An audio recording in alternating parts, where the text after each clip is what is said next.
Have I crossed into another world? Xu Li rubbed his throbbing head, staring incredulously at the liquid crystal display before him. Wasn't he just up late last night coding a game? How on earth did he end up here? In that instant, a torrent of information flooded into Xu Li's mind. It turned out he had truly crossed over to a place called Launching, a parallel world somewhat similar to Earth. Its level of civilization was comparable, and the currencies looked quite familiar. However, in terms of science and technology, Launching had left Earth far behind. To put it in industry jargon, this was a true technological power. With such rapid technological progress, the gaming industry was flourishing like never before. As people lived under immense pressure, playing games became the go-to way for many young people to unwind. Astute businessmen naturally seized the opportunity, pouring money into major game companies and recruiting top-tier game design talent. For a time, the entire society was swept up in the trend of becoming a game producer. Whoever created a hot game not only made a fortune, but also enriched the backers behind them. But the problem was that the world's understanding of games was too outdated, compounded by capital manipulation. Many game makers didn't care about the player experience, only how to get people to pay up. Coincidentally, this Xu Li shared the same name and profession as his predecessor, a game developer. He had made many games before, but all had met with lukewarm reception, and the invested money went down the drain. Despite this, he never gave up, often staying up late debugging code, hoping to one day create a product that would shake the market. In the end, due to overwork, he collapsed at that very moment, and it was the crossed-over Xu Li who took his place to continue the struggle. This place is practically a perfect battlefield for me, Xu Li thought to himself. Although he couldn't be called a seasoned game designer in the original world, given his understanding of the current environment and Lansing's extraordinary technical backdrop, creating a hit in a short time was far from impossible. So Xu Li sat back at the computer, opened the local renowned gaming platform, Tianxia Yuan. This was a highly influential online marketplace in the country where countless people came each day to find something fun or seek inspiration. After entering the account and password from his memory, Xu Li checked the platform's trending recommendation list. All listed games were sorted by popularity score and player ratings.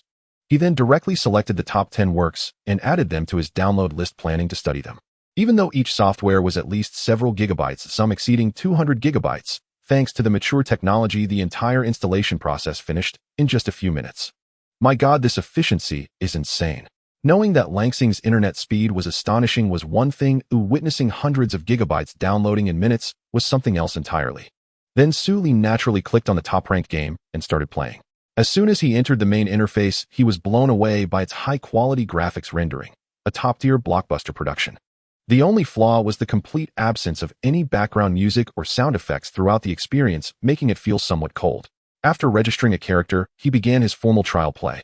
Less than 20 minutes and he already quit the game with utter boredom, lying back in his chair with a complicated expression. Apart from the commendable art direction, every other element was insufferable, not to mention the pervasive monetization prompts. He had to close several paywall pop-ups just to play normally.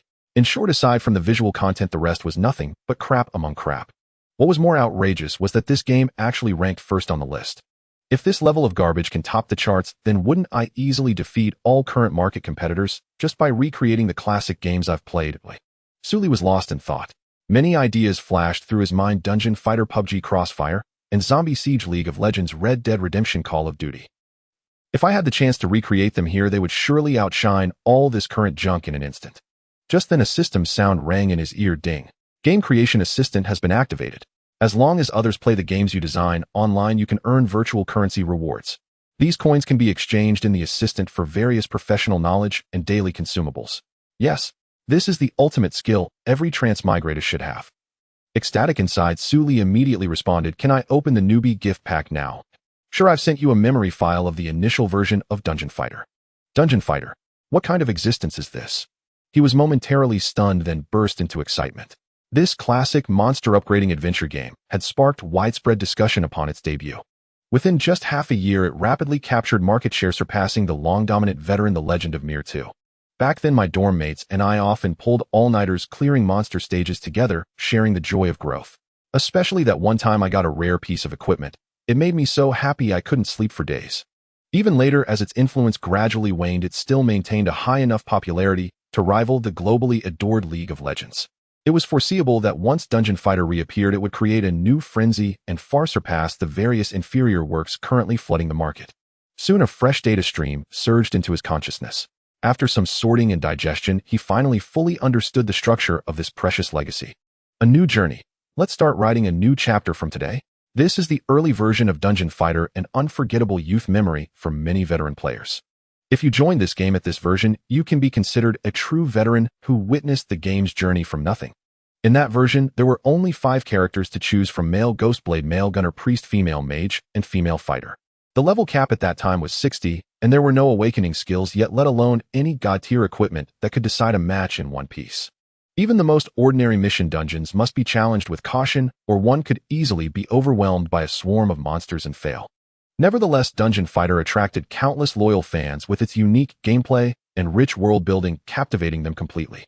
Xu Lian felt that even developing a new game based on the earliest version of this model could crush the inferior titles on the leaderboards. It was now midnight, the prime time for a programmer's most productive work. Relying on the data stored in his memory and the extremely advanced technology of this world, developing Dungeon Fighter alone was entirely feasible. Time to get started. Saying this, Xu Lian stretched his joints, cracking audibly, and then he looked energized. He then opened the relevant design software and typed in the creation code. With the rapid development of the gaming industry, many tool-based applications had emerged to help creators efficiently produce content.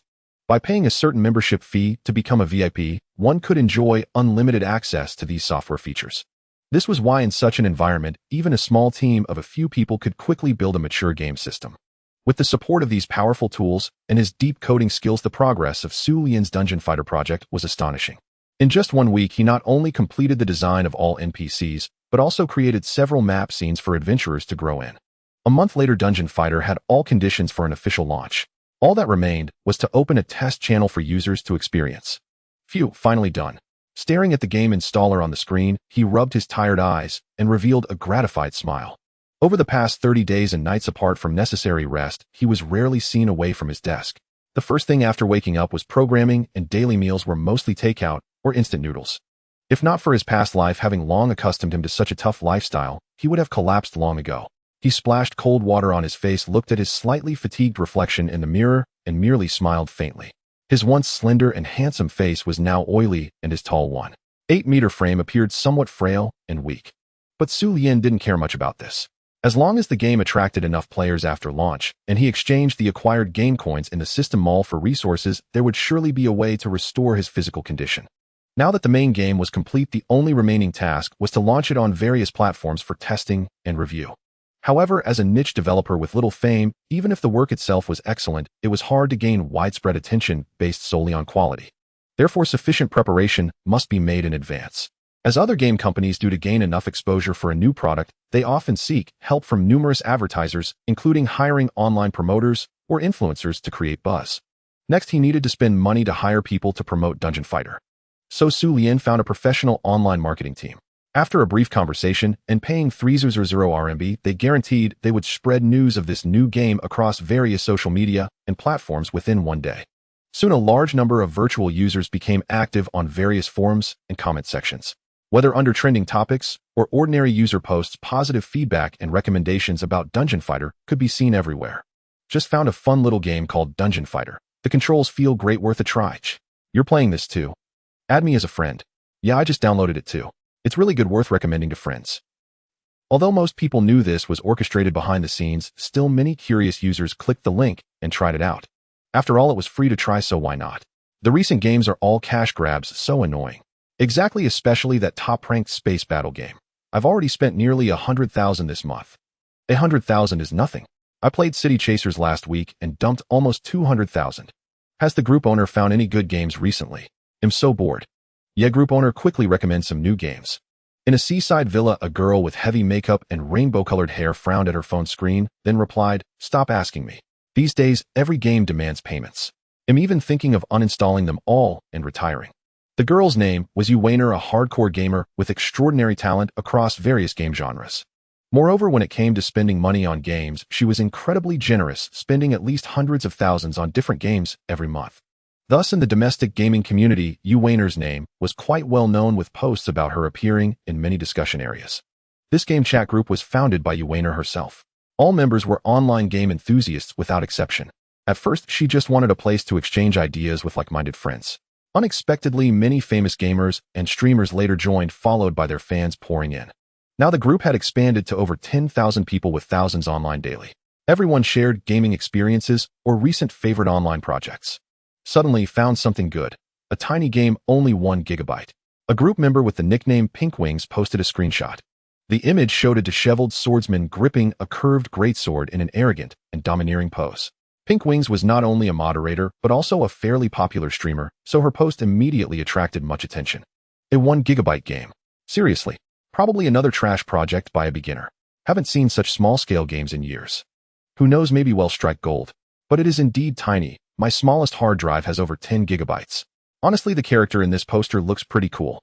Uwainer was also piqued by this message and inquired, Pink Wings, where did you download this? What's it called?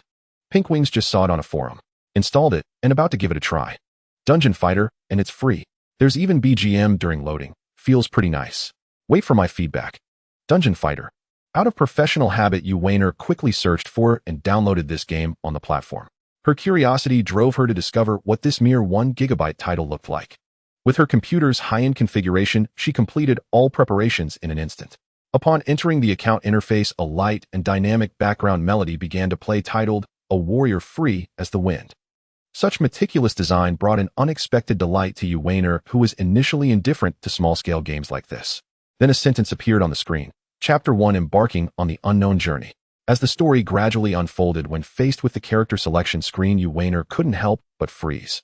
The graphics of the characters were extremely crude and rough, as if covered in pixelation. Having been immersed in top-tier masterpieces, the course lines before her were somewhat hard to accept. Yet since it was already installed, she decided to give it a try. The overall visual effect wasn't entirely unbearable. Among the 6 options, the most captivating character was the imposing swordsman, the Ghost Knight. Eagerly skipping the tutorial, Uwainer officially embarked on her journey. A forest came into view, the location being the land of Lorraine. As the map appeared, a specific melody echoed in her ears, accompanied by several small but ferocious goblins. The stirring music paired with the tense and thrilling atmosphere actually made Uwainer sit up straight, seriously responding to each attack. Ouch! Without paying attention to defense, the goblins easily injured the protagonist, causing a sharp drop in health. Hastily checking the key prompts, she quickly executed a move, successfully countering the enemy and repelling it. The handling isn't bad. Although the graphics were retro and simplistic, the control feel and sound effects remained impressive. After learning a few basic moves, she charged back to the front lines with her weapon, battling monsters and gradually mastering the entire process. Take my second wave of attacks. After spending considerable time and nearly half her health bar, she finally arrived before the final boss room. Heavens, these little guys deal so much damage. Though complaining verbally, she was already thrilled inside. Now it's time to face the real challenge. Guiding her character into the final area, she saw several common monsters ahead, and a specially designed goblin maiden named Saria, who possessed unique features, imprisoned in an iron cage. Brave human, please save me from this dire situation. Wow, an elf maiden. Uwainer, already brimming with excitement, found herself even more captivated by this harrow-rescuing thebeity plot. Her fingers flew across the keyboard, producing a continuous clatter of keystrokes. Uwainer thought the stone-throwing goblin was no different from other goblins, so she directly had the Ghost Knight step forward and execute a ghost slash. But before her character could get close, it was obliterated by a series of stones hurled by the goblin. That's way too strong. Staring at the game over screen along with the elf maiden still trapped in her cage, Uwainer muttered discontentedly. Just as she felt disheartened, she suddenly noticed she had 10 revival coins. She quickly used one, and her character was instantly revived. This game is so considerate, allowing free revives. She realized she had underestimated her opponent. Since this was a boss-level enemy, she needed to be more cautious. In truth, Uwainer's gaming skills were quite impressive. She first used various skills to clear out the minor monsters, then lured the throwing goblin into launching its stone attacks by constantly moving. Seizing the opportunity, she launched a fierce assault. Even though each individual hit dealt minimal damage with sustained output, the throwing goblin's health visibly decreased. After repeating this process several times, Uwainer's movements became more natural and fluid. Finally, with a perfectly coordinated series of strikes, the annoying goblin fell, dropping several items and equipment. Wow, equipment dropped. Though unsure of their use, she collected everything into her backpack. For Uwainer, these were symbols of victory. Opening her backpack, she saw that aside from the old wooden club in her hand, all other equipment slots were empty. Suddenly, she noticed a newly added weapon, a sharp longsword. Greatsword usable by Ghost Knight. After carefully reading the equipment description, she couldn't believe her luck in obtaining such a special item so early in the game. Replacing the worn-out club with the newly acquired sword instantly made the entire character look more imposing. This game is so cool. Overjoyed, Yu felt as if she had discovered a new world. She smoothly completed the quest, rescued Saria, and then returned to the starting point, the Elven defense line. Through Saria's simple instruction, she learned that the Ghost Knight could acquire even more diverse skills. Browsing through the list of unlockable flashy techniques, such as Silver Light Blade, Fall, Mountain Crushing Fist, and so on, Yu felt immensely excited. Her level had now reached 2. If she could train to level 10, she would be able to try out these powerful skills. With a goal in mind, her enthusiasm was further ignited. She quickly located the next main quest and threw herself into leveling up with full dedication. However, at that very moment, discussions about this game were also heating up in a social group she was part of. Oh my god, this lightning goblin is just too insane. An hour had passed, and Yu's character had reached level 8. She had thought she would quickly advance to higher levels and learn all the techniques. But unexpectedly, the difficulty of subsequent dungeons skyrocketed, and the new enemies became increasingly hard to deal with. Especially this goblin that could cast lightning magic attacks. She had almost exhausted all her revival items against it. This won't do. Going solo, I can't get through. I need to ask Pinkwings for help.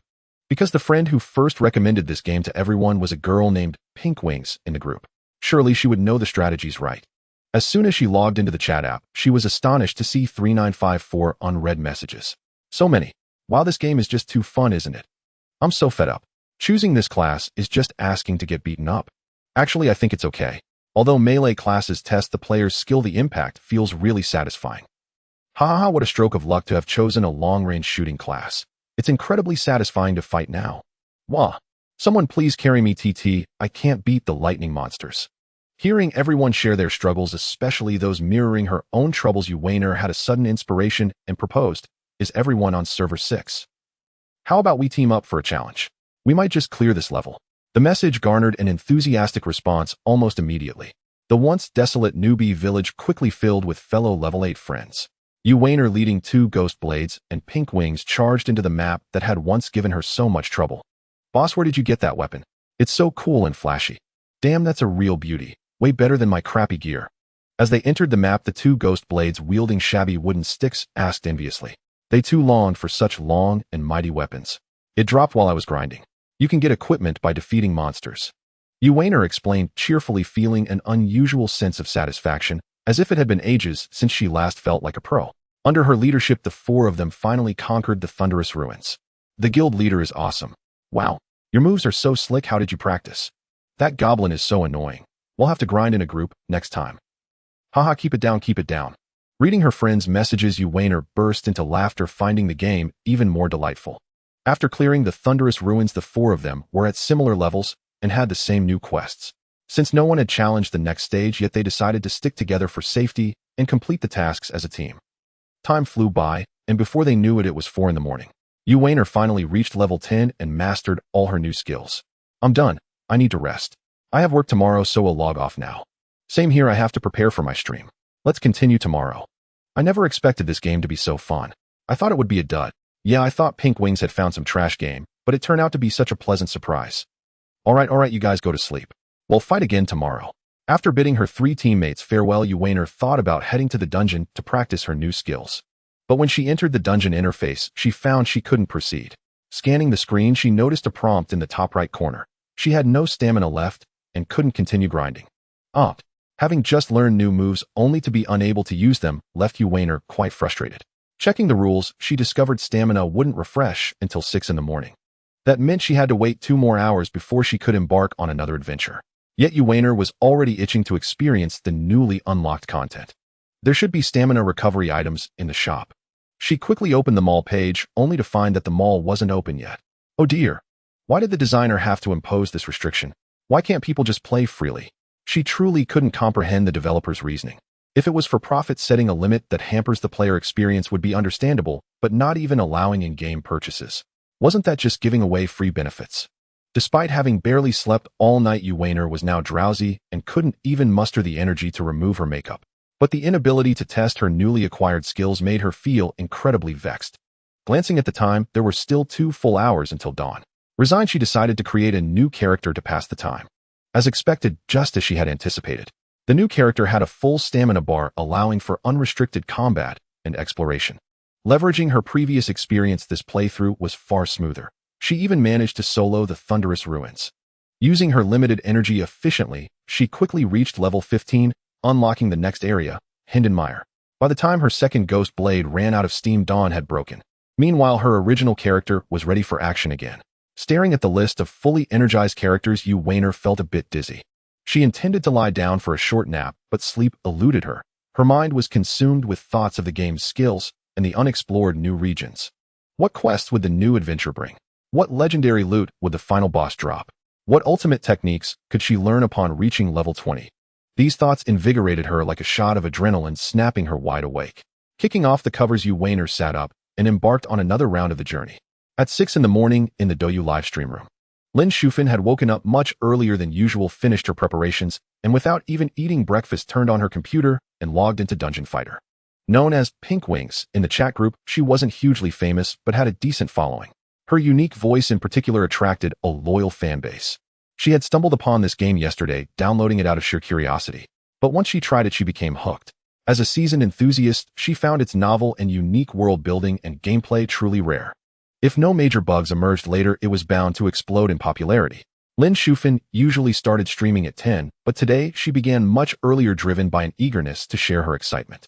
Plus, her stamina was about to refill, and she couldn't wait to level up her sharpshooter buddy. Shortly after going online, she received warm greetings from familiar faces. "Good morning, what's blocking my view? Sis, you're up this early. How about marrying me, so I can take care of you?" Looks like the streamer still hasn't figured out the secret to making money. If you switch to dancing, you'd probably blow up. Hey, let me tell you a secret. I found an amazing new game on the forums the other day, and it's only 1 gigabyte. With that, she began her show, and the screen displayed the pixel-heavy DNF interface. The chat immediately flooded with comments. "Wow, what year is this relic from? The graphics are so rough. Such a small file. Probably not great, right? Is this a sponsored ad? Despite the size, the style is kinda cool. Dungeon Fighter. The name is pretty cool." Scanning the chat, Lin Shufan noticed that most viewers weren't impressed by her game recommendation. Lin Shufan wasn't surprised. Initially, she too thought the game was nothing special, especially given its mere 1 gigabyte size.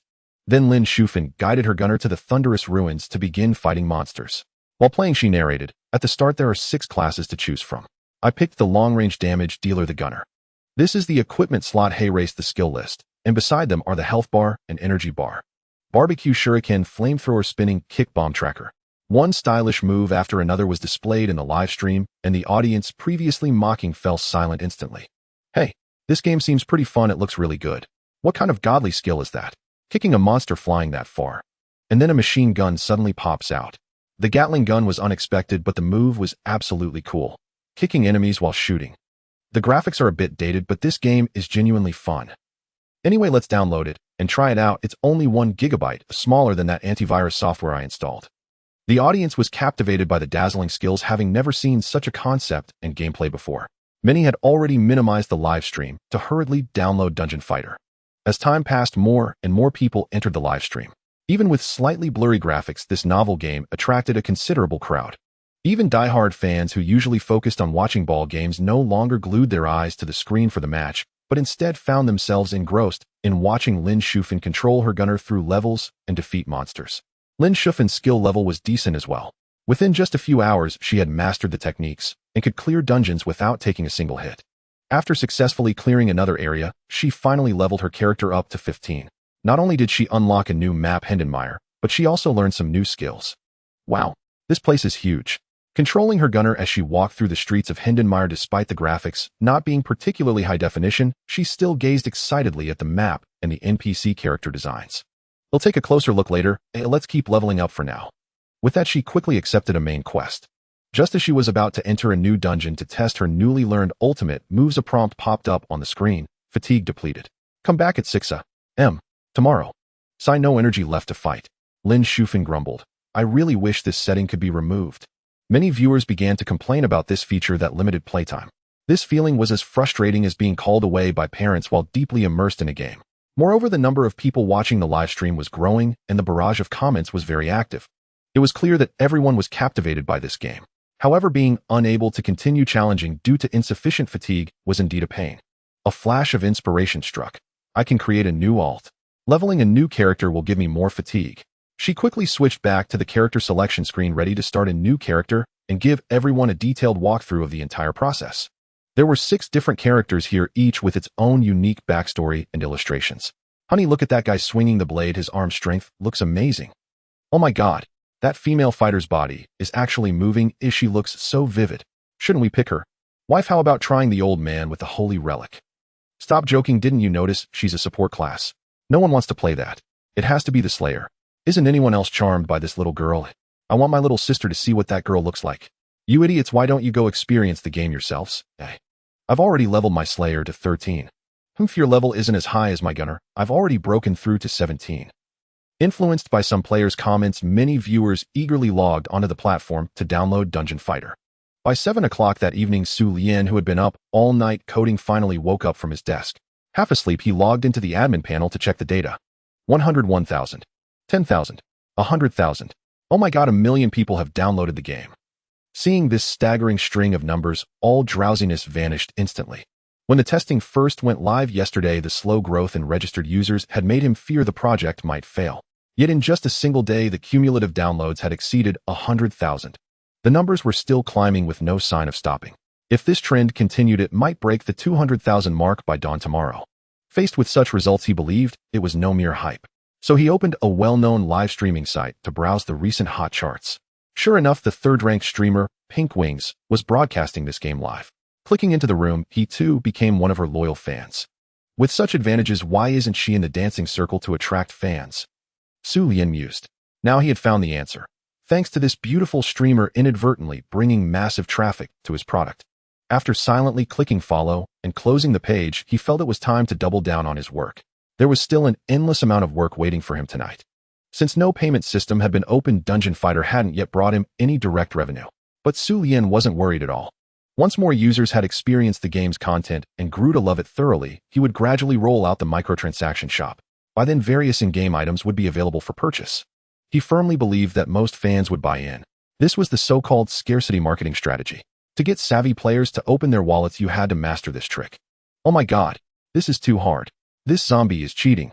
Yuaner, who had stayed up all night, stared at the screen with heavy dark circles, angrily complaining as waves of zombies surged forward. Yuaner's character, the Slayer, had just reached level 17 when she unlocked a new dungeon, Dark Thunderous Ruins. The challenge of this dungeon was a whole new level compared to the previous Thunderous Ruins. Here not only were there zombies with high health, but getting bitten caused continuous bleeding, and the surrounding zombies' movement speed and attack power were significantly increased. To get through the boss room, Yuaner used up all her revival coins. Unexpectedly, in the final stage, the room was filled with even more zombies, and a moment's carelessness led to being bitten and bleeding. As a result, not only did the regular zombies become fiercer, but the boss also went berserk. Thus, her character ultimately couldn't escape the swarm of zombies and perished. To make matters worse, every failure forced the character to leave the dungeon and return in a state of complete weakness. Now, with no way to recharge and limited gold coins on hand, she had no choice but to patiently wait for her health and magic points to slowly recover. How annoying. This level is even more troublesome than goblins. The zombies' blood-sucking damage is too high. Damn, I've wasted all 10 resurrection coins here without even catching a glimpse of the boss. This zombie map is pure torture. Can someone carry me? Can you believe it? I just entered and used 3 resurrection coins in the first room. Opening the chat group, everyone was complaining about this new map. For these players, it was a hellish trial where the slightest mistake would lead directly to a game over and consume a precious resurrection coin. Wow, this level is so ridiculously unfair. In Lin Shufen's live stream room, also tormented by the Dark Thunder Ruins, Lin Shufen was forcefully sent back to the starting point by the game system. Her level 17 archer had also unlocked the final dungeon of this chapter at the same level, the Dark Thunder Ruins. This game's design truly made one want to curse. Lin Shufen had exhausted all her resurrection chances here, yet still couldn't meet the boss face-to-face. The streamer's skill is poor enough, but even using 10 resurrection chances isn't enough. The comment above is a bit hurtful. Actually, this game is very hard to master the details, especially when dealing with zombies that continuously drain your health. Whoever says the streamer is bad will fight them. I'm playing this game too, Dungeon Fighter, and I can't even handle the stone throwers. Seeing the streamer so serious, I'm thinking of giving it a try too. Newbie here, what is this? Looks exciting, I'm interested in joining. Friend up there, check out Dungeon Fighter. So I just have to recover from the weakened state first. Lin Shufen had no choice but to sigh, then exit the game again, waiting on the side to recover. 3,000 gold coins, looking for someone to carry me through the Zombie King. Has anyone successfully challenged the Dark Thunder Ruins? Help me out. Looking for teammates to form a party for the level 18 zombie map. Anyone here?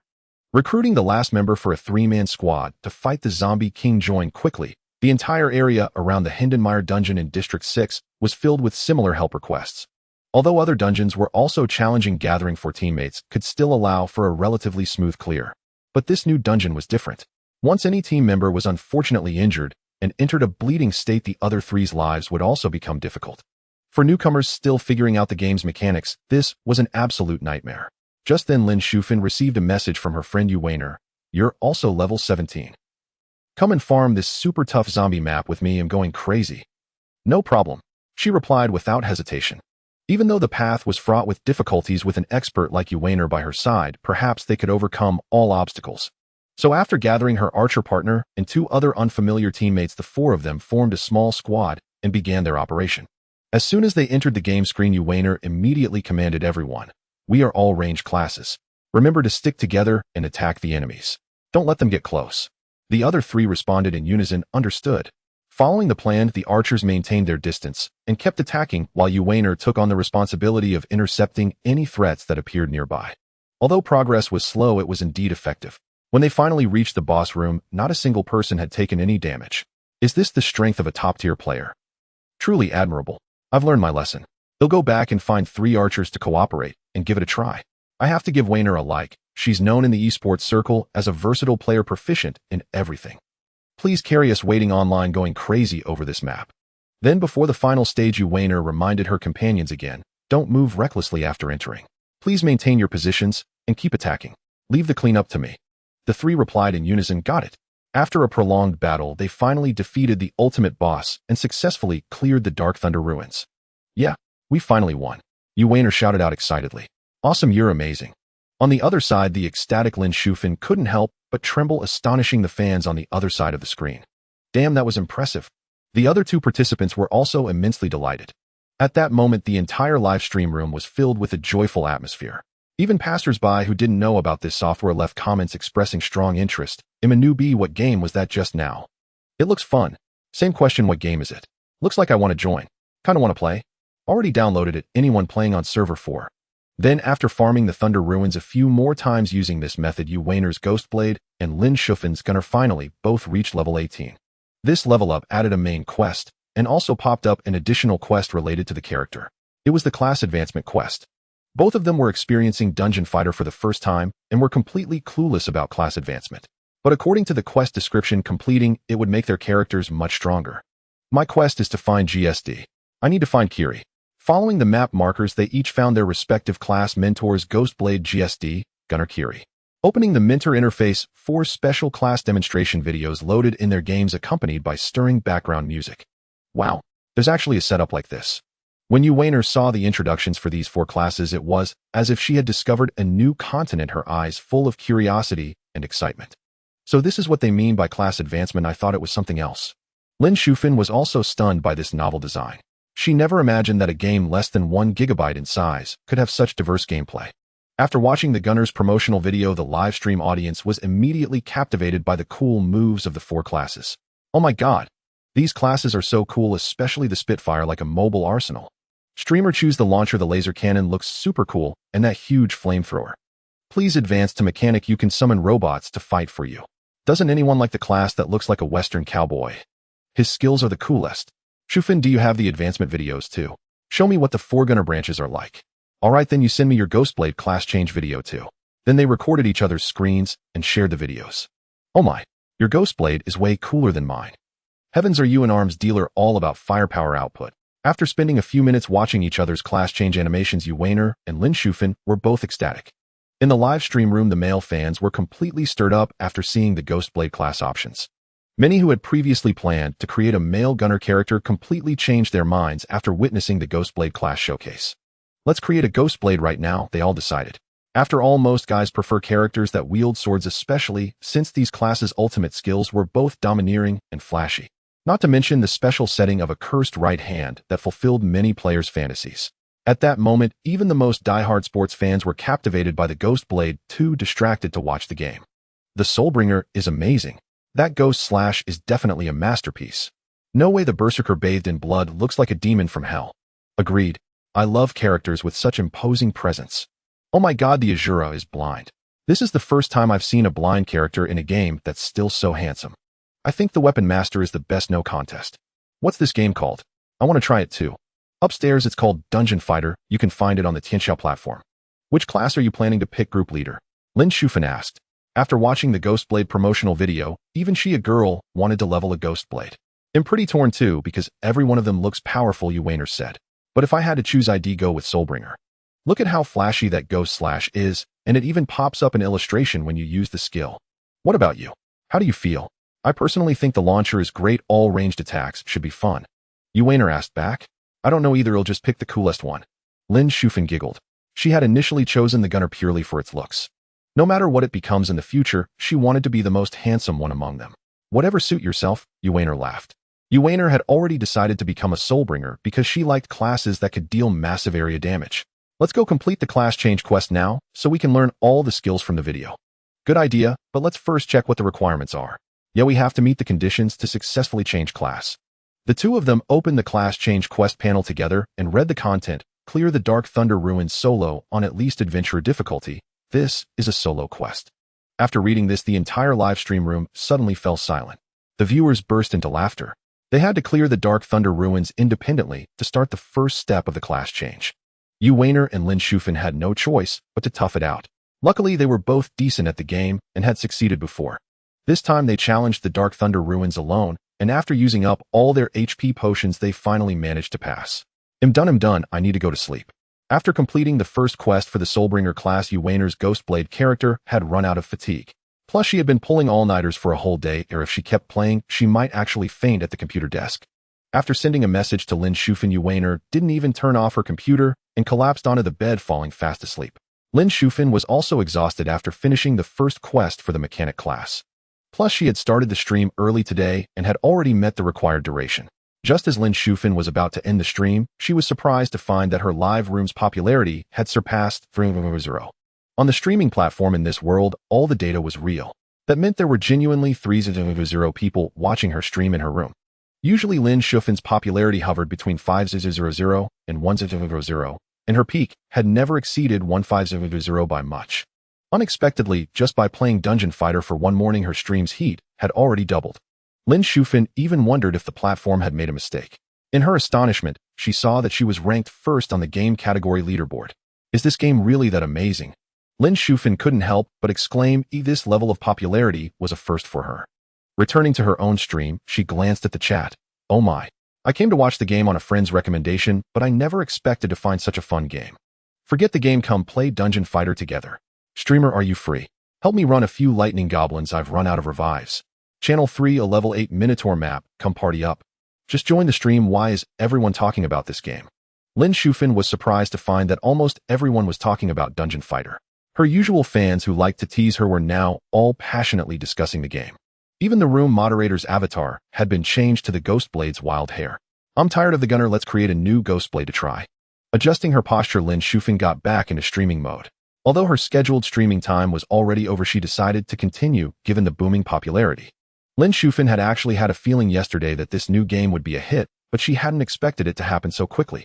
Now she had to seize the opportunity, showcase the game's charm well, and strive to become the first full-time streamer for Dungeon Fighter. At the same time, many game streamers who usually had similar popularity to Lin Shufan were shocked to notice that her stream's viewership had exceeded 3.0 today. Not only had she topped the game category, but even her chat activity was unmatched. This left many of her peers in the industry baffled. Although they knew Lin Shufan was decent at games and mostly relied on sports events for attention, they couldn't figure out how she had become so popular overnight. Had she revealed something scandalous on her stream? Driven by intense curiosity, many streamers big and small clicked into Lin Shufan's stream to watch. They had never even heard of it. With doubts, they visited the Tianxia game platform and searched for the game's name. However, when the download link appeared, everyone was dumbfounded. The game was only 1 gigabyte in size. Not even antivirus software was that small. As for the graphics, they were so poor one might mistake it for a product from a decade ago. Yet since Lin Shufan had skyrocketed to fame with this game and viewers were buzzing about it, these streamers had no choice but to give it a try. After all, in this circle chasing trends was a consensus. Whoever seized the market first would command more resources. Soon after these people started playing, heavens, the impact is incredible. Where did that Gatling gun come from? This is way too satisfying. While the Ghostblade skills are absolutely epic. What? Class advancement. These 4 classes are designed so brilliantly. The next afternoon, Xu Lian woke up at his desk again. After a quick wash and breakfast, his first task was to log into the game's admin panel and check the data. Recently, Dungeon Fighter had grown increasingly popular, and its influence was steadily rising. Even on renowned gaming forums, posts about this game could be seen. Given this, Xu Lian began considering whether to launch an item shop to sell some goods, as he was running out of money to maintain the game's servers. If downloads break 500 today, he'll activate the in-app purchase feature. Half asleep, Xu Lian yawned and muttered lazily. Yet the data before him jolted him wide awake. 3 million downloads. The staggering number of installations left him so shocked that he had to wash his face again to confirm it wasn't a hallucination. It was no illusion. The latest count had already reached 1 million downloads. What in the world happened? Xu Lian was so startled that his drowsiness vanished instantly. Just yesterday afternoon, there were only 400 users. Overnight, it had tripled. Faced with such an anomaly, even Xu Lian found it hard to believe it wasn't the result of cheating. Then he suddenly recalled that the player community had a message board which he had overlooked while being too engrossed in the back-end growth data. Skimming through the comment section, it was densely packed with recent player feedback, making a special post to say Dungeon Fighter will be a huge hit. Just wait for the good news. I thought it was a lousy game recommended by Shills, but it turned out to be so much fun. Agreed with the above. After downloading, I saw it was only 1 gigabyte and almost uninstalled it. Luckily, I tried it. It's a masterpiece. Dear designer, please remove the fatigue system. I can only play for an hour a day, and it's just not enough. Same here. Get rid of fatigue. My swordsman reached level 18 today, but I ran out of fatigue. If I could keep playing, I'd advance to Soul Bender right away. Fellow fans from the Pinkwing stream, this game is really fun. I strongly recommend everyone try it. Newbies should start with a gunner, other classes are too hard. Upstairs, you watched that match too. This game is great, but the fatigue system is so annoying. You can only create 2 characters a day, and the fatigue is never enough. Xu Lian quickly browsed the message board and found that most players had very positive reviews of Dungeon Fighter. Moreover, Xu Lian noticed that many players had been drawn in by watching game streamers. He suddenly understood the reason and swiftly opened the Douyu streaming platform to check the gaming section. Wow! The secret to Dungeon Fighter's overnight explosion was found. Now almost half of the streamers were playing this game. Their stream titles were all over the place, full of eye-catching content. Determined to become the strongest swordsman in the nation. Dungeon Fighter Beginner's Guide. Still struggling with dungeon runs. Gunner. The best choice for this patch. Mage. No one wants to play that. Fast Clearance Guide. There were both novice streamers just starting out and well-established veterans with even a few top-tier big shots streaming this game. With so many major streamers playing, their fans were naturally curious. After all, watching a stream was never as satisfying as playing oneself. With such powerful traffic support, even a cash grab game would see downloads skyrocket. Not to mention Dungeon Fighter, which had already been a massive hit in another world. Looks like the hottest title this month is mine for the taking, Xu Lian said thoughtfully. Every month, the Tianxia gaming platform updated a list of newbie designers, ranking them based on the popularity and reviews of their new games. Xu Lian's Dungeon Fighter currently sat in 3rd place with a popularity gap very close to the top 2. Notably, the end-of-month stats were nearing their conclusion. Released just a few days ago, Dungeon Fighter had shot to 3rd place in no time. At this rate, Xu Lian was poised to claim 1st place before the month ended. Since popularity was already high and both reviews and downloads were excellent, it was time to start earning his first fortune. But before making money, he had one thing to do: register an official Weibo account. Setting up a Weibo account was to conveniently send players updates and event notifications. This world had no Wii game platform, so launching a shop system required a full server shutdown to update the code. To avoid player misunderstandings, Xu Lian needed to explain the shutdown reason via the Weibo account. After filling in some information on the Weibo website, Xu Lian successfully registered an account named Aoyo Tianxia Gaming Company and assigned Dungeon Fighter to the company. Once everything was ready, he opened the game backend and started coding. Soon a new notification box popped up at the top of all clients. Major event: follow the official Dungeon Fighter account Aoyo Tianxia Gaming Company and leave a comment to receive 50 fatigue potions. Event duration March 29th, 31. After releasing the code notification, Xu Lian wrote an announcement about the upcoming server maintenance.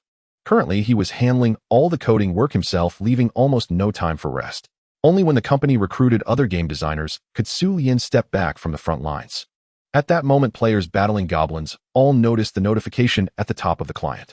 Knowing there were freebies to claim, they immediately flocked to follow the Weibo account and leave comments.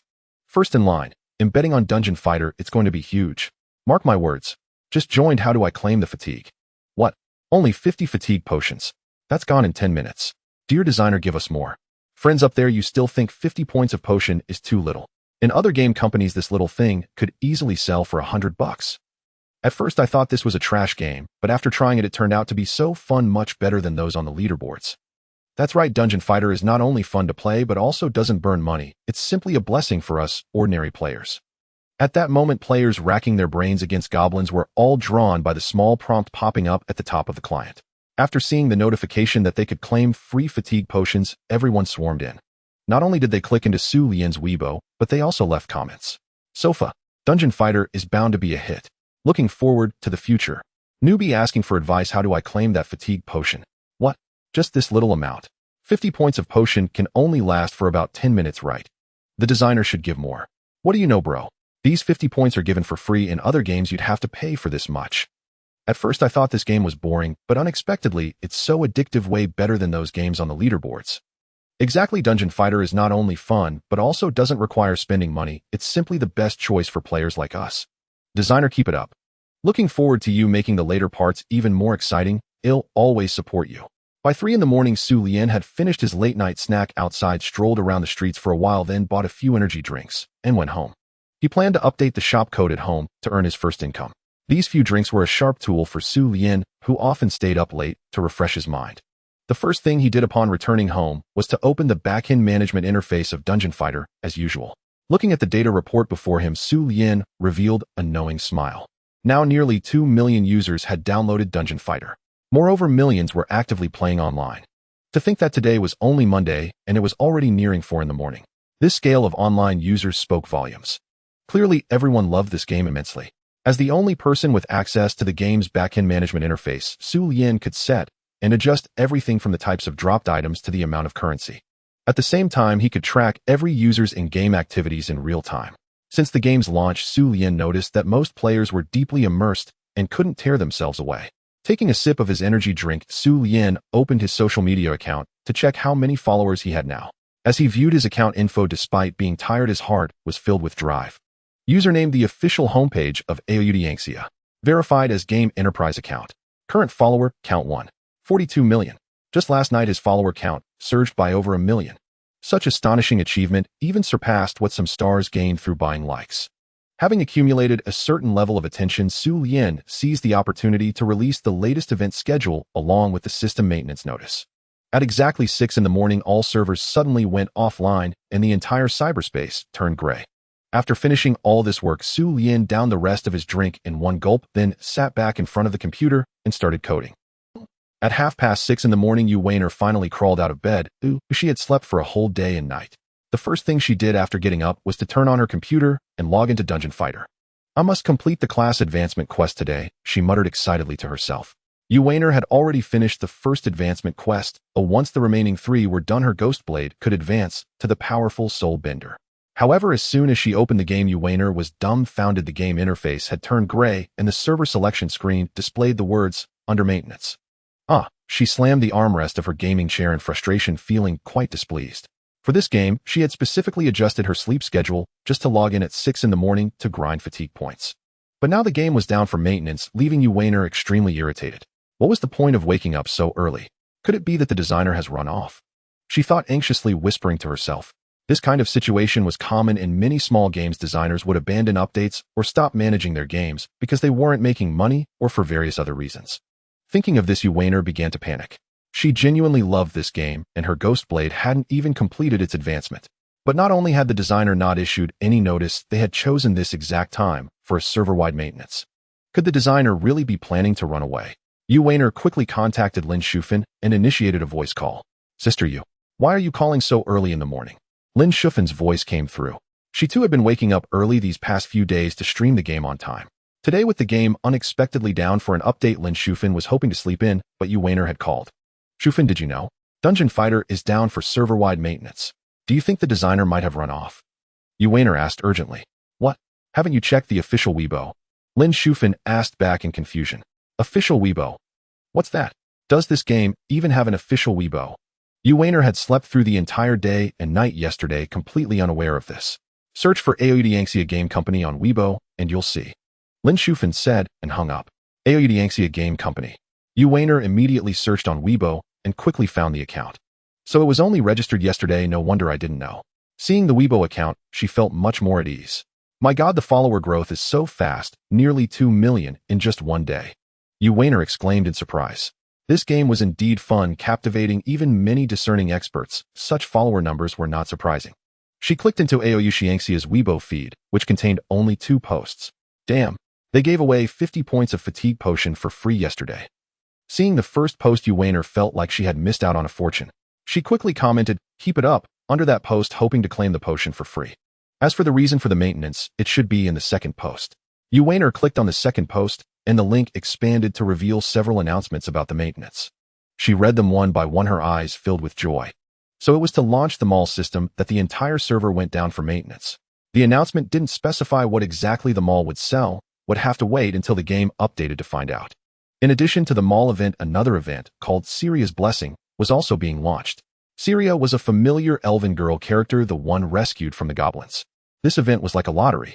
Spending 3 yuan 300 points allowed you to purchase one, Syria's Blessing, offering a chance to win rich rewards, including resurrection coins, HP and MP potions, warehouse upgrade tickets, pet rename cards, and even attack-boosting potions. Most importantly, you might even draw the pet mischievous tiger. A picture of the pet was displayed below, a grand white little tiger that looked both cute and fierce. This pet could not only follow the player into battle, but also provide additional attack power and movement speed. Wow! Finally, more resurrection coins. Designer, hurry up and update. Yu Weiner was extremely excited. 3 yuan for 1 blessing. I'm going to spend like crazy. She continued browsing other comments in the discussion section. It's a bit pixelated, but it looks like a pretty cute pet. As soon as the update's done, I'm directly recharging 5,000, stacking up on potions, and I'm definitely clearing that zombie dungeon. The guy upstairs is too noob. We're already farming Sky City. 2 hours of maintenance. What the hell? Take it easy, the designer is making the game alone. This speed is already impressive. Long live the warehouse upgrade ticket. Finally, a place to store those goblin hand bones and cat demon bone claws. My backpack is almost full. Those items upstairs are all junk, and you're still hoarding them like treasures. Reply to the guy upstairs, I like to collect, mind your own business. Fight, fight. Yu Weiner, reading the various discussions in the comment section, became even more impatient, eager to be the first to own these new items and pets. 8 o'clock. The maintenance was finally over. Done. Yu Weiner immediately closed the drama she was watching, quickly entered her account, and logged into Dungeon Fighter. Hello, I am Sarah. Another day full of energy. After logging in, the familiar greeting of Sarah echoed in her ears, and her slayer appeared in Sarah's cabin. Yu Weiner wasted no time and hurriedly opened the shop to see what new goodies were available. Stamina recovery potion. She was delighted to find that the first item on the list was a 50-point stamina recovery potion. This item cost 20 yuan per bottle, and each character could purchase it 3 times a day. Despite the purchase limit, each character could grind an extra 150 stamina points per day, which Yu Weiner found quite satisfying. Besides stamina potions, there were various contracts that dazzled her eyes. A contract allowing free automatic equipment repairs. Buy. A tyrant contract that allowed equipment levels to be 5 levels higher than the characters. Buy. And an expert contract that allowed skills to exceed the level cap by 5. Buy. Even a monster contract offering 10 free card flips per day and 7 buffs, like debuff removal. Buy. As for the growth contract that increased dungeon experience and drop rates, just buy it. These contracts were essential for enhancing character strength, and their prices were incredibly low, only 30 yuan per month. To Yu Weiner, it felt like a steal. However, she was somewhat surprised that Dungeon Fighter, despite its recent surge in popularity, maintained such affordable prices. In contrast, a game she had played before, Sky Battle, required spending tens of thousands of yuan daily to be viable. The development team behind Dungeon Fighter is truly remarkable. Of course, Yu Weiner didn't mind the details. No matter how expensive in-game items were, as long as they helped her character grow, she was willing to pay. There was no helping it. She was genuinely captivated by this game. Finding the recharge page, she swiftly completed the payment, topping up 30,000 yuan in one go. Once the currency arrived, Yu Weiner immediately renewed all the aforementioned contracts for a year. Next, she sought out the NPC Sarah to participate in a lottery, a game akin to opening loot boxes with options for single or 10-pull draws. Considering efficiency, Yu Weiner unhesitatingly purchased 600 draws and began opening boxes frantically. Items like revival coins or buff potions that appeared along the way held little interest for her. But she absolutely had to obtain the pet she desired most, the mischievous tiger. And so Yuwaner embarked on a frenzied journey of clicking the mouse to open boxes in Sarah's room.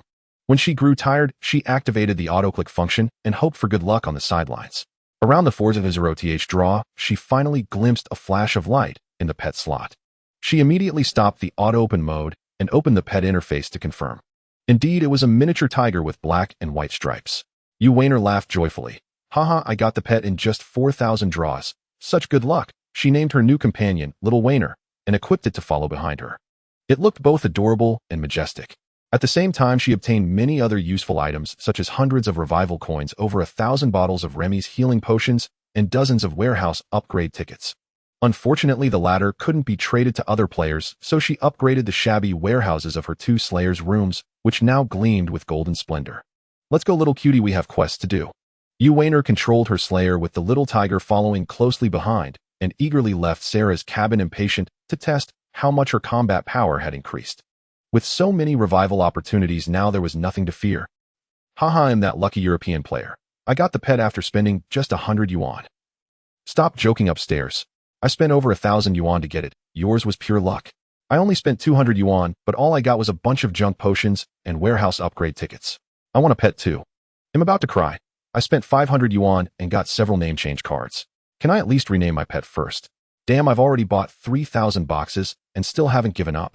I refuse to believe I can't get a pet. Is a pet really more practical than a warehouse? I personally think storage space is more important. Hindenmeyer Square was bustling with players showing off their rewards in the public channel. Those with good luck could snag a pet with minimal spending. Those slightly less fortunate might need to invest hundreds or even thousands of yuan. Meanwhile, those who had yet to obtain a companion continued their relentless draws, as if going out without a pet would be a mark of shame. Watching others effortlessly obtain the prizes they desired, Yuwaner couldn't help but sigh. It seems I'm truly the unluckiest one. The latest update not only delighted ordinary players, but also brought immense popularity to new streamers who had recently joined the broadcast of Dungeon Fighter. According to the latest data, some small broadcasters who initially promoted the game have risen from obscurity to become sought-after figures in the community. Seeing this, other game commentators who usually garnered little attention also followed suit, embarking on their own adventurous journeys. In Douyu's game section now, aside from a few top-tier signed streamers, nearly all others are live-streaming Dungeon Fighter. Audiences love a spectacle. Previously, they were completely unaware of the game's existence. But recently, as the streamers they follow began playing it, even many online gaming friends started discussing its content. Young people on the internet always enjoy following trends, unwilling to be left behind. In this climate where everyone knows about it, even players unfamiliar with the game started trying Dungeon Fighter. In the end, everyone became deeply engrossed, fully embracing their roles as heroes protecting the Arad continent. Another afternoon arrived, and Xu Lian woke up from in front of his computer.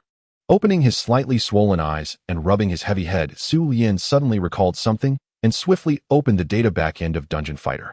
A day had passed, and it was time to check the revenue generated from the event he had launched. This was his first pot of gold. Staring at the numbers behind the top-up channels in the data backend, Xu Lian squinted for a moment before breaking into an involuntary smile. In just one day, by selling a few game items and pets, he had netted over 5 million. Such a compact game had managed to rake in more than 5 million in profits within a single day. This astonishing data was simply staggering and hard to believe. For most game developers, earning millions in revenue was already a dream, often an unattainable goal. Yet this small game achieved it effortlessly, truly remarkable. Moreover, the amount players were topping up continued to rise, showing no signs of slowing down. Jackpot! Xu Lian laughed heartily, all exhaustion vanishing in an instant. Earning 5 million in a single day made every hardship worthwhile. And these were merely the most basic items in Dungeon Fighter. If he later introduced lucrative events like Rare Sky Sets, Divine Sky Sets, or Supreme Pets, who knew how much he could earn? Items like Enhancement Scrolls and Amplification Scrolls, purchasable only with real money, would also fill Xu Lian's coffers. But for now, he wasn't eager to push players into heavy spending, as that would only tarnish his reputation. He intended to develop steadily, step by step. Once the player base grew and the game's popularity soared, then would be the time to strike. System, what can I exchange these game coins for? Xu Lian asked curiously. Reply to host, these game coins can be used in the system mall to purchase various reward items and required game memory data. With the system's prompt, a virtual interface appeared visible only to Xu Lian. The system was divided into 4 sections. The first 2 were for exchanging game coins for items and accessing data, while the latter 2 employed a roulette wheel to obtain even more rewards. Upon entering the desired item's name into the specific interface, the system would display a variety of selectable commodities. By simply inputting the corresponding game title, one could obtain the desired data and memories. So these are the things available. Xu Lian searched for the term body, and a bottle of dark green liquid popped up. Body Enhancement Potion. After consuming it, the user's physical functions would be vastly improved, with all organs reaching a superhuman level. Unfortunately, this item exactly cost 200 game coins, the very amount he had just obtained. Nevertheless, health was more important. Xu Lian unhesitatingly used the 200 game coins he had just earned to exchange for this bottle of body enhancement liquid. Although the same potion might be obtained through the lottery, will Xu Lian, with only 2 chances, dared not take the risk. Soon a bottle of liquid resembling green glucose appeared in Xu Lian's hand. Since it was something to enhance the physique, it should be harmless to him. Thus, Xu Lian unscrewed the cap and drank the entire bottle in one go. Soon the effect manifested immediately. The muscles on Xu Lian's body began to tighten and ache slightly, as if undergoing a sensation of mild tearing. Sturdy and powerful muscles formed rapidly. The fatigue from staying up late and the dark circles gradually disappeared, and the entire process concluded after a few minutes. What a stench! When the enhancement ended, Xu Lian detected a strange odor. He quickly grabbed a change of clothes and headed to the bathroom. With the aid of the enhancement potion, Xu Lian's body became exceedingly healthy, with his limbs more proportionate and symmetrical. Every part of his body was filled with robust muscles completely devoid of excess fat. A tapered waist, shark lines, armored chest, and an inverted triangle. Every iconic feature could be found on his body, which resembled an ancient Greek sculpture. Especially the neatly arranged, powerful 8-pack abs, which looked incredibly explosive. The now more imposing Xu Lian did not appear as greasy as the bulky gym-goers who consumed protein powder. When dressed in everyday clothes, his exterior looked much the same as before, yet exuded a more spirited and dashing aura. After showering, looking at the entirely different version of himself in the mirror, Xu Lian smiled with satisfaction. Even spending the newly acquired 200 game coins for such a fine physique was indeed a good deal. After changing, Xu Lian returned to his seat and continued working. Since Dungeon Fighter was becoming increasingly popular, he had to hurry and create new events and updates to maintain its momentum.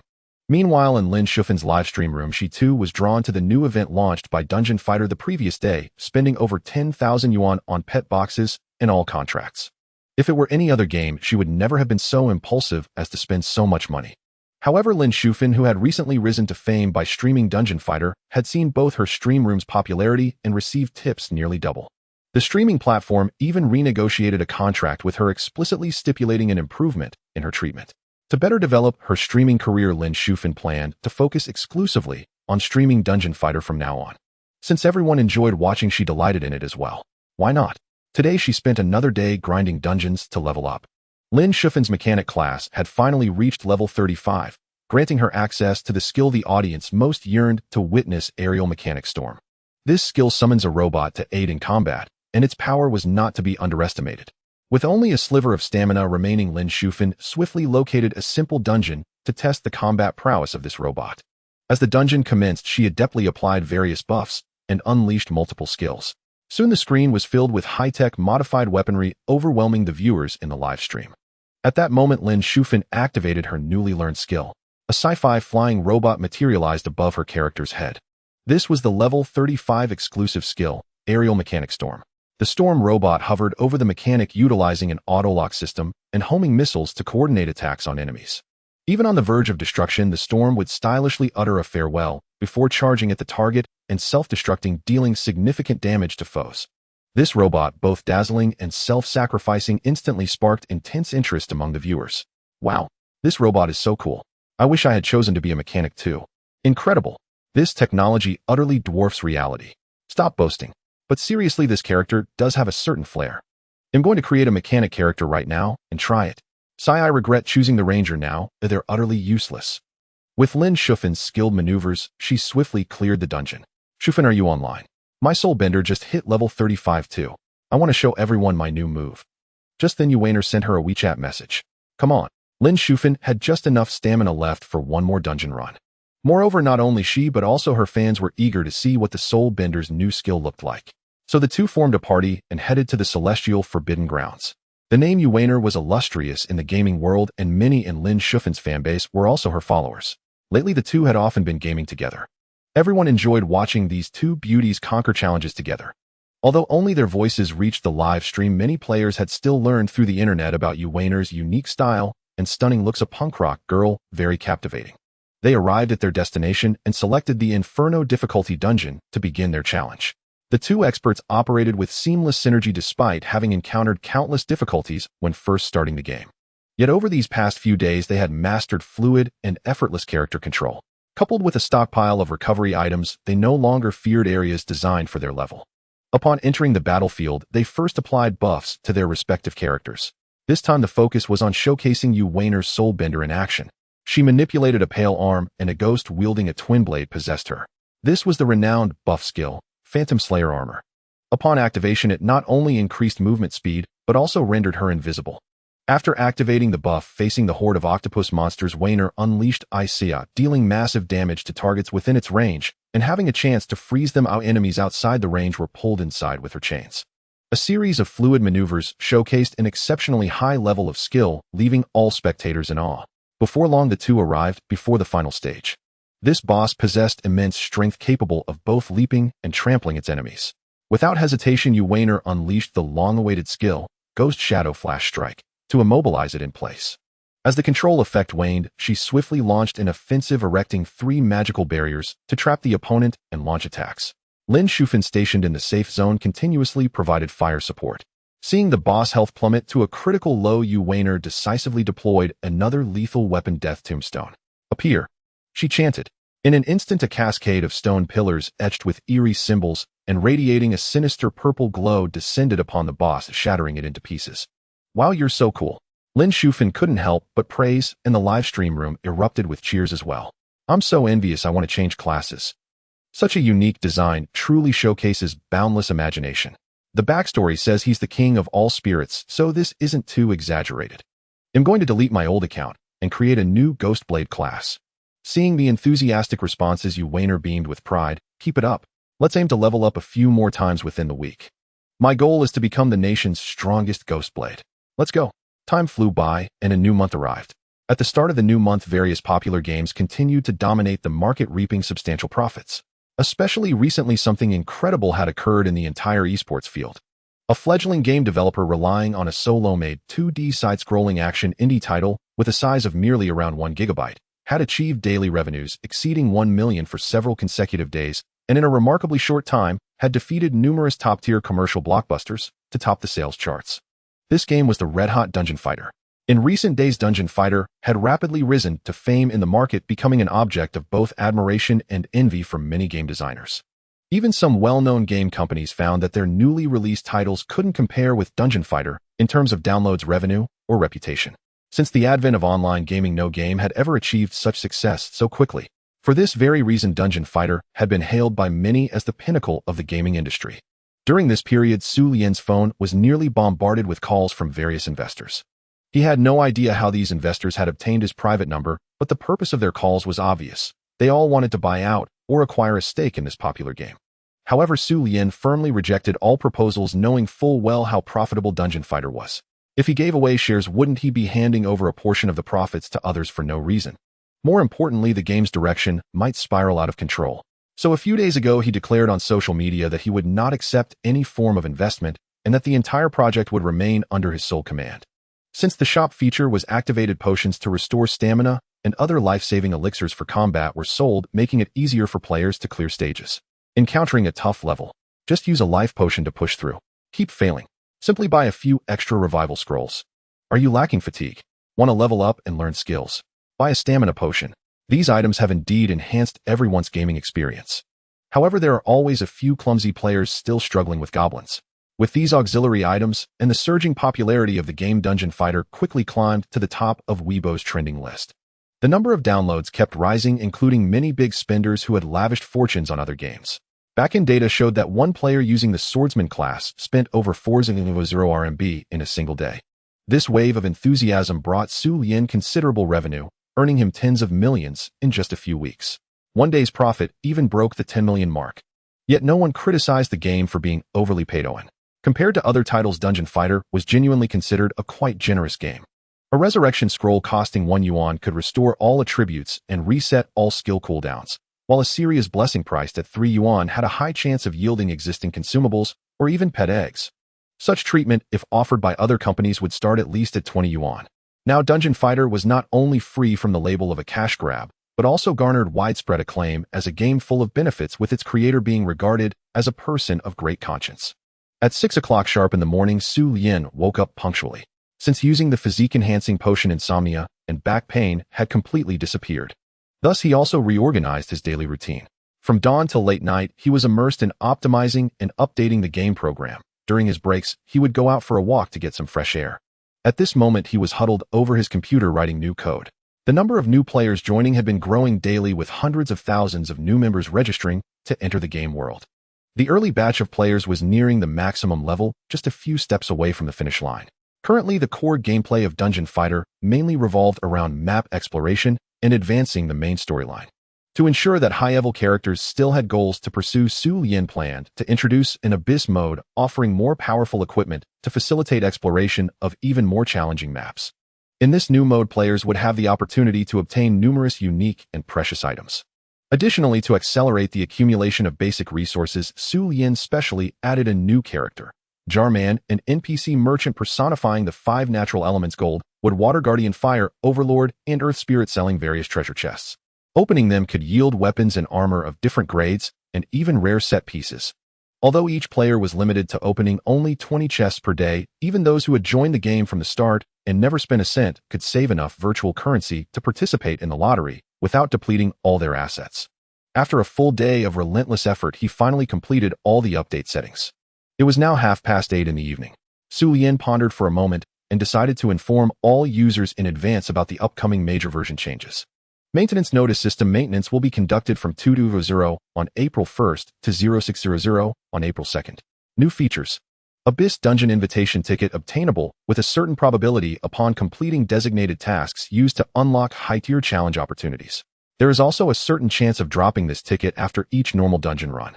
Additionally, corresponding items can be directly exchanged through NPC trading services.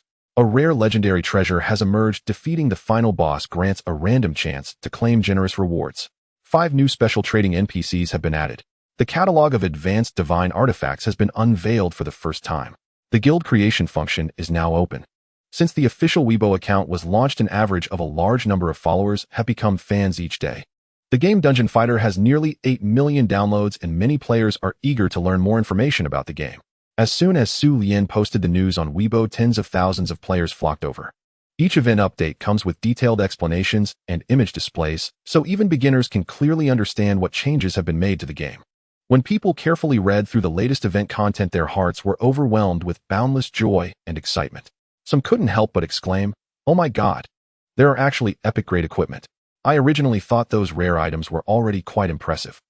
Others eagerly asked their companions, "Could some senior brother give me a detailed explanation of what this legendary epic equipment actually looks like?" "Aren't you asking knowingly? The designer just said the update is in progress and won't be available for us to view until 6 o'clock tomorrow morning. I'm a new player. Is it really just gold coins needed to open chests? In other games I've played, I was always worried about being tricked again. Newcomers, don't worry. In this game, you don't need to be overly concerned about being deceived. The designers are much more reliable than those money-grubbing game developers." This is fantastic. The guild function is out. Now we can finally form our own groups in the game. Is that so-called Abyss mode difficult to clear? I somehow feel uneasy about it. You'll need to be careful then. After all, it's the only way to get epic equipment, so the difficulty certainly won't be low. Anyone living in District 3? My account name is Nation's Best Red Hand. How about we team up to challenge the Abyss at 6 o'clock tomorrow morning? Time flew by, and more players learned about the upcoming event updates for Dungeon Fighter. New weapons and equipment were about to be released. And without spending a single cent, just by using in-game gold coins to open chests. Not only could you obtain rare equipment, but you might also acquire tradable high-stat legacy equipment. Most importantly, epic-grade weapons and equipment would be introduced tomorrow. No top-up required. Simply obtain Abyss Party invitation tickets through dungeon runs and complete the corresponding challenges to have a chance at epic weapons. For the brave warriors defending the Arad continent, this was practically a free gift. Xu Lian's announcement did not mention whether the Abyss Party event would be permanent. Thus, players believed it was a limited-time event. Once missed, the opportunity to obtain epic equipment would never return. After the server-wide maintenance was completed, many players were already waiting by their computers. Whether in major gaming communities, forums, social media platforms, or even the comment sections under other game videos. Everyone was enthusiastically discussing the details of the next day's Dungeon Warriors update, each harboring the dream of becoming the first owner of an epic equipment in the nation. Not only the player base was thrilled, but also the streamers who had recently ventured into this field were filled with excitement. When a popular game releases a new project or item, fans always yearn to get the latest information as soon as possible. After Xu Lian released the relevant news, the live streaming rooms for Dungeon Warriors promptly changed their names to attract more attention. Master my unboxing technique. Easily obtain exclusive weapon jars. Zero spending guide here. Teach you how to snag rare items with pocket change. News about the new epic equipment for the Ghost Blade. It turns out to be revealed strategy guide for the Abyss party waiting for you in the live room. Such titles were designed to boost traffic to the live rooms, and although somewhat exaggerated, they indeed lured many viewers inside. However, in reality, these streamers were equally baffled by the new rules. Nonetheless, as long as they could draw users into their live rooms, they had achieved their goal. Due to the extensive scope of this version update, handling it alone proved too much for Xu Lian. Until 6 p.m. in the evening, the server remained in a closed update state without reopening. This greatly displeased those who had woken up early or stayed up all night waiting for the update. They swarmed Xu Lian's social media accounts and official website feedback section to vent their intense emotions. I specifically asked for overtime at the company just for this special opportunity. Why isn't it ready yet? Comrade designer, please work faster. Have you given up already? Don't you want to make money anymore? Why can't you get a few more assistants to help? With such high popularity, now you still have to handle everything alone. This is simply unbelievable. This is one of the slowest designers I've ever seen toiling through the entire night and still not finishing. Are you really planning to shut down? Don't care about earning money anymore, right? Everyone calm down, stop cursing him. If he runs away, who will fix the game for us? Silence, all of you. Faced with the reproaches and expectations of countless users, finally at 7:30 in the morning, the entire game world reopened to welcome the vast player base. By then, all sections had completed recovery, allowing players to smoothly access every area. In an instant, countless figures crowded every corner.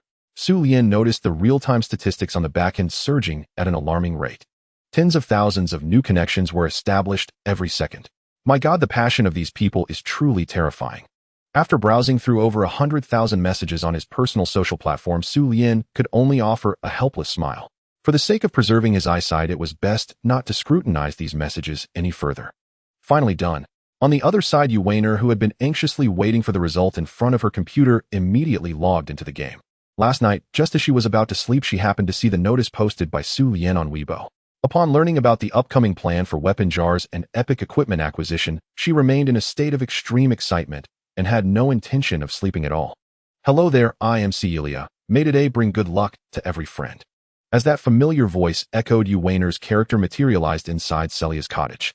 The moment the interface finished loading, she eagerly opened the class encyclopedia, hoping to discover some newly forged formidable weapons. Lunar Radiance, Katana, Radiant Sword, Solar Verdict, Lightsaber, Phantom Shadow, Reaver, Short Sword, Zenith Pivot, Sword, Lightsaber, Flowing Cloud, Long Blade, Decision, Greatsword, Blazing Inferno, Dragon Sword, Greatsword, Scarlet Crescent, Moonblade, Katana, Mirage Blade, Ariel Short Sword. Gazing upon this dazzling array of weaponry, Yu Weiner's eyes gleamed and her breath quickened. After perusing all the equipment available to a ghost knight, she gasped in astonishment. Good heavens! The attributes of these newly released high-tier items are so superior, they utterly eclipse the treasures I currently possess. Moreover, she could preview their various forms and appearances. Clicking on one of the model images, she found the sight of her character wielding it to be incredibly cool. In particular, the blood-red, crescent moon-shaped blade seemed as if it were forged exclusively for her character, fitting her perfectly. Beyond these top-tier collectibles, the official release also unveiled a list of common, yet highly appealing items: Meteor Fire Fong, Katana Kalas Tomegale Ren Short Sword, Heartrending Fracture Blade Katana, Shilon Mysterious Edge Katana. These items are also quite formidable, possessing great aesthetic charm and functionality that might even rival some epic-grade gear. Notably, all of these items are tradable on the market. If someone were to obtain them as drops from a deep labyrinth and offer them for sale, they could potentially make a substantial profit. Yu Weiner naturally had no intention of wasting time on tedious dungeon runs. Such an endeavor was simply not worth the effort. Since she could acquire Abyss Party invitations by purchasing Celia's blessings, there was no need to engage in meaningless activities. Money solves everything. In this game, there's hardly any item that money can't buy. If you truly can't buy something, it only means you haven't spent enough. Without hesitation, Yu Weiner purchased 5,000 of Celia's blessings at once. Then she enabled auto-click and frantically opened boxes before Celia, the rapid succession sounding like a string of firecrackers. In just a few minutes, spending 15,000 yuan on 5,000 Celia's blessings, Yu opened her inventory with eager anticipation. Both the material and consumable tabs were overflowing with potions of various colors. Since Yu already possessed these items, she paid them little heed. Her attention was entirely focused on the number of invitation letters she had obtained. Finally, in the last row of the material tab, she found the freshly acquired Abyss Party invitations. From this attempt, she obtained over 2,000 Abyss Party invitations from the 5,000 Celia's blessings, along with an additional 1,000 tradable Abyss Party challenge letters. In other words, she exchanged 15,000 yuan for roughly 3,000 invitations. The drop rate is pretty decent, Yu remarked softly and immediately sent a voice invitation to Lin Shufan to form a party. Epic-grade equipment can only be obtained in Abyss Mode, a mode that is clearly not without its challenges. To err on the side of caution, bringing a reliable teammate would be far better. After all, teamwork often leads to a superior gaming experience. Up so early. Today, Dungeon Fighter has introduced a wealth of new content and formidable weapons, an opportunity Lin Shufan, eager to boost her popularity, simply cannot afford to miss. Recently, the mounting competition in the game has caused her popularity to wane. Thus, like many players, she rose early to prepare for the arrival of the new version. Actually, I haven't slept a wink all night. Are you already streaming? Come on, join me in tackling this new mode. Hold on, I just logged in and don't have enough invitations to enter yet. Let me go get some first. Why go to all that trouble? Just trade with me directly. To save time, Yu simply handed over all her Abyss Party challenge invitations to the other. Remember to exchange them with Gent. You can swap them one for the real tickets there. Wow, thanks so much, sis. The two were already quite familiar, so Lin Shufan accepted the gift without any hesitation. Such a generous act left many onlookers envious. Giving away over 1,000 precious items, just like that. That's way too carefree. Does anyone know how much all this is worth? Friend, from my experience, getting 300 would require at least 1,000 openings. Alas. Such wealth is truly comparable to a nation's. It's enough to make one jealous. Soon they arrived before the Sky Fortress stage in the Sky City area. Lin Shufan's character was a LV-56 mechanic. Yu was a step ahead, a LV-57 Ghost Knight. The two were now more than capable of handling high-difficulty combat missions within their level range. However, unsure of the actual challenge level, they decided to test the waters starting from this relatively low-level area. Having chosen their target, the duo stepped into the exclusive battlefield of Sky Fortress. Brave one, break this final seal, vanquish the mighty being lurking in the depths of darkness, and win the glory befitting a hero. As a line of striking red text popped up, a more tense atmosphere seemed to permeate the air. So this must be where those rare treasures are born. A pink marker on the lower right of the map caught Yu eye. Most likely. Lin Shufan agreed. One must be extra cautious when facing unknown foes. With a hint of reverence, the two quickly buffed up and began their adventure. Soon they reached the crucial room. What is this? Seeing the scene inside, they felt somewhat disappointed. Puzzled too. They had expected a ferocious beast-awaiting challenge, but all that remained was a single immovable massive stone pillar. Yet it proved to be far from a mere decorative object. Prompted by a tip from a viewer in the live stream, they attempted an attack, which indeed triggered a chain reaction. First, small monsters wielding staves appeared and were swiftly cleared. Then the true final boss emerged before them, a humanoid monster wielding a heavy iron rod-like staff. Endure the baptism of chaotic power. As the words fell, he struck Yu character with tremendous force, sending her flying. Is this guy truly formidable? Immediately after taking damage, she consumed a recovery potion. It's fine. As long as we take turns restraining him, we'll be fine. Despite the initial setback, they quickly regained their spirits and prepared for the even fiercer battle ahead. She directly used a shadow dodge to immobilize the steel pipe man, then activated all magical arrays, trapping him at the center and unleashing a flurry of strikes. Lin Shufan was not idle, either clicking any skill the moment it lit up. Once all skills entered cooldown, she retreated to a safe zone and fired her handgun from a distance. The steel pipe man possessed an astonishingly high health pool, but thanks to their seamless cooperation and considerable attack power, they swiftly eliminated this ferocious foe. Yet before they could celebrate their victory, several professional gunmen in uniforms suddenly emerged from behind the pillars. These professional gunmen differed from Lin Shufan's class. They wore unique attire and wielded a powerful skill called Wandering Barrage.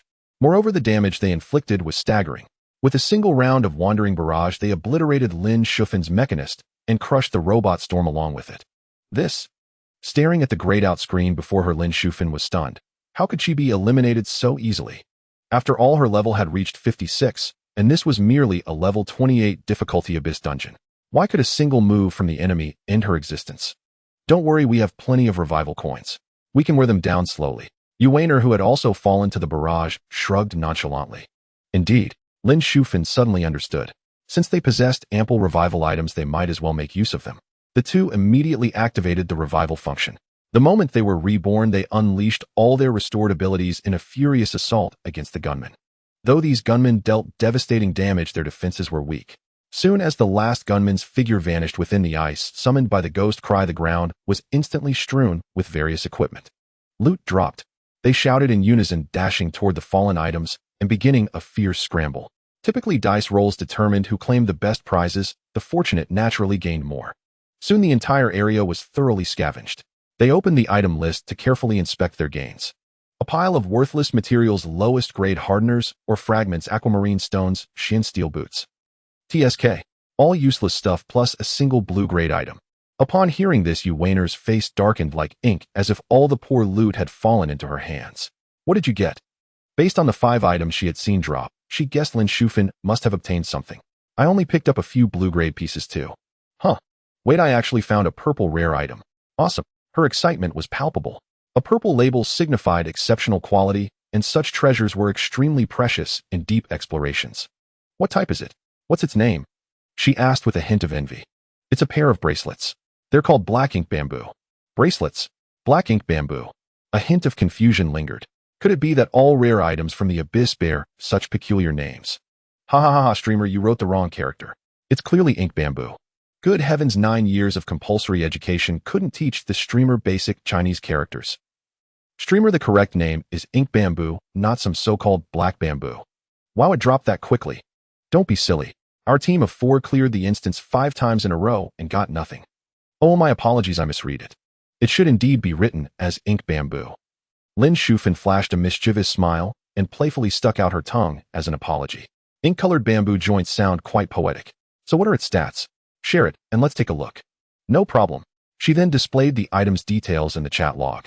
After examining it, Yuaner concluded that the accessory's overall quality was above average, but not top tier. However, the added 3 movement speed and 30 extra jump power were quite intriguing features. Try equipping it, and then activate the soaring skill. Alright. Without hesitation, she replaced her current accessory and activated the corresponding technique. What should I do next? Jump and feel the effect, he suggested with an expectant tone. Got it. Pressing the single jump button, the controlled character nearly reached the edge of the map, almost breaking the screen's boundary. Wow, why can I jump so high? She asked in surprise and delight. Because this bracelet provides 30 extra jump power combined with the exclusive technique, it achieved this height. Besides that, the 3 movement speed increase should have made you notice your character moving faster, right? Oh, noticing the wind mark trailing behind her, she suddenly understood and nodded in agreement. What a fun and interesting little gadget. She controlled the character to bounce around joyfully like a cheerful, long-tailed spirit monkey. Wow, this looks really awesome, give me one. I really want a special reward from the Abyss Challenge. But I can't even beat that pipe monster TAD. Huh, I just got this accessory too. It really boosts jumping power significantly, super fun. Which server is the person who spoke earlier from? Are you considering selling it? I've decided not to just watch, give it a try too. Take me with you. Watching her companions brimming with excitement, Yuaner felt a pang of bitterness in her heart. She too yearned to possess a unique treasure from the depths of the labyrinth. Let's continue exploring deeper. With more attempts, we might even discover better tools. There was still plenty of time and energy left to complete the task. With luck, there might even be a chance to find a legendary weapon suitable for a swordsman. How about we move to a higher level map for adventure? The treasures that drop there might be more valuable. Suddenly struck by inspiration, she made the suggestion. Well said. She was quite knowledgeable about the Epic Atlas. Most legendary artifacts only appear in deep secret realms above level 40. Although the current location also produces legendary items, their actual combat power is relatively weaker. Alright, heading to the advanced zone to find the Abyss entrance. Eager to set off, she exited the current scene without delay. There was no need to worry about their status as the Demon King's contract already ensured their safety. After a brief discussion, the two unanimously agreed to venture into the Green Capital dungeon, which matched their current strength level. At that moment, the livestream viewers were already bursting with laughter. These two streamers can barely handle a lower difficulty map, yet they dare to assault a more perilous realm of the same tier. Their courage is commendable. Upstairs, do you think everyone else is as limited as you with only 10 free revives? They can clear the dungeon with revival coins alone. Even I get a headache grinding in green capital, and the streamer dares to challenge the abyss mode. QEQ. Believe it or not, I just got a purple ring drop, but then I died together with the monster, and the worst part is I've used up all my revival coins. Haha, my heart aches for the guy upstairs. The comments in the live room almost perfectly describe their situation. Here, challenging the abyss mode, the two were prepared to rely on revival coins and supplies to tough it out. After all, they had plenty of supplies in hand, hoarding them would be a waste. However, upon arriving at this place called Green Capital City, they realized the problem was far more complex than they had imagined. Simply reviving consumed about 50 items, and after nearly 20 attempts at the Abyss dungeon, all they obtained were some insignificant pieces of equipment. Moreover, the enemies here possessed terrifying attack power, every move could be fatal, and any mistake forced them to rely on extra lives to continue fighting. Gradually, the two players began to waver. Not only was the physical exertion immense, but the rewards were also disappointing. Such a state would make anyone want to give up. Hey, can we really find good gear here? Why is it all junk? Lin Shufan complained helplessly. Her mechanic class had nearly depleted its energy bar, and she hadn't even seen a single rare tier item. I should have gone to another map instead. Yu Weiner echoed with a hint of regret. Clearly the gaming experience here was quite awful. Let's try one last time, then I need to rest. Lin Shufan indicated she had only a few attempts left, and her streaming time had already met the requirements. Agreed. After this, I'll go back to the previous map to grind. This place is a bottomless pit. Yu Weiner still had some energy recovery potions to use. After this final attempt, she would leave this place for another location. Then the two began yet another seemingly fruitless but persistent effort. After dozens of practice runs, their skills and coordination had greatly improved. Soon they found the path to the final stage and cleared all obstacles along the way. As the battle neared its end, facing the charging mage squad, the two girls, having exhausted all their skills, were defeated without any defense. However, relying on resurrection, they threw themselves back into the fight until the last enemy fell. Through an afternoon of trial and error, they had devised this method, using unlimited revives to overcome the challenge, which many viewers teased as the rule of money. Finally, as the last enemy fell among the loot scattered across the ground, something unusual caught their attention. Could it be another piece of junk? Well, Yu Weiner, who had been nonchalant, suddenly leaped to her feet with an exclamation, even letting a curse slip out unintentionally.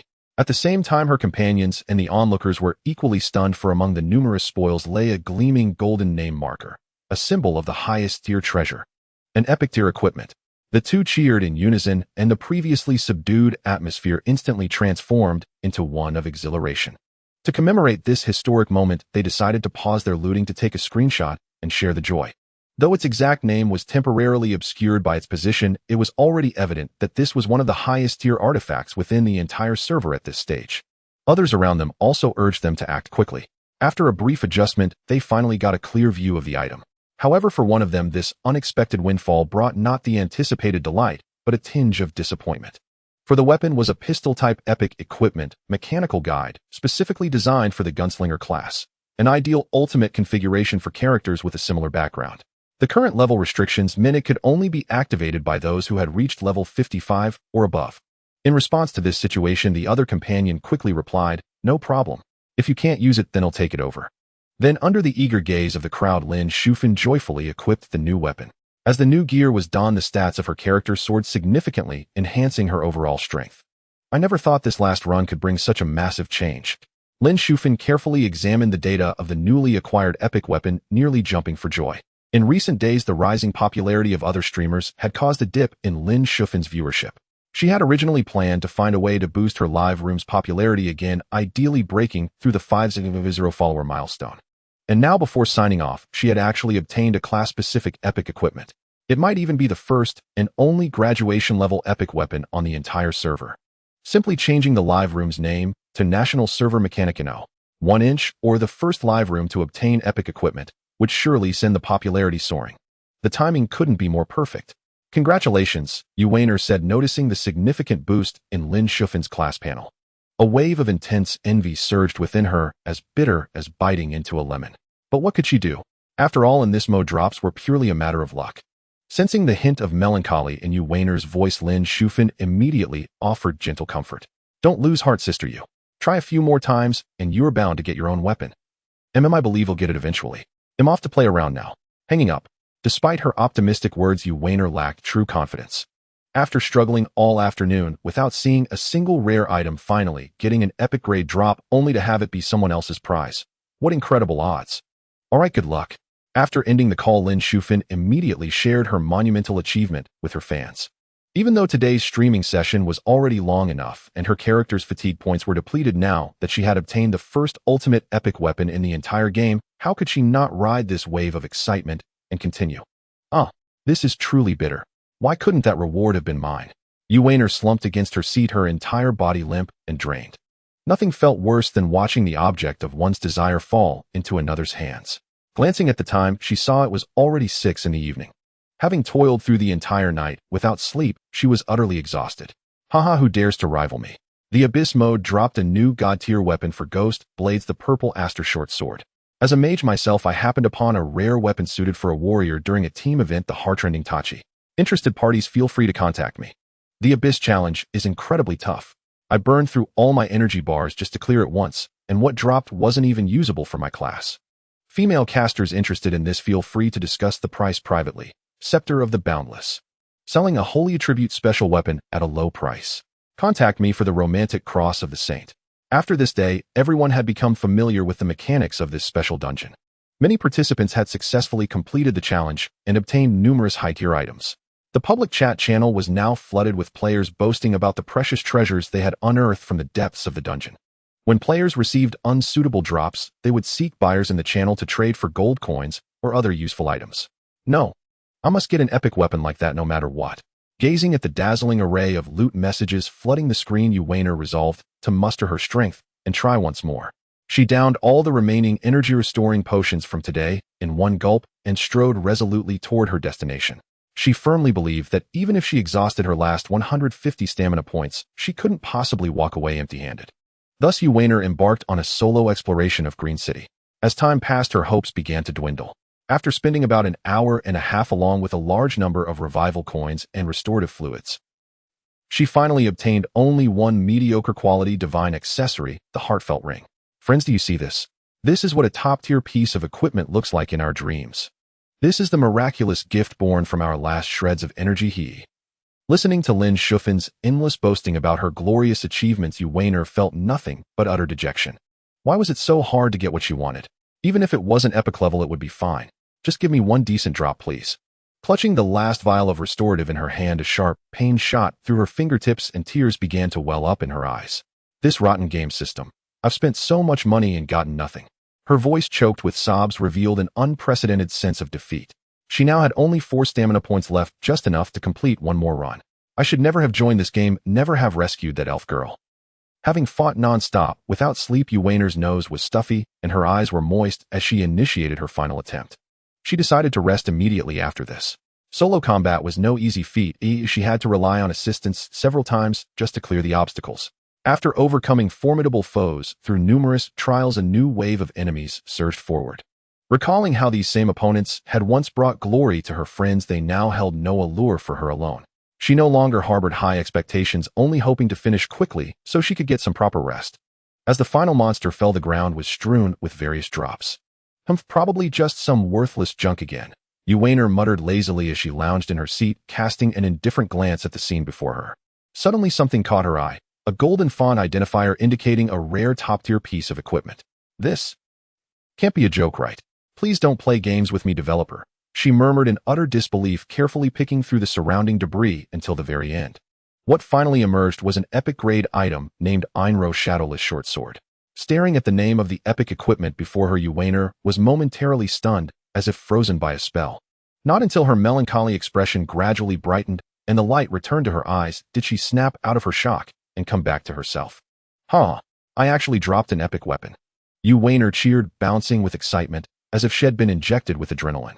This epic weapon was a short sword exclusive to the Azura class, not the katana favored by Ghost Blades. Even so, Xu was still thoroughly pleased. Whether it was a lightsaber or not, as long as it suited her Ghost Blade. Even if it were a greatsword, Xu wouldn't complain. Great, this is just too great. Her earlier gloom instantly dissipated. She quickly pulled out her phone, took a screenshot to save the moment, and eagerly sent it off to Lin Shufan. Shufan, I got an epic weapon for the Ghost Swordsman, and it's level 52. The location is Green City. Wow. Really? Congratulations. But wait, isn't this a short sword? Isn't the Ghostblade signature weapon supposed to be a katana? Earlier that morning, Lin Shufan had also looked up some information about ghost swordsmen, and she recalled that the shadowless sword seemed to be a short sword. Generally, such equipment was meant for Azura players. Who cares? As long as it's not a lightsaber and suits my character, it's fine. Yuwaner replied nonchalantly. After a brief exchange with her friend, Yuwaner put down her phone and eagerly picked up the shadowless sword, impatient to examine its attributes closely. That morning, Yuwaner had only skimmed through the list of epic weapons without checking every detail. As for the shadowless sword's properties, she was still in the dark. Yet since it was an epic tier item, it was bound to be outstanding. Especially the name Shadowless Sword Einro. What a resounding name it was. Picking up the shadowless sword, Yuwaner quickly opened her character interface, moved the cursor over it, and carefully read through every description. As she had expected, all the data on the shadowless sword was astonishing, at least several times stronger than her current rare katana. Just then, a particularly striking additional buff caught her attention. Increases damage by 30 on use. Increases damage by 30. That's just absurd, isn't it? Seeing this, Yuwaner's eyes widened in disbelief. She even wondered if her vision was blurred from staying up too late. After rubbing her eyes and double-checking, the result remained the same, a 30 damage boost. This effect meant that in any combat state, whether normal attack skill releases or even penetrating strikes, the weapon would enhance the user's total damage output by a full 30%. If an attack originally dealt 100 points of damage, then with the shadowless sword, it would deliver 130 points. Perhaps for the average player the difference is not significant, but when faced with enemies boasting tens of thousands of health points, it is a world of difference. Yuwaner stared at the shadowless sword for a long time, then couldn't help but burst into laughter. This was far more than just an epic weapon, it was one of the most precious artifacts in all of Arad. Gazing at the final line of praise for the item, the moment one touches it, they are already wounded, a true invisible wound. Such staggering data paired with its lofty description only made Yuwaner cherish the shadowless sword even more. When she equipped the item, she realized why it was called the shadowless sword. In her hand, only the hilt remained with no visible blade to be seen. So cool. Yuwaner admired her character wielding the divine weapon on the screen, pumping her fists in excitement. Although many players chose the Ghostblade class, only a handful possessed such a powerful epic weapon. Now she had obtained this ultimate gear. Yuwaner firmly believed her ghost cry would become the undisputed strongest. The next day at noon, upon waking, her first act was to log into her Weibo account and post a message along with a screenshot of the shadowless sword she had taken earlier. The titles read: the return of the nation's strongest ghost cry and the first divine artifact of Arad. As a figure with some renown in the gaming circle, Yuwaner boasted over 4 million followers. Coupled with the current trending topic, posts related to Dungeon Fighter naturally drew many netizens' attention. Opening the Weibo content, everyone could see a detailed illustration of the shadowless sword. Faced with such terrifying effect descriptions, especially the 30 additional attack bonus, netizens were utterly shocked. Is this for real? There's actually a 30 bonus. Sister Yu, when did you start learning photo editing? The person above, don't speak without checking. This setting does exist. I'm a newbie. Is this 30 really that strong? A total increase of 30%. What do you think? A 30% boost to total damage. That's too insane. ITLL be nerfed or removed by the devs sooner or later. The name is so cool, and the key is that it only shows a hilt when equipped. Super stylish. As expected of Sister Yu, so professional at gaming. Truly the envy of us casual players. I just started. Ooh, I want to get a shadowless sword too. I'm still using a shabby old cleaver. Because Yuwaner had publicly displayed this bug-level equipment and its astonishing boost effects, many players flocked to see it, especially a large number of Ghostblades. In just 2 days, the shadowless sword was hailed as the first divine artifact and gained immense fame. Upon learning it dropped from the Green City Abyss mode, countless Ghostblades gathered there daily to challenge the dungeon. On the Douyu platform, Lin Shufan's live stream was in full swing. As one of the most popular dungeon fighter streamers at the moment, her viewership had already surpassed the 5,000 mark. The recent revelation of the first level 50 epic weapon had further surged her audience numbers. Combined with her charismatic personality, her fans were reluctant to watch any other room. During this period, Lin Shufan had worked even harder, growing from an obscure small streamer into a major broadcaster. Today, Lin Shufan once again invited Yuwaner to team up for a dungeon challenge. Having just cleared the Abyss mode with nothing else to do, they came to the earthen jar vendor to try their luck opening chests. This was not without reason, for they had not obtained the ideal equipment in the Abyss. Yet they were not disheartened by this. After all, both of their main weapons were already of the highest epic tier, especially the shadowless sword in Yuwaner's hand, a divine artifact virtually unmatched in the market. Thus there was no rush to upgrade other parts, as legendary treasures were not so easily acquired. If everyone in the world possessed a full set of epic gear, where would the fun of the game lie? Moreover, the earthen jars offered a chance to draw high-quality rare items, some of which could even rival epics. If luck was on their side, and they drew a set of legacy equipment combined with their already formidable weapons, it would be the perfect fulfillment of their wishes. I guarantee you'll strike it rich. It definitely won't come up empty. Occasionally drawing a blank is inevitable after all. Sister, are you interested in the live-streamed launch event for the new game that Douyu platform is hosting tomorrow? Lin Shufan asked while spinning the wheel like chests. The two gaming giants had a close relationship. Game World typically sold the streaming rights for its products to its rival platform Douyu. The latter's strategy, based on guidance from the former, was to cultivate several major influencers specializing in a particular genre of game content or to craft promotional videos designed to attract a wider audience. This upcoming designer meet-and-greet event was co-hosted by both parties, aiming to promote products that could quickly attract a large number of paying players while being highly addictive. Moreover, in such a showcase window, certain renowned producers would be invited to share their insights. Once these game architects, who usually amassed fortunes from behind the scenes, appeared before the public eye, they would undoubtedly provide an outlet for the grievances of many disgruntled players.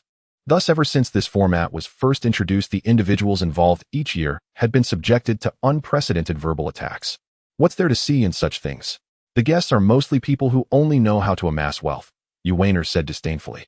She had never held much goodwill toward those design team members who only thought about milking players' wallets while caring little about the actual gaming experience. Haha. Lin Shufan gave a dry laugh and quickly changed the subject, wary of crossing the company's red line.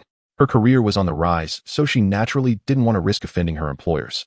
Suddenly, as if recalling something, she added, "Speaking of which, I heard from other colleagues that this year the mastermind behind Dungeon Fighter is said to be invited as a guest." "Oh, is that true?" Xu Lian's eyes lit up with intense curiosity.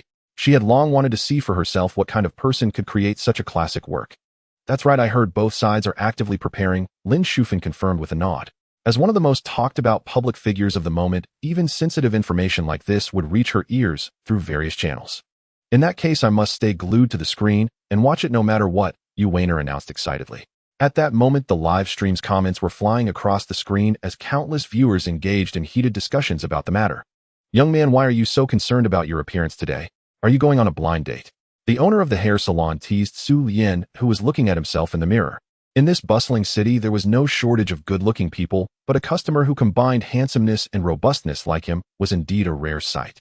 Not to mention his sunny and cheerful aura, which easily outshone popular idols of today. Even the two apprentice girls nearby couldn't help but sneak glances and whisper about him, occasionally casting shy looks his way. "It's not as complicated as you make it sound. I just dressed up a little," he replied with a light smile in response to the joke. In fact, not long ago, he had received an official notice inviting him to appear as a special guest at a public exchange event. Originally, the arrangement was for another well-known career planner, but due to the recent surge of news about DNF and its rising popularity, Xu Lian, a name once obscure, had gradually garnered more attention. In the end, under the strong demand from fans, the organizers had to adjust their plan and invite the current trending figure to take the stage. Xu Lian thought he would get his hair done before heading out. After the haircut, he hailed a taxi on the street and went to the airport. After flying for about half an hour, Xu Lian arrived at the headquarters of Douyu live streaming platform. With the pass issued by the operations department, he smoothly entered the recording team. The evening event was scheduled to start at 8 o'clock, and it was not yet 6, so Xu Lian decided to find a place to rest for a while. With nothing to do, he simply found a seat, took out his phone to watch short videos, and waited for the Douyu staff to come find him. Time passed imperceptibly, and gradually some game designers arrived at the venue. Their purpose was to meet the designer of Dungeon Fighter, hoping to become friends and perhaps learn some experience. Most of these designers knew each other and started chatting upon meeting. Only Xu Lian sat alone on the side. Hey, who is that? He's really handsome. Is he one of our streamers? I don't recognize him, but he's truly good looking. Maybe he's from the beauty or outdoor section. Wow, didn't you notice he looks a lot like some celebrity? Who wants to go ask for his contact info? In this venue within the live streaming company, besides employees, most were streamers and hosts coming and going. With Xu Lian's outstanding appearance, just sitting there casually attracted many gazes, especially from the female streamers and female designers present. Having been away from crowds for a long time, Xu Lian felt a bit uneasy under so much attention. Just then a familiar voice came. "Excuse me, are you Mr.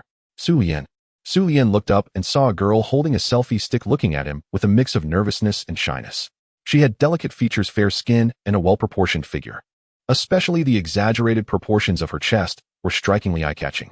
Even someone as experienced as Xu Lian found it surprising. He quickly recognized her as the popular female streamer known as Pink Wings. Her signature traits were far too distinctive. "It is me. Isn't it still before the show time?" He nodded in response and stood up. "Really? You're even more handsome than in your photos." Gazing at the handsome Xu Lian before her, Lin Shufan couldn't help but feel her heart flutter. She had been reluctant to take on the hosting duty today when it fell to her due to the original host's illness until she learned that the creator of Dungeon Fighter would be appearing at the event. That changed her mind. Never did she expect to encounter the man himself upon arrival, and he was far more captivating than the materials described. Instant heartthrob mom him in love. The viewers in the live stream were also stunned by Xu Lian's handsome and dashing image. Wow, is this the person who made Dungeon Fighter? Absolutely stunning. He's the spitting image of a dream lover. Can I just call him hubby? Hey streamer, mind your image, don't drool, you talk big, but do it, haha. He must be over 6'3" tall and handsome perfect. Who said this guy was a shootin' nerd? Get him out of here. Yu Weiner blushed as she murmured something about Xu Lian on the screen. It hasn't started yet. Lin Shufan waved excitedly in explanation. Alright. Then Xu Lian noticed Lin Shufan was live streaming this scene through her device. Are you streaming right now? Yes. I'm a streamer from our company's Dungeon Fighter channel. She replied cautiously. I know you. I've been following you for a long time. Hearing this, Lin Shufan looked at him with a mix of surprise and delight. In truth, Xu Lian had been a loyal supporter of hers ever since he first watched her stream. After all, if it hadn't been for the massive traffic she inadvertently brought, Dungeon Fighter might not have risen to fame so quickly, coupled with her own captivating charm. Then could you say hello to my fans in the stream? They're all your loyal supporters. Miss Lin spoke up with slight hesitation, but courageously made the request. It was one of the suggestions from the admin earlier to seize this opportunity to draw viewers' attention. Since the game was at its peak, Xu Lian, as its core creator, making his first public appearance would undoubtedly generate significant buzz. Yet the moment the words left her mouth, Lin Shufan immediately regretted them. She didn't want him to think she was just using him to gain more attention. Despite her inner turmoil, she forced herself to stay calm. Of course, Xu Lian said easily. After all, this girl had helped him before, and a simple greeting wouldn't hurt. Then he leaned toward the camera lens and cleared his throat. Greetings, warriors guarding the world of Arad. I am the developer of this game, Xu Lian. I wish all players rare drops, successful clears, and your desired items from draws. Is that okay? A bit too formal, he asked with a smile. It's wonderful, thank you. Thank you so much. Lin Shufan was overjoyed. She never imagined that such a successful man would be so approachable, treating a small streamer and her followers with no airs at all. As these words were uttered, both the on-site and online audiences erupted into jubilation. Oh my God! Receiving the author's personal blessing. I must stay up all night to work miracles. Whoa, he's so handsome, sis, I can't control my emotions. His appearance, voice, and attitude are all flawless, utterly irresistible. Now I don't know who to envy anymore. Meanwhile, several other professional designers engaged in heated discussions cast astonished glances. They never expected that the young man who had been sitting there playing on his phone was actually the game designer who had recently become a massive sensation. Mr. Xu. At that moment, an employee with a work badge hanging on their chest approached with a beaming smile. The show is about to start. Please head to the recording studio first. Everyone is waiting. Hearing this, the staff member turned around and added in a calm tone, Lin Shufan, you should also prepare quickly. The show's popularity tonight is extraordinary, so make sure to perform well. All right, Lin Shufan hastily agreed. I'll take my leave now. Remember to play Dungeon together when you have time. Xu Lian nodded, then turned and smiled at Lin Shufan. Absolutely. Lin Shufan nodded vigorously. Faced with an invitation from the designer of Dungeon Fighter, how could she possibly refuse? At 8 o'clock sharp that evening, the live broadcast commenced on schedule. After Lin Shufan had hosted a series of activities, the long-awaited interactive segment arrived. This segment primarily involved randomly selecting comments from the live chat, allowing netizens to connect directly with the game producer to express their opinions or ideas about the work. This was also a part that many game developers dreaded, as the selection of contacts was entirely dependent on luck. If they encountered a hot-tempered person, they would inevitably face a barrage of scolding. However, the comments during this live broadcast were surprisingly friendly. Not only were they devoid of negativity, but they were filled with voices eagerly awaiting the appearance of the Dungeon Fighter designer. Although this new game had been released for a very short time, its player count was already comparable to that of some classic online games. The reason lay in the fact that compared to other works, Dungeon Fighter was practically a paragon of industry integrity. Now let's welcome the lead creator of Dungeon Fighter, Mr. Xu Lian. Accompanied by background music, Xu Lian stepped into the camera frame wearing headphones. Hello everyone. I'm a member of the Dungeon Fighter development team, and my name is Xu Lian. The moment he appeared, the online fans exploded into chaos. Wow, he's so handsome. He's nothing like those pot-bellied programmers of the past, completely on another level. Oh my god, is this really the mastermind behind Dungeon Fighter? He's so young. Amazing. I thought it would be another chubby uncle. Mom's asking me why I'm staring at the screen and drooling. I have to admit this guy is really good looking. Anyone with a lot of pee help me wake up the person above. Diabetics stay away, don't let him taste any sweetness. Leave it to me, I'm a kidney failure contestant. Alright, now let's move to the next phase and see what our loyal players have to say to Teacher Xu. Lin Shufan smiled. Excuse me, I've tried all 6 classes in the game so far. Will there be new classes introduced in the future? Xu Lian responded, absolutely. Teacher Xu, how can I increase the probability of obtaining epic equipment in the Abyss mode? Xu Lian replied, just keep a devout heart. Will higher level content be added later? Xu Lian said, yes, and we will also design more interesting levels for everyone to experience. Teacher Xu, hee, do you have a girlfriend? Xu Lian laughed and said, for someone in our profession, the computer is the closest companion. The QA session went quite smoothly. Thanks to Xu Lian's humorous attitude and candid answers, the audience was generally satisfied. Coupled with his handsome appearance and magnetic voice, even those who usually didn't pay much attention to the game stayed in the live stream unwilling to leave. The attention for the current game release segment had skyrocketed to the top of the charts, with concurrent online users and activity levels far exceeding those of the same period last year. This surge in popularity also caught the attention of senior management at Douyu platform and related industry leaders. The leadership of both companies began to give more attention and support to this rising star in the gaming world. As the final part of today's event, let's do one more live connection. So under the director's operation, a random piece of text was quickly selected from the scrolling messages to connect. At that moment, the entire screen was filled with dense comments and various rewards pouring in nonstop. After filtering, a highly ranked piece of information was chosen as the target for this connection. Congratulations on being the lucky one. Please ask the guest your question. Faced with the prompt on the screen, Yu Weiner felt a bit surprised. She hadn't expected that a casual comment she made would be selected. But most of the questions had already been asked by others. What should she ask when it was her turn? Moreover, seeing the exceptionally handsome Xu Lian on the screen, Yu Weiner suddenly felt an inexplicable nervousness. My friend, what question would you like to ask the designer? Lin Shufan asked politely. Oh my, I really didn't expect to be chosen. Yu Weiner replied, a bit embarrassed. But since the connection was already made, she couldn't just say nothing. Hearing this familiar voice, Lin Shufan couldn't help but freeze. Wasn't this Sister Yu? Designer. Can you hear me? Loud and clear. Please go ahead. Xu Lian responded. Then, will you continue to release new works? Yu Weiner asked, her face flushed. Even through the electronic device, she couldn't hide her inner nervousness and excitement. What could she do? That guy had such a handsome face. After thinking for a moment, Xu Lian replied, yes. And I believe future products will also not disappoint everyone. The news of upcoming plans made the atmosphere in the live stream even more heated. Another new work is coming. Awesome. I hope it can still be free and fun like this. Please don't wreck our health next time. Since I got addicted, I feel like I'm working overtime. I really hope to see this creator bring other types of works because I see long-lost sincerity in him. Oh, so this person is the legendary Sister Yu. No wonder it felt off.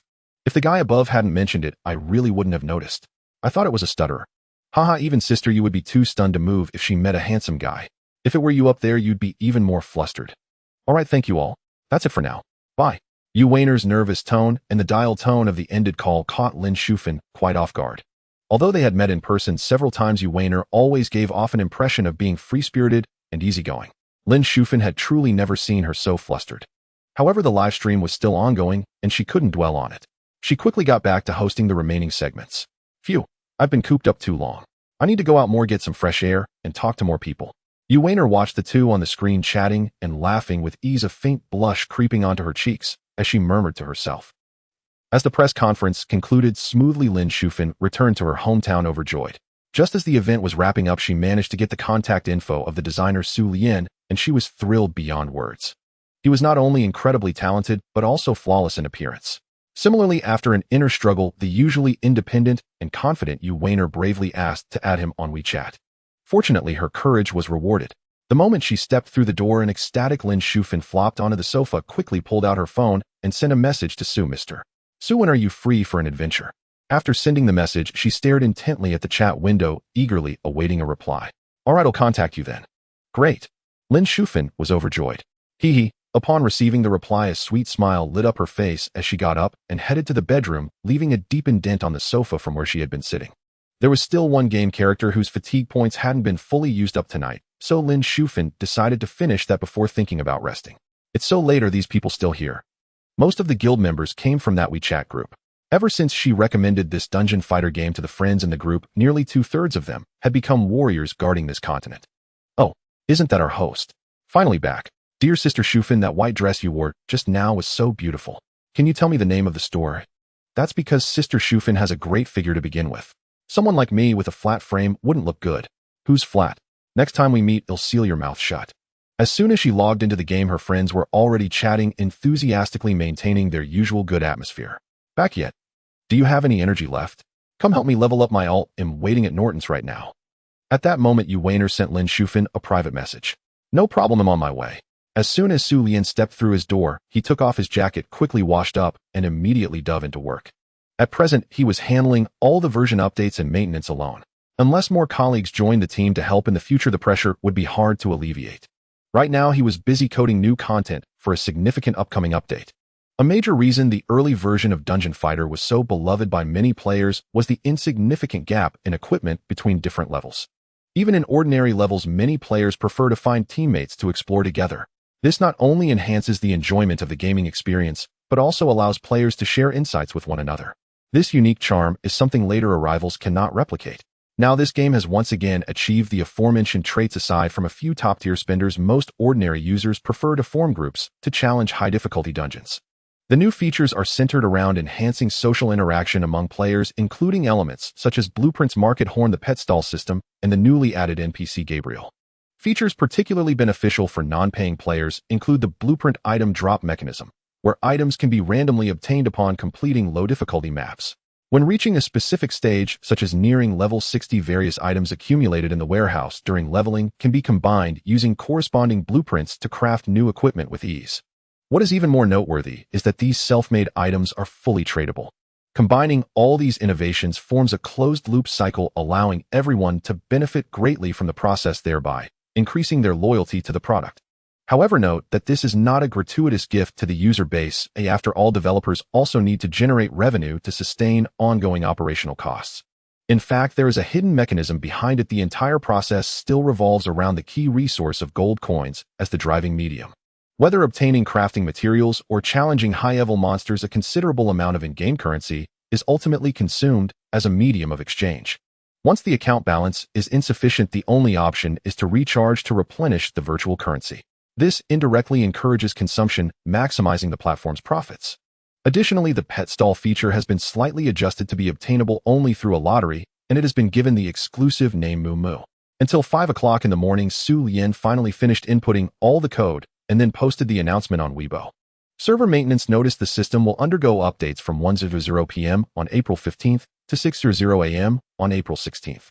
This update includes server broadcast equipment, crafting blueprints, Moo Moo Pet, NPC Gabriel, and the universal trading platform. Global broadcast using this item allows players to send messages to all server players, and it will randomly appear in Celia's Blessing.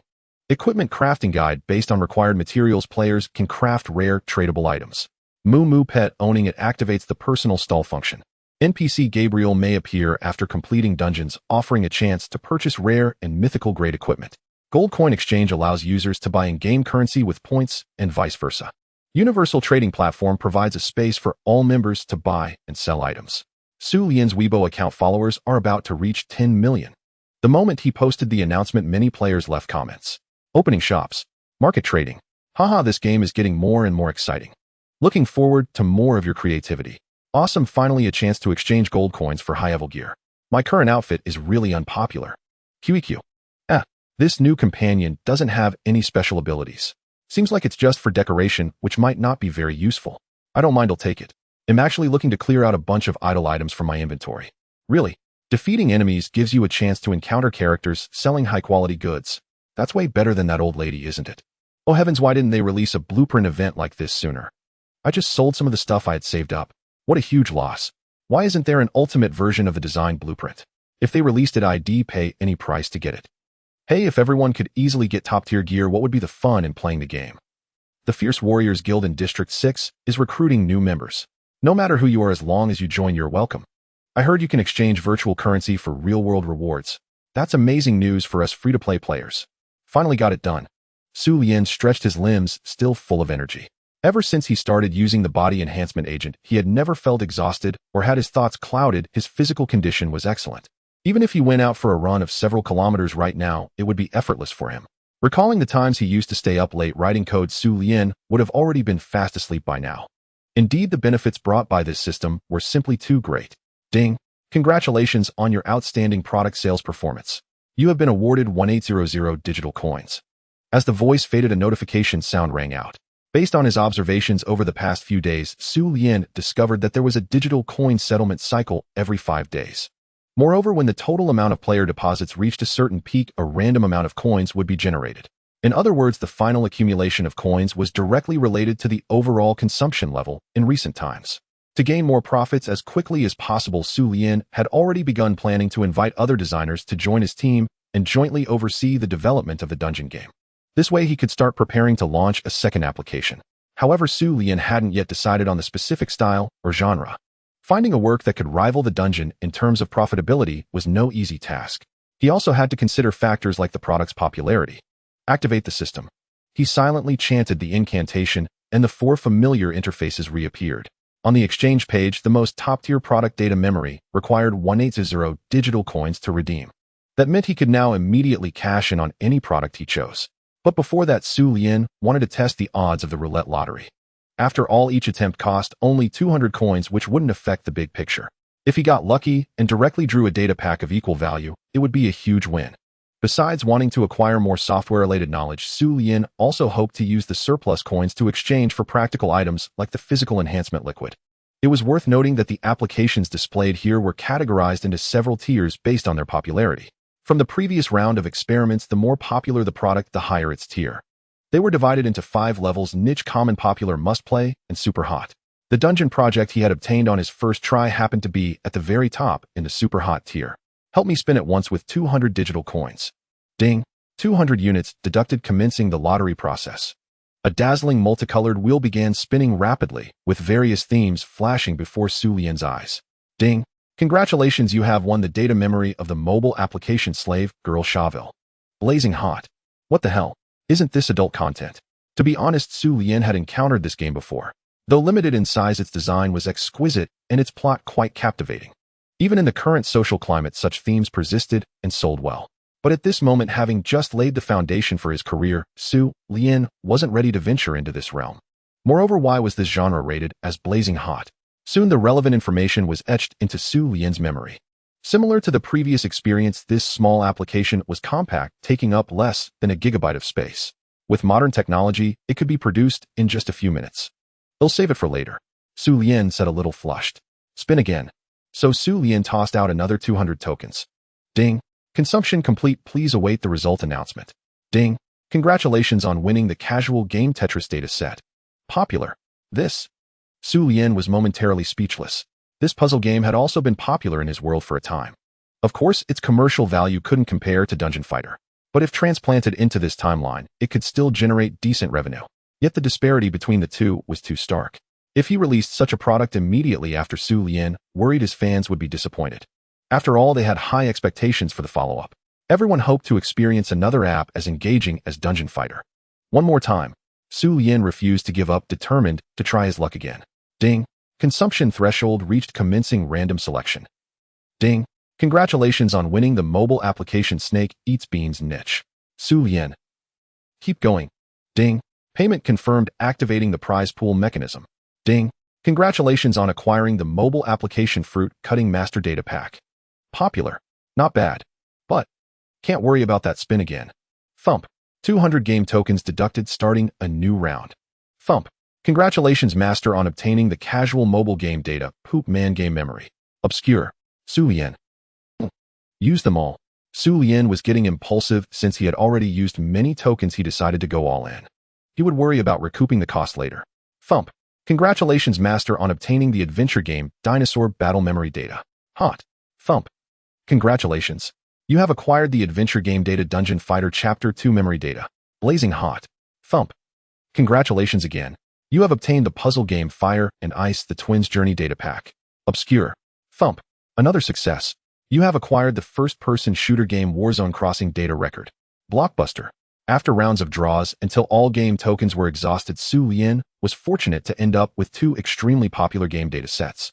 It seems consecutive spins can indeed yield unexpected results. Feeling the newly added memories in his mind, Xu Lian chuckled wryly. Especially the Death Gods Challenge version within Dungeon Fighter, which was exactly what Xu Lian planned to release. Opening the ancient underground palace and the Tower of the Dead, allowing players to fully unlock their potential.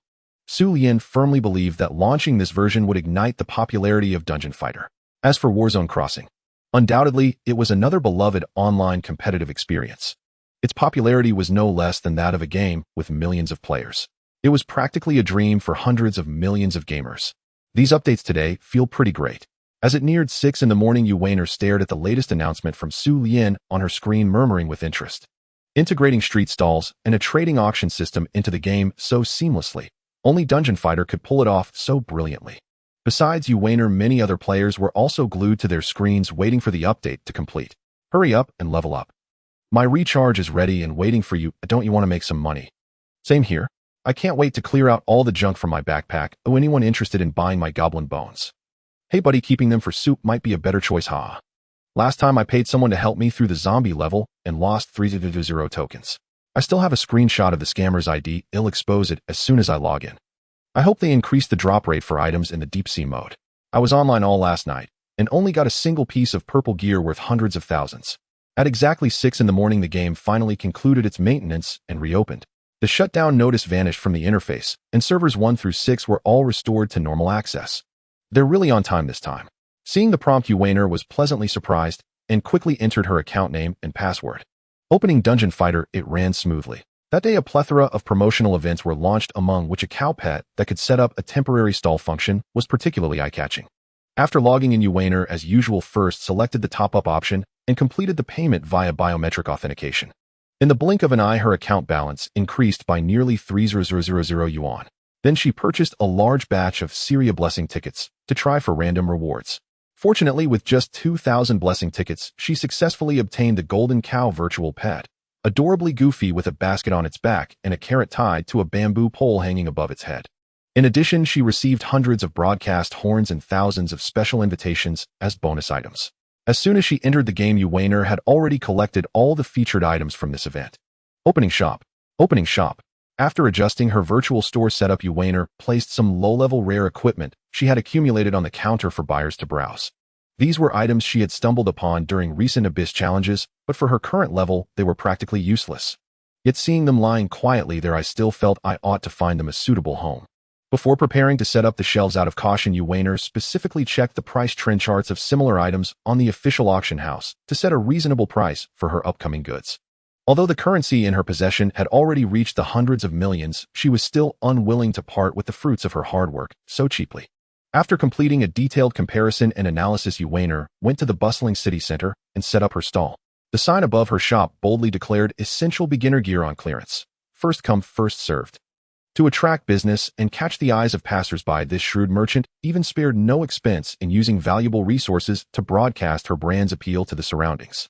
Thus, before long, numerous characters of various types gathered there to inquire about the situation. Meanwhile, the entire chat channel was flooded with a wave of questions and discussions. So this new thing is called a stall. How hilarious, huh? Why does someone have so many treasures right from the start? I want some too. How can I get them? Friend, recharging is the real deal. As long as you're willing to spend, your luck will come in time. Sister Wan, since I'm also a fan of Ghost Cry, could you give me a piece of purple equipment? They'll trade 100 goblin hand bones for it. Are you really selling the rock phosphorus shoulder? My berserker has been missing that piece. He'll buy it now. The Azure Scale shoulder is actually 2,000 cheaper than the ranking list price. I'm getting it now. To sell all the equipment quickly, Yu Weiner priced her items 10 to 20% lower than market rates, making them far more attractive. In just a few minutes, her displayed goods were completely sold out. What a fantastic feature. Gazing at the empty shelves and the millions of gold coins added to her account, Yu Weiner was in high spirits. After witnessing Yu Weiner's successful sales, some players who also possessed rare pets began trying to set up small stalls in the Hindenmeyer Square to sell their items. Everyone take a look.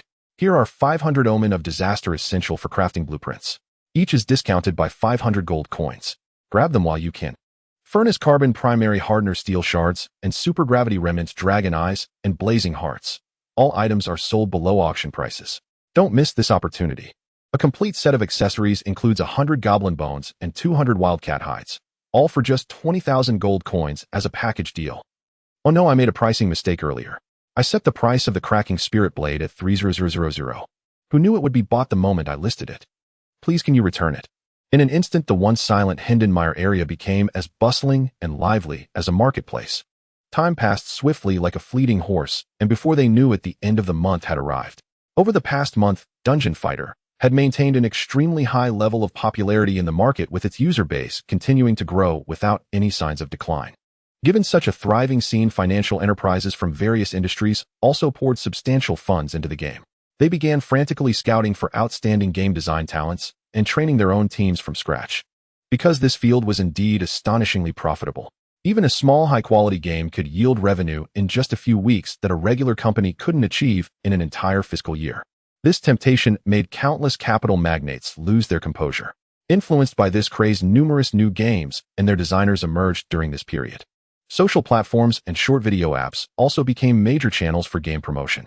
However, the total market capacity was limited, and excessive competition quickly drowned many new faces in the ocean. Many companies that transitioned into game development suffered huge losses due to a lack of competitiveness. In the recent past, the number of enterprises forced out of the industry due to failure was shocking. Yet amid these turbulent days, Xu Lian's Dungeon Fighter continued to maintain strong momentum and undiminished popularity. Now almost every forum discussing games was filled with conversations about Dungeon Fighter. Topics such as character outfit recommendations, class strength comparisons, and spending levels were enduring subjects in the player community. Even international followers went out of their way to access domestic servers through special means to join in. Such immense popularity prompted many streamers who had originally focused on other areas to gradually shift their direction and become specialized broadcasters dedicated to this game. Currently, the most popular live streaming rooms on major domestic platforms were those specializing in dungeon-themed content. Activities like helping viewers draw lucky cards or demonstrating challenging high-difficulty levels attracted widespread attention. If overseas streaming services had no relevant copyright restrictions, it was believed that the same phenomenon would unfold there as well. As if appearing overnight, Dungeon Fighter was reshaping the once-dull industry landscape with an unstoppable force. Within just 2 months, it broke multiple sales and download records, easily surpassing many once popular game products. As the creator of the game, Xu Lian also gained unprecedented exposure through this opportunity. He was even invited to participate in important events organized by social media giants, and took the stage twice to share his experiences. Unlike ordinary press conferences, the guest lineup here was very strict and widely respected, making it extremely difficult to secure a speaking opportunity. Yet despite this, Xu Lian was able to attend such high-level forums twice as a free invited guest. Clearly, he had become an absolute star figure in this field. As the saying goes, a tall tree catches the wind. As Xu Lian's reputation grew, it naturally invited jealousy and slander from some peers. Coupled with his repeated rejections of invitations to join several well-known companies during this period, both Dungeon Fighter and Xu Lian himself had recently been affected by many negative rumors. However, the loyal player base quickly realized that these were deliberately fabricated facts aimed at malicious purposes. The current online environment was extremely open and transparent, and netizens were already accustomed to such situations. In the past, similar controversies might have sparked public curiosity and drawn onlookers to watch the developments. But now, whenever someone was found intentionally defaming the product they loved, fans would rise up in unison, not only leaving supportive comments, but also employing technical means to uncover and publicly expose the orchestrators behind the false narratives. Consequently, those who spread disinformation gradually grew fearful of this formidable wave of support, and online articles maligning Xu Lian and his creative work significantly diminished. Even individuals of notable status dared not act rashly. In today's hyper-connected era, especially for those versed in computer skills, uncovering personal information has become astonishingly effortless. During this period, Xu Lian remained far from idle. He had already completed all content updates for Chapter 2, the Grim Reaper's Challenge, of Dungeon Fighter. Yet he did not rush to release this new version. The current season was a lull in the gaming market. Dungeon Fighter's core audience consisted primarily of students and office workers. They typically indulged in gameplay during evenings or holidays. Xu Lian planned to launch the update 2 months later. That would coincide with summer vacation, a time when most students and white-collar professionals enjoyed extended breaks. With holidays came a marked surge in consumer activity across all sectors. Thus, not only game studios, but enterprises across industries placed immense strategic value on this seasonal window. Releasing new chapters and events at this juncture was unequivocally ideal. Perhaps it's time to begin recruiting game designers, Xu Lian murmured, thoughtfully gazing at the astronomical revenue figures flashing across his back-end dashboard. With the new chapter fully developed, he would soon have bandwidth to pursue other initiatives. Within just 3 days, the platform had accrued over 20 million yuan in new top-ups. All prior earnings had already been transferred into his personal account. Financially, he faced no constraints, and crucially, he no longer needed to handle updates himself. He thus resolved to seek suitable candidates for his team in the near future. Though first a critical question demanded resolution: where would the team work? Where precisely would his future colleagues carry out their daily tasks? Surely he could not expect newcomers to code in a rented studio apartment, as he once had. He currently resided in Shanghai City, a thriving metropolis within the country where living costs soared to staggering heights. Acquiring land or office space here required hundreds of millions of yuan, and even then success hinged upon extensive personal networks. In real estate circles, navigating without trusted referrals invited considerable risk. Coupled with subsequent recruitment and technological investment, the total expenditure loomed as truly substantial. A swift mental calculation revealed that, even after executing the full plan, his bank balance would dwindle nearly to zero. Yet retreating into passive prosperity demanded precisely such an investment phase. After all, every paragon's ascent began with arduous toil. What if I begin conceptualizing Crossfire instead? Recent draws had yielded abundant game-related data, particularly vivid memories of the first-person shooter Crossfire.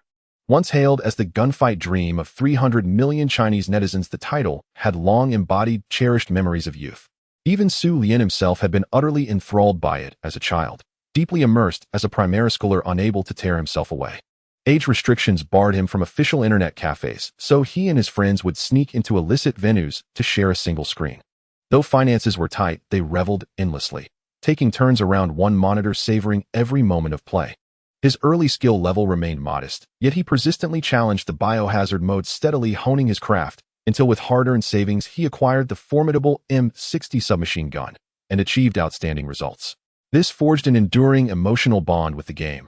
Even after monetized items drove players away, he still logged in occasionally to relive its legendary campaigns. Though similar shooters existed in this world, they appeared archaic and utterly uninspiring.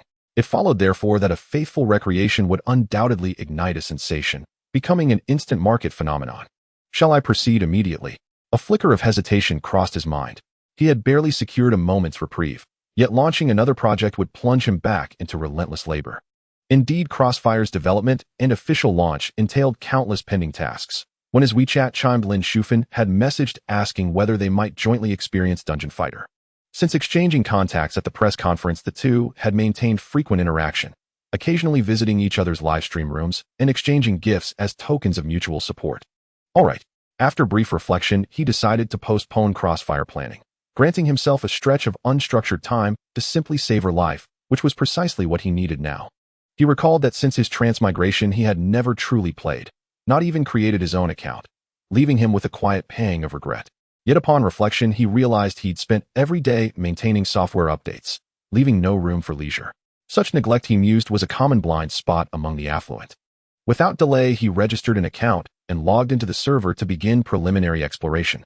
Xu Lian created a Ghost Knight character and instantly elevated it to maximum level, bypassing all promotion quests to become a readied warrior. Hey, shall we generate some pre-launch buzz for the upcoming version? 2 months passed in the blink of an eye. Many game studios eager to captivate players had already begun designing summer vacation events. Xu Lian reasoned he too could seize this opportunity to promote his imminent update, and acted without delay. He swiftly opened Dungeon Fighter's data backend, fingers flying across the keyboard. Shadowless Sword Soul Hunter Perusa's Glory Ring of Fire Spirits Space Dominator Set War God Sky Assault Bracelet. A cascade of exceedingly rare equipment and legendary artifacts flooded into Xu Lian's character account. Following adjustments, his readied warrior's name changed, from Berserker to Blood Demon of the Prison Abyss. More notably, the Blood Demon of the Prison Abyss possessed a unique skill inaccessible to ordinary Berserkers: Demon Prison Blood Annihilation, the ultimate awakening technique of the Berserker class. To better promote the new version's content, Xu Lian also added a full set of rare sky attire to his account. This outfit was called the Peerless Prodigy set. Only the most seasoned players recalled the glory of this first sky set. Gazing at his fully equipped character, Xu Lian couldn't help but reminisce about the days spent piecing together these fashions. Back then, the dungeon was indeed quite fascinating. Mr. Su, have you arrived at Hendenmeyer? I'm waiting for you here. Lin Shufan inquired via WeChat. The area around her was crowded with loyal players of Dungeon Fighter. Having heard that the designer himself would come to experience the game together, they had already gathered here eager to catch a glimpse of him. If they were fortunate enough to challenge the dungeon alongside the designer, that would be an even more sought-after delight. He'll be right there. My in-game character is designer Xu Lian. Xu Lian canceled all initial settings, appeared in Syria's room, and immediately headed toward the square. When he appeared before the crowd in his unique sky attire, players quickly discerned his distinctive identity. Is this some newly released class? Why does it look so cool and completely different from the norm? Called the Hellish Demon God. Just the name suggests some formidable character setting, right? It's absolutely stunning. But judging by appearance, it seems like our familiar Berserker type, just with some details different. Exactly, look closely, his eyes are also red. Should be the same archetype. But why does it feel so different, especially the equipment, which is particularly eye-catching? Just check the description on the panel. They have an extra slot specifically for storing such special ornaments. An 80 increase in city traversal speed. Where did this top-tier outfit come from? So enviable. Does that mean everyone will have a chance to get such a stylish outfit in the future? How exciting. Currently, fashion wasn't yet available for purchase in the game, and most users still used the default character appearance. Thus, when they saw Xu Lian appearing in such a distinctive outfit, many mistook it for an upcoming new option. Awesome, President Xu. Is this a new character you designed? It's really handsome. Upon receiving her message, Xu Lian activated his voice chat function for swift communication. Actually, this isn't a new class, it's an advancement based on the original. The appearance change is due to the effect of this high-level outfit. So there's an upgrade opportunity. That means all classes can undergo the same transformation. Faced with this question, Lin Shufan showed great enthusiasm. Correct, every class will have the conditions for evolution and can also master an ultimate skill. Simply put, it's the most powerful move in each line. Wow, please let me see your super skill. No problem, let's find a place to demonstrate. After forming a party with Yuwaner and 2 random teammates, they entered the current highest difficulty stage, the land of Ice Dragon Skasa. This was one of the most challenging mission scenarios in the known region. Especially when facing the top-tier creature in this area, its overwhelming power could often kill in one hit, inspiring awe. For those with poor skills or lacking extra buff items, this map was undoubtedly a nightmare. Oh my heavens. I'm really raiding with my idol. Feels like a dream. The 2 friends invited to join the party were especially delighted. Likewise, pleased to meet you both. Then the Hellish Demon God radiated an intense pressure and unleashed the long-charged ultimate demonic blood slaughter. Accompanied by a low growl and the classic image witnessed by millions of online viewers on the screen, a massive weapon hilt made of blood gradually condensed behind him. Before reaching the main battlefield, the gathering scarlet aura had already formed into a sharp, peerless giant blade. At that moment, the emotions of everyone present were ignited.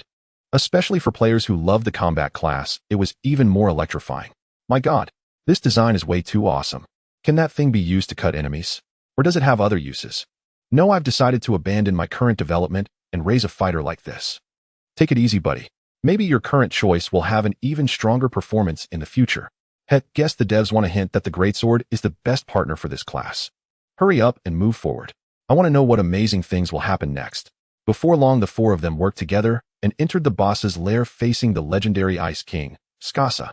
Controlling the hero character empowered with unique skills, he flashed 3 times to close the distance and unleashed the ultimate move. A furious roar echoed through the arena as he swung the massive crimson blade behind him, slamming it heavily into the target. Instantly, a dense, massive blood energy mixed with shattered stones erupted violently. Wow, that's way too cool. One skill can even trigger the underground lava. Is that lava? The Berserker's trait is to attack with blood energy. That should be blood left from the previous monsters. Heavens! The Awakening skill's effect covers an even wider area than Ice Dragon Skasa's ultimate move. So stunning. The destructive power of this Awakening is too strong. How can Skasa's health bar withstand it? Don't rush. Not only is the Awakening powerful, but the designer's entire gear set is top tier, so the damage is naturally high. If I'd known, I would have definitely chosen the Berserker class. This skill is so mighty. One strike shakes heaven and earth. Everyone, don't envy too much. The designer already said every class will have unique Awakening skills. By summer vacation, we'll see all the classes' performances. Right now, I just want my Berserker to learn this powerful Awakening as soon as possible. The viewers in the live stream were captivated by the Awakening skill displayed by the Hellish Demon God. Many netizens expressed a desire to create a new Berserker character to experience it. Other players, after witnessing the Berserker's Awakening, began to imagine what their own main class Awakening would look like. In the initial setting, the Berserker's awakening skill animation would remain unchanged until the entire effect concluded. Xu Lian adjusted this, allowing the user to remain agile while casting the awakening skill. After unleashing the awakening, Xu Lian followed up with a series of other ultimate techniques: Great Fisher Blood Sword, Shadow Rage, Strike, Powerful Pull, and Grab. Then the Ice Dragon let out a single mournful cry before collapsing under his onslaught. Designer, that was absolutely magnificent. Is it over just like that? I remember using several resurrection items the first time I fought it. The two onlookers were utterly awestruck. Master Xu, I can't wait to see the new version of the National Awakening. Lin Shufan also showed great interest. It will definitely be spectacular. Everyone get ready for a surprise. Xu Lian replied affirmatively. Hey Master Xu, did that Ice Dragon drop something good? At that moment, Lin Shufan noticed several lines of conspicuous pink text among the pile of items. Indeed it did. Xu Lian spotted a rare pink piece of equipment. He quickly moved forward, clearing away the other materials to fully expose the precious item. Scar's Blade of Frost Katana. Wow. Master Xu, this is a weapon suitable for your Ghostblade class. Lin Shufan exclaimed excitedly. It seems our luck is quite good to obtain such a rare item. It truly is a treasure. Xu Lian said with an unexpected smile. This Lord-level legendary katana, aside from epic-grade weapons, ranked among the top for the Ghostblade class. Not only was its design strikingly handsome, but its attributes were also outstanding. Its unique feature allowed the user to mimic Scar's chilling breath with a chance to freeze enemies, making it exceptionally valuable both in dungeons and arenas. However, Xu Lian did not claim it for himself. Instead, he turned to a level 57 Azura in the party. Here, this is for you. Take it. Really? You're not joking. The Azura had dreamed of this weapon, but given that the person before him was the game designer, he refrained from snatching it out of politeness. Of course it's real. Come and get it. You'll be formidable with it. Although it was indeed a fine weapon to Xu Lian, it was merely a string of data. If he wished, he could grant countless such items to his own character. Giving it to a fellow player now was just a gesture of goodwill. Thank you so much. I love you. The Azura rushed excitedly to Xu Lian's side and picked up Scar's Blade of Frost. Try a normal attack. It should release a chill and freeze the target. Xu Lian prompted. Alright, let me try. Though a bit clumsy, the Azura manipulated the character to swing the blade a few times. Instantly, a blue cold current emanated from the edge, incredibly dazzling. Wow, that's so cool. I love you, designer. The Azura player kept experimenting with various skills. Another gunner player looked on with envy. He had originally wanted to join the challenge using his Blade Soul character. Perhaps that precious Frost Blade would have been his. Watching the jubilant Azura on the screen, many fans left sour comments. I want that blade too. It looks incredible. I got a similar weapon yesterday, but as a gunner. QEQ. Giving such a great reward to an ordinary player is rare kindness. Permanent fan. Don't forget, all this is just virtual to the designer, but small gestures show how much he cares about the player base. Streamer, please leave the party so we can team up with the designer, okay? Please add me. Oh, I want guidance too. The screen was filled with voices eager to cooperate. Lin Shufan looked at the envious comments, feeling both helpless and amused. Finally, she decided to ask tentatively, Designer, many of your followers want you to lead them on an adventure. No problem. I'm free today anyway, so we'll play with everyone a bit longer. In that case, they'll leave the party. You can take the others for a spin. As Lin Shufan relinquished command, a flood of friend requests surged towards Xu Lian. At that moment, the dungeon snowfield map was densely packed with warriors who had heard the news, leaving no room, even for NPCs. Please join our team, pretty please. Designer, take me. I'm a girl, please. I just topped up a lot of cash. I hope to follow you on an adventure, even if it's just grinding low-level monsters. I topped up a full 10,000 yuan. Please consider taking me first. Master, please take me, even if it's to fight the Ice Dragon. Your disciple kneels in thanks. Browsing through the flood of notifications, a gratified smile appeared on Xu Lian's face. He'll spend this afternoon exploring dungeons with everyone. Thank you for your support. Immediately, a wave of enthusiastic applause followed. From afternoon until late at night at 11 p.m., Xu Lian selflessly accompanied players throughout the entire evening. By now, District 6 had gathered numerous players who had come for the fame. Every team Xu Lian led was randomly assembled. Whenever players wanted to farm a particular dungeon, Xu Lian took them there without showing any impatience. Players, seeing a game designer so approachable and without any airs for the first time, were deeply captivated by Xu Lian's unique charisma. Upon learning that the Dungeon Fighter game designer was leading free dungeon runs in District 6, other players also began creating new accounts in this district, eager for a chance to adventure with the designer. As a result, a massive influx of players surged into the District 6 server, directly escalating its status from the most relaxed leisure mode to the highest level, packed. In reality, server operation statuses were divided into 5 levels: leisure, normal, crowded, busy, packed. Even at the lowest leisure status, there were approximately 1 million concurrent users online. When it reached the peak, packed mode, there were close to 5 or 6 million people gaming simultaneously. The world's internet technology was extremely advanced. Even during peak traffic, users would not experience any anomalies during gameplay, such as unexpected disconnections. Such problems would never occur. But now, due to the sudden massive influx of players into the game world, some players had begun to experience screen stuttering or latency. For those with weaker computers, the client interface even displayed garbled text, an absurd and laughable sight. This alone showed just how popular the server was. It's getting late, everyone should get some rest. There's work and study to attend to tomorrow. And I hope you'll all actively participate in the Universal Awakening version event during the holidays. After spending a long time accompanying the game, Xu Lian felt somewhat weary. Yet the players' enthusiasm was overwhelming. Every team-up attracted more new faces. If this trend continued, it would take at least a week to finish playing with all applicants. Hey, I just joined the server, and it's over. Bro, let's play a few more rounds, there's plenty of time. Yeah, hang in there a bit longer. I've already topped up another 1,000 yuan. Why are you still saying that? He's been working nonstop for over a day, doesn't he need rest? Exactly. Don't wear him out, or he'll provide us with game updates.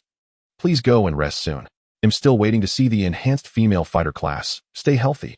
Ignore what those people say. Just get some rest, that's the real priority.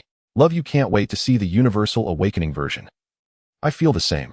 I really hope to see the new Sword Soul 100 times cooler than the Berserker. What about the Witch? I can't wait to see what awesome new skills she'll have.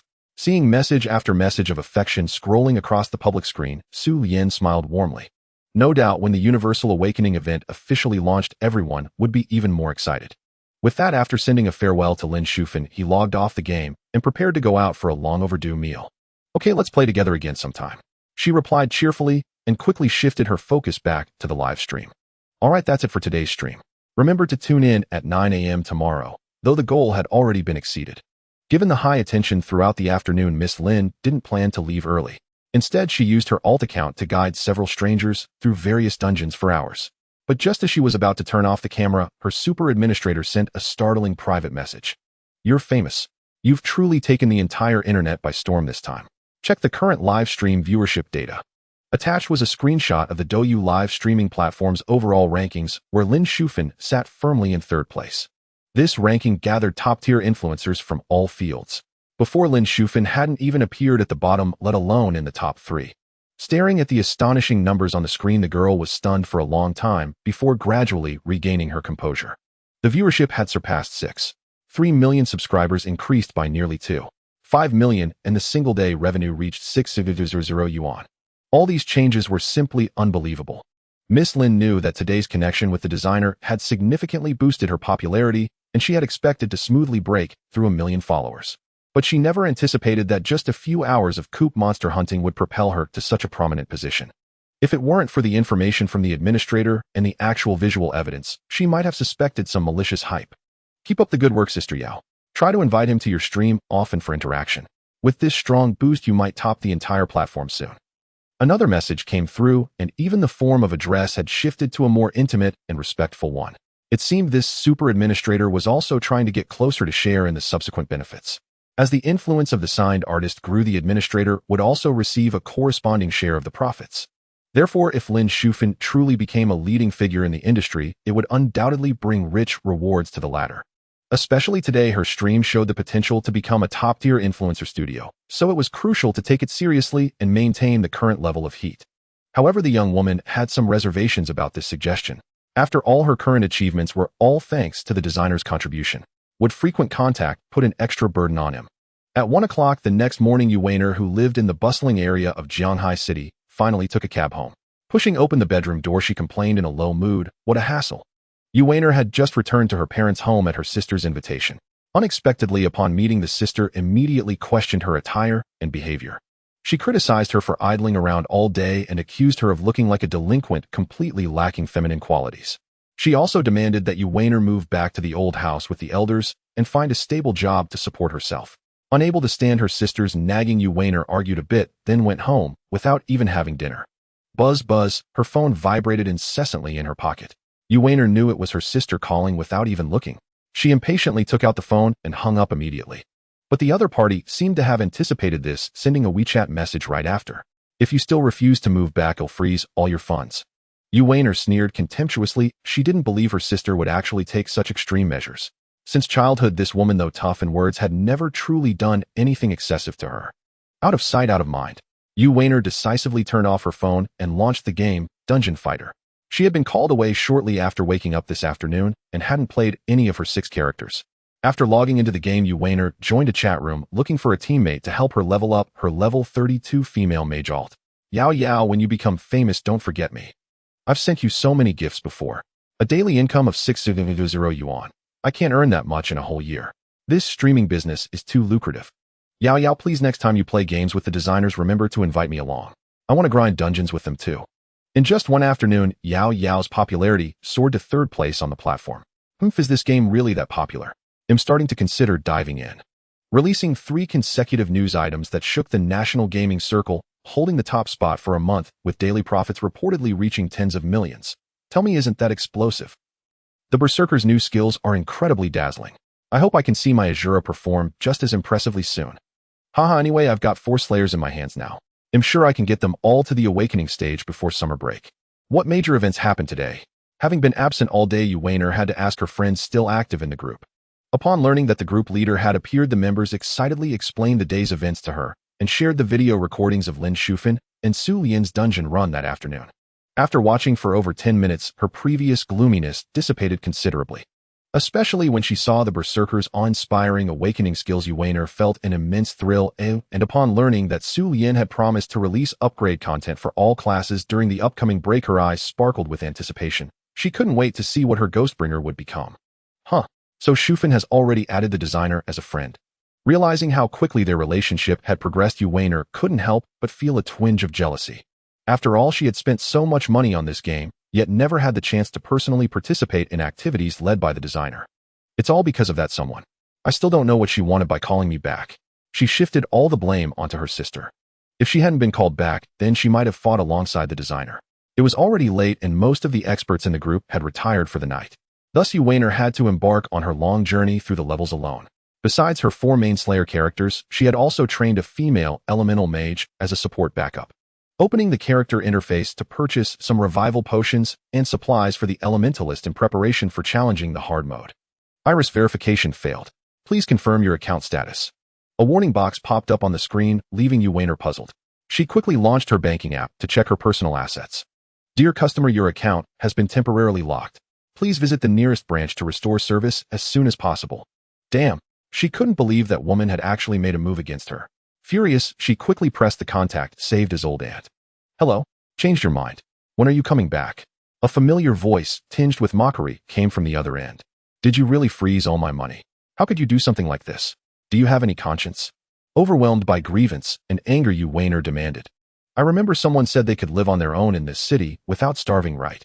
Impressive smile emoji. Though she laughed on the surface, she still couldn't accept the reality. Just admit your mistake and come home. Take a shower and see how sloppy you look now. Get lost. She replied with a curse word and decisively deleted the contact. That little brute actually blocked me. At that moment, in the top floor room of a luxurious office building in central Haijiang City, stood a woman in a black suit with a graceful figure. Around 25 or 26, she exuded mature charm, but beneath it lay a hint of anger. This person was the entrepreneur known as Guruashi, also Yu Weiner's elder sister in name.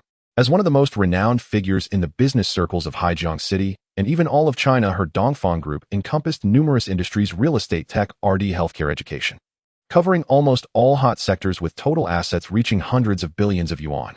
As the largest shareholder and CEO of this super conglomerate, she was known by almost everyone in the industry. Yet such a distinguished business elite had been mocked by her own sister. One could imagine the fury burning in Gu Ruox's heart at this moment. You're ruthless. With indignation and resentment, she dialed the number of her property management company. The marketing campaign Xu Lian had planned and executed the previous day yielded remarkable results.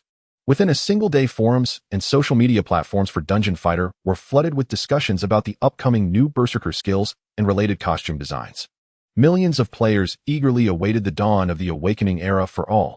To welcome this moment, many had already begun cultivating new classes, investing substantial time and financial resources.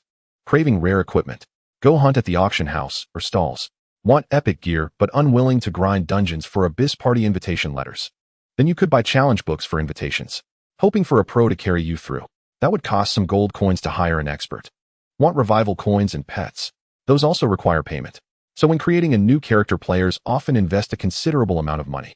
In these days when almost everyone was starting new characters and waiting for Awakening, Dungeon Fighter's daily revenue exceeded 10 million yuan with the potential to break through the 20 million mark. Such astonishing results made other game design companies intensely jealous. Some well-known development teams had even mimicked the style of Dungeon Fighter to create several similar titles. Unfortunately, none of them received praise. Instead, they were branded as heavy pay-to-win. Whenever these copycat products launched, they were met with a barrage of negative reviews. Especially those knockoffs claiming to surpass the original in every aspect were drowned by public opinion and forced to be taken down. Currently, in the eyes of players, Dungeon Fighter and its creator Xu Lian were an insurmountable classic. They didn't want any game company to exploit players through imitation tactics. Taking this opportunity, Xu Lian also announced a long-prepared recruitment plan.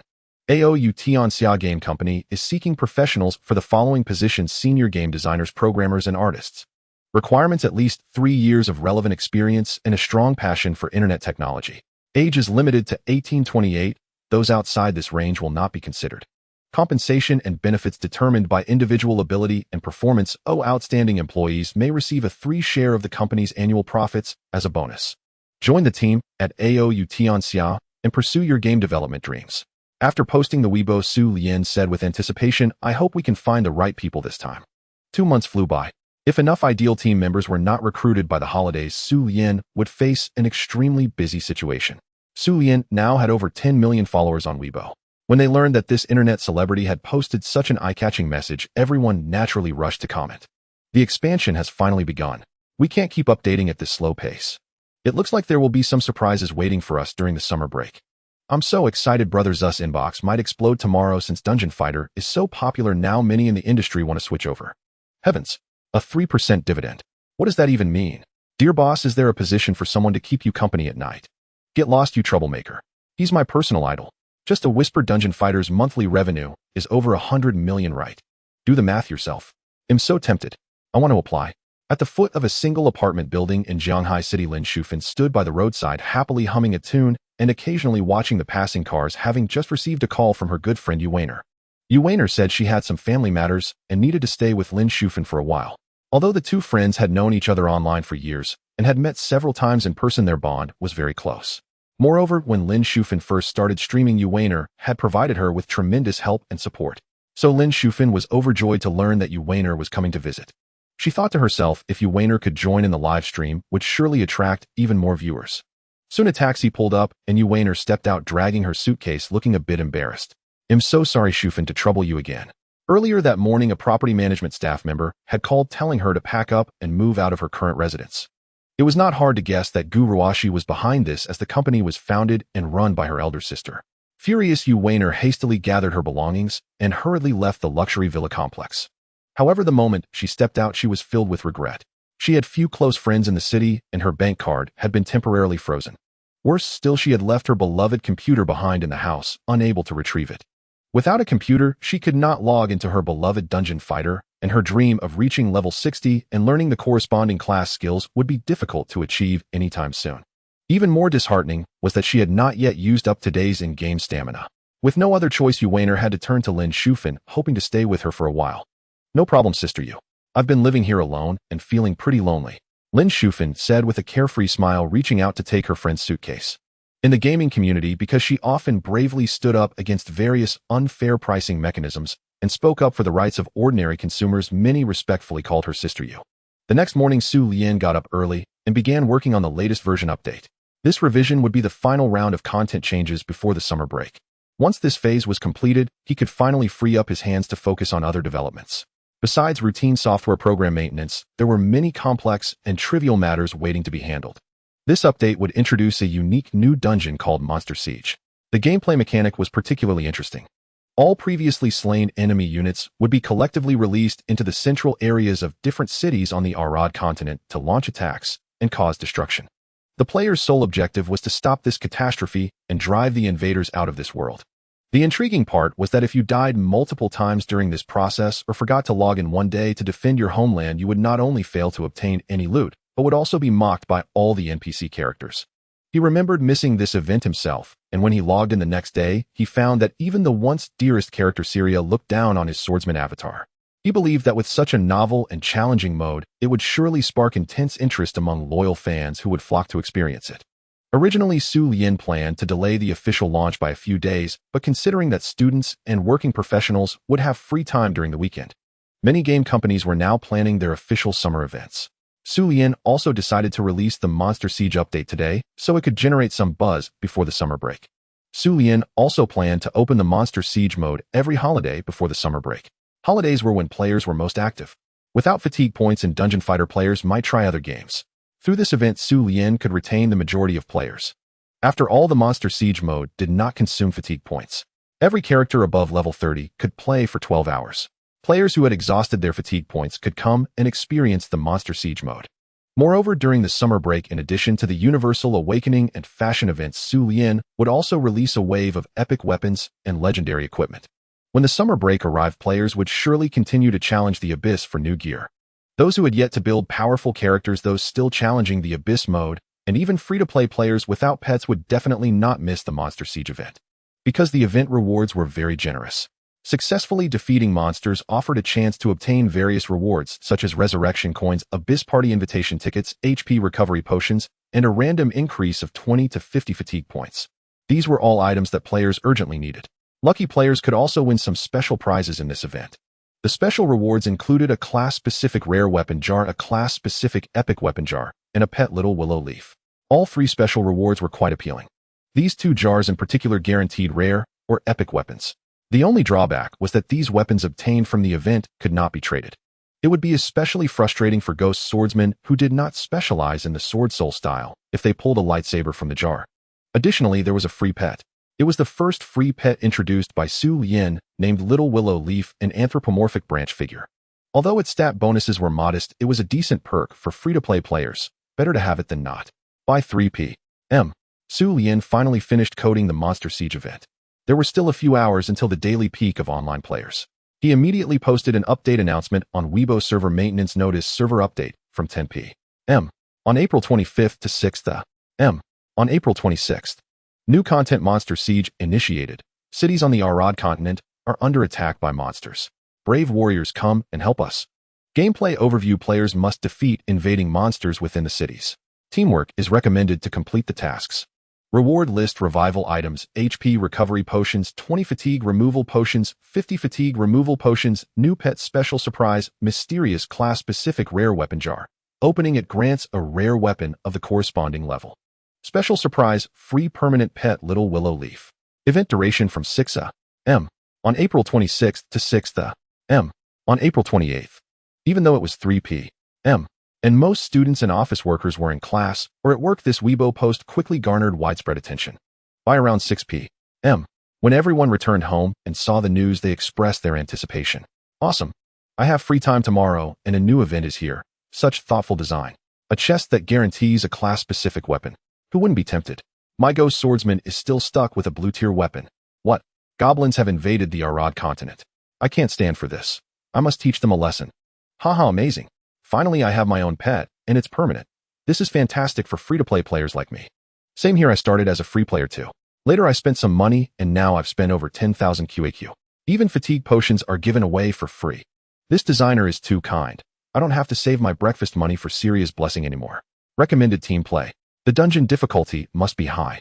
Anyone in District 6 with the ID Bloodthirsty Dual Blades want to team up tomorrow. I never expected she was Gu Ruox's sister. Lin Shufan recalled the earlier conversation while soaking in the bath, sighing inwardly. After entering the room, Yu Weiner didn't hold back and directly told Lin Shufan the reason she ran away from home. Learning that Yu Weiner was the biological sister of business tycoon Gu Ruoxi, Lin Shufan found it hard to believe.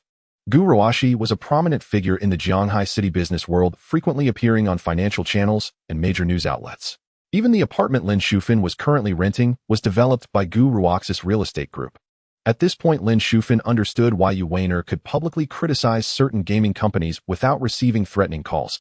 Instead, those companies quickly apologized to Yu Weiner. Behind her stood that wealthy and influential sister.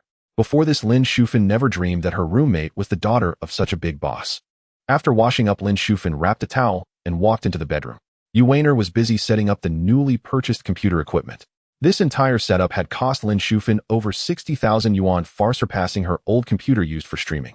However, Lin Shufan didn't mind the cost, as Yu Weiner had often helped her. Besides, with her sister owning billions in assets, why would she care about such trivial matters? All set, Lin Shufan asked, holding a towel steaming with moisture. Of course I know computers inside out, Yu Weiner replied proudly. So are you going to stay in the room and play games later? You rarely come to visit me. How about we go for a walk? Lin Shufan had specially adjusted her day off for Yu Weiner's visit. It's so hot outside. Why not enjoy playing comfortably at home? I haven't even used up today's fatigue, yet Yu Weiner declined with a wave, then found the game client to install it. Alright. Watching the game-obsessed girl, Lin Shufan shrugged helplessly and opened the wardrobe to look for clothes. While waiting for the game to download, Yu Weiner curiously glanced around the room, eventually letting her gaze fall on Lin Shufan, who was choosing clothes in front of the wardrobe. Fresh out of the bath, Lin Shufan wore only a steaming towel, her slender figure faintly visible through the translucent fabric. It had to be admitted that Lin Shufan's physique was truly impressive. No wonder most of her stream viewers were male. As for that, are you hungry? What do you want for dinner?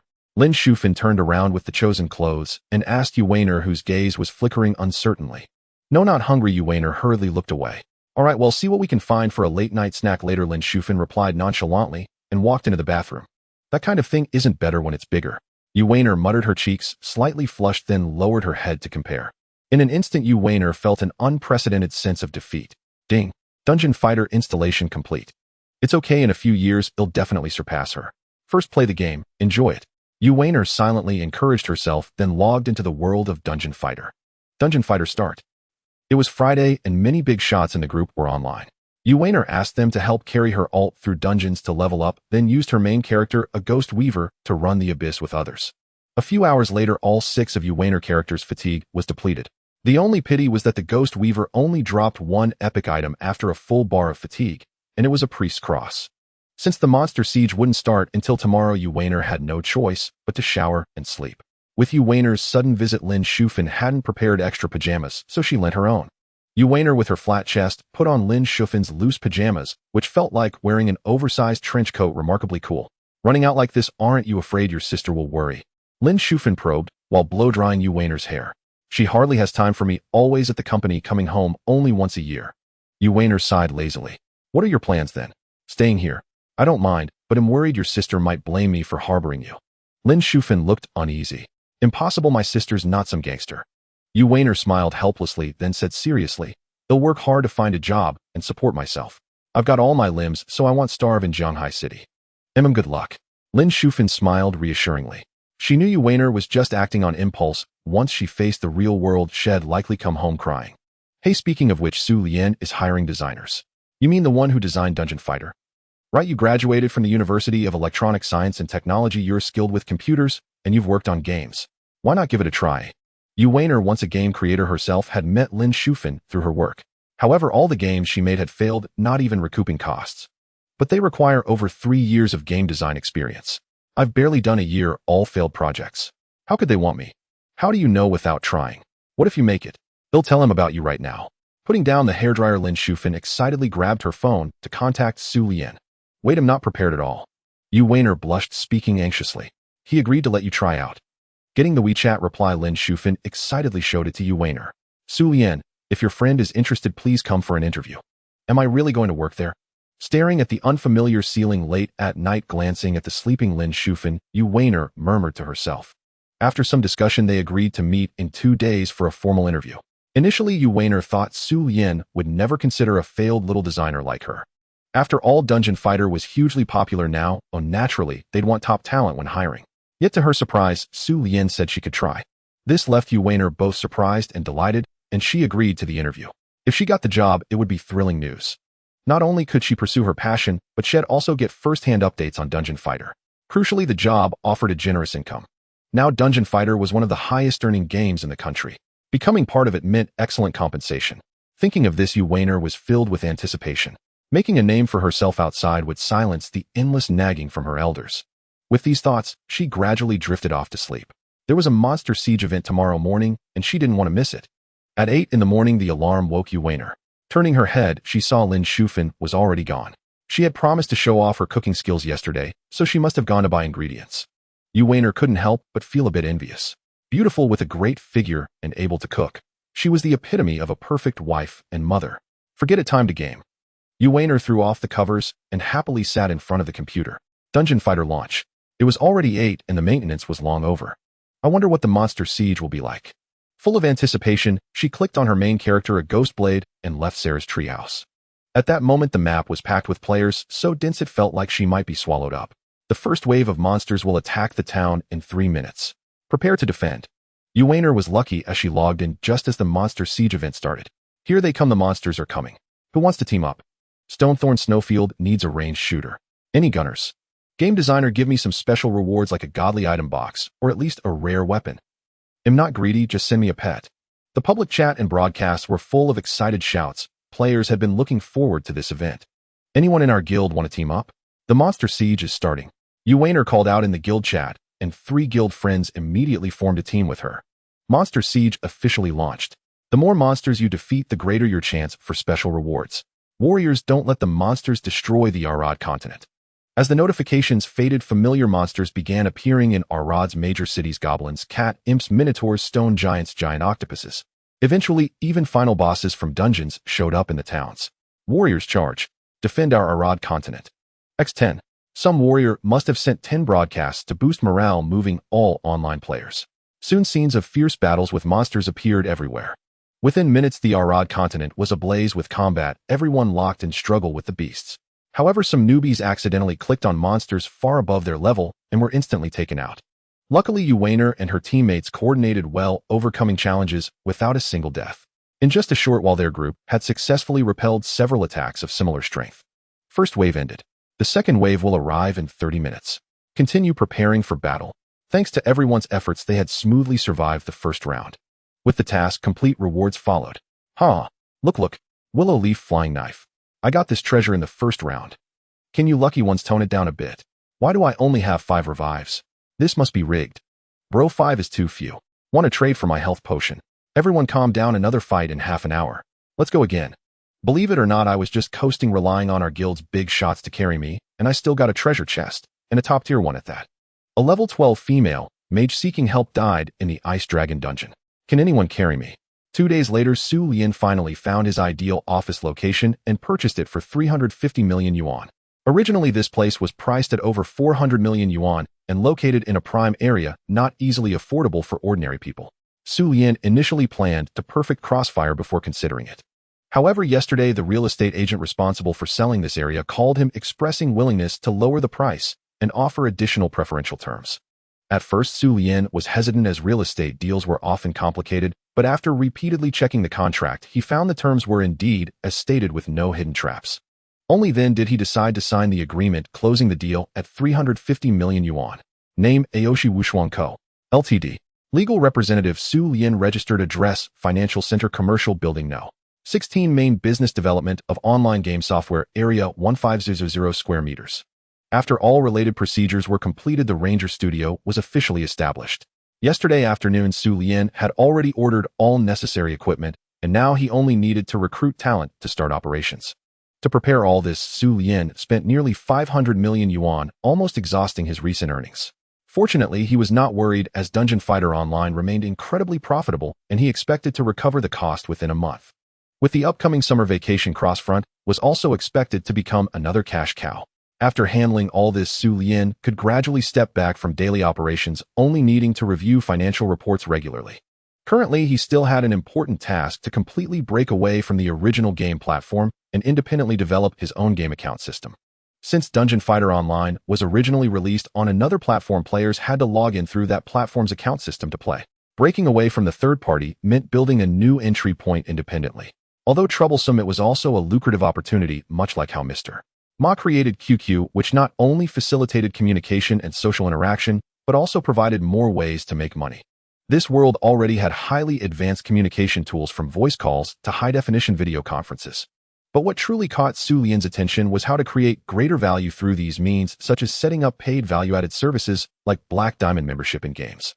Paying 30 yuan a month could grant multiple in-game benefits. When new games were launched later, Xu Lian could also emulate old Ma's approach, offering players various exclusive privileges. For example, Purple Diamond membership in racing games, Red Diamond membership in shooting games, Yellow Diamond membership in social spaces, and Green Diamond membership in music players. Once all these privileges were developed, the money earned might surpass that from his current game. However, the original game platform was clearly unwilling to transfer user accounts to Xu Lian for free. In fact, the game company internally did not want Xu Lian to leave the platform easily. They intended to use these accounts to restrain Xu Lian, hoping he would continue releasing new games on their platform. However, when Xu Lian first released Dungeon Fighter Online, the contract had already clearly stated all live streaming rights for this game belonged to the developer, not the platform. If the two sides actually went to court, Xu Lian would undoubtedly win. To allow old players of Dungeon Fighter Online to continue using their accounts in future new games, Xu Lian decided to use this right to purchase all related user accounts from the original game platform. Currently, Dungeon Fighter Online was extremely popular on major live streaming platforms worldwide, and many streamers had quickly become famous by broadcasting this game, bringing considerable profits to their platforms. Therefore, being able to exclusively own the copyright of such a globally popular game was definitely an extremely lucrative opportunity. From now on, any media platform wishing to broadcast Dungeon Fighter Online would have to obtain authorization from Xu Lian's game company beforehand, otherwise they would face hefty infringement compensation. Given this, the previously hesitant game platform finally agreed to the plan. After resolving the above issues with the help of some high-tech tools, Xu Lian took only half a day to create a communication software exclusively for his company. This software was named Aoyo Communication. Subsequently, Xu Lian also posted a social media update calling on netizens to download his new product. The most well-known software on the current market was called Blue Fox Communication, with over 500 million users. Such a colossal number almost monopolized the entire domestic communication market. But Xu Lian had his plan. Currently, Dungeon Fighter Online had nearly 10 million active players, all of whom were real-name verified gamers. If they were all willing to download and use this new communication tool, it would undoubtedly provide Xu Lian with powerful resources to challenge the existing giant. Moreover, to encourage more players to download his newly developed application, Xu Lian posted another message on his personal homepage. Aoyo, a communication platform designed for gaming enthusiasts, is now online, still troubled by how to successfully clear a level. Feeling your equipment setup is never perfect enough. Feeling lonely in single-player experiences? Join us and enjoy the fun of gaming right away. Communicate through Aoyo to easily find like-minded friends. All new users registered between April 29th and 30th will receive an exclusive gift pack. Contains 10 Lucky Charms, 2 Recovery Potions, 10 Resurrection Stones, and 1 Mystery Equipment Box. While they even launched their own instant messaging tool.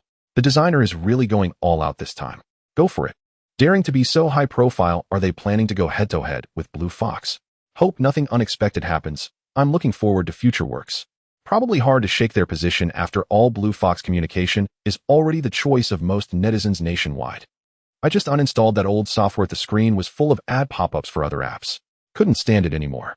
Just installed and tried it for a bit. Feels good. Hope it maintains the advantage of being clean and ad-free. Haha, I installed it, claimed all the prizes, and then immediately deleted the app. Give me a like for encouragement. Designer replies, well, immediately arrange for staff to cancel your special rewards. It was worth noting that Blue Fox was a major communication brand well known both domestically and internationally. Unlike usual, the fans were filled with anxiety over whether the new software could survive. In contrast, Xu Lian himself appeared much more composed. After all, their product had just been launched and consumers would inevitably compare it with similar competitors. Once more outstanding projects emerged and attracted a large number of players, they would naturally possess the strength to rival or even overturn their opponents. In this ruthless competition, no one would easily give up or show mercy. After tidying up briefly, Xu Lian hailed a taxi and headed to the office. He had scheduled an interview with a professional game designer recommended by Lin Shufan. This designer could be tasked with writing the code for a certain advanced permission module in Dungeon Fighter. If the performance was exceptional, Xu Lian would have his first exclusive game development talent. The International Financial District, located in the heart of Zhanghai City, was one of the most commercially vibrant areas in the entire city. This area was dotted with headquarters and branches of various enterprises and organizations. Notably, it also housed Dongxing Group, an industry leader founded and managed by the female entrepreneur Guruashi. Coincidentally, the location of this enterprise was just across the street from Xu Lian's newly established game studio. Xu Lian had long heard of this legendary figure in the industry, a formidable elite businesswoman whose enterprise covered nearly the entire country, wielding extensive influence. One day I will build a landmark building like this, Xu Lian said confidently, gazing at the imposing structure before him. Taking the elevator to the work floor, he looked around and saw all kinds of office equipment available. In fact, this place was already fully capable of meeting the requirements for maintaining the back-end data of Dungeon Fighter. But considering the potential need for further expansion in the future, Xu Lian directly purchased the entire office building as a future development site. After a round of inspection to ensure all facilities were functioning properly, he turned and returned to his private office to rest. At that moment, the sound of crisp footsteps and cheerful conversation between two women came from outside the door. It was Lin Shufan who had just arrived from the airport along with her companion Lei Yinxin. Wow, the environment looks really great, indeed. But why choose a place right across from that building? Lei Yinxin was clearly dissatisfied as she hadn't expected the company to be located in such a spot. You're here. Xu Lian greeted with a friendly smile. The lively and adorable girl among them he had met a few times before, leaving a deep impression he couldn't forget. As for the slightly aloof woman beside her, she should be the professional candidate mentioned earlier. Hello, sir. Her name is Lei Yinxin, the friend I mentioned. Hi. Xu Lian extended his hand warmly. Hello. Yu Weiner shook his hand, her eyes shyly glancing at Xu Lian. This guy was incredibly handsome, like the male protagonist in a game. Follow me, let's start the interview. Xu Lian led Yu Weiner toward the office. Weiner, go for it. Lin Shufan whispered encouragingly from behind, clenching her fist. The two chatted briefly in the office. Xu Lian discovered that Yu Weiner had recently graduated from a prestigious domestic university of science and technology with good grades. However, she later became obsessed with online games and dropped out of school. Notably, Yu Weiner had also developed games on her own. Although those games were unsuccessful, she at least had experience in this area. Xu Lian decided to have Yu Weiner try updating part of the Black Diamond privilege code. This task was more complex for an average designer, requiring the complete replication of the Black Diamond privilege functionality into the audio communication software. It involved programming and coding skills which would serve as a good test of Yu Weiner's abilities. Yu Weiner had done similar work when she previously created games. However, she didn't understand why her unsuccessful games had been approached by other companies for endorsements and advertisements. So she found this task very easy.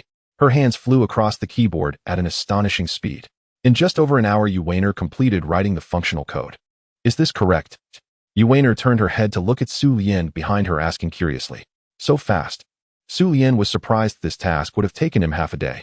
I have experience in this area, so it comes naturally, Yu Weiner said with a hint of pride. Xu Lian stepped forward to check opening the audio communication software. Indeed, a diamond icon had appeared at the bottom of the interface representing the Black Diamond privilege of Dungeon Fighter. Players who topped up could enjoy all the Black Diamond benefits. I never thought I'd recruit a tech enthusiast, Xu Lian mused inwardly. How is it? Does it work? Yu Weiner asked with concern. It's good, not bad, Xu Lian said with a satisfied smile. So are you interested in working here? From now on, you'll be responsible for developing extended features between the game and the communication software. Am hired? Yu Weiner was surprised. Yes, you already know the salary and benefits, right? Do you have any other requirements? Yu Weiner thought for a moment, looked out the window at the Far East Group building, and said seriously, can we change the company? Xu Lian, Dungeon Fighter exclusive privilege Black Diamond feature coming soon. Warriors who activate Black Diamond will receive an additional 5 experience points after clearing each dungeon, helping to level up quickly. Black Diamond players can draw extra equipment after clearing dungeons, greatly increasing the chance of obtaining good gear. Activating Black Diamond also allows players to obtain Black Diamond coins in dungeons, which can be exchanged for generous rewards at Black Diamond vending machines. The IDs of Black Diamond players will be more prestigious, and they will receive a unique title. Simply top up 30 yuan in the audio communication software, light up the Black Diamond icon, and become a prestigious Black Diamond player enjoying all the above benefits. After Yu Weiner completed the Black Diamond feature update, Xu Lian immediately announced the news via Weibo. Currently, the download count for audio communication was not ideal. Lanhu communication had too many users. Xu Lian's biggest advantage was the large player base of Dungeon Fighter. So he used the Black Diamond privilege to bundle Dungeon Fighter with audio communication. Players who wanted to activate the Black Diamond privilege had to download audio communication. Upon seeing the Weibo post, players immediately took action and downloaded the audio communication software. To increase fatigue points and bonus experience, I'm in. Now I just need more fatigue. I've subscribed to the Black Diamond membership for a year, hoping to improve my card flip odds. My Ghost Blade still doesn't have a decent weapon yet. Audio communication. They've actually launched a new feature. I've got to support this. Does this mean I'm now a member of Dungeon Fighter? Only $30. What a steal. With this bundled promotion, audio communications downloads skyrocketed, surpassing over 100,000 in just a few hours. Beyond the Black Diamond privileges, every game Xu Lian released came with corresponding perks. As players continued to download their games, everyone craved various in-game benefits and events. This way, Aoyo Communications' user base would gradually solidify, making the defeat of Blue Fox Communication imminent. Already 200,000 users have activated the Black Diamond. Xu stared at the back-end data, exclaiming in disbelief. It's just a bundled operation, there might be even more tomorrow. Xu Lian said nonchalantly, knowing that few players had learned about Aoyo Communication yet, and the Weibo post had just gone out. Once more players caught wind of it, the software's downloads would truly surge. One Black Diamond costs $30, so 200,000 is. Sigh. After a whirlwind of mental math, Xu bluntly said to Xu Lian, "You're about to get rich, aren't you?" "Probably." Xu Lian chuckled. This girl was indeed straightforward. "Hee, I had a hand in this too." "Of course you wrote all the code." Xu Lian nodded. "So do I get a share of that money?" Xu looked at Xu Lian with eager anticipation. Xu Lian. What was this? This girl was already thinking of splitting the profits with the boss before even starting work. "If you perform well, you'll get a year-end bonus." Xu Lian offered a word of encouragement. The girl indeed had a talent for computers, and he hoped to keep her. "So there's nothing for me." Xu felt a bit dejected. It seemed money wasn't so easy to come by. "Sister, you who asks the boss for money right off the bat," Lin Shufan reminded her from the side. She knew Xu was a naive young lady from a wealthy family, naturally unaware of these rules. But asking for a salary and a bonus before even signing a contract was simply too absurd. Luckily, Xu Lian had a good temper. Any other boss would have been annoyed by now. "But when I worked for my sister, she paid me every day." Xu murmured softly. Lin Shufan was speechless upon hearing this. "Your sister is a tycoon in Jianghai City, and your own blood relative at that. Of course she'd pay you daily." Xu Lian had just started his company. How could he possibly pay wages every day?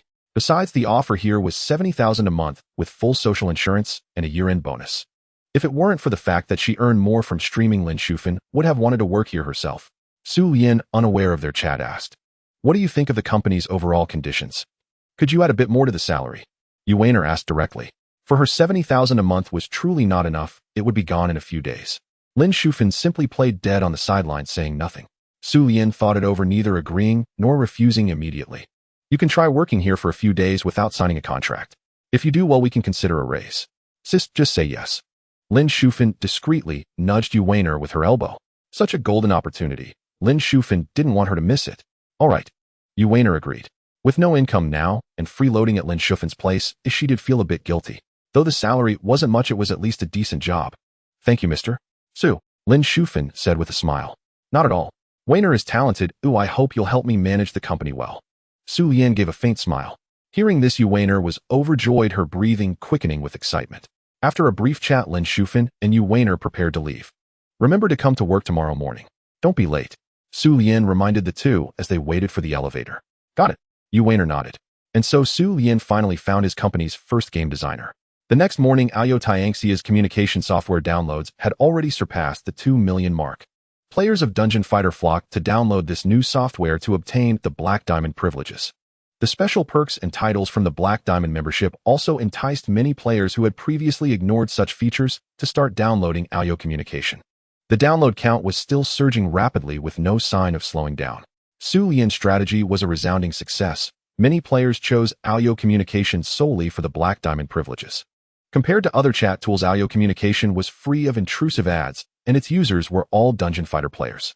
As a result, many players naturally abandoned their old habits and switched to this new communication software. This explosive popularity made Blue Fox Communication restless. Early in the morning, they convened meetings to discuss countermeasures, pondering how to deal with this formidable competitor. If it were any other communication software launched by a small company, Blue Fox would have dismissed it entirely, leaving it to wither. But this time was different. The designer was a renowned game developer, changing the game entirely. Currently, Dungeon Fighter was immensely popular, known to almost every gamer, with total downloads reaching over 40 million and exceptional profitability. What most alarmed Blue Fox was that this designer, to promote his new app, had launched an event requiring the software's installation to enjoy exclusive in-game benefits. It was undeniably a clever move. This was precisely the scenario Blue Fox feared. Once all Dungeon Fighter users started using Aoyo Communication, this new software would soon rival them and might even overtake them.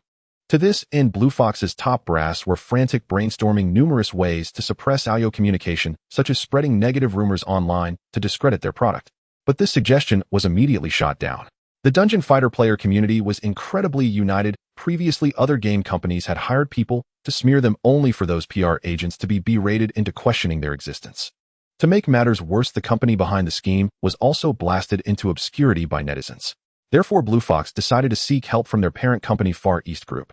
Although Blue Fox was the largest instant messaging software company in the country, its majority shareholder was Far East Group, which owned 80 of its shares. One could say the entire company primarily served to generate profits for the major shareholder. If it wished, Far East could directly oust Blue Fox and foster a new platform. With Far East's support, Zhao Dong felt he need not worry about Xu Lian's communication products expanding further.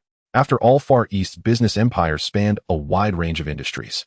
A single command could halt all promotion and support for Aoyo communications across these sectors.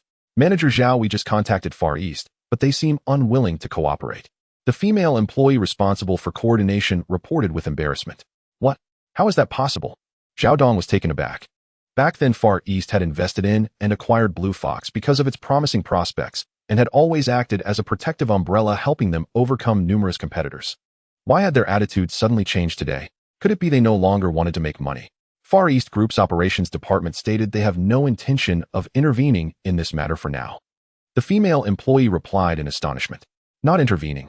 Zhao Dong was perplexed, and the other colleagues were equally baffled. In similar situations before, Far East Group would always step in to eliminate threats to Blue Fox Communications. Why were they staying out of it this time? Could they be planning to support a new rival? Yet Blue Fox dominated the domestic communication software market with no other software able to compete and annual profits reaching hundreds of millions. How could Far East Group abandon such a cash cow? President Gu must have her reasons. He'll go inquire tomorrow. Zhao Dong believed Gu Ruoshi would not easily let go of this opportunity. After all, this was a company valued at billions with 500 million users. Even with her formidable background, she wouldn't make such a decision without cause. Manager Zhao, take a look at this. At that moment, a technician displayed a message from Weibo on the conference table via holographic projection. A clear three-dimensional 4K image appeared before everyone, allowing all to see a post just published by a popular account with nearly 20 million followers. First-person shooter game Crossfire is coming. Download the Aoyo Communications app to watch the new game trailer and reserve a spot for the experience. This summer, let's realize our shooting dreams with a mouse. A game developer dares to encroach on our market. Zhao Dong gritted his teeth as he watched the heated comments section. After returning home, Xu Lian posted the previously created Crossfire trailer on Weibo. Due to the success of Dungeon Fighter and its excellent user experience, more and more people began to pay attention to this designer. During the earlier game launch event, Xu Lian had promised to release a new title during the summer break that would rival Dungeon Fighter. With the foundation laid by the former, fans were naturally filled with anticipation for Xu Lian's upcoming new game. Thus, within just one day, the Weibo post garnered tens of millions of views along with astonishing numbers of reposts and likes. Such explosive attention propelled it straight to the top of the Weibo trending list overnight. Several trending topics behind it, even with considerable money spent on bots to boost traffic, could not shake the top-ranked Crossfire trailer. At this moment, the first item on the Weibo trending list was precisely the Crossfire trailer just released by Xu Lian. The design team behind Dungeon Fighter releases a new game trailer surpassing 10 million views in just one day. Advances in technology made players of this era increasingly fond of immersive gaming experiences. Therefore, first-person shooter games had undoubtedly become the most popular genre, consistently topping both revenue charts and popularity rankings on major gaming platforms. Xu Lian's announcement that his new game belonged to the first-person shooter category perfectly hit the players' sweet spot, aligning entirely with their preferences.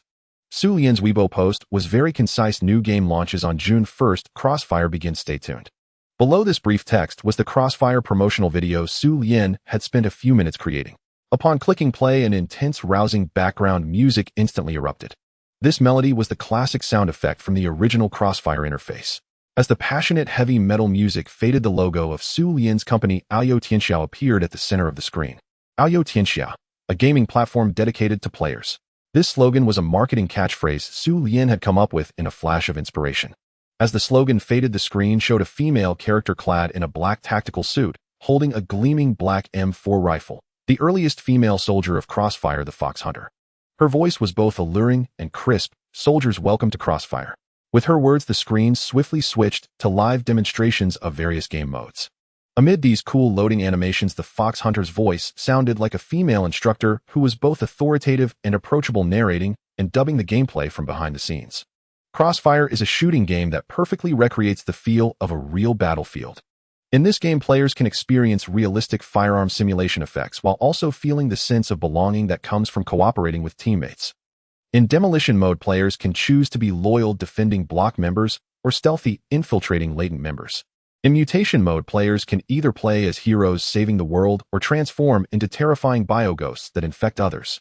In challenge mode, players must join forces to fend off waves of biomonsters and confront powerful bosses to unlock rare weapons and equipment. The clan system allows players to form their own elite teams. Annihilation mode, ghost mode, breakthrough mode, ranked matches. Many more exciting battle modes await your exploration.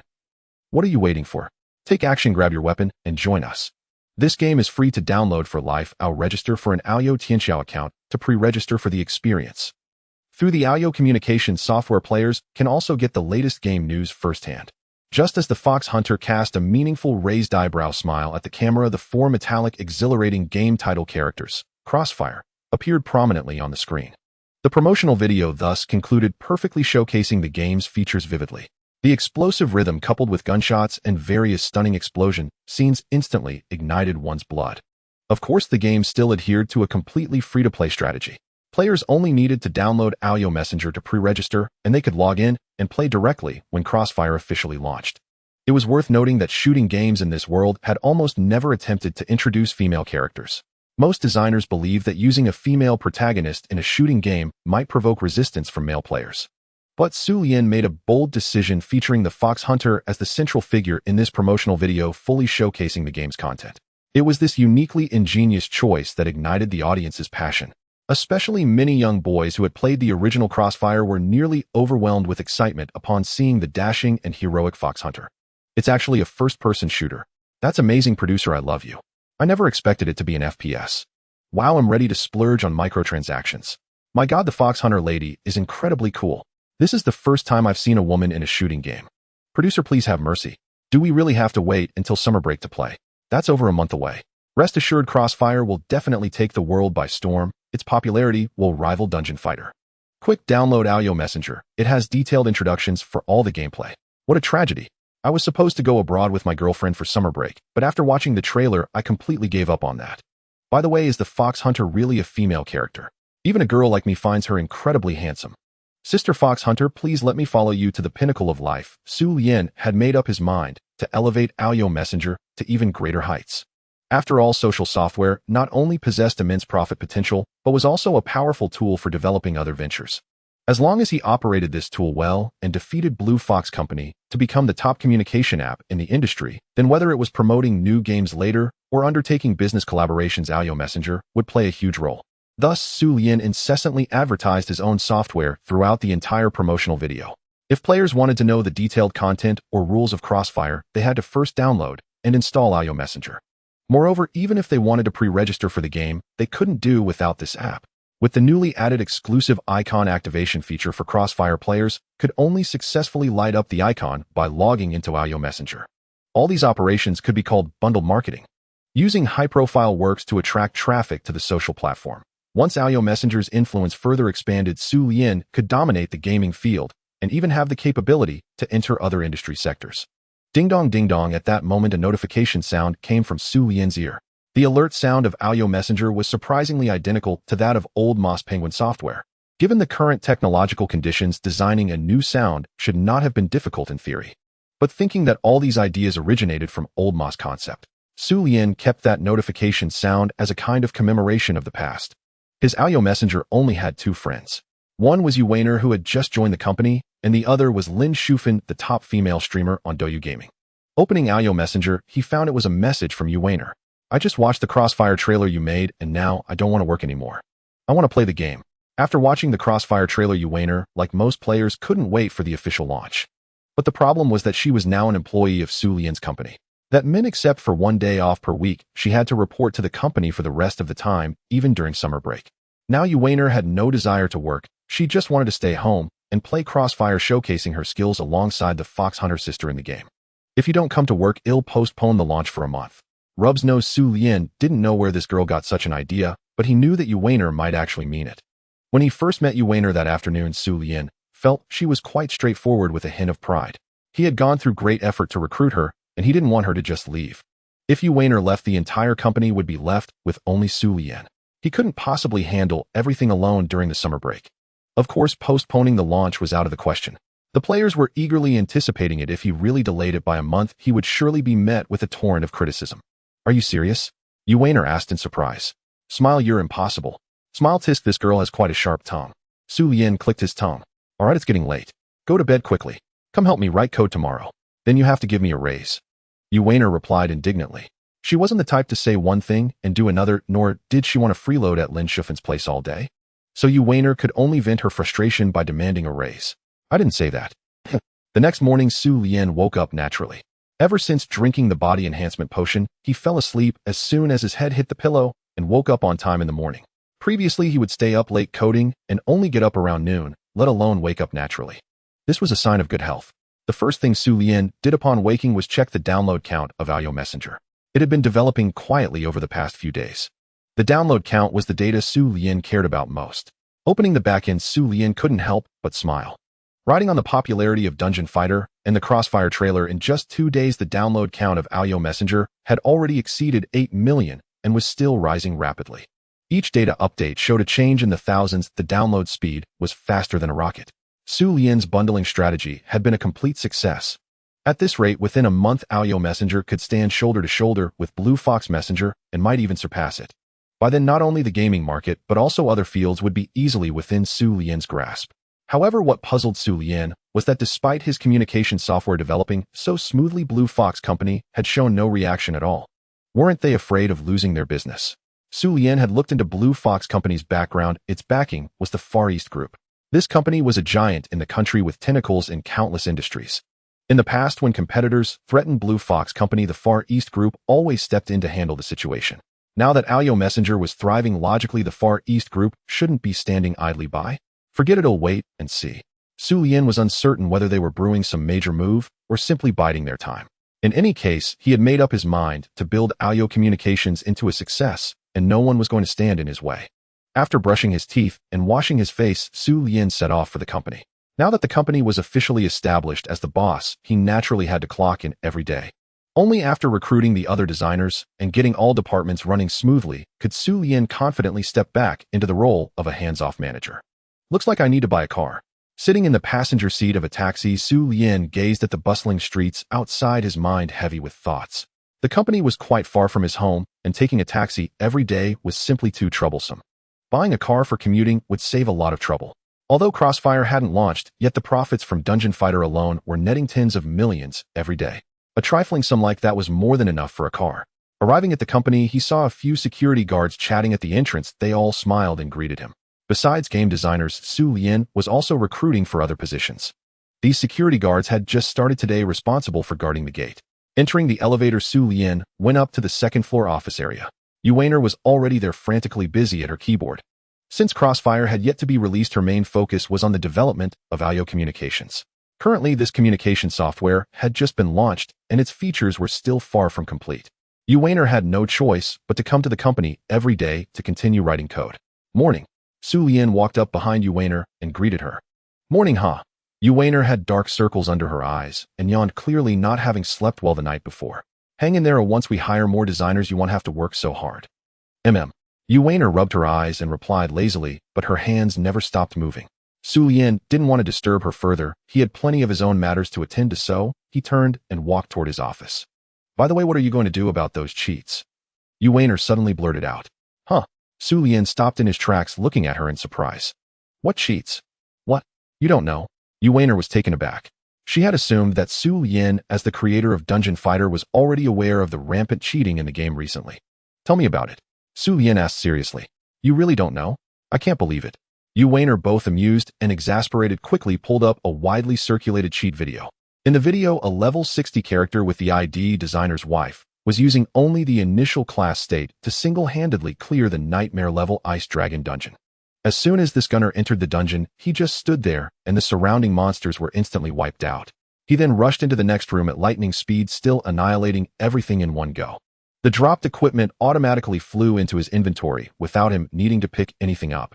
Finally, in the boss room, the Ice Dragon Skasa, which had over 50 health bars, was also taken down instantly, without any delay. Other players might take over 10 minutes to barely clear the nightmare-level Ice Dragon dungeon, but this guy did it in just 6 seconds. Holy shit, where did this guy come from? Xu Lian was dumbfounded. He had never imagined that his own game would become a target for cheating tools.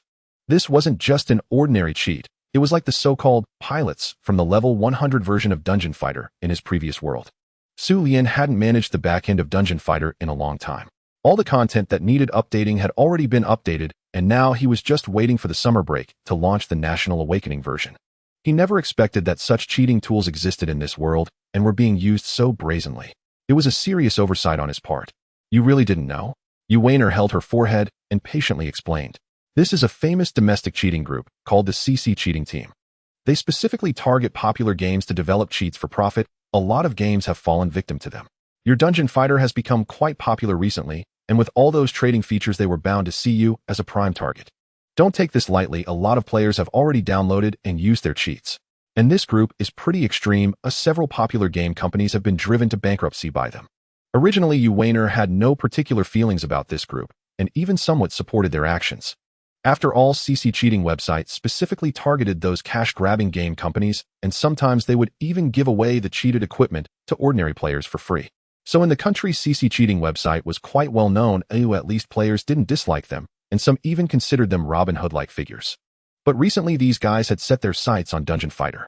As the designer of Dungeon Fighter, Yu Weiner naturally had to join forces with Xu Lian to deal with them. Aren't they afraid of getting caught? Xu Lian asked tentatively. Caught? Boss, you're too naive. Some of their technicians are even better than hackers, and their server IPs are located overseas. To catch them, you'd have to spend a fortune hiring a professional security company, otherwise there's no way to touch them. Yu Weiner shrugged helplessly. Besides the pilot cheat, Yu Weiner also showed Xu Lian other features their group had. One-click copying of any equipment, instantly opening 20 weapon jars in a second, one-click clearing of the Abyss mode with a guaranteed drop of epic equipment. It was absolutely outrageous. Even when Xu Lian played Dungeon Fighter in his own world, he had never seen such absurd cheating tools.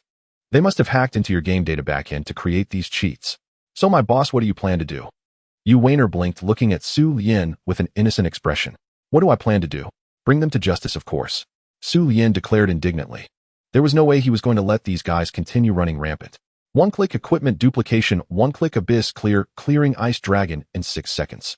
With such temptations right in front of them, ordinary players couldn't resist and would download these cheats. Xu Lian had downloaded similar tools before, so he understood exactly how players thought. Spending just a few hundred or even tens of dollars to achieve the effect of spending thousands or tens of thousands. Who could resist that temptation? If he didn't deal with this quickly, Dungeon Fighter could be completely ruined by these people. Send a warning to all players using cheats immediately. Using third-party software to play the game will result in a permanent account ban. Currently, the backend of Dungeon Fighter could already detect which players had abnormal online statuses. If they still refused to back off after the warning, Xu Lian would have no choice but to permanently ban their accounts. All right. Yu Weiner nodded repeatedly, realizing that Xu Lian was serious this time. I need to get back to work. Xu Lian left these words and quickly turned to stride back into his office.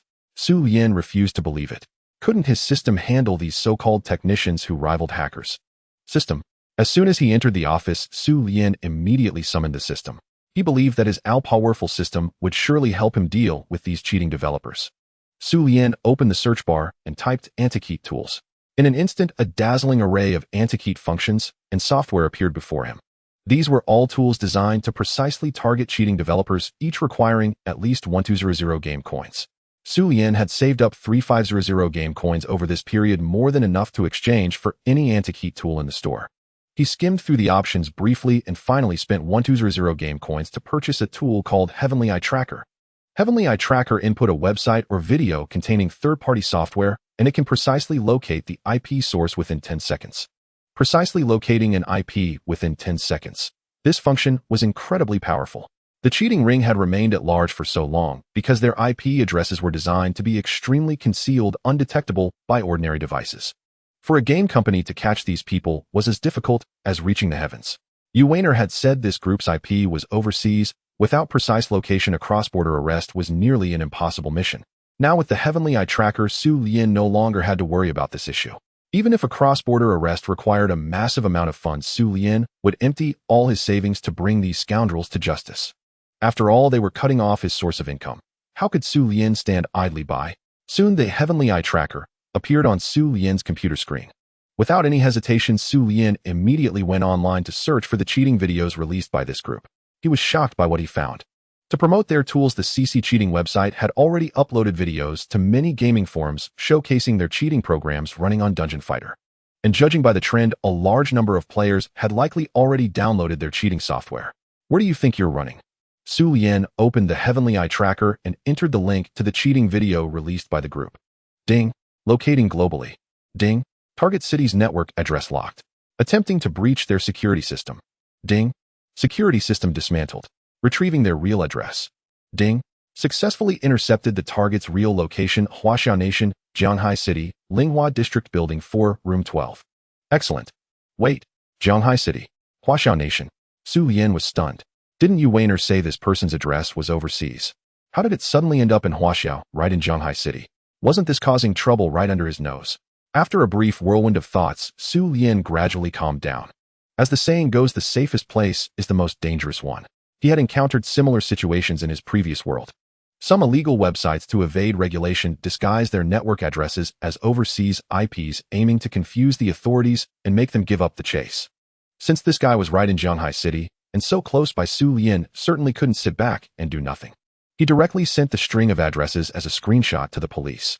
After confirming the information was accurate, the police immediately stated they would dispatch officers.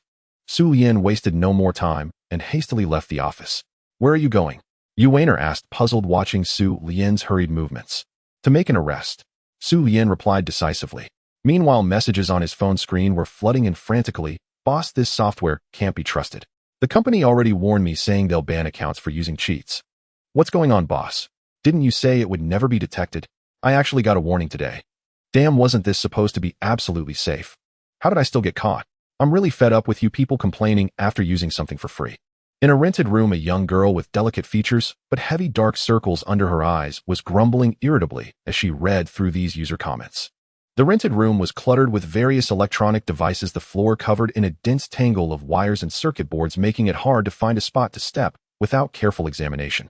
This young girl's name was Lin Weixin, and she was the mastermind behind a notorious cheating website.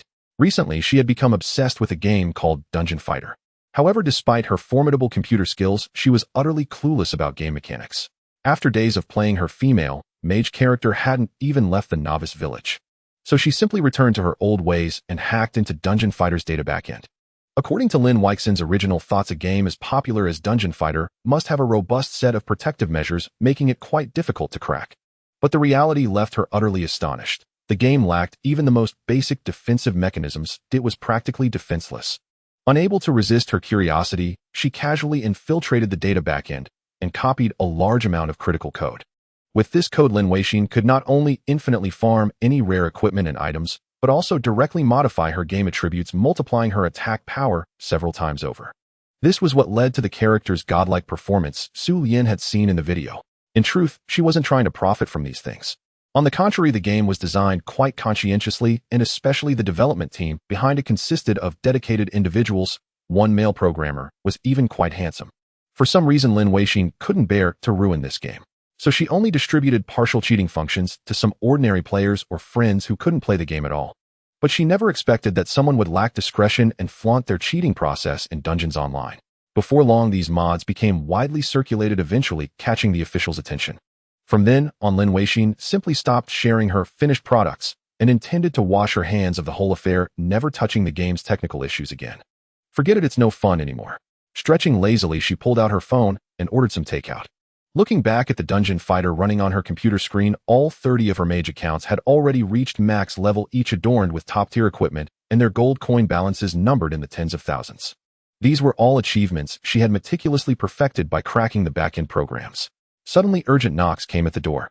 Lin Weixin was somewhat surprised. So fast. Impossible, I just ordered takeout. Tiptoeing across the complex floor wiring, she took a deep breath and pulled the door open. But what greeted her eyes was not a delivery person, but a squad of uniformed police officers. Don't move. You are suspected of a crime. The officers outside the door stared solemnly at the young woman who had opened it. Inside the interrogation room. Name: Lin Weixin. Age: 20. Facing the police's relentless questions, the young girl remained remarkably calm. According to the investigation, she was currently accused of stealing trade secrets and her illegal methods had caused at least tens of millions of yuan in losses to one company. It was worth noting that this young hacker had apparently been very cautious. All previously stolen materials had been destroyed. Even if the victimized company reported it to the police, they couldn't produce solid evidence for a criminal prosecution. Originally, Lin Weixin had the chance to delete the data related to the current case as well. Unfortunately, Xu Lian had swiftly breached her network security and precisely pinpointed her real identity. By the time the police arrived, she had only completed half of her file deletion. An inspection of the computer records revealed irrefutable evidence of copyright infringement, as she could not deny it and had to confess the details of her crimes. When she learned that Xu Lian's signature was needed to confirm the case, the young man promptly came to the police station to handle the follow-up. Just this one. Xu Lian looked at the little girl sitting in the interrogation chair and frowned slightly. So the legendary mysterious cheat group turns out to be just a lone young girl. Even the bystander, the police officer handling the case, looked shocked. They never expected that all the illegal operations were the work of a young person with a formal education and an impeccable resume. Also, after stealing your company's game data, she didn't sell it for money, but directly shared it with other players. The officer couldn't help but sigh. Such skill in this day and age was a hot commodity that every major tech company would fight over.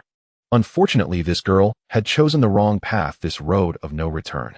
This is her confession. Once you sign it, she can proceed to the next step. The officer handed a paper document to Xu Lian. As soon as he signed it, Lin Weixin would have to spend at least 30 years in prison.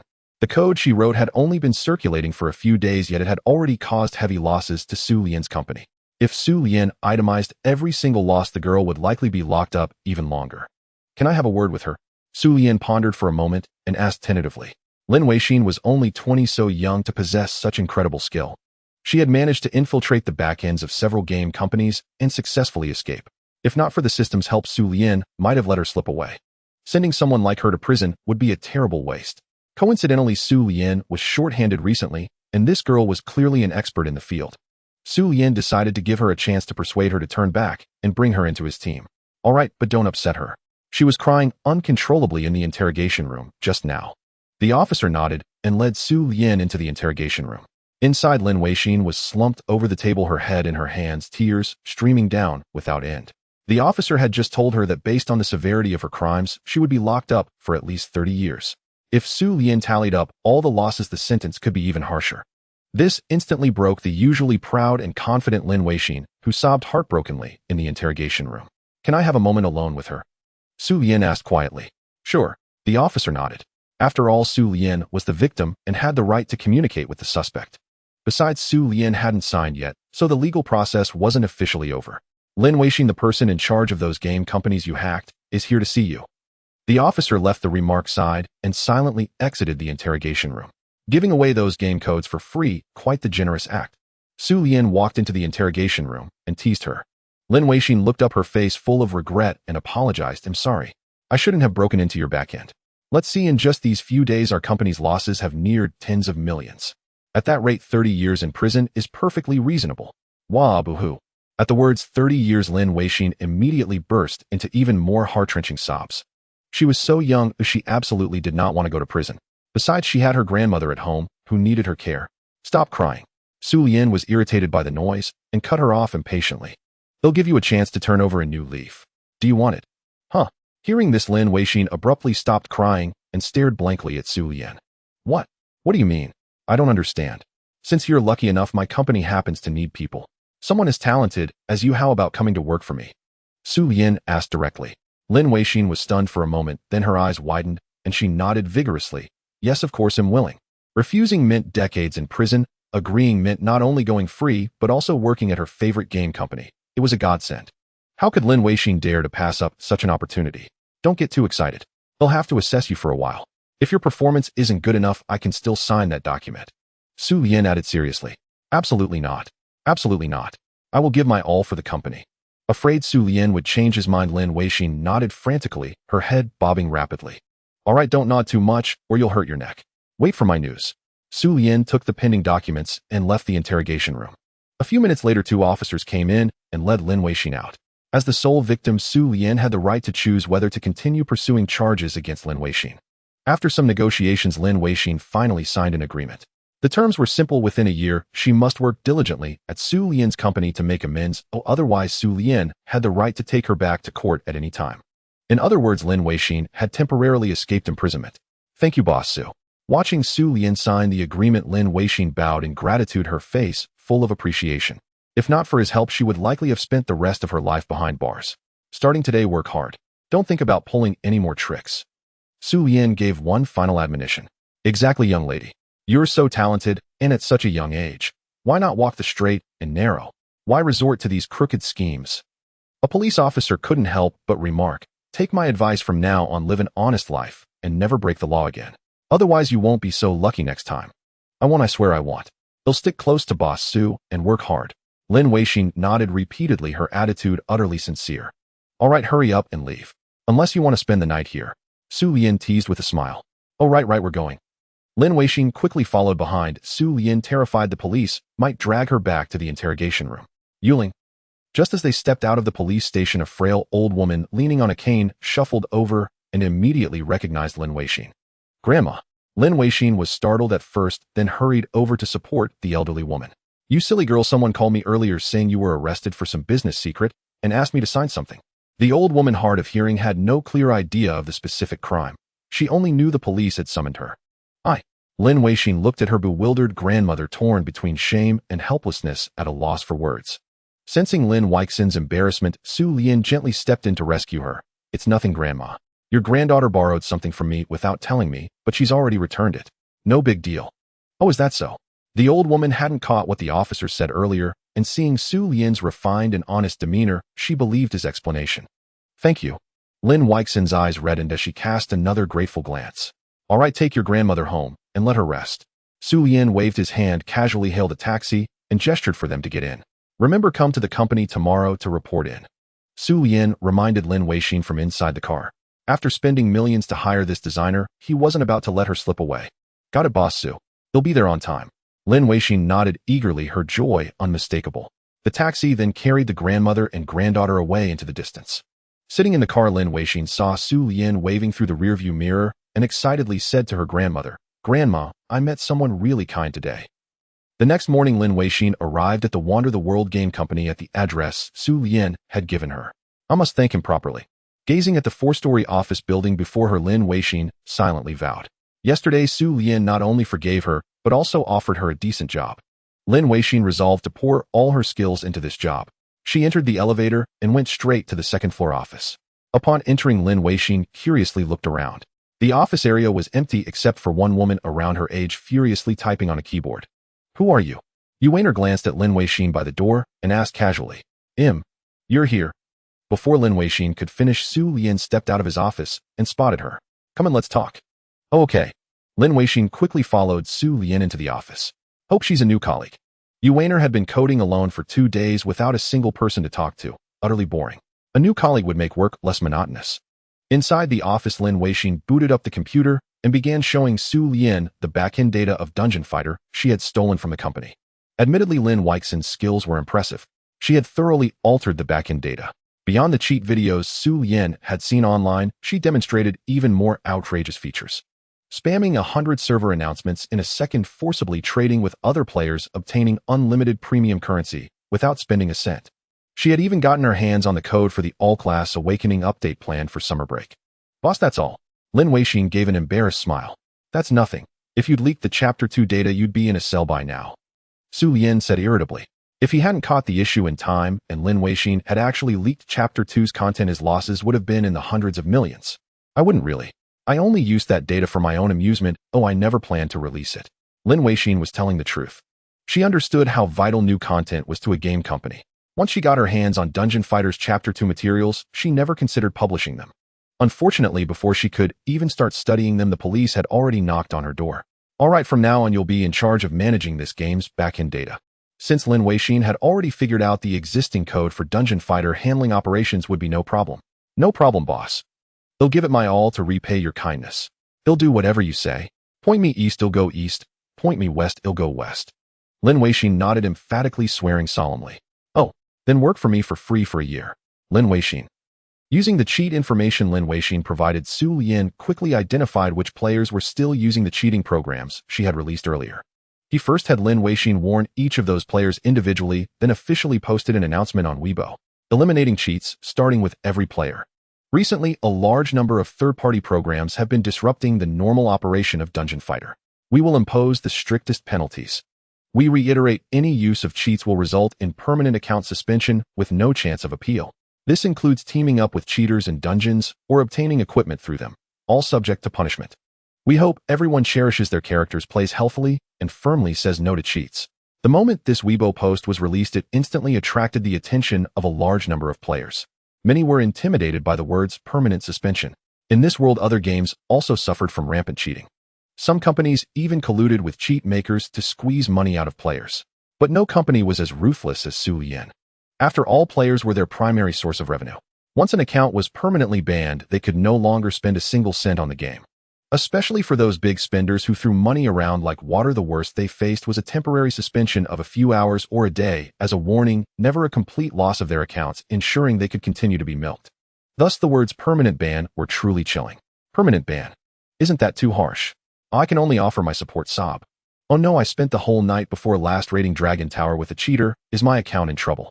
It's over, I'm never using a cheat again. Oh, I've already sunk nearly 10,000 yuan into this. They should have been banned long ago. These people spend nothing yet deal damage that tens of thousands of paying players can't match. Support. Crying boss, there are really a lot fewer cheaters now. Through backend data monitoring, Lin Weixin discovered that the number of cheating players was rapidly decreasing. Of course, Xu Lian said with an expression that took it for granted. Although almost no one in this world had experienced the severe punishment of a permanent ban, they didn't want their hard work to go to waste either. Faced with this new regulation, players had no choice but to abandon cheats and return to normal gameplay.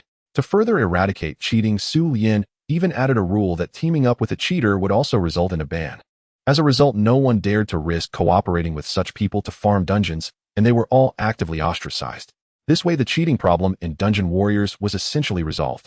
Boss, there are still some people continuing to use cheats to clear dungeons. Should we really ban their accounts? Lin Weixin asked tentatively. Have they been warned before? Mom, we've already sent email notifications. Lin Weixin nodded repeatedly. Ban them. Xu Lian made the decision without hesitation, then added also create a leaderboard and expose all these cheating accounts. If he wanted to make players obey the rules completely, a simple ban wasn't enough. He needed to increase the deterrent force. To intimidate those using cheating software, some violators' accounts had to be suspended to make an example of them. He had to make them understand that the announcements he issued were no joke. Understood. Lin Weixin responded repeatedly, her fingers flying across the keyboard in a fluid motion. Tens of thousands of cheating players' accounts were directly permanently banned by her. Afterwards, Lin Weixin took some time to compile a ban list and made all these cheaters' accounts public. Seeing the dense list of accounts, the players were all terrified.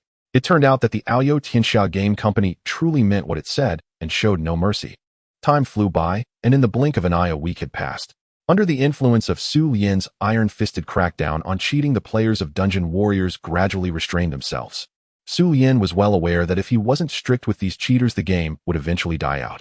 Of course, the cheating programs Lin Weixin had previously made weren't the only ones in Dungeon Warriors. Developers of other cheating software had also set their sights on this popular game, wanting to get a piece of the pie. To avoid being caught by Xu Lian, the cheating tools they developed became increasingly sophisticated, with some that even backend data couldn't detect. Xu Lian had originally planned to use the Heavenly Eye tracking system to locate and round up these people. But considering the company's recent busy schedule and the approaching summer vacation, he had to put the plan on hold. So Xu Lian had Lin Weixin design a special reporting mechanism. As long as a player reported someone for using a cheat, and it was verified, they would receive some generous in-game rewards. Coupled with the player's fear of being implicated and having their accounts permanently banned for teaming up with cheaters, everyone became more vigilant. In this environment, players began actively searching for cheaters and reporting them immediately upon discovery. Some players even sneaked into cheat groups to act as moles, luring the cheaters into exposing themselves to claim the rewards. Amidst this wave of universal reporting, cheaters were almost completely cleaned out. Although some players still risked using cheats, their cheat technology was already outdated and couldn't compare to the powerful version Lin Weixin had created. Moreover, their numbers were pitifully small and no longer posed a threat to Xu Lian. Therefore, Xu Lian simply let it go and delegated all these matters to Lin Weixin. Another month passed, and the temperature in Jianghai City rose higher, becoming stiflingly hot. In 2 more weeks, the long-awaited summer vacation would arrive. During this time, Xu Lian's Aoyou Tianxia game company developed, rapidly growing larger and larger. Through over a month of effort, the download count for Xu Lian's Aoyou communication software soared, nearly catching up to the total user base of Dungeon Warriors. Leveraging the popularity of the two games, Xu Lian finally got this communication tool on track. Xu Lian's main user base consisted of young people and students. Now in the internet domain, especially among netizens aged 14 to 30, almost everyone had installed Xu Lian's audio communication software. In just 1 month, the audio communication software had already crushed 2/3 of similar platforms nationwide. Even Blue Fox Company and several other powerful enterprises were suppressed, gasping for breath, with massive user loss and plummeting performance. Only a small number of older users were still holding their ground, refusing to switch platforms. Meanwhile, the profitability of Dungeon Warriors remained strong. Xu Lian only introduced some simple daily check-in tasks and weekend siege events. With just these, Dungeon Warriors alone generated over 2 billion yuan in net profit within a single month. More importantly, the most discussed games on the market right now, besides the enduringly popular Dungeon Warriors, included another highly anticipated title, Xu Lian's yet-to-be-released first-person shooter Crossfire. A month ago, when Xu Lian released the promotional video for Crossfire, its views broke through 10 million on the very first day. To date, the video's view count on Weibo has skyrocketed to over 400 million, with the topic remaining highly popular. Moreover, the number of players who pre-registered for Crossfire through audio communication exceeded 100 million, with every piece of information coming from verified real users. And the number of registrations continues to surge, showing no signs of slowing down. The promotional trailer for Crossfire had already spread like wildfire on major forums, with countless players eagerly awaiting its open beta. Many FPS enthusiasts could no longer contain their excitement, eagerly rubbing their hands together, ready to take control of the game characters and show their skills. However, during this period, the issue that troubled Xu Lian the most was the company's persistent shortage of employees. As the owner of a game development studio, he still had to grapple with a myriad of mundane administrative tasks. Despite the assistance of Yu Weiner and Lin Weixin, the workload remained overwhelming. For the upcoming peak season spanning over 2 months of summer vacation, the trio's efforts were merely a drop in the bucket. Recently, many had come to apply, but unfortunately none met Xu Lian's standards. He sought talents as exceptionally gifted in computer science as Lin Weixin. Over the past month, Lin Weixin had been diligent and devoted, contributing her utmost without reservation. Under her meticulous management, the operations of Dungeon Fighter proceeded in perfect order. Everything was handled so seamlessly that Xu Lian need not lift a finger. His sole hope now was to recruit suitable newcomers within the remaining 2 weeks, alleviating the tense situation. Take care. During the lunch break, Xu Lian saw off yet another disappointed applicant who had come for an interview. That made 6 for the day. Weiner, don't you think the boss is being too picky? Summer break is almost here. Even hiring a few temps for emergencies would be better than nothing, Lin Weixin whispered, leaning close to Yu Weiner. Though she had just joined, she got along splendidly with Yu Weiner. Both shared a passion for games, their conversations flowing endlessly, and over time, they had become as close as confidants. Who knows what's on his mind? Yu Weiner grumbled with a pout, then buried herself in her touchscreen phone. Her fingers moved deftly, controlling a female mage in battle on the screen. Xu Lian had recently invested heavily to secure channels for touchscreen phones in the country. Now Dungeon Fighter could be accessed via mobile devices with accounts shared across PC and mobile platforms. The mobile version's controls were slightly inferior, however. I hope we can hire more people before summer break to share the load. Lin Weixin stretched lazily, then rested her head on Yu Weiner's thigh. Hey, stop moving around. Feeling a tickle on her neck, Yu Weiner instinctively brushed through Lin Weixin's scattered strands of hair. Hee, is this what they call a lap pillow? Lin Weixin giggled. Yu Ling. Boss. Lin Weixin quickly sat up, looking at Xu Lian with curiosity. What is it? Weren't you working on the anti-cheat system for Crossfire a while back? Is it done? Yes, it's ready. Want to see it now? Lin Weixin nodded eagerly. No need. We'll look at it this afternoon. Though swamped with tasks, Xu Lian wasn't one to encroach on his employees' break time. How is it? Is it inconvenient to play on the phone? Any issues?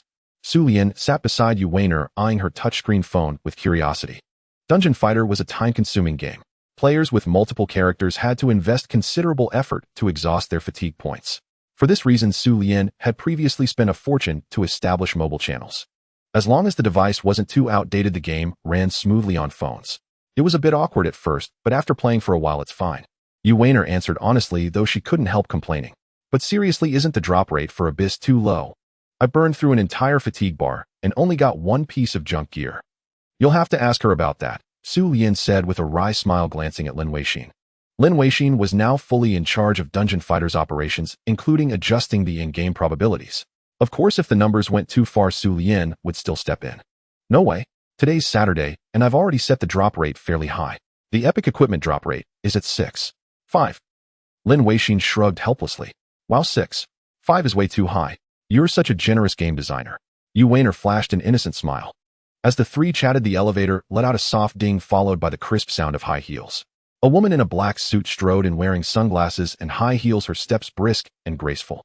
She had a face as clear as autumn water with dark curly hair cascading over her shoulders. The black suit perfectly accentuated her curvaceous figure, making her look like a model from a fashion magazine cover. Can I help you?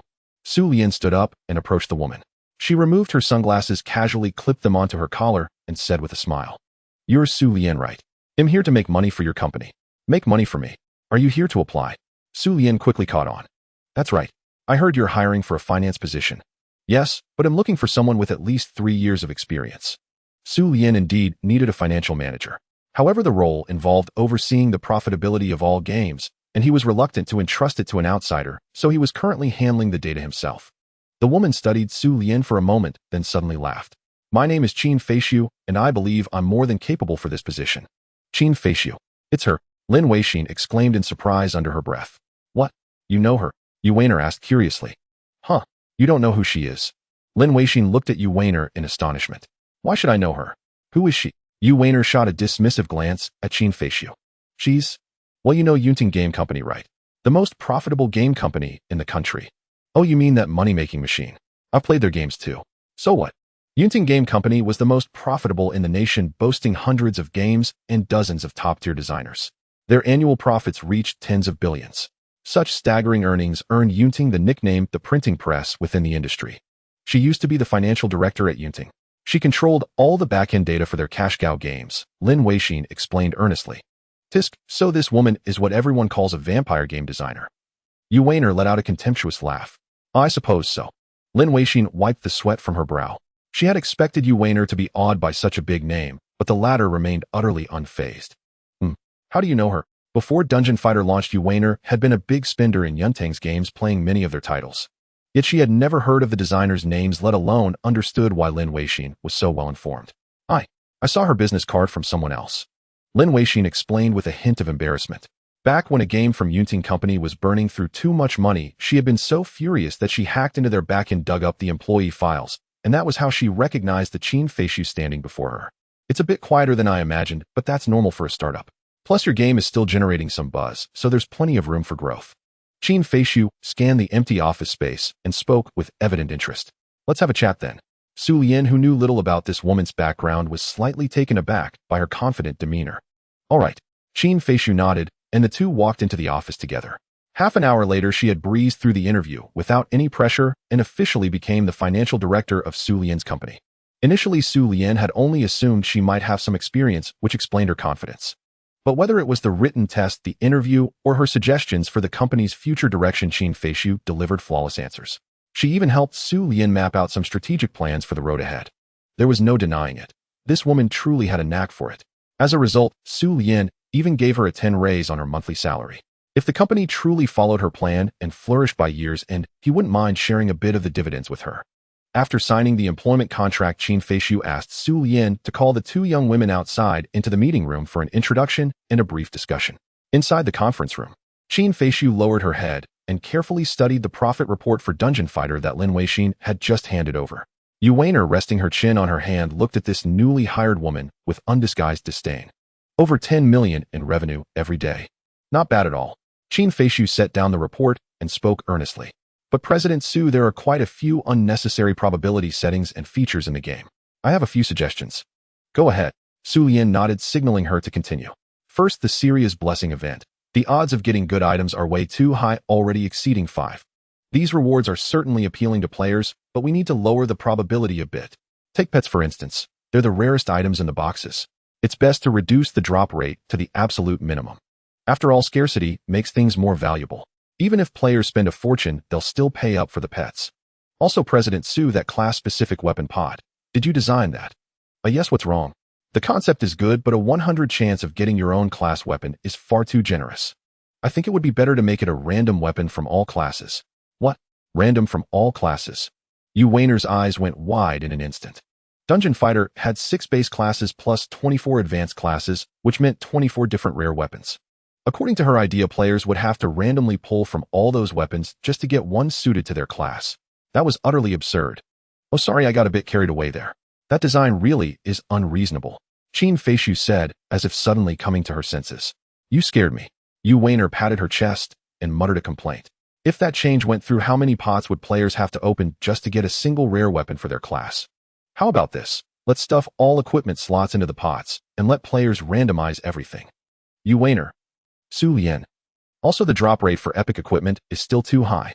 I suggest lowering it directly to 2 and raising it to 4 only during holidays or peak activity periods. The Abyss dungeon is too easy right now. We should boost the monster's attack power to force players to upgrade their gear, consuming more gold and points. And then there's the Abyss Party invitation issue. The drop rate in dungeons is far too high. I suggest reducing it so that an invitation drops only once every 5 dungeon runs. As for the Abyss Challenge book drop rate, we can increase it slightly. That way, players who want to play Abyss mode will have to spend money to buy challenge books. Such changes will greatly stimulate gold consumption. Both casual players and whales will be more willing to open their wallets. Additionally, President Xu, the success rate for the summer enhancement event is currently set too high. This part also needs adjustment. I think we should cap the success rate for enhancement levels 16 at 30 or reduce levels 710 to 20 and levels 11-13 to 10. At the same time, we need to increase the materials required for each enhancement so players burn through their gold and resources faster. Listening to Qin Feix's analysis, Yu Weiner clenched her fists in anger, a fiery rage building in her chest. She felt like she could punch her. What a true vampire of a planner. Wherever there was money to be made, she'd point her fingers. Even Xu Lian felt a wave of inexplicable irritation rising within him. This woman was practically channeling the spirit of a leech, sucking the blood of players relentlessly. I'm done, President Xu. Do you have anything to add? Qin Feishu looked at Xu Lian calmly and asked, I suggest you don't bring up these ideas at all. What? Ahem, I mean. How can you be like this? That's going too far. Before Xu Lian could explain, Yu Weiner jumped in impatiently. Your methods are basically exploiting the players' wallets. Exploit is such an ugly word. I think you mean maximizing the company's profitability. Qin Feishu smiled, remaining composed and unruffled. It is exploitation. If you lower those odds so much, players will curse you nonstop. But isn't that just normal market behavior? Which game company in this country hasn't been criticized? What we really need to focus on is increasing profits. What if players can't take it and quit? Yu Weiner countered. Then design some generous return events to lure them back. On top of that, we can add some welfare activities for new players to attract more newcomers and inject fresh blood into the game. Only by cycling through this approach can Dungeon Fighter sustain its profitability and earn even more, Qin Feishu said with unwavering confidence. You're just two. Yuling, what do you think? Seeing Yu Weiner about to explode again, Xu Lian quickly changed the subject and turned to Lin Weixin. He didn't want a conflict between the new hires. I think this really does focus too much on profit.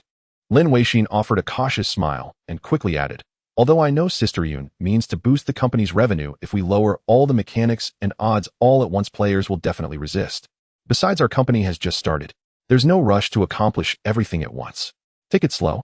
If we take it slow now, all the market share will be snatched away.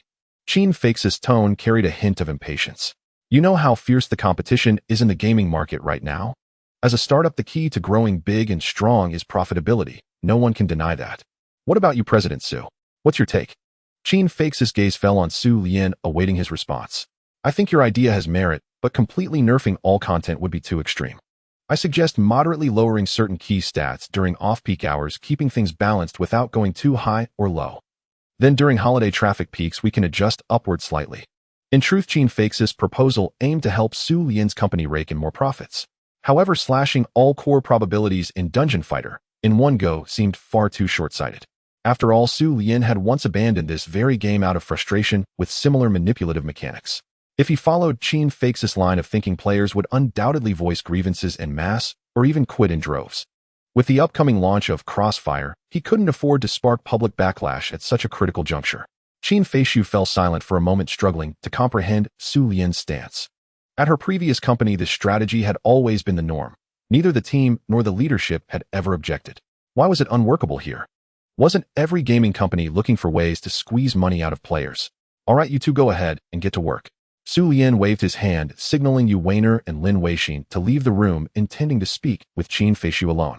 President Xu, Dungeon Fighter is at its peak popularity right now. Following my method will surely bring in even more profits. Qin Feishu insisted, still harboring doubts. To be honest, my company is fundamentally different from other gaming companies. I know you worked at Yunting before and helped them make a lot of money. But your approach doesn't quite fit this project of mine. For now, I want to focus on building the company's reputation first. Once we have a solid reputation, we can think about making money. It won't be too late. From the earlier interview, Xu Lian had learned that Qin Feishu had jumped ship from Yunting. Coupled with her exceptional financial skills, he decided to keep her on board. But President Xu, you can't guarantee that every game you launch in the future will rake in as much as Dungeon Fighter, can you? Qin Feishu asked bluntly. I have confidence in that, so don't worry. Xu Lian nodded assuredly. Xu Lian had transmigrated from a world brimming with gaming masterpieces and was even bound to a system. He had countless blockbuster games like Dungeon Fighter stored in his mind. All right. Seeing Xu Lian's unwavering confidence, Qin Feishu was momentarily at a loss for words. She simply felt that Xu Lian was too young yet to be tempered by the harsh realities of the world. The numbers for Dungeon Fighter were truly astonishing.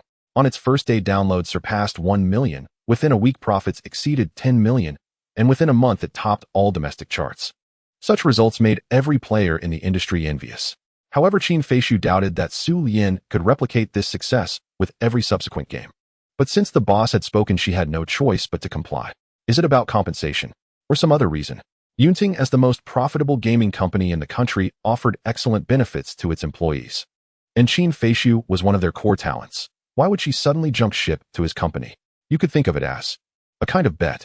Qin Feishu smiled enigmatically. Her salary and dividends at that company were several times higher than what Xu Lian's company offered.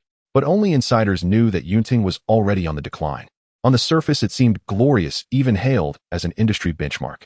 In reality, the top management was embroiled in constant infighting over shares, creating utter chaos. Moreover, their designers were growing increasingly inept, churning out new games that were worse than the last, with profits dwindling year by year. The company was even planning to venture into other fields, likely phasing out game development within a few years. Once they had bled the old players dry, Yunting would probably exit the market entirely. Qin Feishu specialized in data management, and staying would only mean waiting for layoffs. So half a year ago, she had contemplated switching jobs, but remained undecided. Then, 3 months prior, Dungeon Fighter launched and became an overnight sensation nationwide. From that moment, she began to take notice of Xu Lian, its designer. After some observation, she found his operational strategies remarkably astute, employing tactics commonly used by industry tycoons. With Dungeon Fighter continuing its hot streak, Xu Lian's reputation soared. So she voluntarily resigned and chose to join his company. It seems you've made the right bet. Xu Lian chuckled with interest. Yunting might rake in profits by bleeding players dry, but that was only temporary. For Xu Lian to surpass that company, it would take at most 2 years. I hope so. Qin Feishu replied with a smile brimming with anticipation. This young boss, though somewhat arrogant, strangely exuded a sense of reliability. You actually dared to hire that woman. That evening, Xu Lian received a message from Yu Weiner. The girl had been busy with work all day, but still found time to squeeze in a few rounds of gaming. If Dungeon Fighter had been altered according to Qin Feishu's suggestions today, Yu Weiner, being a diehard fan, would have been the first to object. Of course I would. She works diligently. People like that aren't easy to come by. Xu Lian replied casually. Although Qin Feishu had a somewhat profit-driven edge, always eyeing the players' wallets. She was still thinking about the company's interests, and her mindset hadn't yet broken free from her former company's habits. As long as he kept a close eye on her, it shouldn't be a problem. Be careful she doesn't ruin Dungeon Fighter. Yu Weiner warned sternly. Relax, it's not that serious. Xu Lian chuckled softly, then glanced at the computer screen on his desk. How about a couple of rounds? It's been a while since I last played. Lately, he had been buried in company affairs, leaving no time to game. Bring it on. My ID is Bitter Programmer. The reply came instantly. What kind of ridiculous name is that? Xu Lian muttered as he logged into his account. Isn't it? Staring at a computer screen, writing code every day. Could it get any more miserable? Yu Weiner replied without a hint of restraint. Can't a girl be a bit more reserved when she speaks? Xu Lian shook his head with a sigh and directly initiated a voice call. The other end answered instantly. Silly girl, as your boss, I need to teach you a lesson. Do you think anyone actually enjoys sitting at a desk all day at work? I'd love to stay home and play games too. And let me tell you a truth, the future me. Oh wait, I mean you will definitely thank the version of yourself that worked so hard now. He almost let it slip. Thanks a lot. Last week's salary, I basically gave almost all of it to you. Yu Weiner snorted coldly. Huh. Xu Lian couldn't help but laugh. Last weekend, this girl had taken home nearly 80,000 in wages, yet she hadn't saved a single cent, blowing it all on in-game purchases. You're still laughing. Yu Weiner fumed. I clearly paid it to Sarah, didn't I? What's that got to do with you? Besides, who in their right mind drops 80,000 in a single day on top-ups? Aren't you just asking for trouble? Xu Lian argued with a straight face. I can't be bothered to argue with you. Hurry up and take me through the Ice Dragon dungeon. My character's too weak to clear it. Fine, I've invited you to the party. Xu Lian gathered Yu Weiner's alt character party and dashed toward the Blizzard domain. Why are you playing an elementalist again? He couldn't help but complain, staring at the garishly dressed character on the screen. I've tried every subclass for the female mage. Isn't it normal to pick the elementalist? I think this class is insanely strong. Strong.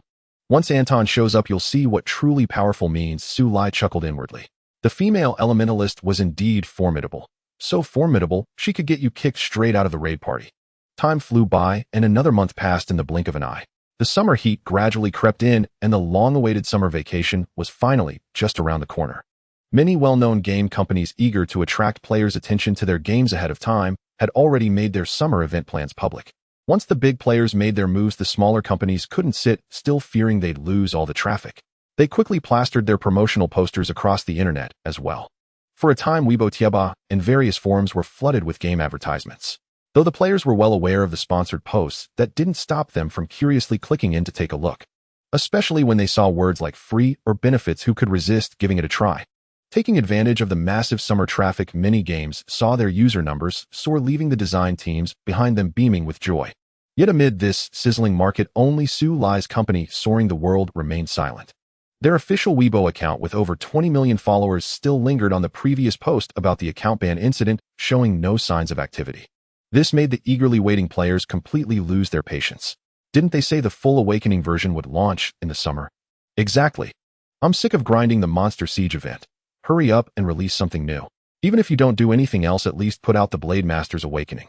I'm not too interested in Dungeon Fighter, but what about Crossfire? I've watched the trailer over a dozen times. Is this a newly established company? You're not really too broke to make new games, are you? Xu Lian, have you forgotten about making money? Other companies are blasting ads all over the internet, and you're just playing deaf and dumb. In just one day, the Weibo comment section was drowned in complaints. President Xu, can we at least stir up some buzz? Lin Weixin suggested, her scalp tingling as she stared at the endless stream of unread messages on the screen. Yeah, other companies started building hype ages ago.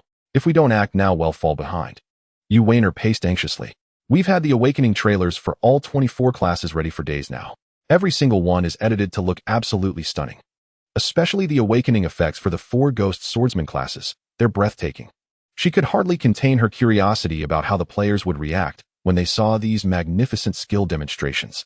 President Xu, I think it's about time we gave them a little taste to whet their appetites. We can use the next couple of days to build up their anticipation. Qin Feishu added with a serious tone. All right, let's release some of it then. Xu Lian sighed, reluctantly giving in. He had originally planned to wait until the first day of summer vacation to announce the new features and related events. But given the fierce market competition, now he had to adapt on the fly. Releasing some information early would only serve to heighten everyone's excitement. Got it. Lin Weixin immediately sprang into action, her fingers flying across the keyboard. A few minutes later, fresh content was ready.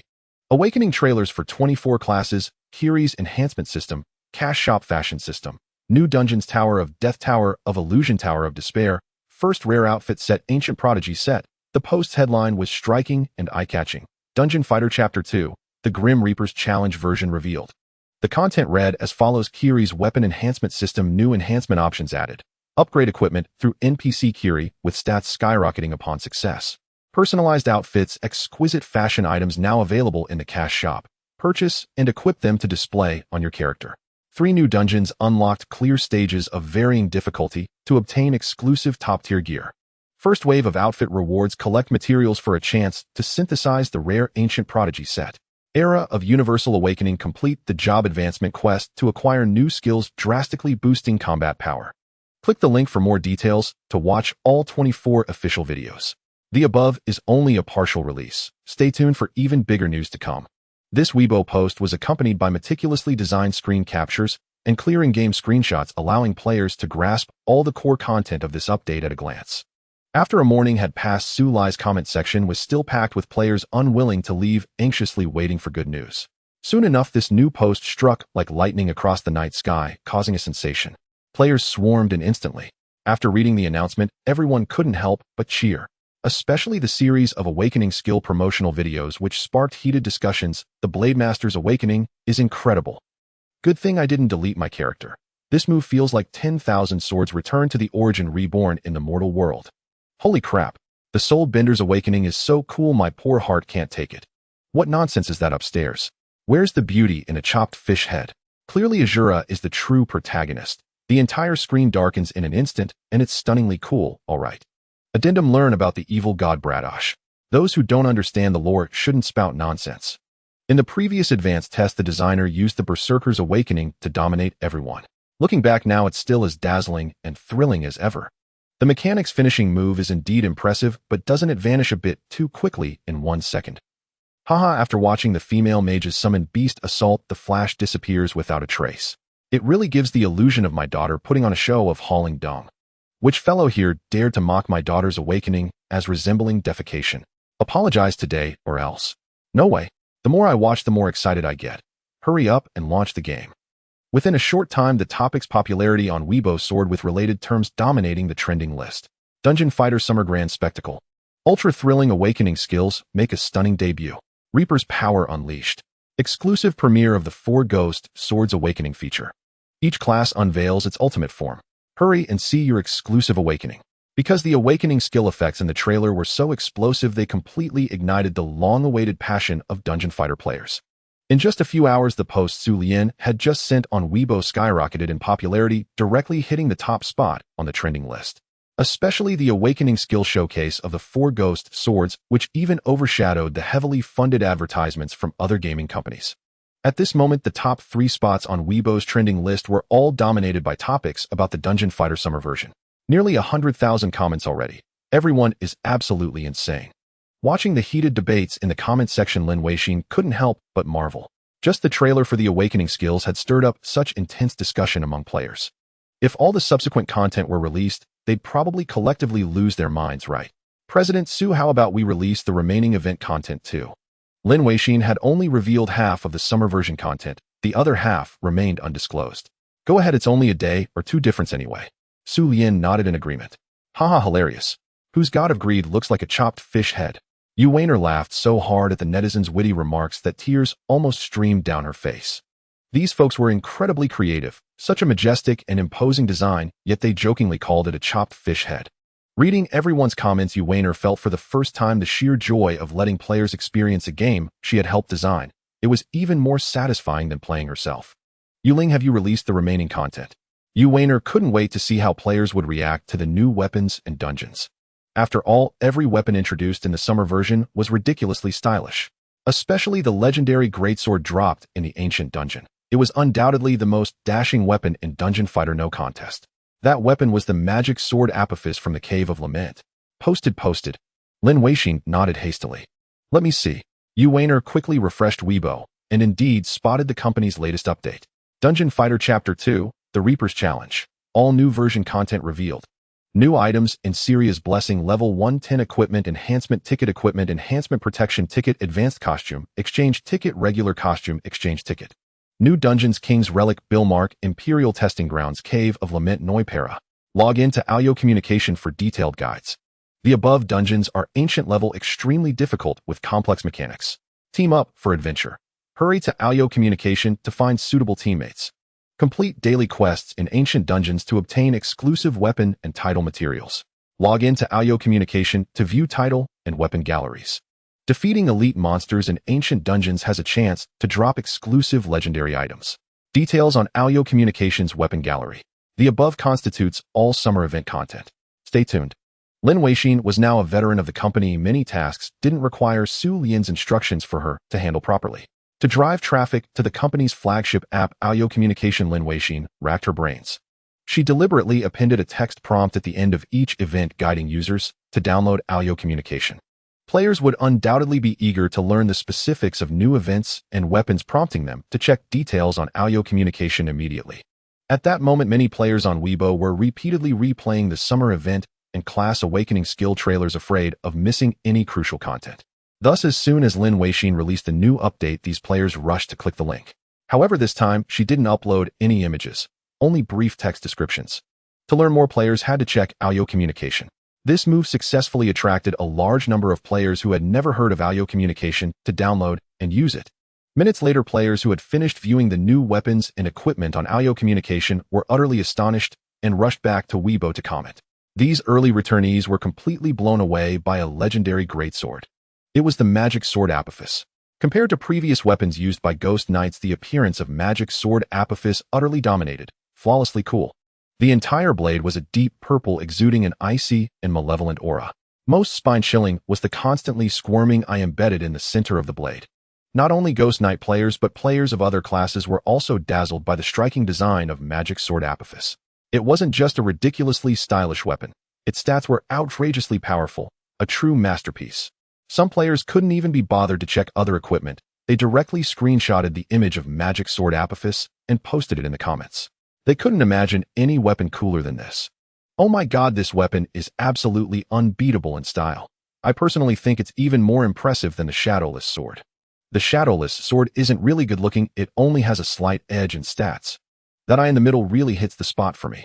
I happen to be a berserker. Hope I can get one. Damn, this weapon can be traded. How much is it worth? At least 10,000 to start. Just looking at its cool appearance and explosive stats, it's worth it. Upstairs, if this weapon drops within 2 days, I'll take it for 20,000. Remember to save it for me. Hell, yeah, no matter what, I've got to get my hands on a Magic Sword Apophis this summer. This weapon is just too damn incredible. Such a divine weapon drops from an ancient dungeon. Then the dungeon difficulty must be sky high. Difficult? No problem. I can clear the Screaming Cave in 6 seconds using the airship shrugs. Man, you're insane. The officials are cracking down hard lately. Aren't you afraid of getting banned from the honor leaderboard? Is using flight mode to play even reliable? I just checked the data in Aoyao Messenger. The stats on those ancient sets from quests aren't bad at all. They even surpass legendary gear. Feels like I could farm the gold mine every day and make a killing. I'm a newbie playing as a berserker. I want to know which is stronger, the new Bloody Blade or the old Shadowless sword. Both seem to deal bonus damage, right? The Shadowless sword is obviously stronger. The Bloody Blade requires enemies to bleed for its extra damage, but the Shadowless sword deals bonus damage directly. Hey newbie, why are you asking about those? It's like you already own both weapons. Just farming the Shadowless sword is tough enough, and you're already thinking about the Bloody Blade. Correction, I already have the Shadowless sword. I'm just curious which one I should choose if I ever get the Bloody Blade to drop. Correction, stranger, you're so annoying. At that moment in the comment section of Aoyao Messenger's Weibo, players were buzzing with excitement over the new version's events and equipment. Interestingly, some players had posted images of the Magic Sword Apophis in other gaming forums and chat groups. Even those who had never played Dungeon Fighter were captivated by the sword's dazzling design. They had never seen such a cool weapon in any game before. Upon learning that the Magic Sword came from Dungeon Fighter, many newcomers eagerly joined the game, becoming guardians of the Arad continent. Sigh, I can't wait. How about we release the new version tomorrow and surprise the players? Watching the lively discussions in the comments, Yu Wainer couldn't help but suggest to Xu Lian. What's the rush? Summer vacation starts the day after tomorrow, just 2 days away. Xu Lian said helplessly. Yeah, Wainer, 2 days will fly by. Lin Weixin chimed in. I was just making a suggestion. Yu Wainer pouted and continued scrolling through the comments. Yu Ling, is everything set with Crossfire? Xu Lian suddenly asked. No problem. As soon as Sister Ian finishes checking the payment channels, ITLL be ready to launch once summer vacation starts. Lin Weixin nodded, her face full of anticipation. Crossfire was a collaboration between Xu Lian and Lin Weixin that took 2 weeks to complete. After it was finished, Lin Weixin gave it a try. Unlike Dungeon Fighter, this game was very simple to play and required no lengthy practice. Completing the tutorial was enough to experience all the modes. Most importantly, the gameplay was diverse and didn't create huge gaps between players. Victory depended entirely on skill and experience. No matter how much money you spent, it couldn't boost damage. At most, you could buy a few cool-looking guns in the shop. Even someone like Lin Weixin, who didn't usually enjoy first-person shooters, ended up playing Crossfire nonstop for a whole day and night during the trial. She was confident that once this game launched, its numbers would rival or even surpass Dungeon Fighter. That's reassuring. Xu Lian nodded in satisfaction, then walked into his office and opened Lin Shufin's Aoyao account. Lately, Lin Shufin had been incredibly popular, with her livestream appearing on the front page of the gaming section every day. Her live streams often drew tens of millions of viewers, making her a top-tier streamer. The vast majority of her audience were Dungeon Fighter players, with only a small fraction being loyal sports fans. To promote the upcoming new events and games, Xu Lian decided to interact with her. If he had time, he also planned to run some ancient dungeons together. After all, these ancient dungeons were incredibly difficult, and it was estimated that 70 of players would get stuck after the update. Remembering his first time fighting the mechanical ox, he had no idea about the mechanics and got utterly wrecked. Not to mention dungeons like the Screaming Cave or the King's Relic, which required mastering specific techniques to clear. Without a detailed guide, even a month of research might not be enough for an average player. Seizing this opportunity, Xu Lian planned to teach viewers the core mechanics of these ancient dungeons during the livestream to avoid a flood of complaints from players later. Haha folks, you're in for a treat this time. The designer of Dungeon Fighter said he'll be visiting our livestream the day after tomorrow to try out the new version with me. And Mr. Xu promised to teach everyone how to clear the ancient dungeons during the stream. Lin Shufan put down her phone and said with a beaming smile. This period marked the rise of her streaming career, and it had been a while since she last chatted and gamed with Xu Lian. The thought of playing the highly anticipated new version with him in just 2 days filled her with excitement. A treat. Have the viewers been having trouble? Doghead for protection. The designer himself teaching dungeon clears. Looks like the ancient dungeons are really tough. I'm scared. Scared of what? I'm getting that magic sword Apophis even if I have to buy it. After all, legendary items can be traded. The stats on those ancient dungeon legendary items are insane. I bet the drop rates are super low. My Blade Master is fully geared. After the update, I'm hitting the gold mine. 1 legendary drop, and I'm set for life. To get the title from the King's Relic, I broke up with my girlfriend. Do you think I made the right call? Nice one, bro. Legendaries are worth more, right? Who needs a girlfriend? I've skipped breakfast for 2 months, all to save for the summer event. Hope I get a good piece of gear to make up for it. President Gu Xiaodong from Blue Fox Company has been contacting us. Shouldn't we at least talk to him? After all, it's a multi-billion-dollar company. In the president's office of Far East Group, Xiao Lu, who had just seen off Xiaodong's secretary, hesitated to ask. No need. Sell off all our shares in Blue Fox Company. Gu Ruashi said calmly. The secretary was startled. Far East Group was Blue Fox's largest shareholder, pulling out would spell the end for them. Add to that the increasingly fierce market competition with strong rivals like Aoyao Communication rising. If even Far East Group abandoned Blue Fox, it was essentially leaving them to wither. The secretary wondered why Gu Ruashi, such a shrewd business tycoon, would make such an irrational decision. Usually divestment meant she had found a better investment opportunity. In the current domestic market, the only company capable of rivaling Blue Fox was Aoyao Communication, which originated from the gaming industry. However, its young boss was notoriously flamboyant, publicly declaring that he would never open the company to any equity investment. Other divisions of the Far East Group had also attempted to invest in Aoyao Tianxia Company, but Xu Lian had flatly rejected every offer. In other words, by acting this way, Gu Ruashi was essentially driving Blue Fox into a dead end. Alright, that's enough. You may go attend to your tasks.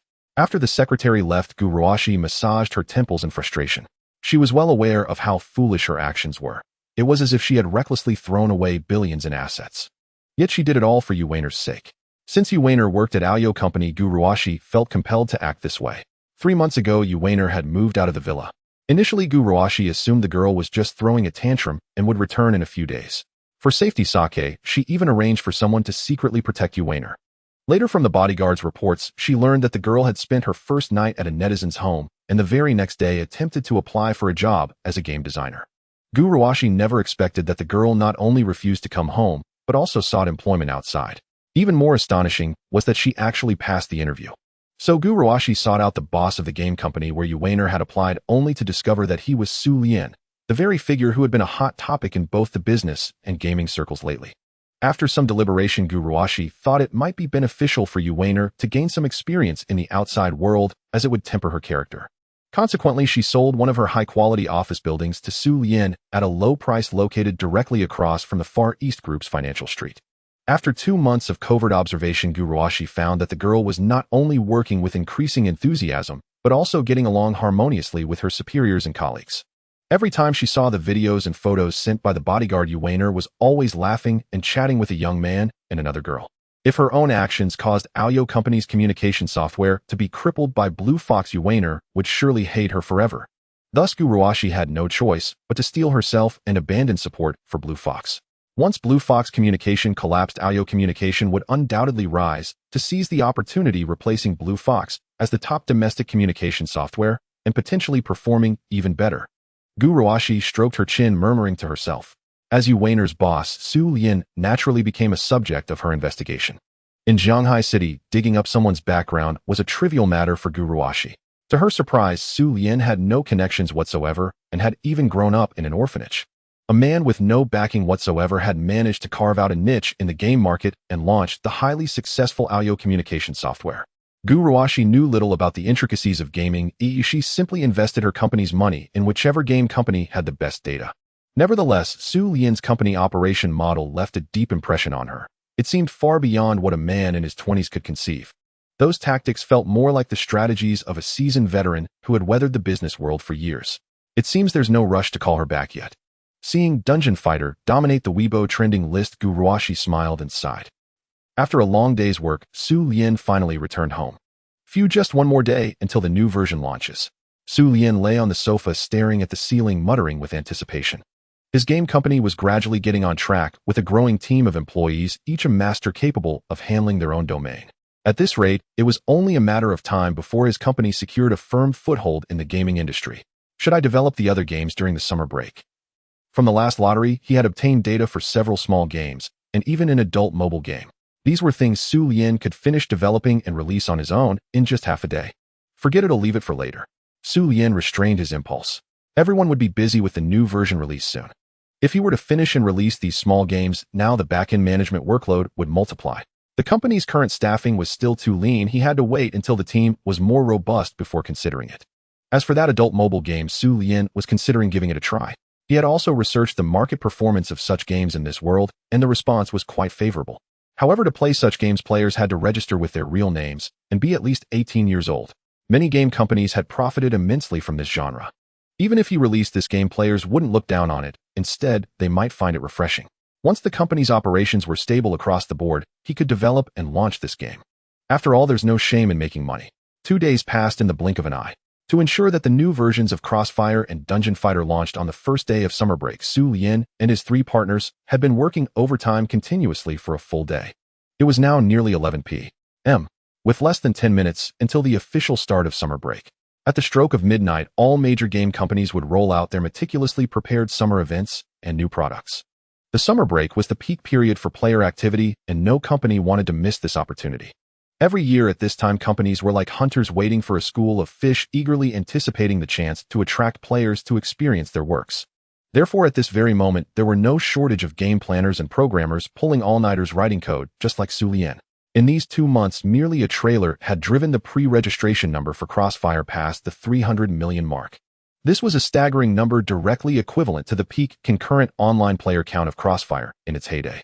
Truly, it was the passionate war of 300 million mice. Thanks to the success of Dungeon Fighter, nearly half of the domestic gaming players had come to know Xu Lian and his Aoyou Tianxia game company.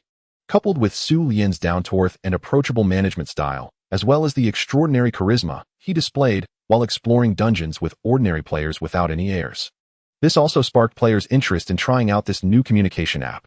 Currently, the Aoyou app had reached 400 million downloads. In just 2 short months, it had successfully ascended to the throne of the second-largest domestic chat tool. All of this was attributed to the successful implementation of a bundled marketing strategy. It's almost midnight. Anyone from Server 6 up for clearing the ancient ruins dungeon together.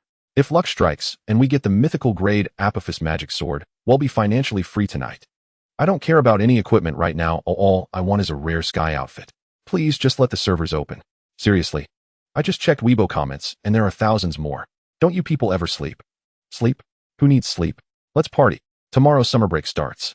I'll max out every class in 2 months. Max out every class. Dude, go to bed. You're already talking in your sleep. Haha, first time seeing people treat gaming like the Spring Festival. This is insane. I'm not really into Dungeon Fighter, it's too grindy. I just want to see how that company's new game turns out. Same here. I've watched the Crossfire trailer over and over. Whether it's through draws or whatever, I'm getting that hunter character no matter what. I hope that character isn't too expensive. I've saved up 3,000 yuan. Yesterday, I watched the Biohazard mode on Aoyou. It's the coolest game mode ever. Not only can you fight biomonsters, but you can also transform and infect others. Super thrilling. Biohazard Mode 1. Such brilliant design, you have to admire Aoyou's designers for their creativity. That's an item from their new game Crossfire. Guys, it's almost midnight. Let's all get hyped together. Xu Lian's promotional campaign was executed flawlessly. Despite the late-hour Weibo's comment sections and Aoyou Messenger were flooded with players all buzzing about the upcoming new games and content. Even the comment sections of other game companies were spammed by Dungeon Fighter players. Young people love to join in the excitement and follow the crowd. In this atmosphere, many who had never even heard of Alyo Company before were now beginning to learn about the company and its games. How much do you think we can make in these 2 months? Xu Lian looked at the three before him, his eyes filled with anticipation. Every year at the end of summer break, game companies report their earnings to the Market Bureau. In the past, Yunting Game Company had dominated the summer season with virtually no competition. But it wasn't because their games were particularly fun, rather they had every type of game covering an extremely broad spectrum. Combined with the fact that each game was especially costly and summer break brought a surge of players, they reaped a bountiful harvest year after year. This time, Xu Lian aimed to challenge Yunting's position. He wanted to see if his 2 games could go toe-to-toe with this giant, often called a money-printing machine. 20 billion. Lin Weixin gave a conservative estimate. Yu Weiner shook her head and said confidently, I think we can make 30 billion. With so much fun content released, even I feel like throwing in $1 million or 2 million to try my luck. Ian, what do you think? Xu Lian turned to the more professional Qin Feixiu. With all our top-up events and the recent surge in popularity, I think we could hit 80 billion. Qin Feixiu replied after a moment's thought. 80 billion.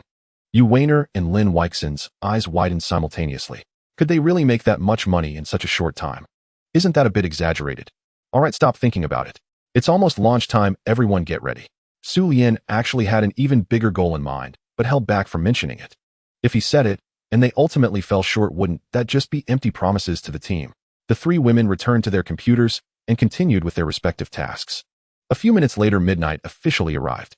Crossfire, with over 400 million pre-registrations, officially launched. The highly anticipated Dungeon Fighter All-Class Awakening version also completed its update simultaneously. Finally, the servers are open. Charge Brothers. First stop the ancient dungeon for a photo op. Target the demon sword Apophis. My first priority is collecting the full sky set. Moving faster in town is just too comfortable. Finally, the wait is over. I've maxed out every class, and now I'm unlocking all awakening skills at once. Holy crap, that guy above is a true veteran. I just used Syria's blessing pack and got an equipment reinforcement protection ticket. I thought it was just some junk, but when I checked the auction house price, it was over 20 million. Haha, I got the sky set in just 2 pulls. Who can beat my luck? Are you guys monsters living in a rod just waiting for the servers to open? How are you so fast? The summer version had kept players waiting for 2 full months. Now with the official update and students on break, traffic exploded exponentially. It wasn't just ordinary players.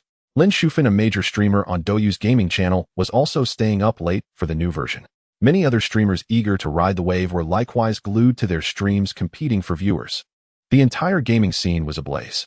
No matter which Dungeon Fighter livestream you opened, there were at least 10,000 viewers watching in real time. Within 5 minutes of midnight, the maintenance notices across all servers were swiftly removed, and servers 1 through 6 were fully operational. The login screen now featured a robed Grim Reaper with a line of large text beneath Chapter 2, The Grim Reaper's Provocation. Finally updated. Looking at the brand new server interface, Lin Shufan jumped up excitedly. As a veteran Dungeon Fighter fan, she had been waiting for the all-class Awakening version for a full 2 months. Especially seeing the Awakening design for her mechanic class, her heart was practically bursting with excitement. She quickly typed in her account and password, eager to enter the game. As the familiar voice rang out, "Hello, I'm Syria. May you be blessed with abundant luck today." Her mechanic appeared in Syria's room. Then a flood of new gameplay and content appeared in notification boxes on the screen right next to the fatigue points display. All-Class Awakening Ancient Dungeons Limited Edition Sky Sets the Tower of Death, the costume system. All of this was hot content that could attract countless players and send stream viewership skyrocketing. How about we start with the Awakening quest? Lin Shufan said expectantly, opening the quest interface. Sure enough, there was a quest exclusive to her class. First, she needed to find the gunner instructor NPC Kiri to accept the exclusive quest. Quest 1, clear the newly opened ancient dungeon, the Ruins of the King, 5 times, then report back to Kiri. Quest 2, defeat the Billmark Imperial Testing Grounds 5 times, then return to Kiri. Quest 3, collect 10 white large cubes, 10 red large cubes, 100 top-grade hardeners, and 100 steel fragments, and hand them over to Kiri. Quest 4, bring 10 Balrod seals and 50 Terranite to Kiri. The final task, talk to Kiri and successfully awaken as a mechanic god of war. Hiss. I still have to clear an ancient dungeon. Lin Shufan couldn't help but mutter. Yet she wasn't too worried, as her mechanic character had already reached max level, its output and stats were formidable, so tackling an old dungeon shouldn't be too difficult. Soon Lin Shufan guided her mechanic into the Dark City, casually completed a few prerequisite quests, and successfully unlocked the new dungeon, the Ruins of the King. Help! Is there any pro who can carry me? I've already spent thousands of gold coins on resurrection tokens, and I haven't even seen the boss. How do you beat the first Wind Knight? It moves fast, turns invisible, and takes me down in 2 hits. Can any expert tell me why my health drains when fighting the second knight? Is it a bug? Ugh. I've run it 5 times with 3 friends, and we can't even get past a single night. Outside the Dark City, players were packed together, utterly tormented by the ruins of the king. Their faith in the game shattered. The public channel was also flooded with complaints about this ancient dungeon. Is it really that hard? It's just a few rooms. Looks pretty simple to me. Seeing these discussions, Lin Shufin's heart tightened with apprehension. To be safe, she quickly formed a party with 3 well-geared teammates ready to take on the ruins of the king together. Minutes later, the 4 returned to town in defeat. As other players had said, this ancient dungeon was incredibly difficult. The 4 of them had used over 20 resurrection tokens combined, yet they still hadn't caught a glimpse of the boss. Mind you, these 4 were all wealthy players with mountains of revival resources. But even so, they were instantly killed as soon as they revived. The monsters gave them no breathing room. Oh my god, this dungeon is an absolute nightmare. Lin Shufin stared at the live stream comments, almost on the verge of tears. If even a streamer with your gear can't clear it, wouldn't we noobs just be punching bags the moment we step in? Take my advice, you have to burst down the first knight instantly. Don't let it use its invisibility skill. I figured it out. When the second knight starts its casting bar, you can only use physical attacks, not magic. Haha, I've already cleared it. Once you understand the mechanics and have the right gear, this dungeon is a piece of cake. Master upstairs, could you explain exactly how to do it? I'm begging for a guide. Despite the high difficulty of the ruins of the king, many top players had managed to conquer it through trial and error. So it's not a bug, it's a design mechanic. Lin Shufin carefully read through the insights summarized by these elite players, then organized the key points and sent them to her 3 teammates. With all the mechanics now clear, the 4 were ecstatic and decided to set out again, armed with their newfound knowledge. This time, each of them was brimming with determination. During this attempt, they learned from their mistakes. When the Wind Knight's health dropped to half, they began unleashing various crowd control skills. Raging Wave Slash. The Berserker unleashed a powerful vacuum skill, firmly gripping the Wind Knight as it tried to turn invisible, while the other teammates followed up with a concentrated burst of damage. At last, they successfully cleared the stage that had cost them dozens of defeats. Just as everyone was rejoicing and about to celebrate, as the Wind Knight fell, a massive pile of materials burst forth, among which was a piece of equipment with a pink-colored name tag. A legendary grade item. Holy crap, it's a unique legendary drop from the dungeon. Lin Shufin was trembling with excitement. She had once thoroughly studied the legendary equipment settings in ancient dungeons from an official announcement. Besides their superior stats, some legendary pieces were even more powerful than rare epics. Most importantly, these legendaries could be traded. Epics, on the other hand, were untradeable. Players could only obtain them by grinding the Abyss dungeon. At this thought, everyone's eyes locked onto the pink glow on the ground. Charge. The Berserker was the first to unleash a series of dash skills, outpacing the other 3. This brave warrior reached the legendary item first and snatched it up with lightning speed. The other 3 could only watch helplessly. What a shame he got it again. Lin Shufin slammed her keyboard in frustration. Though bitter, she understood the rules. The equipment belonged to whoever grabbed it. However, just then a message popped up in the top right corner of her screen, leaving her stunned. Roll result: pink double wings 6 points. Equipment ownership: Whirlwind Soul. What? How is it mine? He was the one who picked it up. Lin Shufin stared blankly at the legendary ring in her inventory, her jaw nearly dropping, her eyes wide as saucers. Haha, that's the new party distribution rule. Now picked up items are determined by a random roll. Looks like our streamer hasn't read the latest patch notes. This new rule is called the dice roll feature. Whoever rolls the highest number gets the item. That Berserker must be furious. He fought so hard to grab the legendary, only for it to end up in someone else's pocket. If it were me, I'd probably quit the game on the spot. That's just too heartbreaking.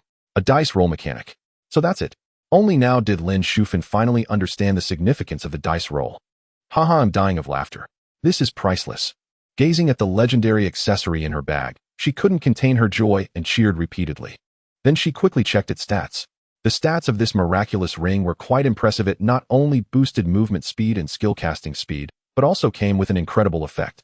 Even more surprising, when wearing this ring, the character had a chance to enter a state of complete invisibility, just like a wind walker. In simple terms, once invisible, monsters would no longer target you. Wow, this is way too powerful. Lin Shufin was so excited that she waved her fists and nearly jumped out of her chair. This scene left the live stream audience dumbfounded, and the comments instantly flooded the screen. What the hell? What kind of godly drop rate is this? You got an ancient legendary on your second run. No way. I'm from server 6, and I just searched the auction house. No sign of this ring. The streamer must be the first in the entire server to get it. First in the server. Can any pro estimate how much this ring is worth? With movement speed boost, casting speed boost, and invisibility, this ring has to be worth at least 50 million in-game gold. 50 million. That's like 1000 in real money. That's insane. I can't take this anymore. I'm going to start grinding too. If I can drop the demon sword Apophis, I'll be rich in no time. Bro upstairs, count me in. What insane luck. I'm so jealous it hurts. Yeah, why does this kind of thing never happen to me? Even her two teammates couldn't help but complain in the voice chat. As for the reedied player, he had already started cursing loudly. If it weren't for this new mechanism, this ring would have long been his. Haha, don't be mad, don't be mad. Maybe there are more pieces of equipment to drop later. Lin Shufan laughed heartily, and the audience in the live stream couldn't stop laughing either, with many bursting into tears of joy. At that moment, the atmosphere in the live stream reached its peak. I can't beat it, I really can't. It's just too hard. At 3 in the morning, Lin Shufan gave up entirely, staring at the screen in despair at the mechanical bull swinging its giant axe. She had already cleared the awakening quest in the Ruins of Kings 5 times and gathered all the other materials needed for the awakening. However, she hadn't completed a single run of the 5 required clears in the Bilmark Empire's test grounds. The difficulty of this dungeon was an absolute nightmare, far surpassing the Ruins of Kings by several tiers. Cat demons that go berserk when their health is depleted, goblins throwing bombs all over the map, minotaurs with super armor throughout, and a final boss that endlessly summons robots and unleashes lightning, the mechanical bull. These settings were practically designed to torment players. Lin Shufan and her 3 teammates ran the dungeon over a dozen times, spending countless revival coins, yet they failed to clear it even once. I'm done, I can't go on. They'll wait for Mr.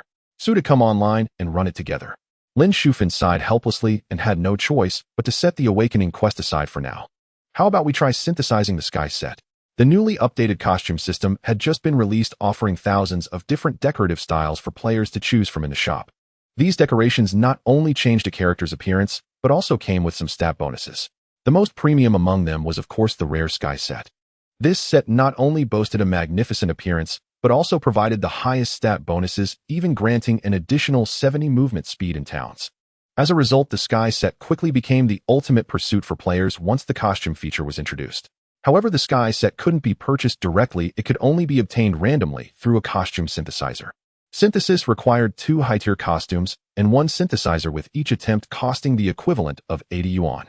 Despite the steep price, many players still chose to spend money to acquire the powerful stats offered by the sky set. Each synthesis cost 80 yuan and relied entirely on luck to produce a single sky set piece. To complete a full set, one would need to spend at least several thousand yuan. For an ordinary person, this might give them pause. But now, as the top female streamer on Douyu and a renowned dungeon fighter broadcaster, the sky set was practically a staple for Lin Shufan. So without hesitation, she purchased dozens of high-tier costumes and synthesizers and began attempting to craft the sky set. Congratulations! You've obtained the ancient celestial pants. Congratulations! You've obtained the ancient celestial belt. Congratulations! You've obtained the ancient celestial top. Lin Shufan's luck was pretty good. She managed to complete the entire rare sky set with just over 3,000 yuan. My mechanic feels like a commander now. Lin Shufan nodded in satisfaction as she looked at her character model wearing the sky set. So this is the legendary sky set. It's really stylish. It makes me want to get one too. The movement speed is insane. Forget it, I'm going to try synthesizing the sky set too. She got it in 3,000 yuan. What a lucky streamer. It took me 8,000 to barely finish mine. Someone who spent 10,000 to barely complete it says they feel nothing inside. In truth, synthesizing the sky set was a bit like gambling in disguise. Whenever someone succeeded in getting a sky set piece, it stirred a restless itch in other players. After watching Lin Shufan's stream, many viewers couldn't resist recharging and joining the synthesis frenzy. According to Xu Lian, the official probability wasn't particularly low. An average player could usually complete a sky set with an investment of around 4,000 yuan. Even the unluckiest players would typically manage it with a maximum of 10,000 yuan. If someone actually spent 10,000 and still didn't get it, they might want to visit a temple to pray, as such an abysmal lack of luck was truly rare. Knock, knock, knock. Just then a knock came from outside the door. Lin Shufan hurried over to open it and was surprised to find that it was Yu Wainer who had returned. Didn't you say you had to work overtime today? Why are you back so soon? Lin Shufan asked, puzzled. Finished all the work. There was nothing else to do at the office, so I figured I'd come back and play on the computer. With that, Yu Wainer eagerly returned to her own room, turned on her computer, and began downloading Crossfire. She had been looking forward to this game for a long time. Although she hadn't been involved in its development, Lin Weixin had told her many details and shared numerous gameplay videos. Yu Weiner firmly believed that this title would become a massive hit, potentially even surpassing Dungeon Fighter in popularity. Are you going to play Crossfire? Want to use my computer? I've already got the game installed. Lin Shufan casually suggested. Tonight, Xu Lian probably wouldn't have time to run dungeons with her, and she didn't have much interesting content to stream. Since her popularity was high right now, she didn't want to end the stream just yet. Having Yu Weiner stream a new game could attract viewers and bring her even more traffic. Sure, Yu Weiner didn't stand on ceremony and came straight to Lin Shufan's room, sitting in front of the camera. They'll go to bed now. Lin Shufan stretched and exited the live stream. Little Weiner, long time no see. I thought you'd moved away. Welcome, Sister Wan. Open some boxes. Let's see how a big spender unlocks mysterious treasures. Sister Wan, when are you posting your guide tutorial? I need it urgently. Stop grinding dungeons. Try the new game. I'm working overtime at the office and want to see what Crossfire is all about. Sister Yu, I just used a berserker in the dungeon. When you go to the office tomorrow, could you punch Xu Lian for me? Before starting her job, Yu Weiner had helped Lin Shufan stream a few times, so the audience was familiar with her and enthusiastically greeted her. No more Dungeon Fighter today. Let's try something new, Crossfire. After saying this, Yu Weiner opened Crossfire, logged into her account, and began learning the tutorial. Previously, when playing Dungeon Fighter, Yu Weiner had skipped the tutorial and ended up suffering for it. This time, she didn't dare skip it and diligently followed the tutorial step by step. The mouse scroll wheel controlled direction and crosshair movement. The right mouse button was for aiming and the left was for firing. W to advance, S to retreat, A to move left, D to move right. R to reload, the number keys 1, 2, and 3 to switch weapons, and the spacebar to jump. Crossfire is a first-person shooter game with an incredibly immersive experience. Yu Weiner studied with great seriousness. The viewers in the live stream began a heated discussion upon seeing this new game. What game is this? It looks fun. Does anyone know its name? The person above this is a new game from Aoyo Company, Crossfire. Sister Yu is still playing the tutorial mode. I'm almost at level 1. Wow, you can use a knife in this game. How thrilling is that? A knife is nothing. You can buy a military shovel in the shop. So it's not that complicated after all. Yu Weiner smiled, dismissively, feeling the game's difficulty was less than she had imagined. Alright, let's get started. She exited the tutorial mode and eagerly entered a demolition mode room. The Desert Storm map, Centurion mode, the game began. Watch this closely. At the start, Yu Weiner charged toward the middle path with her M16. Having completed the tutorial, she felt confident, believing she could easily break through the enemy's defenses. As a result, the moment Yu Weiner peeked from the middle path, she was headshot by a sniper from the enemy base. Worse still, she was carrying the C4 bomb. After her death, the C4 dropped in the middle path. Her teammates rushed to retrieve it, only to be picked off one by one by the enemy sniper, sending them back to the spawn. After that round, her teammates couldn't hold back. What's going on? Carrying the C4 and just charging in. Didn't you know there's a sniper in the middle? Damn, this one's still a smiley face. Guys, kick her out. Hey, look at her gear. She's still using a starter gun like the M16. Come on, we were all new once. No need for that, right? The game just launched and it's normal to have beginners. Vote quickly. Newbies should practice in biochemical mode, not come here to mess things up. Sorry, it's my first time in this mode, I didn't know. Yu Weiner tried to explain, but was kicked from the room by her teammates. Staring at the room selection screen, Yu Weiner was furious. Yet for a moment, she didn't know how to retort. Look at her gear. She's still using a starter gun like the M16. Right, I haven't even equipped myself properly yet. Yu Weiner suddenly realized and quickly opened the in-game shop system. When Crossfire launched at midnight, Xu Lian had already updated the shop. Now the shop offered tens of thousands of firearms for purchase. Yu Weiner directly topped up 20,000 yuan and then looked expectantly at the live stream's chat. Guys, any recommendations for powerful guns? Crossfire's online player count was exploding, its popularity rivaling that of Dungeon Fighter. The live stream also had viewers who had played the game. Sister Yu, buy a Gatling gun, it's fierce and can pin biochemical zombies in a corner. Don't mislead, the Gatling is good for holding points, but you can't run with it. Streamer, buy an MG3, it has lots of ammo and high damage, great for biochemical mode. The Barrett M82A1 is the strongest. If you aim well, 3 shots can take down a biochemical zombie. Sister Yu, forget the guns for a moment, buy a Fox Hunter. That masked Seth is really ugly. Haha, I think Seth is adorably goofy. Yu Weiner glanced at the chat, bought a few of the most recommended guns, and put them in her backpack. Then she spent 120 yuan on a 1-year Fox Hunter character. Alright, let's try biochemical mode. Everyone urged Yu Weiner to give biochemical mode a shot. Yu Weiner couldn't refuse and opened the dedicated channel for biochemical mode, joining a random 15-player pyramid room. Biochemical zombies appear in 3 seconds. Yu Weiner was lucky. The game had just started when she entered the room. She controlled the fox hunter holding the MG3 machine gun and watched the busy players around her asking curiously, "How do you play this? Where do I fight the biochemical zombies?" Biochemical zombies have appeared. Players Love You Forever Dungeon player and fox hunter's husband have been chosen as the mother bodies. At that moment, a piercing roar sounded. A player beside you, Wayner, suddenly transformed into a hideous biochemical zombie. Crossfire was a game crafted by Xu Lian using cutting-edge technology. Both its graphics and model design were on par with AAA titles. The biochemical zombie before you, Wayner, looked incredibly realistic, offering a strong sense of immersion. Wow, is this a biochemical zombie? You, Wayner, panicked, grabbed the MG3 and fired wildly, instinctively stepping backward. The design of this biochemical zombie was utterly terrifying and repulsive. Haha, Sister You is hilarious, so adorable. You might not believe it, but I was scared out of my wits the first time I played. Sister You, head to the rooftop or the dog cage to defend. Don't stay down there, or you'll get infected. Why didn't Xu Lian make Crossfire pixel art like Dungeon Fighter? The person above, if a shooter were pixel style, wouldn't the immersion be completely lost? Everyone gather. Everyone gather. At that moment, Wayner was surprised to see that all the other players had gathered in the cage ahead. A Seth character was frantically calling for everyone to assemble via the radio. Seeing this, Wayner quickly picked up her MG3 and rushed toward the cage. However, she didn't know that running with a gun is much slower than with a knife. Just as her fox hunter crouched to enter the cage, a mother body suddenly charged from behind, infecting Wayner. Wayner shuddered in fright and let out a scream. Bang, bang, bang, bang. As a biochemical zombie, Wayner was immediately targeted by the players in the cage. In an instant, her 2,000 health points dropped to 0. Damn, I got infected. Seeing her hands transformed into sharp steel claws, Wayner laughed bitterly in complaint. Now that she was infected, she had to infect other players. Only by turning all human players into zombies could they win. Hee, there's one up there. Wayner spotted a human player at the top of the pyramid firing wildly downward. Wayner immediately dashed toward the pyramid's peak, planning a surprise ambush. Unfortunately, the players seemed to sense her intent, quickly holstered their weapon, and began to flee. However, the biogals were much faster than human players. Wayner quickly caught up to her target. But just as she was about to grab him, the player suddenly vanished around a corner. Damn, where'd he go? Wayner stared blankly around the pyramid, searching for the player she had been chasing. Something's off. How did he just disappear into thin air?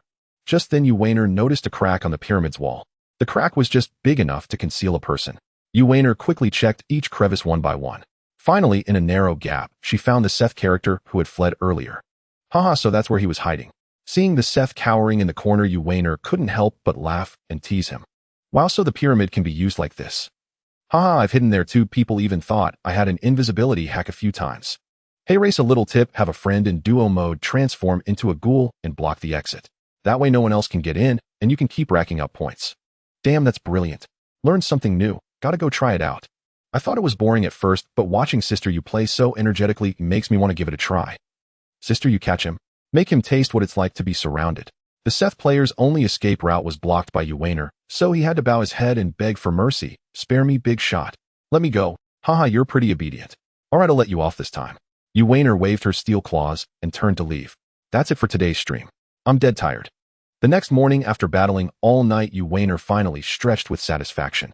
As it turned out, Crossfire was really her kind of game. The variety of creative modes kept her engaged. The tactical demolition mode, the team-based faction battles, the 1v15 free-for-all, and the adrenaline-pumping ghost mode. These were experiences she had never encountered in other shooting games. Especially when blasting away in the biochemical mode, the explosive flame effects were absolutely thrilling. Without a doubt, Crossfire redefined what a true first-person shooter should be. Both its realism and controls felt refreshingly new. You're still not sleeping. Sister, you stream a bit more. Didn't you say you were resting today? Oh my god, the stream's viewership is about to break 8 million. Doesn't anyone sleep? They'll bet anything that Crossfire will surpass Dungeon Fighter in popularity. Stop bragging, dude. I play both games and I think Dungeon Fighter is more fun. Sister, yes, skills are insane. I played this game all night and still can't aim properly.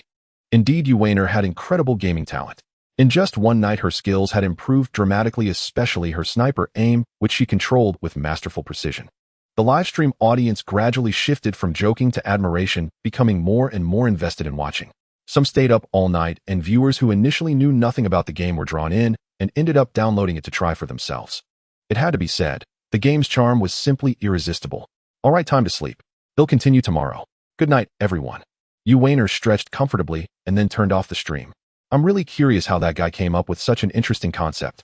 Gazing at the crossfire icon on her desktop, Yuwaner murmured to herself, filled with both admiration and anticipation. Aoyo Tianxia strikes again.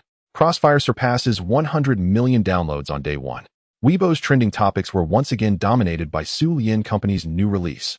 When netizens saw this post, they were completely stunned. Surpassing 100 million downloads on the first day, what an incredible achievement.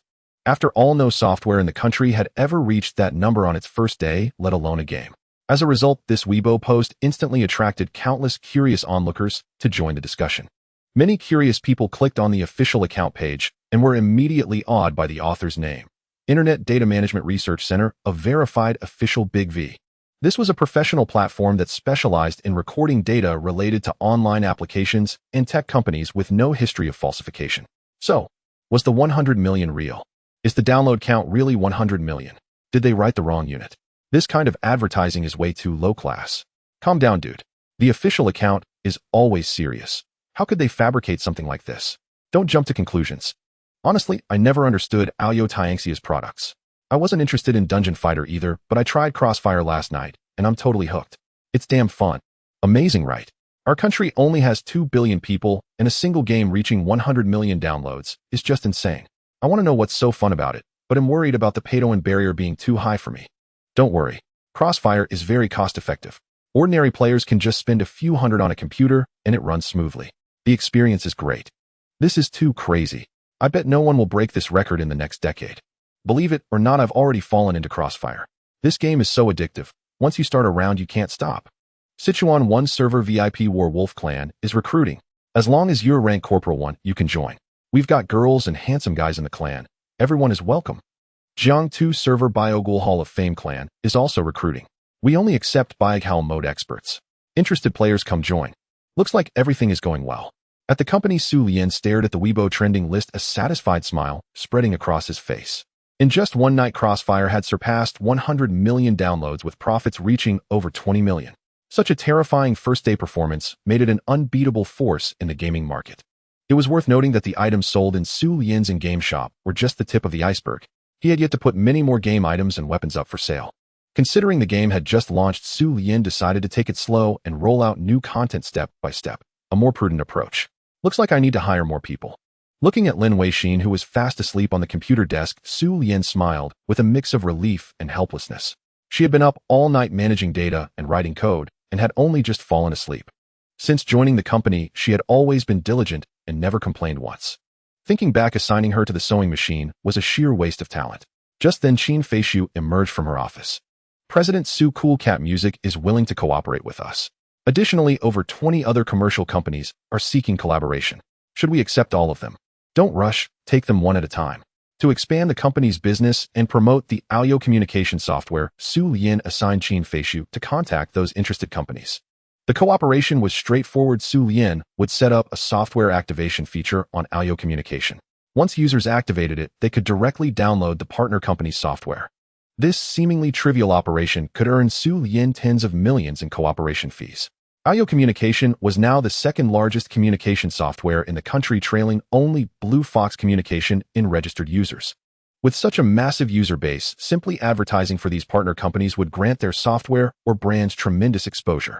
Users who needed these applications could also download them directly via Aoyo Communication. Many renowned domestic companies were eager to collaborate with Xu Lian. After lunch, Xu Lian returned to his office and initiated a voice call with Lin Shufan. The previous night, he had spent a long time observing the back end of Dungeon Warrior. He discovered that nearly 70 of players were completely helpless against the ancient dungeons. Those who managed to clear them were mostly high-spending players relying on revival coins or others using cheats to carry teams. For a popular game, this was a troubling phenomenon. No matter how engaging an adventure game is, excessively difficult dungeons erode players' motivation to progress and eventually their interest in the game. Moreover, the long-awaited class awakening skills required clearing ancient dungeons to complete the job advancement quests. If players couldn't clear the dungeons, they couldn't advance or learn awakening skills. This was a critical issue Xu Lian had previously overlooked. He had assumed that introducing monster siege events and distributing equipment would make the ancient dungeons manageable. Even if solo play was difficult, group play should suffice, right? But he forgot that this world rarely featured high-difficulty games and most players had average skills. Even with gear, they might still struggle against equally matched ancient dungeons. If left unaddressed, many players might quit. Hello, Mr. Xu, are you off work? Lin Shufin's cheerful voice came through the phone. Not yet. Are you streaming? Xu Lian asked. I just started. Wayner was playing Crossfire earlier. Lin Shufin replied with anticipation in her tone. All right, let's run an ancient dungeon together. I need to record a guide video to explain the dungeon mechanics to players. Sure, no problem. I'll wait for you in Dark City. Lin Shufin excitedly announced to her stream viewers, the designer is going to teach everyone how to clear ancient dungeons. Pay attention and learn well. Hearing that Xu Lian would stream dungeon runs with Lin Shufin, especially the notoriously difficult ancient dungeons, viewers flooded into Server 6, eager to join the run. I'm here. Xu Lian sent himself several ancient dungeon god tier items, then rushed to the dungeon entrance in Dark City. Players who had been waiting there erupted in excitement upon seeing Xu Lian's equipment. Especially the Ghostblade players. They were thrilled because he was wielding the legendary greatsword everyone dreamed of, the Demon Sword Apophis. Holy crap, the Demon Sword Apophis. This is the first time I've seen someone use it. Oh my god, the weapon design is incredibly cool. Is this the privilege of being a designer? Man, I'm so jealous. Dad, give me a Demon Sword Apophis too. He'll pay for it. I'm so mad I want to hack into the Dungeon Warrior backend and give myself a Demon Sword Apophis. Is this the ultimate Berserker set? Screenshot saved. Haha, are you trying to make us laugh? Do you think taking a screenshot will make these items drop? What's so funny? The ancient dungeons just came out. In time, everyone might be able to clear them, and then wouldn't the auction house be full of this gear? Indeed, even the most basic ancient dungeon, the King's Relic, had already stumped numerous players. Not to mention the hardest one, the only place where the Demon Sword Apophis could drop, the Screaming Cave. Thus, Xu Lian's Demon Sword Apophis was the very first of its kind on the entire server. Apart from the Demon Sword Apophis, all of Xu Lian's other equipment were exclusive god-tier items that could only be obtained from ancient dungeons. Any single piece thrown into the auction house could fetch tens of millions of gold coins, equivalent to over 1,000 yuan. But to Xu Lian, these items were merely virtual data. He wore this gear solely to promote exclusive god-tier equipment and encourage players to challenge ancient dungeons. I've already switched to the Qi Gathering Talisman. Lin Shufin ran excitedly outside the dungeon, brimming with anticipation. Xu Lian invited Lin Shufin and casually accepted 2 random players' party requests, then initiated the King's Relic challenge on the highest difficulty. Just watch my moves. As soon as they entered the dungeon, Xu Lian typed in the party chat. Okay. Go. Great designer. Charge. The 3 responded almost simultaneously. The first Wind Knight is the simplest of the 5 bosses. He's fast and can turn invisible. The less HP he has, the faster he moves. Just control him and you'll win easily. The second knight isn't complicated either. 2 lines appear above his head. The red line reflects physical attacks, and the blue line reflects magic attacks. Attack according to your class. The third knight's ice skills are a bit troublesome. Just watch your positioning and wear some ice-resistant gear. For the fourth knight, every hit generates a fireball. After 6 fireballs, they explode. When the 6th fireball appears, use an invincibility skill to attack. The 5th knight keeps summoning minions and can stun you. But before using his stun skill, he raises his sword. Block when you see that move and you won't get hit. Finally, the boss, King Borodin. He's not that hard either. The only thing to watch is his 3 consecutive ground slams, each causing stun and massive damage. So when King Borodin uses that skill, just jump to dodge it. See, doesn't it seem not so difficult after all? Under Xu Lian's detailed explanations and precise operations, the king-level King's Relic was cleared smoothly. Lin Shufin, as if awakening from a dream, nodded and sighed with emotion. So once the mechanics were understood, this dungeon wasn't as terrifying as she had imagined. From the King's Relic to the Screaming Cave, Xu Lian ran through almost all the ancient dungeons, teaching players the characteristics of each monster as he went. The audience who watched the tutorial suddenly realized that these maps weren't difficult at all. As long as they mastered the gameplay mechanics, they could clear them with just 1 life. No wonder I lost health when hitting the second knight. It was magic reflection. No wonder the Minotaur boss was invincible. I had to clear out the mechs first. Haha, following the designer's method, I cleared the Screaming Cave with only 2 revival coins. My roommate said you couldn't clear these dungeons even with 20 revival coins, so I was too scared to try. Learned it. Time to farm the Screaming Cave for riches and get the magic sword Apophis to strike it rich. Upstairs, if you earn big, don't forget to take me along. For a while, Lin Shufin's livestream lost a number of viewers, all because they had just watched the tutorial and were eager to rush off and explore the ancient dungeons for treasure. The tradable high-value equipment and materials in Dungeon Fighter were countless, leading many players to make a living selling materials and equipment, becoming professional gold farmers. Whenever they got a valuable piece of equipment, they would buy a megaphone to advertise, hoping to trade it for real money. Initially, these people just hoarded some high-value materials on the side, but as their stockpiles grew, they eventually decided to make money solely through gold farming. When some top-tier gold farmers posted screenshots of their in-game earnings on forums, ordinary players couldn't resist and joined the gold farming army.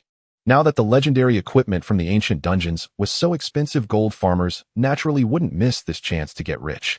If they could loot the magic sword Apophis, which held the highest market price, it would be a true overnight fortune. Even more extreme, some big spenders publicly declared on forums that they would pay 1,000 yuan to anyone who had the magic sword Apophis. That was no small amount, enough for a down payment on a car. As a result, the area outside the Screaming Cave was now packed with gold farmers and Ghostblade players trying their luck. The legendary equipment from the ancient dungeons not only had extraordinary stats, but was also fully tradable. To balance the game, Xu Lian deliberately lowered the drop rate of these items to half that of the Abyss mode. But even with the low probability, it couldn't dampen the player's passion for the magic sword Apophis. That afternoon, after Xu Lian and Lin Shufan had been farming dungeons all day, finally a Ghostblade player on the same channel as Xu Lian posted a message that stunned the livestream in the public channel. Attached to the message was the detailed information of the equipment, and that equipment was none other than the magic sword Apophis. I got it. I actually got the magic sword Apophis. Huh. Magic sword Apophis. This news instantly exploded the public channel. Holy crap. It really is the magic sword Apophis. What kind of blessed bloodline is that? So jealous. I want a magic sword Apophis too. Master Su, please bless me with one. Bro, you're set. Are you thinking of selling it? They'll transfer 3000 right now. 30000. You trying to be funny? The forum is offering 10000, and you think that's enough for the magic sword? So mad. Someone hack his account for me. I'm dying of jealousy. Wow. Mr. Su, someone in our channel just got the magic sword Apophis. Lin Shufan, looking at the message with the magic sword Apophis info, shouted with envy. Pretty lucky, Xu Lian couldn't help but remark. Back in the day, he had farmed the Screaming Cave for months without even glimpsing the magic sword Apophis. It wasn't until later versions when the price dropped that he bought one from the auction house. But this guy had done it in just one afternoon. Indeed, luck was something you couldn't compete with. After a busy afternoon, the fatigue of Lin Shufan's characters finally faded. Alright, let's play again when we have time. I'm off to edit the video. Xu Lian had recorded a whole afternoon's worth of footage to help players quickly understand the ancient dungeon mechanics. With these videos, players should no longer be stumped by the ancient dungeons. Lin Shufan nodded cheerfully. Streamer, I just heard that the magic sword Apophis dropped this afternoon, sold for 800 yuan. Holy crap. Someone paid 80000 for that magic sword Apophis. A weapon sold for 80000. Really? Where did you see that? I haven't heard about it. The guy upstairs is right, the forum has the transfer records posted. It really did sell for 800. Damn, 800. That's enough for a down payment on a house in Zhonghai City. So I am farming the Screaming Cave all night. I want to get a magic sword Apophis too and buy a house. Looking at the suddenly surging barrage in the livestream, Lin Shufan said in surprise, Mr. Su, my viewers say that the player who got the magic sword Apophis this afternoon sold it for 800 yuan. Really? Xu Lian asked, astonished. In the previous version, he had seen wealthy players spend over 100 on the magic sword Apophis, but he never expected the big shots in this world to be even crazier willing to shell out 800 for it. They were incredibly rich. It's true, there are screenshots. Lin Shufan, scrolling through the images sent by netizens, replied with certainty. I heard it was because two big spenders were fighting over it, driving the price up until it hit 800. So that's how it was. Xu Lian said calmly, as if he had expected it. It seemed the Screaming Cave would become a treasure-hunting paradise for players from now on. After all, who could resist a divine weapon worth 800 yuan? Yet no one anticipated that this news about a game item selling for 800 would spread far and wide, its popularity constantly rising. Within just a few days, the entire internet was abuzz with discussions about this event. At first, everyone thought it was some game company's publicity stunt, but as more and more evidence surfaced, and the person involved, unable to withstand the pressure, directly posted their chat records and transfer screenshots with the big spenders, the matter was finally confirmed. Soon this story stormed onto Weibo's trending list. Explosive Dungeon Fighter player reveals earning 800 yuan in cash from a single divine weapon. Reportedly already made a down payment on a house in Zhonghai City.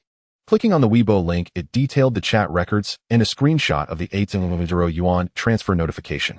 In an instant, the onlookers were utterly astounded. Though such incidents sounded peculiar, they were not entirely impossible. Yet the sheer fact that a single weapon could fetch 800 yuan in cash left everyone in disbelief. Had it not been for the bank transaction screenshots and the buzz among friends, they would never have believed that a weapon from a game could be worth so much, with the buyer even eagerly pleading for the seller to part with it. I thought it was a publicity stunt by some company, but upon clicking in I realized it was real. Yes, that account owner is from our school, and the family is planning to go house hunting. I wouldn't take it even if offered. It's just a string of code, nothing to fuss over. Don't be sour, mate. If you drop that item, you'd probably sell it for 800 bucks. This is insane. Spending 800,000 on a weapon. These tycoons are absolutely outrageous. Don't say that. Some people rake in millions a day, you know. Oh my god, is this for real? What's the game called? I want to try my luck too. Heads up, the game is called Dungeon and Organs. Beware if your liver isn't strong enough. Burning cash like this, 800, could buy a house outright in our area. But honestly, that weapon does look pretty cool. You think 800 is a lot, but to the big shots, it's just pocket change. The trending topic on Weibo grew hotter, sparking interest among many netizens in Dungeon Fighter. Soon a flood of newcomers poured in, all hoping for a shot at overnight riches. Unbeknownst to them, countless fresh souls infused the Arad continent, becoming a new generation of adventurers. Never thought someone would advertise for me. In truth, Crossfire had also been gaining traction, luring many adventurers to temporarily swap their tools for guns, prompting plans for promotional events to boost returns. Now it seemed no such effort was needed. The player who sold the Supreme Sword Apophis had done him a huge favor, attracting wave after wave of new users. The numbers were staggering, rivaling official campaign results. As back-end data refreshed and registration counts soared, Xu Lian's face lit up with joy. He particularly relished these overconfident lads, each convinced they could effortlessly unearth the Supreme Sword Apophis. After all, Dungeon Fighter was designed such that nearly everyone except pure Frito players would eventually invest money. The ancient maps were a barrier, requiring specific gear to even attempt. These newbies chasing top-tier equipment would inevitably spend heavily. So in the end, the ultimate victor was still Xu Lian. Just then, Lin Weixin bounced into the office, cheerfully announcing, "Hey boss, the new items and modes for Crossfire are all ready. Good work. Release them once a Yun confirms the prices are correct." Xu Lian nodded in satisfaction upon hearing this. Recently, he noticed the zombie mode was especially popular among players with millions active nightly. To boost revenue, he decided to cater to player demand by introducing a highly sought-after new mode, Terminator mode. Moreover, he had Lin Weixin update the firearms and special equipment in zombie mode. Got it. Lin Weixin smiled, nodded, and hummed a tune as she left the office. This girl grows more reliable by the day. Watching her retreating figure, Xu Lian thought that not assigning her to sewing work had been a wise decision. Soon Qin Feishu sent a notification of approval. Lin Weixin promptly announced the new Crossfire content on Weibo, new zombie mode Terminator Strikes. Gameplay overview: at the start, a random player becomes the Terminator. The last survivor transforms into a ghost hunter. New characters: Crazy Baby Hulk and Soul Ninja debut. New items: Zombie Magazine, Zombie Grenade, Hazmat Suit, Zombie Machine Gun Magazine, Ghost Dagger. Follow Ayo Communications for more detailed Crossfire activities. Finally, new characters. Awesome. No more playing that crappy Red. Holy crap. Crazy Baby is way too sexy. I can't take my eyes off her. No need to say more, I'm buying it as soon as it drops. Hey, calm down. She's a zombie ghost, you can look, but don't get any ideas. Wow. Soul Ninja looks so cool. Is that a scythe or something else? The Hulk might be doomed. Such a big target in zombie mode, he's practically a sitting duck. Haha, random Terminator selection. This is a huge boon for Frito players. But only the last survivor becomes a ghost hunter. Expect a lot of campers. Didn't you read the description? The Terminator can see everyone's marker. No hiding, dude. The Crossfire data in Xu Lian's possession wasn't just from one version, it encompassed the complete content of all versions. This meant he could, with some time spent tweaking code or updating programs, freely combine various modes or introduce certain features ahead of schedule. For instance, the newly launched Terminator mode was actually content from later versions of zombie mode. Xu Lian had directly coded it in making it appear early in the game. The same applied to weapons and equipment in the shop. If Xu Lian wished, he could instantly unleash hero-tier weapons like the Fire Kirin or Thunder God. However, Crossfire had only recently been released, and players were still gradually adapting to the new game. If he unleashed those powerful weapons all at once, players would spend recklessly, resulting in a map flooded with hero-tier gear. This would completely break game balance, likely repeating the fate of the previous world. A game dominated by pay-to-win mechanics was bound to collapse. Of course, Xu Lian wouldn't forego such lucrative items as hero-tier weapons. But not just yet. Once players grew accustomed to Crossfire's controls and rhythm, he would gradually introduce these powerful weapons and rake in a fortune. Looks like I can take it a bit easier from now on. Xu Lian leaned back in his chair, gazing at the ceiling, murmuring contentedly to himself. The game company was now running smoothly, with each department operating independently, requiring no personal oversight. His daily task was simply waiting for Qin Feishu to report the revenue figures. Once new hires filled the vacancies, he could step back, entirely focusing solely on collecting profits. Summer vacation is over. What game should I work on next? Although the peak summer traffic period had ended, the market remained vibrant. Even with a slight dip in player numbers, the gaming industry continued to sustain robust growth. At present, Xu Lian's company, though not large, enjoyed a decent reputation and credibility among its peers. However, Xu Lian was not content with this. He aspired to further expand the company's scale, even to dominate the entire gaming market. To achieve this goal, he had to capitalize on the favorable market by launching several blockbuster games and amassing wealth first. He would then use these funds to expand his business and seek further development. Should I try making mobile casual games? During the last lottery draw, he had obtained memory data for some mobile games. Among them were many casual games that had been wildly popular in his past life. Compared to hardcore titles, these games had much lower costs, and they were beloved by the masses for passing time and exercising the mind. If chosen wisely, the profits from casual games could be quite substantial. Of course, Xu Lian's mind also held those overly hardcore mini-games. Those games were indeed great for stress relief, but the problem was that playing them for too long could be detrimental to one's health, especially for male players. Forget it, let's ask the system. Xu Lian opened the interface and suddenly discovered that his account balance had already reached 12900 game coins. More importantly, the system's lottery function had been updated. A brand new grand prize pool had appeared, requiring 200 game coins per draw. The games in this pool had a minimum rating of popular, with the top tier ones reaching the blockbuster level. Xu Lian calculated that the 12900 coins he had were enough for 6 draws, leaving 900 coins as backup. Should I give it a try? Staring at the dazzling array of high-rated games in the prize pool, Xu Lian felt a twinge of temptation. Although each draw cost 200 coins, the games on offer were all of top quality, with no obscure titles in sight. System 1-2000 coin draw. Ultimately, Xu Lian's curiosity got the better of him, and he decided to test the waters with a single draw. Ding! 200 game coins deducted, commencing the draw. The multicolored roulette wheel spun rapidly, with various game themes flashing by in succession. Ding! Congratulations, host. You have obtained the web game Roko Kingdom memory data. Popular what? Roko Kingdom. Oh my god, what a wave of nostalgia. Xu Lian couldn't help but smile. He hadn't expected to draw a childhood classic like Roko Kingdom on his first try. He had been so obsessed with this game as a child that he often forgot to eat and sleep. To capture VIP exclusive spirits, he had saved money from his breakfast allowance to buy monthly cards. Even after starting work, whenever he had free time, he would log into friends' homes to steal crops or bully their underleveled pets. Ding! Friendly reminder: if the host is unsatisfied with the current result, you may choose to destroy it and receive a refund of 500 game coins. No, we'll keep it. Although Roko Kingdom was a cartoon-style game, it had plenty of profit points. Not to mention the game design level in this world was appallingly low. Even if Roko Kingdom was a cartoon game, releasing it would be enough to outshine 90% of this world's masterpieces. And destroying it would only return 500 coins, essentially wasting the 1500 coins spent on the draw. Keeping Roko Kingdom might even help Xu Lian earn some money. Does the host wish to continue drawing? Yes, draw them all. Xu Lian still had 10900 game coins, exactly enough for 5 consecutive draws. After all, game coins could be earned back by playing games, so it was better to use them than to let them sit idle. Last time, single draws had yielded nothing but junk. Only the multi-draw had produced a good game like Crossfire. This time, Xu Lian directly opted for a 5-draw. Ding! Congratulations, host. You have obtained casual game Magic Mirror data. Popular Xu Lian, here we go again. Ding! Congratulations, host. You have obtained horror game Outlast data. Must play Xu Lian, a horror game. That's interesting. Ding!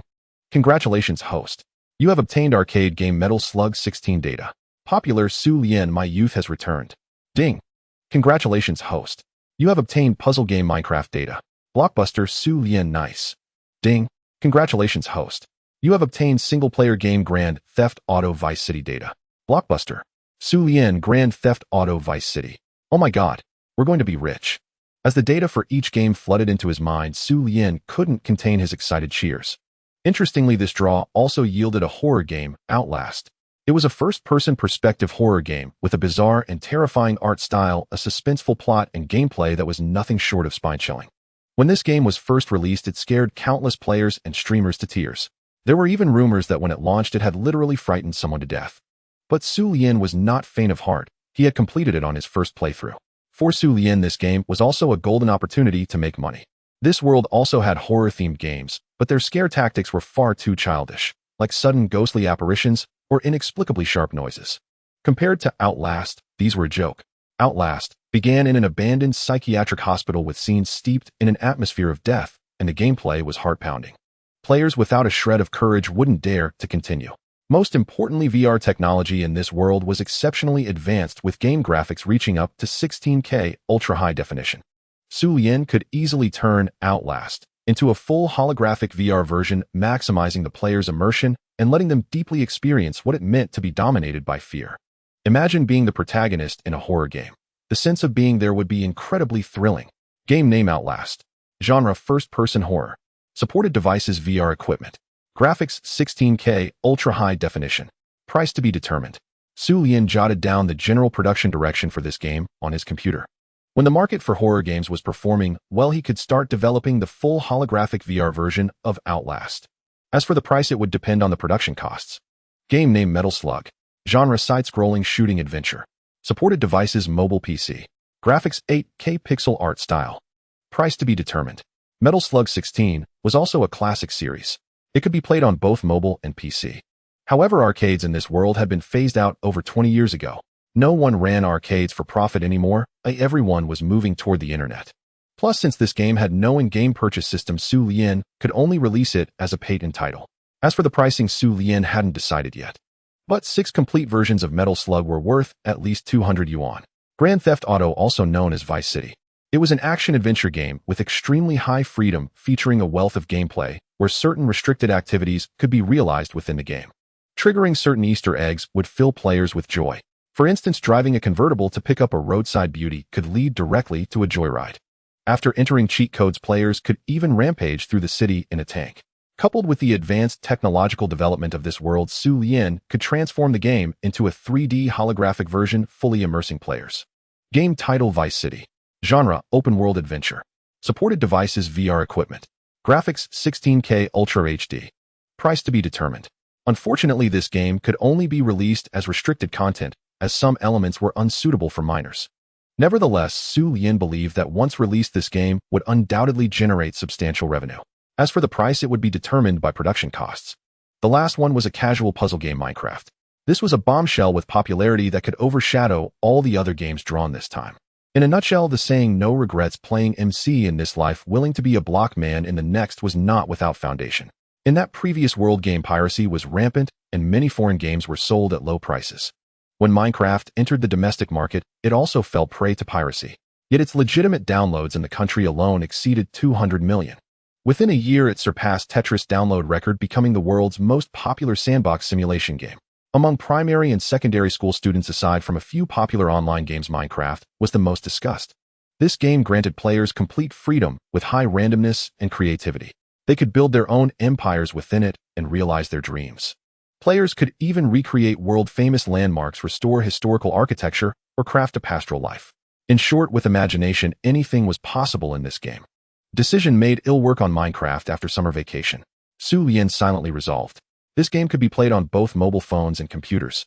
After summer vacation, the school and work season would begin, making mobile games the most popular genre. Therefore, launching Minecraft at that time would be perfect. The only thing that made Xu Lian hesitate was what graphics quality to adopt for the game. Minecraft's original art style was blocky pixel art. But the technology in this world was advanced enough to completely remove those blocky pixels and render the visuals in ultra-high definition. What players built could look exactly like reality. However, Xu Lian worried that removing the blocky pixels might strip Minecraft of its unique childlike charm. Right? Why not create both versions? Xu Lian suddenly realized his company's technology could fully produce 2 versions, one retaining the pixel art and another with 16K Ultra HD graphics. Once the game launched, players could choose whichever they preferred. Game title: Minecraft. Genre: casual puzzle sandbox. Graphics options: 16K Ultra HD pixel style. Price: 200. In that previous world, the legitimate version of Minecraft sold for 165 yuan. Now that Xu Lian was offering 2 graphics versions in one, he naturally thought of earning a bit more. Ever since Dungeon Fighter became a massive hit, the once bustling first-person shooter section on Douyu platform had grown considerably quieter. Many shooter streamers, seeing their dungeon fighter counterparts raking in money, abandoned their rifles and went to slay monsters and farm treasures in Arad. Only a handful of shooter streamers remained. These were either uninterested in dungeon fighter or simply lacked the time and energy to grind. Xu Lian was one of them. Since Dungeon Fighter's explosive rise, Douyu's attention to shooter games had dwindled. The homepage recommendations were almost entirely dominated by Dungeon Fighter streamers. In this environment, Xu Lian's stream viewership dwindled daily, his income shrank, and most of his audience left. Unable to endure it, Xu Lian stopped streaming for 2 months, delivering food to pay his mortgage. As a trend-following streamer, Xu Lian had tried playing Dungeon Fighter and even considered switching genres. But he had absolutely no interest. Moreover, the game was costly, and with his mortgage, he had no spare money for equipment. Audiences no longer enjoyed watching others grind dungeons, they only wanted to see experts show off skills and deal massive damage. As for Xu Lian's low-level character, no one cared. Over time, Xu Lian began to resent Aoyou Tianxia's game company. He believed his misery was entirely their fault. A few days ago, when he heard Aoyou had released a new first-person shooter called Crossfire, Xu Lian didn't even glance at it. He secretly vowed never to endorse the company. However, reality often defied expectations. His contract with Douyu still had several months to run. This morning, Douyu TV's operations team approached him, demanding he resume streaming as soon as possible. To save his channel, Douyu decided to arrange for Xu Lian to stream Crossfire. Xu Lian was just an ordinary person struggling in Jianghai City, unable to afford the penalty for breaking his contract. With no choice, he reluctantly downloaded Crossfire, the game he had sworn never to touch, and prepared to go live. Wow. Old Xu is finally back. Welcome. Bro Xu, where have you been hiding? Why haven't you been streaming? Bro Xu must have been ruined by Dungeon Fighter. His popularity is almost gone. It's okay, Bro Xu. Crossfire is super hot now. Try switching genres and don't stream outdated content anymore. Exactly. Ride this wave of popularity and you'll become a big influencer. Watching the barrage hype up Crossfire, Xu Lian's mouth twitched and he let out a cold sneer. It seems popular, but I bet the actual player count isn't as exaggerated as on Weibo. Most of them are players who jumped from Dungeon Fighter. Where did those 200 million users come from? While muttering sarcastic complaints under his breath, he opened the beginner's tutorial in his mind. Unexpectedly, barely a moment into the tutorial, Xu Lian, unable to contain his impatience, simply exited the interface. Every shooting game's tutorial has its flaws. Can't Crossfire ever change things up? Indeed, no matter where you go, the basic operational routines for first-person shooters are pretty much the same. Alright, let's just get straight to the point. With a hint of resentment, Xu Lian casually selected what seemed to be the most popular game mode, Biohazard mode. He found a 15-player pyramid map, joined a Terminator mode room, and prepared to dive right in. Rat-a-tat-tat. No sooner had he entered the map than he grabbed the beginner's default weapon, the M16A, and sprayed bullets at the people around him. Huh. Why can't I hurt these guys? Watching the bullets whiz past, Xu Lian was baffled. Haha, is God you playing Crossfire for the first time? This is Biohazard mode. You can only shoot the zombie monsters, not open fire on teammates. Hilarious, even I wasn't this clueless my first time. Bro Xu is a total newbie here. You can't hurt each other. Already following this clueless streamer. Haha, another rookie, what a laugh. Sure enough, anyone with an M16 is a fresh face. Too real. Wait till he turns into a bio creature, then we'll all slash him with knives and see how he fights back. Not only was the barrage of comments baffled, but even the other players in the room didn't hold back their mockery. Only then, having never bothered to read the rules carefully, did Xu Lian's face instantly flush crimson. I'm a noob. You think you're some know-it-all. Back when I was playing shooting games, you were still in diapers playing in the mud. System notification: Biomatriarch has appeared. Player Invincible Under Heaven has been chosen as the ultimate hunter. What the hell? Who's the Biomatriarch? What kind of ghost is that now? Just as Xu Lian was dazed, a massive monster, with a burly frame, blazing speed, an eerie blue glow all over, and electricity crackling around its hands, lunged toward him. Holy crap! Where the hell did this demon come from? Xu Lian was so startled, he nearly tipped his chair over. What kind of modeling is this so realistic? Why couldn't it be like Dungeon Fighter with a bunch of pixelated messes? Fortunately, a crowd of ordinary players behind him provided cover, barely saving him from being caught and turned into a mutant. Everyone focus fire. Fall back.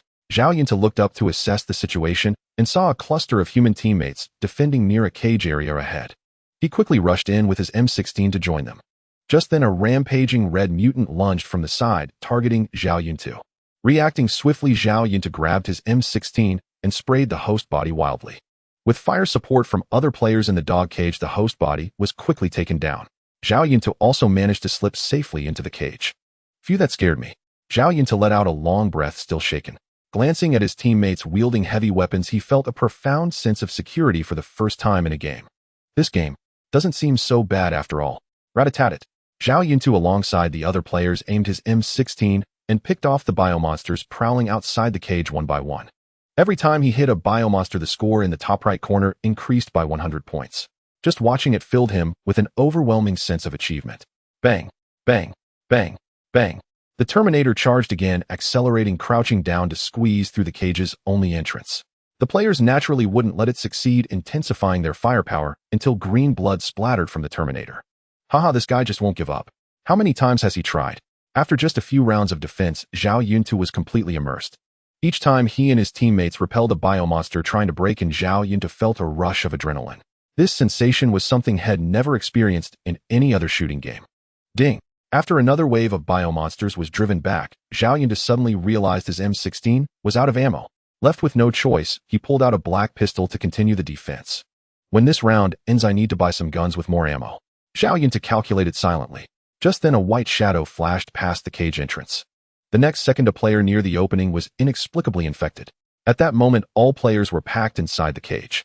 The infected player, without a moment's hesitation, lunged at the human beside him. Instantly, chaos erupted within the cage, with numerous players turning into biomonsters. Those who managed to escape were seized and infected by the Terminator waiting outside. The infection spread with terrifying speed, and in the end, no one transformed into a ghost hunter. What the hell? How did that guy at the entrance get infected? Zhao Yunta muttered in astonishment. He hadn't seen any biomonster approach at all. Soon he discovered the culprit. A female bio-character in a nurse's outfit suddenly materialized right before his eyes. Whoa, what kind of character is this? So, ahem, sexy. Gazing at the voluptuous mad baby, Zhao Yunta swallowed hard, a little excited. Stay calm, old Zhao. This is a biomonster, not a human. Honestly, this company really knows what players want. The design of this mad baby is just too appealing. Especially the invisibility skill, it's absolutely overpowered. One moment of carelessness and she'll ambush you. To be honest, the day Mad Baby came out, I stared at her and rewarded myself 5 times. Old Zhao, switch your view to the Mad Baby screen, then scroll down. You'll discover a whole new world. Oh, so this character can turn invisible. Zhao Yunta suddenly understood why someone had been inexplicably infected earlier. So this bio character could turn invisible. Zhao Yunta walked up to the Mad Baby, staring at her intently. Her skin glowed with an icy blue, and the tattered nurse's uniform added an eerie touch. Her sapphire pupils and bulging veins. Every detail hinted at the ravages of the biovirus. Rendered in 16K ultra-high definition, the Mad Baby exuded a peculiar, terrifying beauty. She was the most popular bio character right now, Mad Baby. My god, this character design is absolutely incredible. Zhao Yunta muttered, his mouth dry, secretly thinking head by a Mad Baby to play with later. When the new round began, Zhao Yunta followed a few players as they rushed toward the dog cage. Let's hold this one tight. Zhao Yunta typed excitedly, addressing his nearby teammates. But those teammates, seeing the M16 in his hands, couldn't be bothered to respond. They had already written him off as a noob. Zhao Yunta didn't mind, head, just grab some good gear later. A biomutant has appeared. Hua Luo Piampian has been selected as the Terminator. At that very moment, one player inside the dog cage suddenly transformed into a Terminator and began rapidly infecting those nearby. Zhao Yunta saw this and immediately bolted for the exit of the dog cage. This time he'd learned his lesson. Switching swiftly to a small knife, he made a rapid escape all the way to the apex of the pyramid. Earlier, the dog cage had been overcrowded, resulting in numerous infections. Within moments, 13 of the 16 players had already succumbed. Press E to transform into a ghost hunter. Zhao Yunta hesitated briefly, then pressed the key. Hey! As the command registered, his avatar Sai Si shimmered into existence as a radiant ghost hunter bathed in golden light. His weapon instantly shifted from an M16 to 2 gleaming combat knives. Whoa, I've transformed too. Zhao Yunta exclaimed, gripping the blades with exhilarated awe. Just then a biomutant lunged forward with ferocious intent. Without hesitation, Zhao Yunta spun on his heel and fled. Viewers watching the live stream instantly grew frustrated. Why run, old Zhao? The ghost hunter's damage is astronomical. Turn around and slash it. Ugh, I've never seen a ghost hunter flee from a lobster monster. Old Zhao, pivot and fight it now. Only Terminators can match us evenly. I can't take it anymore. Either learn how to play or stop streaming altogether. Wasting everyone's time. Ah, I see. After reading the barrage of comments, Zhao Yunta finally halted and steered his ghost hunter straight toward the lobster monster. The lobster monster, clearly a novice, charged headlong into melee without warning. and was felled by 2 swift slashes from Zhao Yuntu. Whoa, is this damage even real? Staring at the tiny creature that had shrugged off 3 full magazines, Zhao Yuntu widened his eyes in disbelief. At that moment, several more lobster monsters surged forward, clearly intending to surround him. But now aware of the ghost hunter's devastating power, Zhao Yuntu no longer retreated. He whirled between the biomutants, dual blades flashing in relentless fluid arcs. Each strike sent emerald blood spraying violently outward, sending Zhao Yuntu's pulse racing so intensely that he unconsciously gripped his mouse tighter. Amplified by the visceral intensity of first-person perspective, he felt utterly immersed, as if he was that peerless twin-bladed ghost hunter master of chaos and carnage. This is insane. Absolutely electrifying. One more round. Let's go. Hurry up and queue for a squad. After losing 4,000 health points to mutated monstrosities, Zhao Yuntu finally eradicated every last one. Viewers, am I not extraordinary?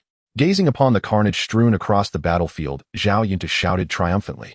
Crossfire is simply phenomenal. Having played Crossfire's zombie mode non-stop throughout the afternoon, Zhao Yuntu could barely contain his exhilaration. A veteran of global FPS titles, he had sampled nearly every renowned shooter in existence. Yet none possessed Crossfire's addictive pull. Its razor-sharp realism, heart-pounding tension, and unrelenting momentum were unmatched by any rival title.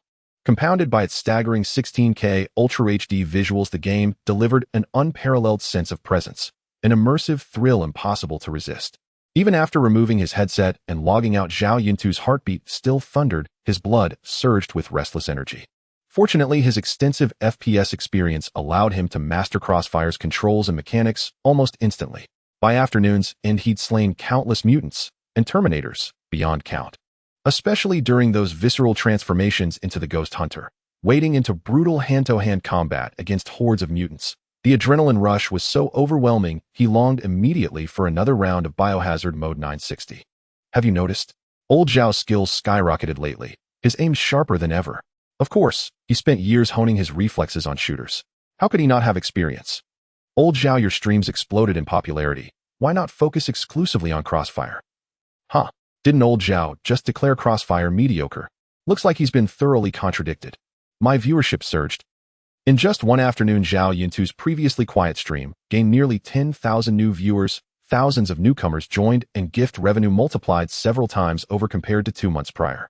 Though his current numbers still fell short of his peak fame, this meteoric rise occurred in a single afternoon alone. With sustained Crossfire streaming reclaiming and surpassing his former heights seemed inevitable. Zhao Yuntu now fully believed Crossfire's day one download figure of over 200 million users was genuine. A 10,000 viewer surge in half a day spoke volumes. Crossfire proved increasingly intoxicating, even for someone as discerning as him, compelling endless replays and prompting a personal investment exceeding 3,000 yuan. How then could ordinary players possibly resist its allure? Zhao Yuntu resolved henceforth his content would center entirely on Crossfire. To hell with space warfare and jungle sniper. Crossfire reigned supreme, the pinnacle of its genre. He stood unwaveringly behind Crazy Babe and Fox Hunter. At that moment, Zhao Yuntu held absolute conviction in Crossfire's destiny, to become not merely China's but the world's most beloved first-person shooter. At 9 p.m., the usual hour for dismissal, every employee remained confined at their desks, retained by their CEO Xu Lian.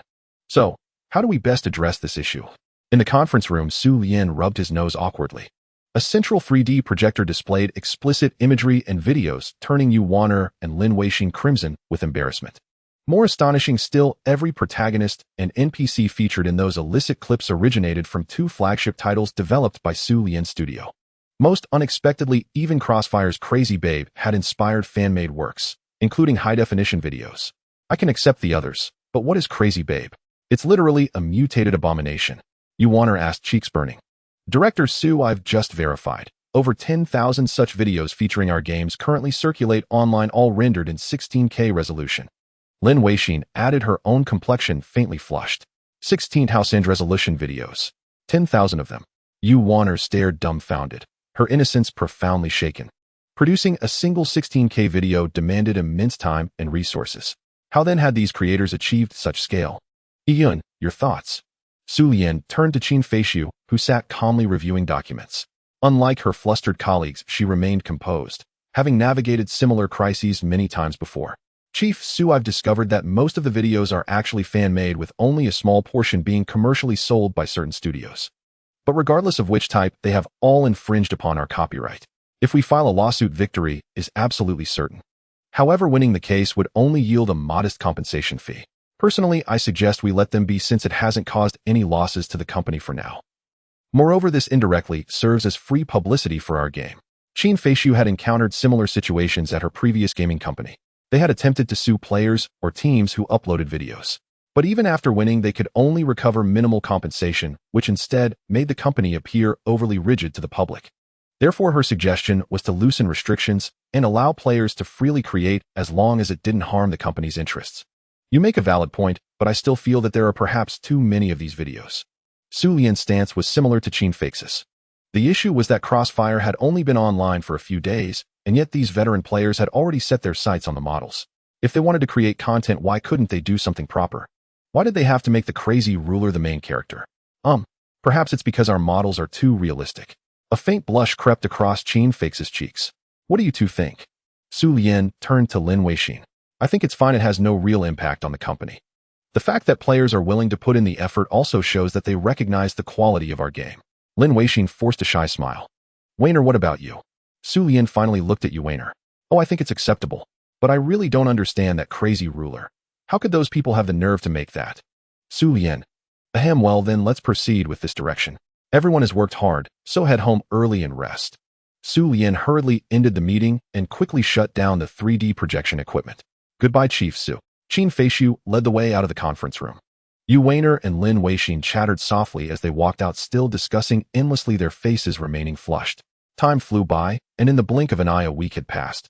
During these 7 days, Crossfire's popularity continued to soar, with millions of players flooding into the game each day. There were even instances where the concurrent player count surpassed the peak figures of Dungeon Fighter. Compared to games focused on grinding dungeons for levels, players clearly favored first-person shooters that offered a strong sense of immersion and frequent interaction with other players. Before the launch of the Anton raid mode, Dungeon Fighter's interactivity was far below Crossfire's current standard. However, when it came to monetization, Dungeon Fighter had always been more successful than Crossfire. After all, in Dungeon Fighter, if you didn't invest in equipment, your character would face extreme difficulty during dungeon runs.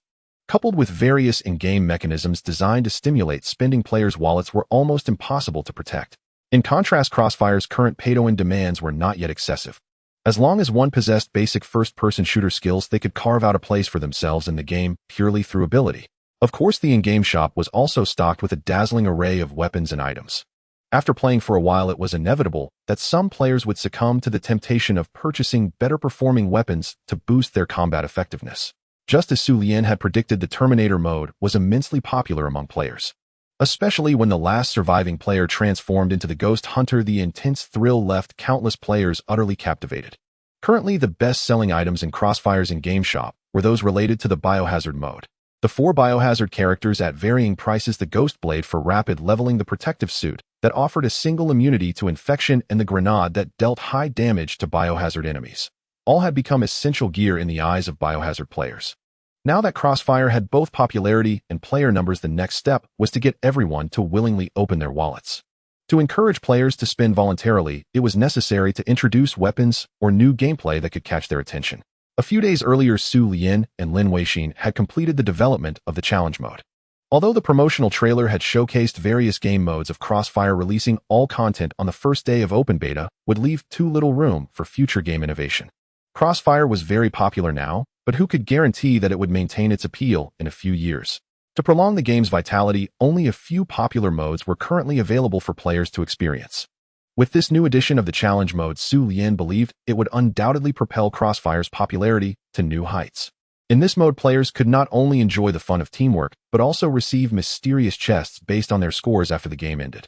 The chests could contain various weapons and items. The highest-tier crystal chest even had a chance to drop a gold M249 machine gun that wasn't available in the in-game shop. Back in the day, Xu Lian had spent countless rounds in Biohazard mode just to grind for the Silver Killer, eventually achieving his goal through sheer perseverance. Now, the proportion of casual players in Crossfire was quite high, and in any given match, one could easily spot several people using basic GP weapons. The biggest highlight of the challenge mode was that upon clearing it, players had the chance to obtain limited edition weapons that couldn't be purchased. This was a tremendous allure for ordinary players, and even high-spending players would be eager to try their hand at this novel gameplay.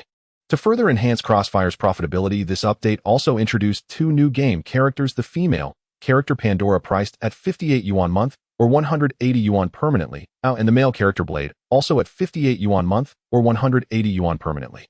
Additionally, the Fox Hunter, previously only available for a limited time, now had its acquisition method adjusted, allowing permanent unlock for 120 yuan. Calculating this way, spending around 200 yuan would grant lifetime access to a character, completely eliminating concerns about monthly subscription renewals. For many players, this cost-performance ratio was well worth the investment.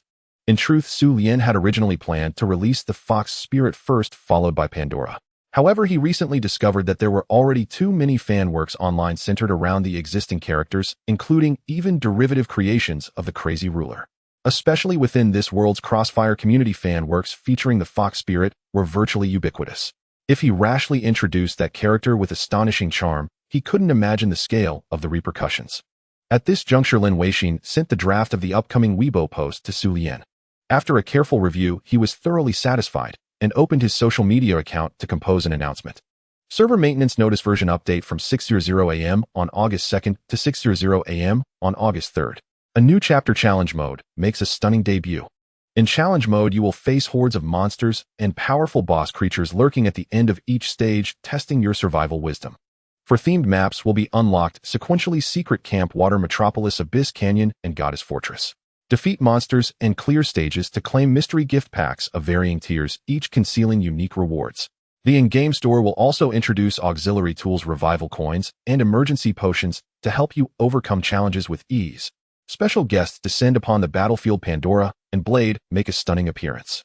All three heroes can be purchased outright for permanent privileges. A new team-up feature is unlocked. Voice channels are now live. Please respect other players and refrain from toxic speech. Follow the official platform for detailed strategy guides. A series of stunning interface screenshots and gameplay demonstration images accompanied the announcement, instantly captivating players with the allure of Challenge Mode. Currently, the download count for Crossfire was approaching the 300 million mark, and fans were eagerly following this blockbuster news, much like the anticipation for the Dungeon Fighter overhaul in days past. The moment Xu Lian hit the publish button, enthusiastic netizens swarmed in. In particular, the free-to-play and microtransaction groups were practically jumping for joy upon learning they could earn top-tier gear through missions. "I truly love this company. Oh, every event never forgets us supporters with limited budgets," someone commented. "I just checked the official website. The gold model magazine holds a whopping 150 rounds. If I stack expansion attachments, will it go straight to 300? Another tech-savvy enthusiast quickly launched into a mathematical discussion. Another netizen speculated, "This must be an incredibly hard mission, right? I'd say the difficulty is on par with the ancient ruins from back in the day." The reactions were overwhelmingly enthusiastic. Male character Blade.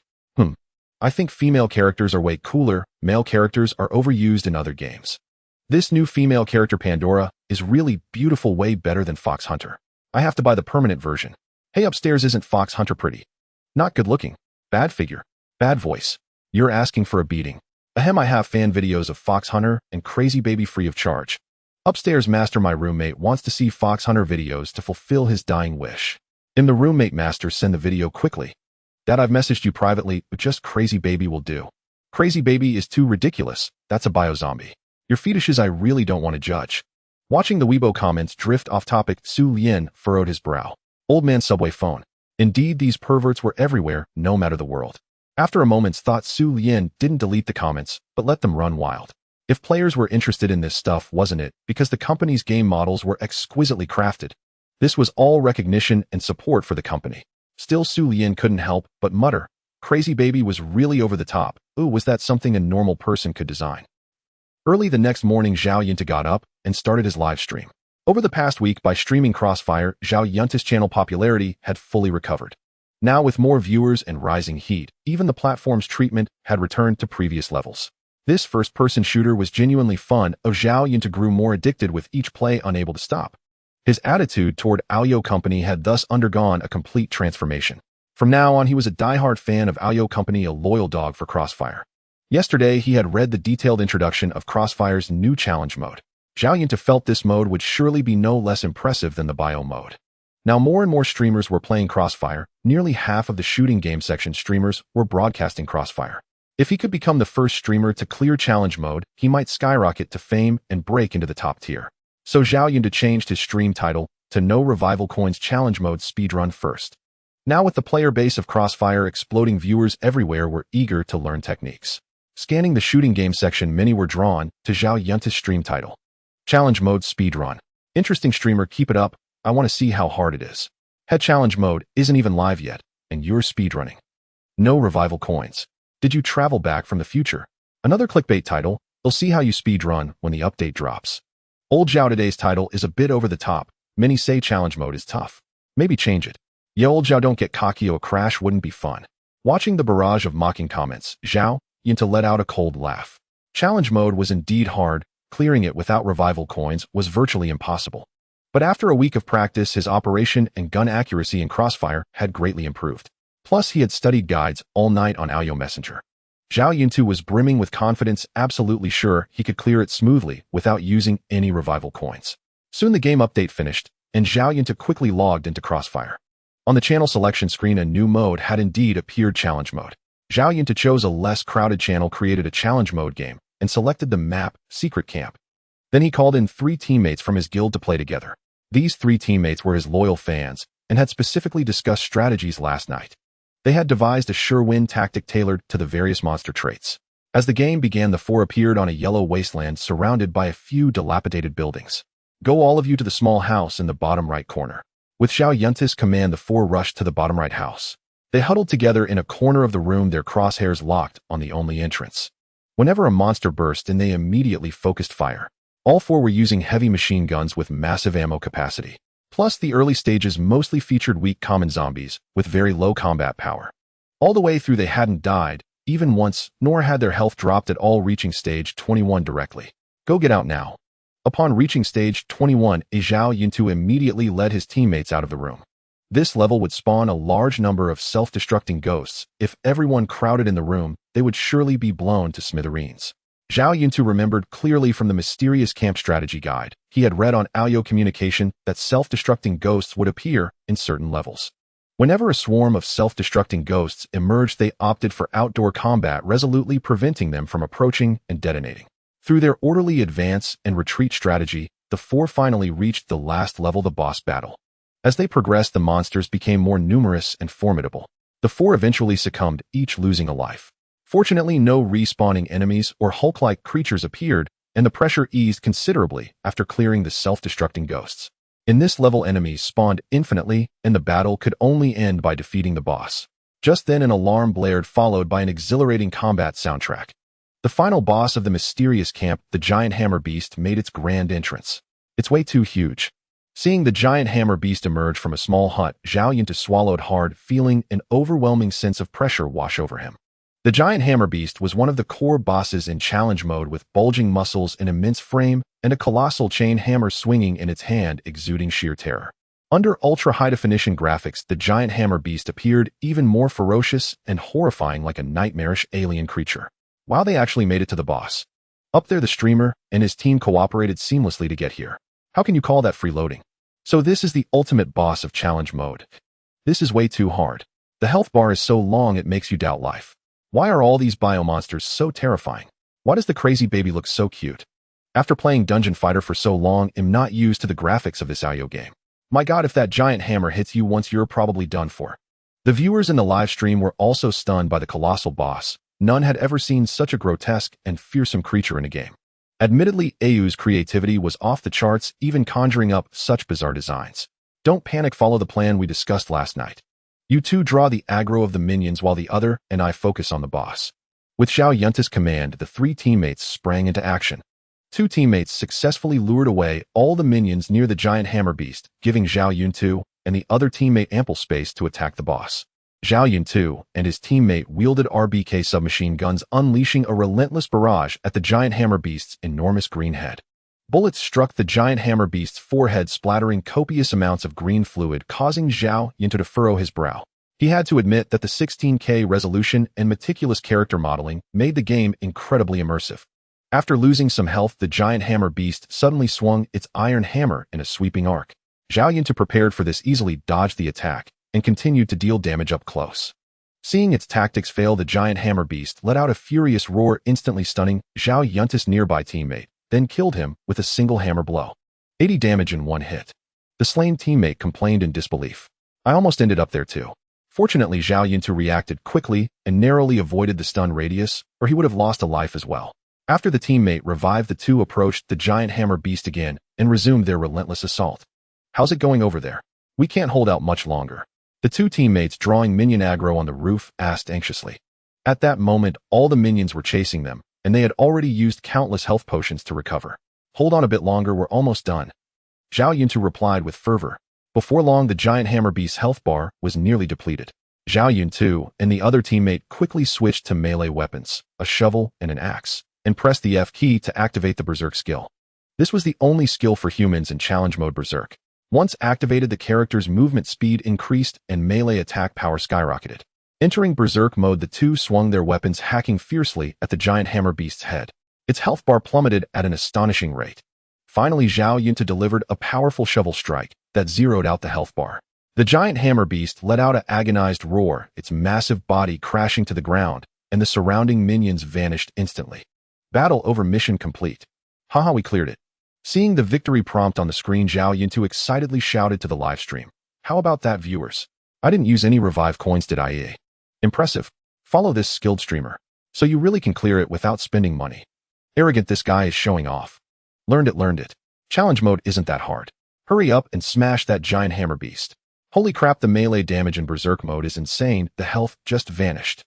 Streamer, your score is just over 5,000, exactly enough to open the golden chest. Hurry and see what's inside. Yeah, the golden chest is waiting.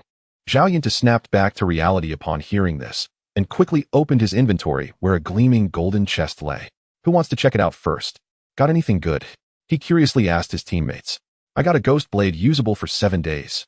I got a shotgun called the M1216. Oh, it's pitch black. To know how powerful it is. I got a rifle named Green Demon. All average stuff.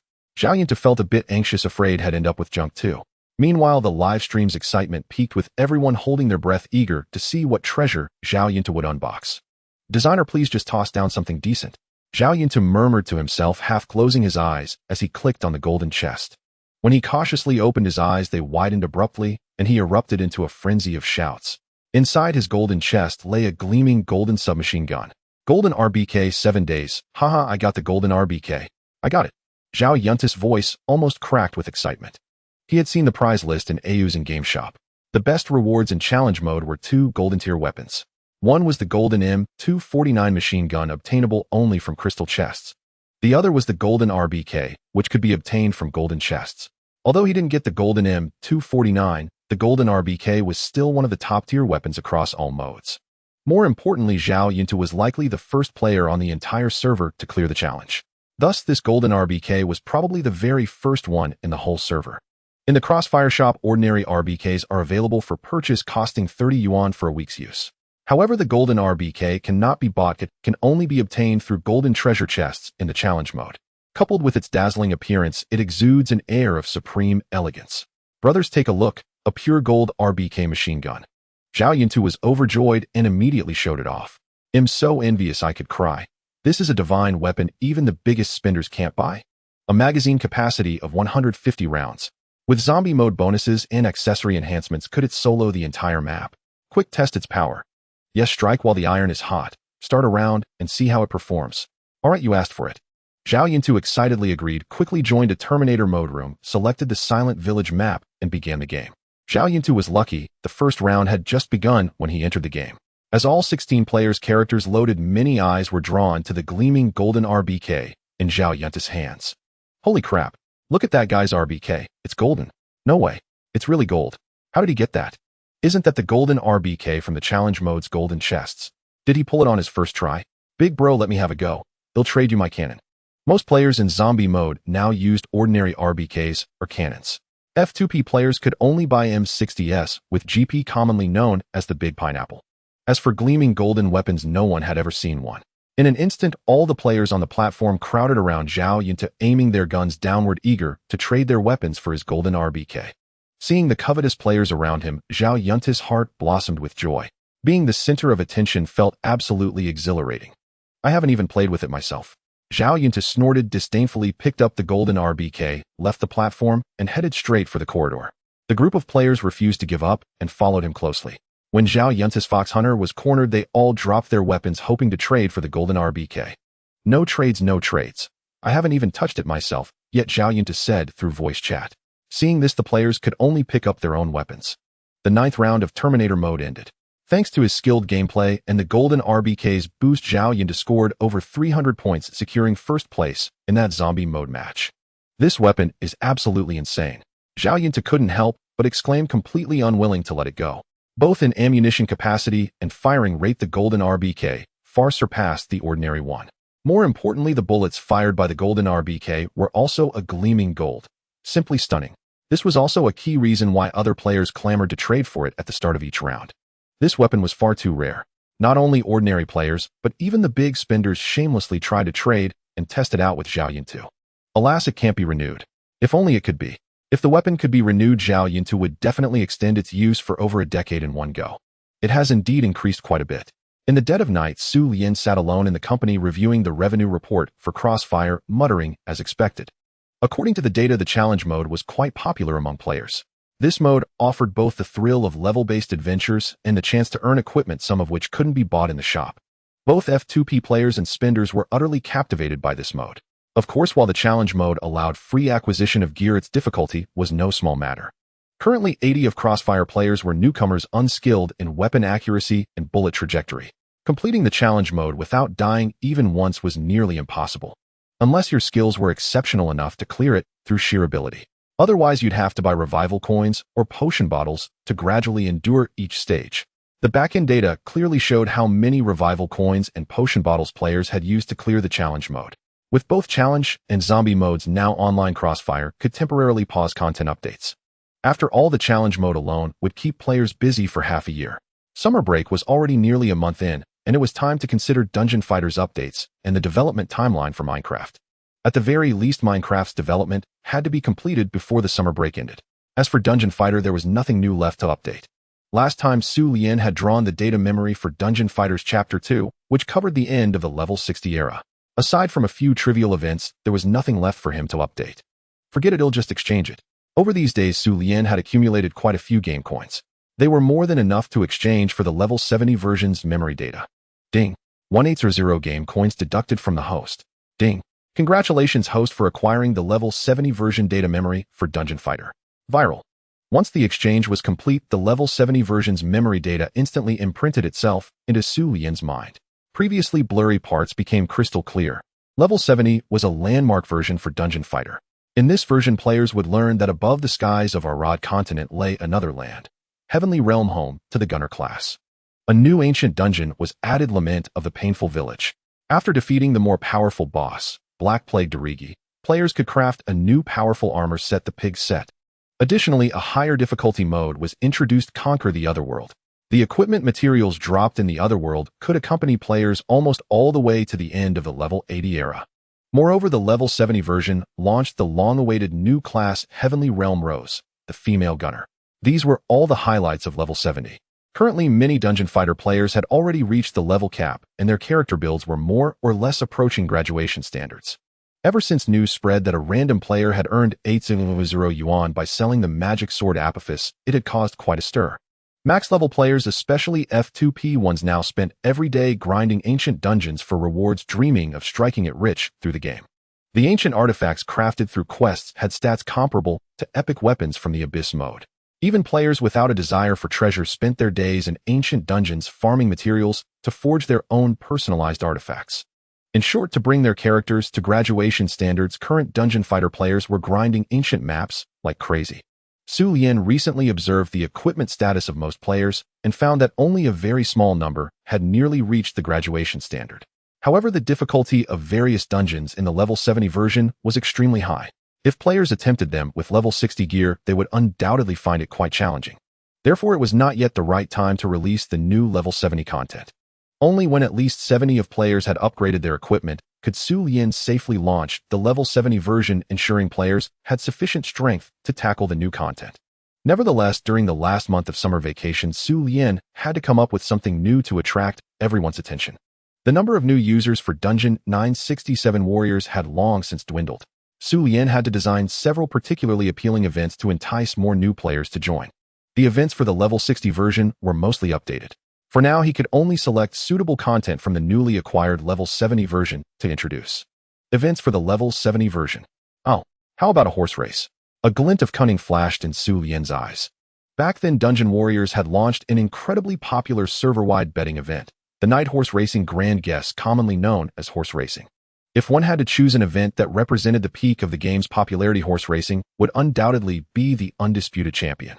The Night Horse Racing Grand Guess was a true carnival for all. Although Dungeon Warriors contained several gambling-like mechanics, such as equipment enhancement, reinforcement, and loot boxes, which could entice players to take risks, these usually did not lead to total ruin. At most, one might break a piece of equipment or spend a small amount of money. However, the Night Horse Racing Grand Guess was a genuine large-scale gambling event.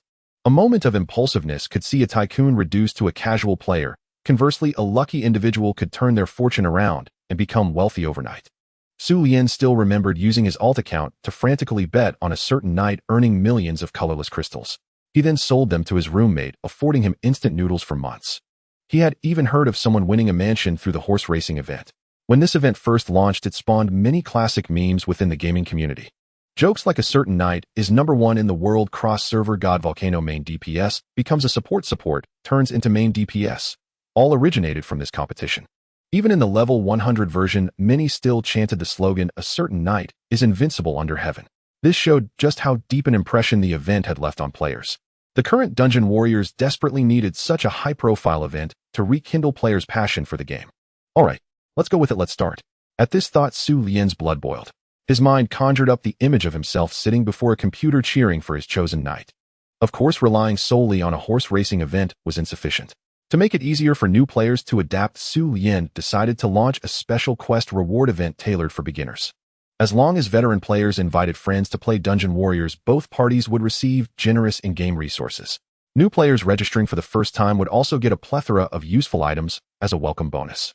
Although Dungeon Warriors remained popular, some players still harbored doubts. Coupled with occasional defamatory articles online, some players inevitably wavered in their loyalty. Introducing this series of newcomer welcome events would help dispel their concerns, allowing them to effortlessly devote themselves to the great cause of protecting the Arad continent. More importantly, many players might register multiple accounts to complete the quests. However, Xu Lian was not worried about this. On the contrary, he welcomed it. Although these people could quickly claim the newbie gift pack, they couldn't possibly abandon their characters, could they? They would also upgrade equipment and engage in other consumption behaviors on their alts. In this way, the data for Dungeon Warriors would continue to grow. After all, Xu Lian intended to care for the wallets of both veteran and new players alike. Late at night, all employees had gone home, leaving only Xu Lian at his post in the company. Since there was no one else to help with coding, he had to do it himself. Let's get to work. Xu Lian rolled up his sleeves, rubbed his hands together, and opened the backend system of Dungeon Warriors to start writing the code for the events. 2 hours later, the horse racing event and newcomer quest were successfully programmed. After repeatedly checking the text descriptions and accompanying images multiple times, Xu Lian nodded with satisfaction and published the 2 events on the official Weibo and Aoyo communication platform. Dungeon Warriors will undergo scheduled maintenance from 600 on August 3rd to 600 on August 4th. New events are coming: Night Horse Racing Grand Guess and new Recruit Summoning Order set to launch spectacularly. Night Horse Racing Grand Guess participants can spend transparent small crystal coins to place bets on 8 virtual knights supporting their chosen competitors. Each person can select up to 7 different knight teams per session to compete for the sole championship throne. New Recruit Summoning Order: existing account holders who recruit new comrades via an invitation link can receive an exclusive gift box. Newcomers reaching certain levels can also draw class-specific epic mystery boxes. Log in to the Aoyo social platform for more information. In the original horse racing, gold coins could be used directly for betting, making the threshold extremely low and accessible to everyone.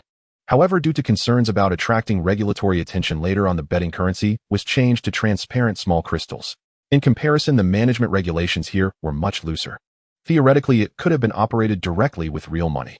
However, given the recent frequent negative media coverage targeting this game, and the fact that this event would inevitably cause some participants to lose everything, after careful consideration, Xu Lian decided to still use transparent small crystals as the medium for bidding.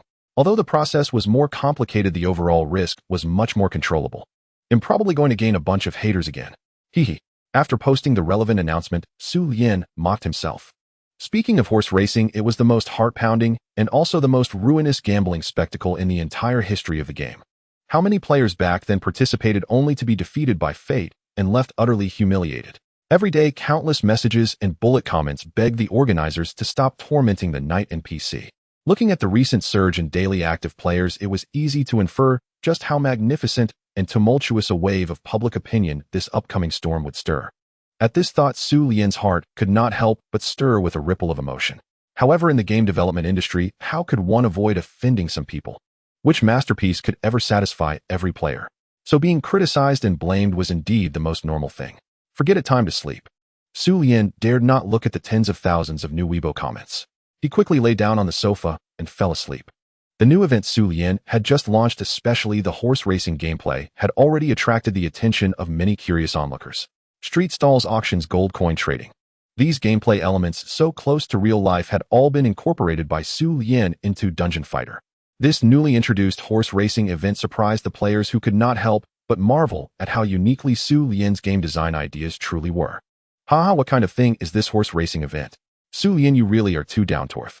The colorless crystals won from horse racing can actually be exchanged for gold coins, and gold coins can be traded with other players for real money. Does that mean I can make money? Make money? Are you dreaming upstairs? This gameplay is basically like real-life horse betting. Can you guarantee you'll win every round? Haha, indeed, inspiration comes from life. I'm already looking forward to it.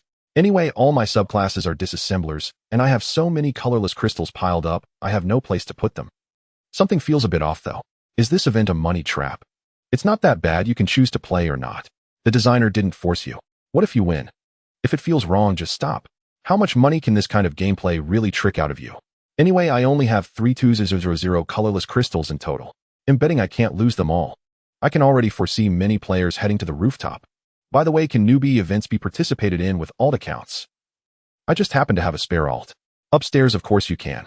The rules don't say you have to use an account that's never played Dungeon Fighter. I was just thinking of starting this game, and now this newbie event is exactly what I needed. With that, many players began eagerly anticipating the midnight update, especially the launch of the horse racing event. Not just ordinary players, but even the streamers who made a living from Dungeon Fighter smelled an opportunity. This event was open to all players. In other words, every single Dungeon Fighter player would take part in this horse racing event. The traffic and popularity it would bring were by no means negligible. Therefore, even before the game update was complete, many Dungeon Fighter streamers had already changed their stream titles to be particularly eye-catching. The ultimate secret to winning horse racing. Come in and learn how to easily earn millions of colorless crystals. Horse racing gameplay analysis. A chance for free money, live guidance, and teaching. Shocking. A streamer earns tens of thousands of colorless crystals daily through horse racing. This event looks a bit risky. In the morning after Lin Shufan woke up, she saw a detailed introduction to the horse racing event on her communication tools. Initially, she planned to follow other streamers and change her title to something eye-catching to boost her popularity. But she carefully studied the rules of the horse racing. 8 horses compete unknown, and in the end, only one horse can win. This was purely a game of luck with no skill involved. Unless you could predict the future or were an internal company employee, how could you possibly win every time? What if viewers in the stream bet the same as she did and ended up losing everything, even their underwear? Wouldn't they instantly turn into haters? After all, Lin Shufan was the most popular streamer in Dungeon Fighter, and she definitely didn't want to get scolded over this. So she didn't change her stream title to something so exaggerated. But she still wanted to ride the wave of popularity. After all, this was an event for everyone, and players who wanted to learn the details would surely come to her stream to check it out. So she changed her stream title to Horse Racing Has Risks, Participate with Caution. At 6 in the morning, the Dungeon Fighter update was completed. The server-wide maintenance notice had disappeared. Servers 1 through 6 were all accessible again. Hello, I am Syria. Today is still a day full of hope. Players entered Dungeon Fighter, listening to Syria's sweet voice, and sure enough, 2 new events appeared in the bottom right corner. Night Horse Racing Grand Guess. The champion is up to you. New Team Battle Mode. Hurry and gather your friends to defend the Arad continent and claim generous rewards. Most veteran players didn't care about the newbie welfare event and couldn't be bothered to look at its rewards. So after logging into the game, the first thing everyone did was transfer all the colorless crystals accumulated on their alts to their main character's inventory, ready for the horse racing. With the update complete, the Dungeon Fighter streamers went live one after another. This was a mass participation event that would bring explosive traffic and popularity and the streamers naturally wouldn't miss such a golden opportunity to gain followers. Like other streamers, Lin Shufan started her stream early. She was currently the top streamer in Dungeon Fighter, ranking first in both attention and follower count among her peers. Although her stream title wasn't flashy, tens of thousands of viewers still poured in as soon as she went live. Wifey, start the horse racing quickly. They'll definitely follow your bet. Streamer, you're probably pretty familiar with the designer. Any inside info you can leak? Personally, I think this event might screw over a lot of people. Everyone, please stay rational. What's there to fear? We're just using in-game items. It's not like we'll end up spending real money, right? Watching the bullet comments buzzing about the horse racing event, Lin Shufan couldn't help but advise. Listen to me, small bets bring joy, big bets bring ruin. This game can really get you hooked, so please treat it with extreme rationality. Even as she said this, she herself would definitely participate. Other streamers were all streaming the horse racing. If she didn't cover it, her audience would surely leave. Lin Shufan had already transferred all the colorless crystals saved on her alts to her main character, ready for the first wave of horse racing. This horse racing event would last for a month, with bets available every day during the holiday. There were 10 rounds of betting each day, with one chance to place bets every 2 hours. At exactly 8 in the morning, the first wave of horse racing kicked off. Night horse race betting is now open. Please select the night you support. The first round will commence in 10 minutes. As the system prompt appeared, a throng of players who had been waiting eagerly swiftly opened the betting interface to place their initial wagers. Lin Shufan also clicked into the betting page. The interface displayed 8 knights clad in armor: Richard, Theon, Beowulf, Roland, Edward, Leo, Gillette, and Izar. Players used a resource called Colorless as chips for betting. A minimum of 1,000 colorless was required as a starting stake, and in a single round one could bet on up to 7 knights. The victorious knight would earn triple the colorless as a reward. Should I bet on a single knight or spread the stakes? Facing these 8 knights, Lin Shufan fell into hesitation. After a moment's thought, she decided to go Allen on one, picking Edward. Alright, this round we're betting on Edward. He'll stake 1,000 colorless on him. Lin Shufan decisively placed 1,000 colorless on Edward. Seeing this, the viewers in her livestream followed suit, betting solely on Knight Edward as well. Lin Shufan was one of the most popular streamers in Dungeon Fighter, having even teamed up with designer Xu Lian to clear several dungeons together. Everyone tacitly assumed she must possess some insider tips or information. When the 10-minute preparation time elapsed, all players locked in their choices, and the first round of horse race betting officially began. The 8 knights were divided into 4 groups, with 2 knights dueling in each group. The victors advanced to the next round. A total of 3 rounds would be fought, and the ultimate winner would receive triple the colorless as a reward. In District 6, a 1 colorless crystal equaled 200 gold coins. 3,000 crystals were equivalent to 60 million gold coins. In District 6, 1 million gold coins could be exchanged for 5 yuan in real currency. That meant if Lin Shufan won, she would net a full 3,000 colorless, a profit of 300 yuan. Soon the first round commenced. Knights in the 4 groups engaged in fierce combat. Lin Shufan had only bet on Edward, so she focused solely on Edward and his opponent Roland. On the screen, Edward in dark red armor faced Roland in silver armor.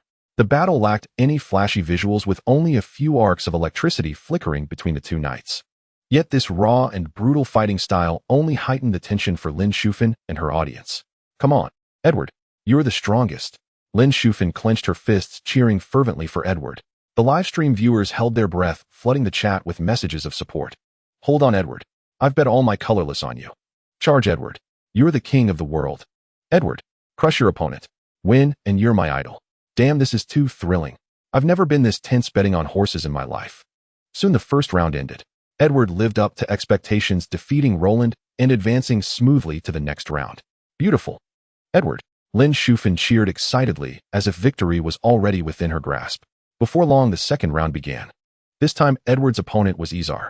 Go for it, Edward. You're always the best. Lin Shufan grew even more animated, raising her voice higher.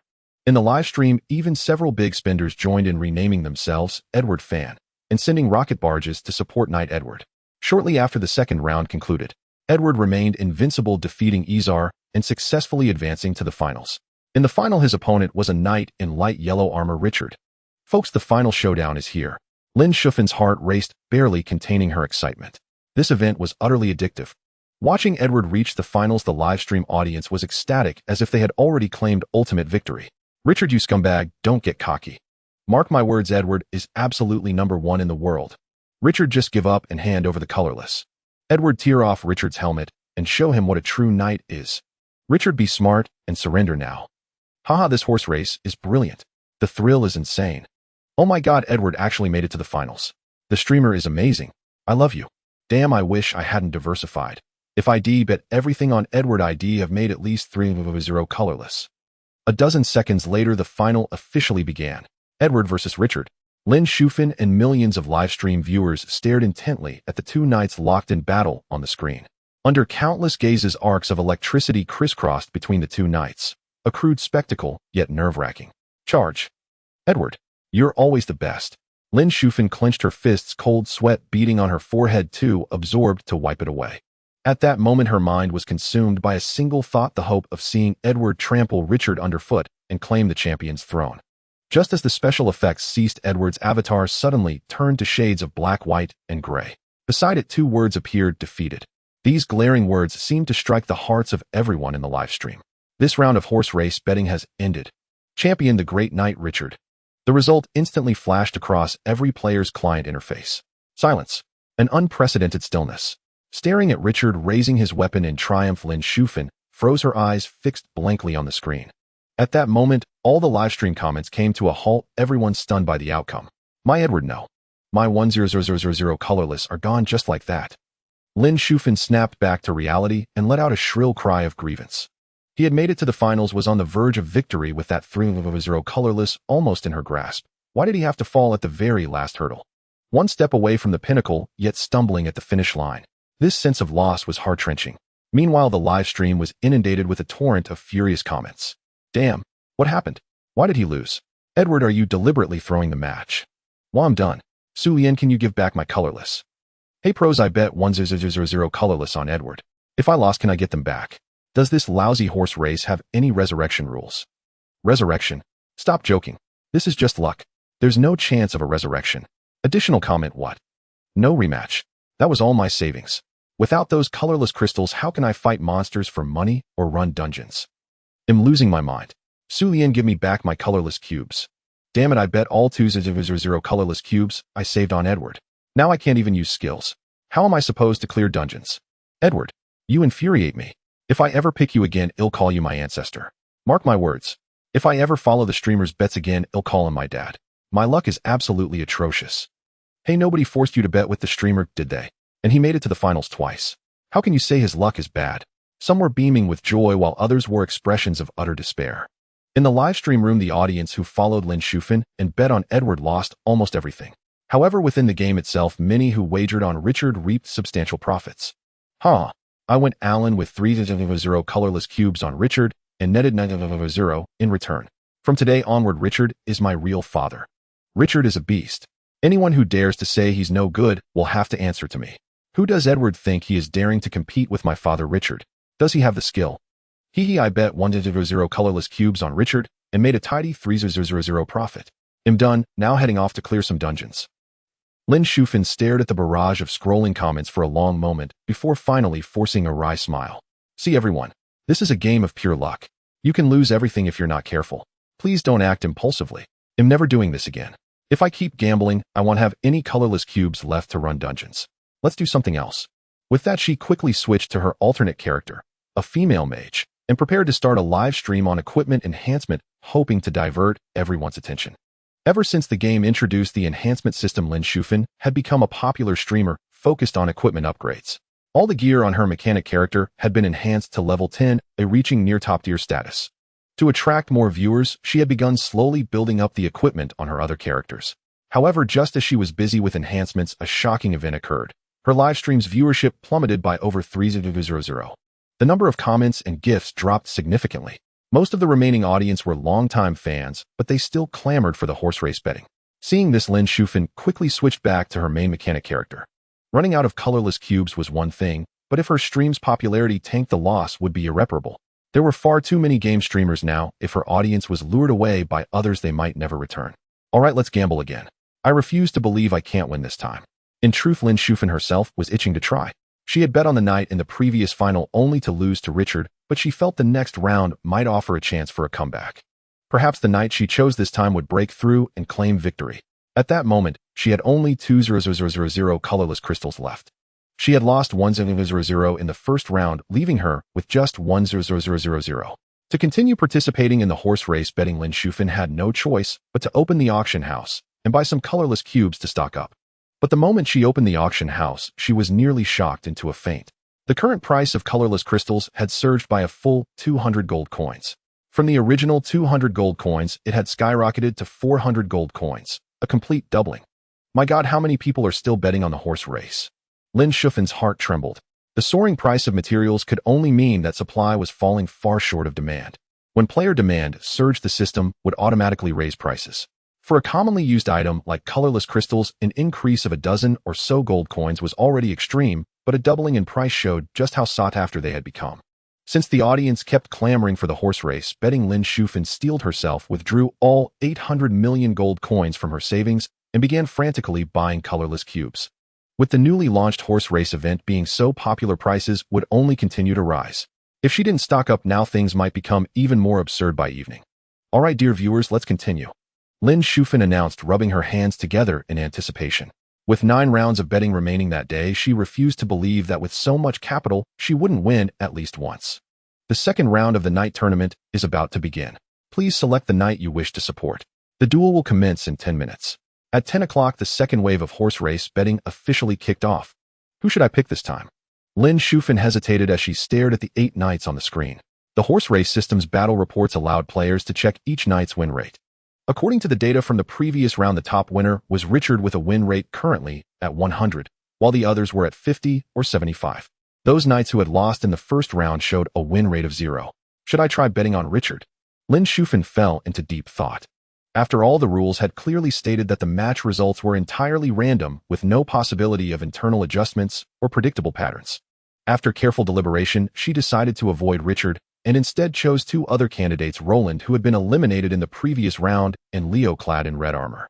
These 2 knights seemed to hold great potential, perhaps capable of staging a comeback in the second round. She wagered 300 colorless crystal blocks on each knight. Meanwhile, across the screens, various bold betting declarations emerged. Forget it, I'll decide who to bet on myself. Following the streamer is too risky. There are too many shady tricks in this game. I'll trust you one more time, my dear wife. I'm putting my entire fortune of 400 on Roland and Leo. One last gamble. Going Alan with 200 colorless cubes on Richard. Whether I continue grinding the game or uninstall and quit depends on whether he can turn things around tonight. I believe he'll make a comeback. Damn it. Betting another 200 colorless cubes on Edward. If I win, I'll go have some fun, or if I lose, I'll go out and find a job. Player from server 6 seeking help. Type 1 in your ID to receive a gift of a lady's dress. Any kind soul out there willing to spare some colorless crystals. 111. Hey buddy up there, is this a free giveaway? Having learned from the painful lesson of the previous round, millions of players had come to understand that this game had no backdoors, no technical strategies. It was purely a matter of luck, a heating collision with fate. Just like gambling in real life, there were no shortcuts. As a result, many people this time dared not blindly follow Lin Shufan's lead. The 10-minute countdown ended and all players locked in their choices. Then the second round of the horse race betting officially commenced. The 8 knights were divided into 4 groups, each pair engaging in fierce combat, with the victor advancing to the next round. Roland, Leo, Roland, Leo. Lin Shufan clenched her fists like an enthusiastic cheerleader, rhythmically chanting the names of the 2 knights she had bet on. Before long, the first duels came to a close. Roland was defeated by Richard, the winner of the previous round, and was eliminated in the very first bout. As expected, Leo lived up to expectations, winning smoothly and advancing to the second round. Why is it Richard again? Fine, let's see if you can win this time. Watching helplessly as her bet, Roland was defeated by that knight in golden armor, Richard. Lin Shufan grumbled indignantly. Seconds later, the second round began. Leo versus Izar, Richard versus Edward. Go Leo. You're the best charge. Lin Shufan shouted excitedly, but her gaze kept drifting toward Richard, who was locked in fierce combat.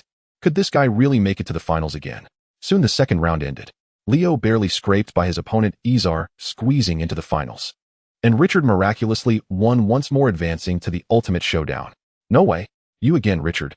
Seeing this golden-armored knight, Lin Shufan's heart sank. Last time he was the one who cost her 100,000 gold coins. Was history about to repeat itself? The viewers in the live stream, many of whom had lost everything, were utterly devastated to see Richard charging into the finals yet again. Oh my God, is he really that good? Richard made it to the finals again. Damn it. Richard, isn't one win enough for you? Give me back my gold coins, just die. Go, Richard. I bet all my gold on you, please work another miracle. Richard. Dad. Help me out, son is begging you, I have no coins left to grind. Richard, you scum. Leo. Pierce him with your spear. Make him spit out all the gold he swallowed last 2 rounds. By the second wave of horse betting, the audience dared not follow Lin Shufin's picks. Instead, many hoping to defy fate placed their bets on Richard. The comments descended into chaos, each faction cheering for their chosen knight. How is this possible? It's just a game of chance. How could Richard win twice in a row? Lin Shufin tried to comfort herself. Finally, under everyone's gaze, the ultimate clash between Leo and Richard began. Crackling, pixelated lightning effects flashed between the two knights, making millions of viewers' hearts leap into their throats. Go, Leo. You can do it. Lin Shufin clenched her fists, nervously swaying her body, as if performing some ancient ritual. Seconds later, as the lightning effects abruptly ceased, the result shook the entire livestream. The knight in golden armor, Richard, stood triumphant once more. Beside Leo's avatar, which Lin Shufin had pinned her hopes on, the glaring word defeat was clearly marked. The second round of night betting is over. The winner is the glorious and valiant Richard. Richard. Lin Shufin was utterly shattered. After a hysterical scream, she collapsed limply into her chair, as if her soul had been drained. The livestream audience erupted in chaos. No one expected that in a game of pure luck, one character could win 2 consecutive rounds. Instantly, Lin Shufin's chat was flooded with abusive comments. These furious words all targeted an innocent target, a mere code that had bankrupted them. Richard, go to hell, you bastard. 500,000 gold coins, all gone. Your mother is dead, Richard. I curse you 100 times. 30,000 gold coins lost. Are you happy? I give up. 300,000 gold on Leo, all gone. Do you plan to be undefeated forever?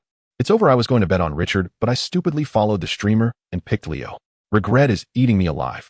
Some were grief-stricken, others overjoyed. Horse betting was purely a game of luck. Some shed their last tear, cursing Richard's ancestors for 18 generations in the chat. And those who had bet on Richard, hoping to reverse their fortunes, were triumphant, ready to enshrine him. I went Allen with 200,000 on Richard last round, and it paid off big time. Richard forever, my daddy. So thrilling. I lost 300,000 in the first round for switching sides, but this round I bet 400,000 on him. Not only did I recoup my losses, but I made a profit. Thank you, daddy. Leo is nothing. Trying to compete with our Richard. Look in the mirror first, see if you're worthy. Betting solely on Richard netted me 600,000. I'm out. This game is not for human grinding. I'm gone. Better to go back to grinding bricks. He'll stick with Richard next round. If he gets a three-peat, he'll be godlike. Lin Shufin watched the comments, a mix of joy, misery, and resentment, and shook her head with a bitter smile, at a loss for words. 2 rounds, both reaching the finals, and both failing at the last hurdle. This feeling was like climbing a mountain only to be kicked back into the valley just before the summit. Indeed, as her livestream's name suggested, betting is risky, invest cautiously. The only silver lining was that after this chaos, the stream's popularity had rebounded. A sliver of sunshine in an otherwise gloomy day. Everyone, who should we bet on next? Let's decide together. Lin Shufin took a deep breath, composed herself, and stared intently at the chat. Since her gold coins were nearly gone, she decided to let loose and go all out. There were still a few million in her account, enough to keep the stream lively today. No sooner had she spoken than a torrent of comments flooded the screen. Some were ecstatic after striking it rich overnight, while others were in agony, having lost everything down to their last shirt. Yet their emotions were oddly unified, all whipped into a frenzy by the game, reaching a point of mindless obsession. Those who had won in the first 2 rounds believed their luck was unbeatable, thinking they could keep winning by sticking with the same strategy. Even if they lost, they could cut their losses and lock in profits.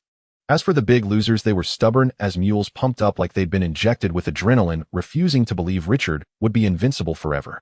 Most of them had followed Lin Shufin's picks, and both times they'd made it to the finals, just a step away from victory, only to stumble against the so-called undefeated warrior. So now their minds had spiraled out of control, just like the gambling. Everyone was convinced that if they could just get to the final round one more time, they'd easily turn things around and reverse their fate. The night horse racing betting had begun. Pick your night. The 3rd round would commence in 10 minutes. 2 hours later, the thrilling horse betting event kicked off once more. Millions of warriors guarding the Arad continent transformed into gamblers, taking out their transparent, small gems, opening the betting window, and starting to place their wagers. After round of betting, it was already past 1 a.m. At this moment, Lin Shufin sat slumped before the computer with vacant eyes, as if she had lost her soul. Her live stream's popularity had surged past 9 million, breaking all previous records in terms of both traffic and concurrent viewers. Yet such a brilliant achievement did not bring Lin Shufan any joy. Instead, like a walking corpse, she stared at the remaining 200 transparent small gems, her lips trembling slightly, as if murmuring to herself. From the first wave of horse betting at 8 a.m. to the 9th round at midnight, Lin Shufan had not won a single round. The transparent small gems bought with 800 million gold coins had all gone down the drain. Worse still, as Lin Shufan had predicted that morning, the price of transparent small gems had skyrocketed several times by evening. Now the transparent small gems in the auction house had risen to 100 gold coins each, a five-fold increase. No one knew how many players had participated in the horse betting tonight or how badly they had lost to drive the price so high. Of course, Lin Shufan had lost at most 300 yuan today. For her current income and savings, this loss was nothing.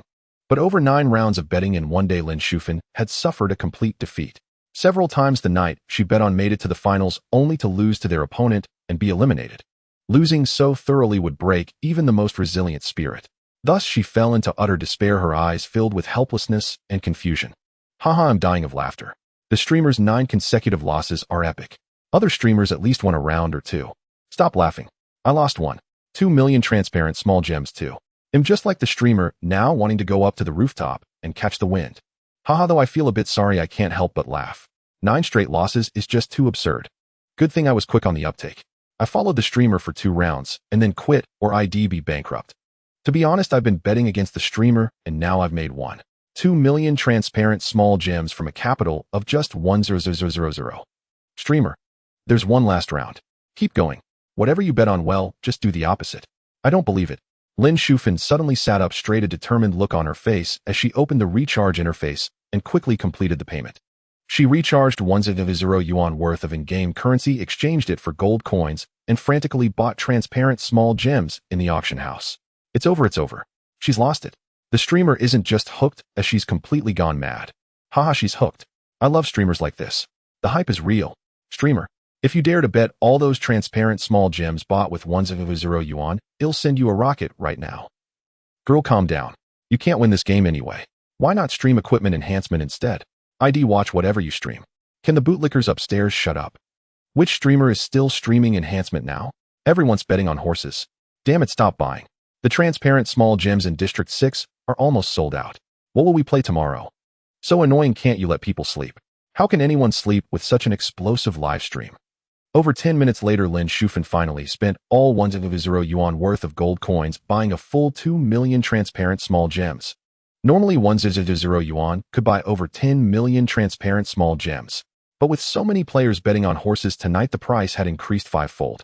That's why Lin Shufan's 100 yuan could only buy 2 million transparent small gems. Now the supply of transparent small gems in the auction house couldn't meet the demand, as everyone was frantically hoarding them for horse betting. So no matter how high the price went, selling them in the auction house would be no problem. There was no fear of loss. For the last round, I'm going all out. 2 million transparent small gems, a single bet. Lin Shufan was now completely dazed. She had already lost the transparent small gems from 800 million gold coins in the afternoon. Even if she split her bets and won, she wouldn't recoup her losses. She might as well go for a big gamble and bet all 2 million transparent small gems on one night. If she lost, it would just be money spent for the live stream's entertainment value. If luck was on her side and she won, she would not only recover all afternoon losses, but also make the live stream atmosphere even more explosive. So Lin Shufan opened the betting window with fierce determination, pondering which night to bet on. Over the 9 rounds in the afternoon, each night had their strengths and weaknesses. Only Richard, who had disappointed her twice, had an astonishingly high win rate of 55.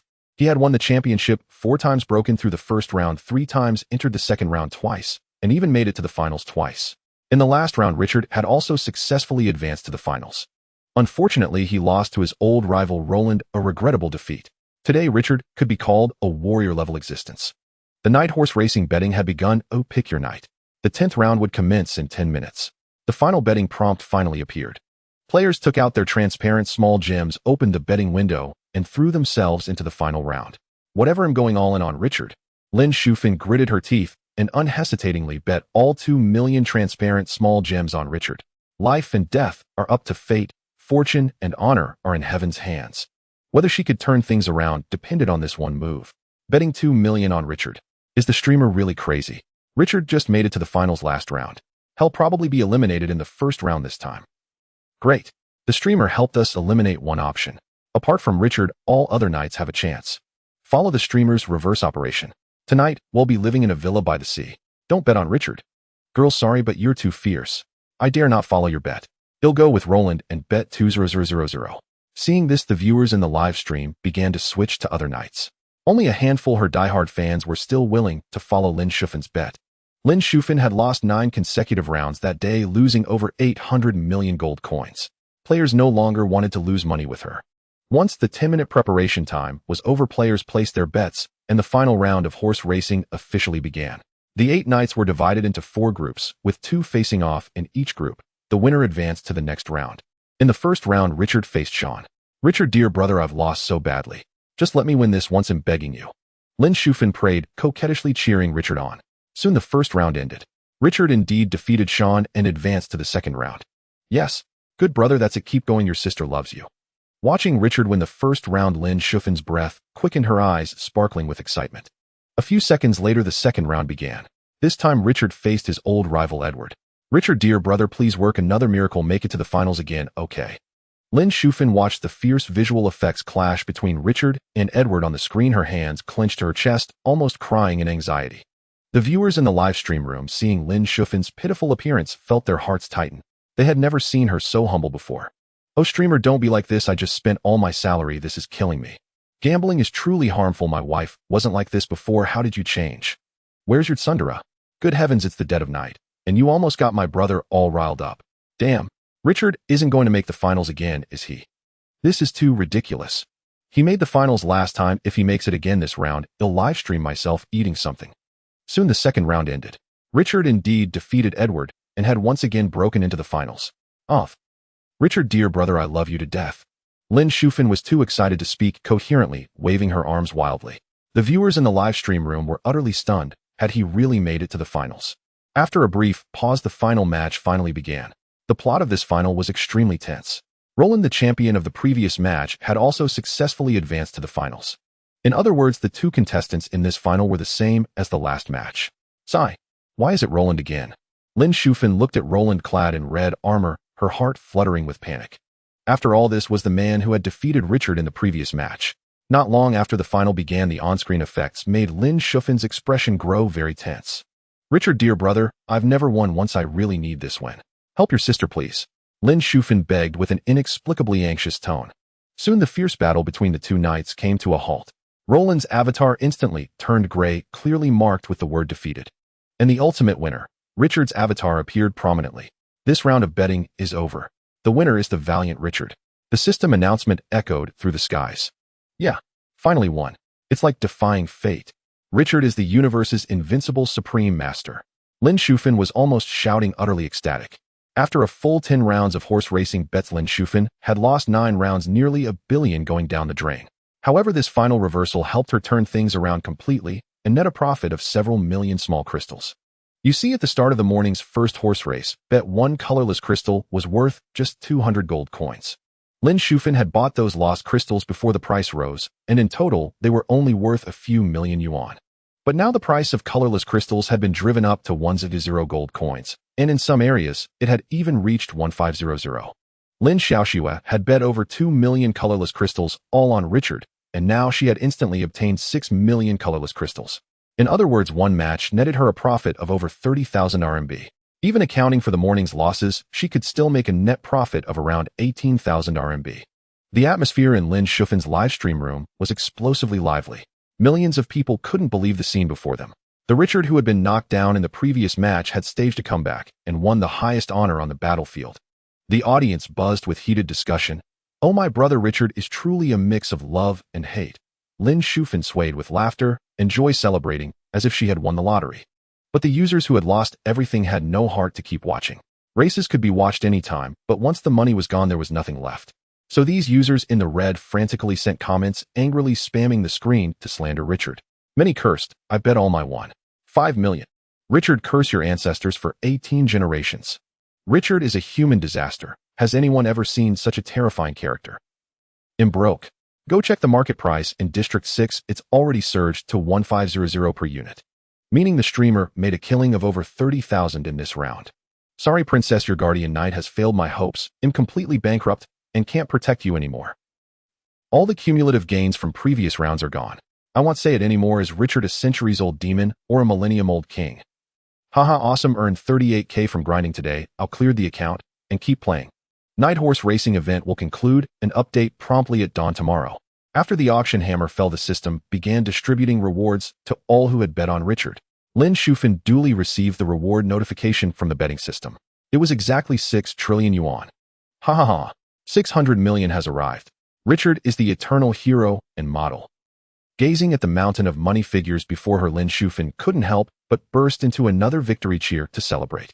Let me check how the market prices are doing now. Filled with joy, she opened the market panel and searched for the term. The results left her stunned, frozen in place for a long time, unable to react. In just one short day, the original price of 200 gold coins per unit had skyrocketed, approaching the 2000 mark. A rise of nearly 900%. I absolutely cannot sell. I must hold on to these 6 million colorless crystals. Lin Shufan silently reminded herself. The horse racing event was set to last an entire month. During this time, countless players would buy colorless crystals daily to participate in the betting. The players' frenzy to purchase colorless crystals would inevitably create a supply shortage, driving market prices ever higher. As long as Lin Shufan could resist selling these 6 million colorless crystals and wait until the price peaked to cash out, she would surely make a fortune. Xu Lian, you bastard, why did you create this horse racing event? You've cost me all my colorless crystals. Xu Lian, have you no conscience? I saved up 300,000 colorless crystals with hard work, and they're all gone in one day. Haha, you losers blame the designer. I turned 1000 colorless into 600. Brother, Xu Lian, I love you. After losing 1000 colorless, I dared not play anymore. This damn event is too scary. How it can really bankrupt you. Haha, I'm just a grinder. You guys keep gambling. In our District 3, colorless has already risen to 1600 each. I'm about to get rich. Ha, Richard is the strongest. I was almost broke, but I bet everything on Richard in the last round and won 300 colorless crystals straight. You curse when you lose and praise when you win. You people are way too real. The designers didn't force you to play. Exactly, I didn't force you to play either. At 3 in the morning, Xu Lian looked at the millions of comments on Weibo and smiled helplessly. As expected, after the horse betting event launched yesterday, a large number of players lost everything and immediately began to attack him. In truth, this game was far too addictive. Once you played the first round, whether you won or lost, you couldn't resist playing a second round, completely unable to stop. Moreover, the number of players in Dungeon Fighter was now twice that of the previous world. If no one came to curse him out, that would be strange. Just then, Xu Lian's communication software chimed. Opening it, he saw a message from Yu Wainer. Boss, can you lend me 100,000? I just lost all my money on horse betting. Seeing this message, Xu Lian was stunned. To think it had only been 2 days since payday, and this guy had lost it all in one day. No way you dumped your entire monthly salary of 100,000 into horse betting. Xu Lian asked incredulously. Not just the salary. I lost my own savings too, over 200,000 in total. Xu Lian, don't call me boss, you're the real boss. Losing 200,000 in a day and in a game at that. I'm not even that rich. Yu Wainer was silent for a moment. Yu Wainer, who told you to launch this event? I couldn't stop after winning once. And that damn Richard in the last round cost me 3 million colorless crystals. I've transferred the money to you, but don't gamble anymore. Even I dare not touch this stuff. Just focus on work from now on. Xu Lian didn't know if she would heed his words, but he still transferred her a month's salary. Although Yu Wainer sometimes gave him headaches, either arriving late or sneaking in games during work hours, she was very serious when it came to her tasks. The assignments he gave her were always completed to perfection without any hesitation. Yu Wainer, don't worry. If I gamble again, I'm a dog. I'm in a taxi, now heading straight to the company. All right, hurry up. There's a new employee interview today. Stepping out of the taxi, Xu Lian stretched, feeling refreshed all over. I should find time to buy a car. Watching the bustling traffic, Xu Lian couldn't help but remark. Over the past few months, he had been swamped at the company, neglecting his personal life, relying on taxis for his daily commute. With his current assets, he could easily buy any car or house he wanted, living more than comfortably in Shanghai City. Hey, since I'm buying a car, why not pick one from the system? Xu Lian recalled that the system had plenty of high-tech sports cars, and they cost very little in-game currency. He had seen enough real-world sports cars to lose interest. It would be more fun to snag a black-tech ride from the system. He'll check the system tonight. Xu Lian felt a flicker of anticipation. As soon as he entered the company, Qin Feishu approached with 2 young men. President Xu, these are the 2 I mentioned earlier, the technical staff responsible for game development. This is Chun Li, specializing in graphics rendering.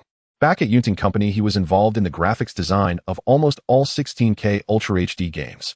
This is Liu Can mainly responsible for code updates. He contributed programming work to pretty much all of Yuntang's top 10 games. President Xu. The two shook hands warmly with Xu Lian.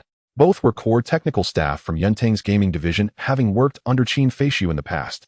As Yuntang's gaming division gradually declined, the company's major shareholders had begun shifting business directions. The two realized that staying there would inevitably lead to layoffs, so they had started looking for new opportunities early on. When Qin Feishu heard they were searching for other game companies, he simply poached them both. Ayo Tianxia Game Company was surging in the market with virtually no rivals, and its future development looked bright.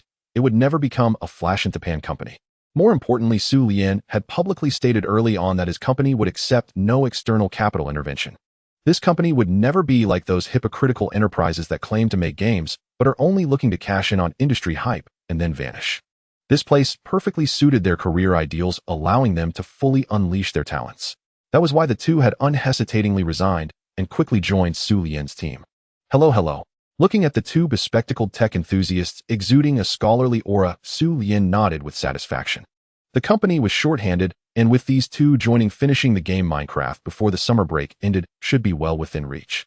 Not to mention that Chun-Li was an expert in graphics rendering. If a VR version of the game were to be launched in the future, this guy could easily handle it on his own. Thinking of this, Xu Lian couldn't help but smile. All right, let's talk. He led the two into his office. The three chatted in the office for half an hour. Xu Lian described the company's future direction and subsequent expansion plans in detail. He emphasized that his company was dedicated solely to gaming and would never venture into other fields. Even if expansion occurred, it would only be through collaborations, and he would resolutely refuse any capital investment. Chun-Li and Liu Can nodded frequently, clearly satisfied with such a commitment. Then the two happily signed their employment contracts. Xu Lian's team had gained two more technical pillars. President Xu mentioned we'd be in charge of a new game. May I ask what type of game we're planning? Chun-Li was already a diehard fan of Ayo Company. He thoroughly enjoyed both Dungeon Fighter and Crossfire. Especially Dungeon Fighter. He regarded it as a masterpiece. From the controls and skill design to the storyline and setting, every detail was impeccable, truly a pinnacle in the gaming world. Therefore, when he learned that he and Liu Can would be handling a brand new project, he was exceptionally excited and eager to know the style of the new game. Xu Lian pondered for a moment, deciding that since both had signed contracts and were now official employees, revealing a bit of information ahead of time wouldn't be an issue. So he led them out of the office, called Qin Feishu and Lin Weixin along, and they all entered the meeting room. Just as he was about to activate the 3D projection to demonstrate the new game, Yu Weiner rushed in, flustered, panting, and smiling apologetically, as she said, "Sorry, I got caught in traffic again." Xu Lian shook his head and gestured for her to take a seat. After briefly introducing the two new colleagues, he powered up the device. The ultra-high-definition 16K resolution 3D projector began to operate, displaying images in a 360-degree panoramic mode, allowing everyone in the meeting room to see everything with perfect clarity. It had to be said the technology in this world was incredibly advanced. The first time Xu Lian used this instrument, he was somewhat at a loss, feeling like a country bumpkin who had just stepped into the city. Under the gaze of the audience, a beam of blue light shot out from the projector, gradually coalescing into 4 three-dimensional characters. My world. This was the promotional animation that Lin Weixin had helped create a few days earlier. To showcase the charm of the game, the animation was divided into 2 versions, each with a completely different style. One version utilized top-tier 16K, ultra-high-definition graphics coupled with the most advanced rendering technology, offering an incredibly immersive experience where even the in-game items looked indistinguishable from reality. The other was a low-spec pixel style which at first glance appeared to be pieced together from mosaics reminiscent of Dungeon Fighter. Although the low-spec version was not as exquisite as the high-definition one, it offered a unique kind of fun while playing. Over 10 minutes later, the promotional animation concluded, and everyone present was deeply awestruck. Especially Chun-Li and Liu Can, who had just joined the team. Their eyes were wide open, their faces filled with disbelief. The two of them were professional designers who had previously jumped ship from a major domestic game company, having worked quite successfully at Yuntang Games. Based on their understanding, they believed their own skills wouldn't be too far behind those of their boss Xu Lian. Yet now they were completely proven wrong.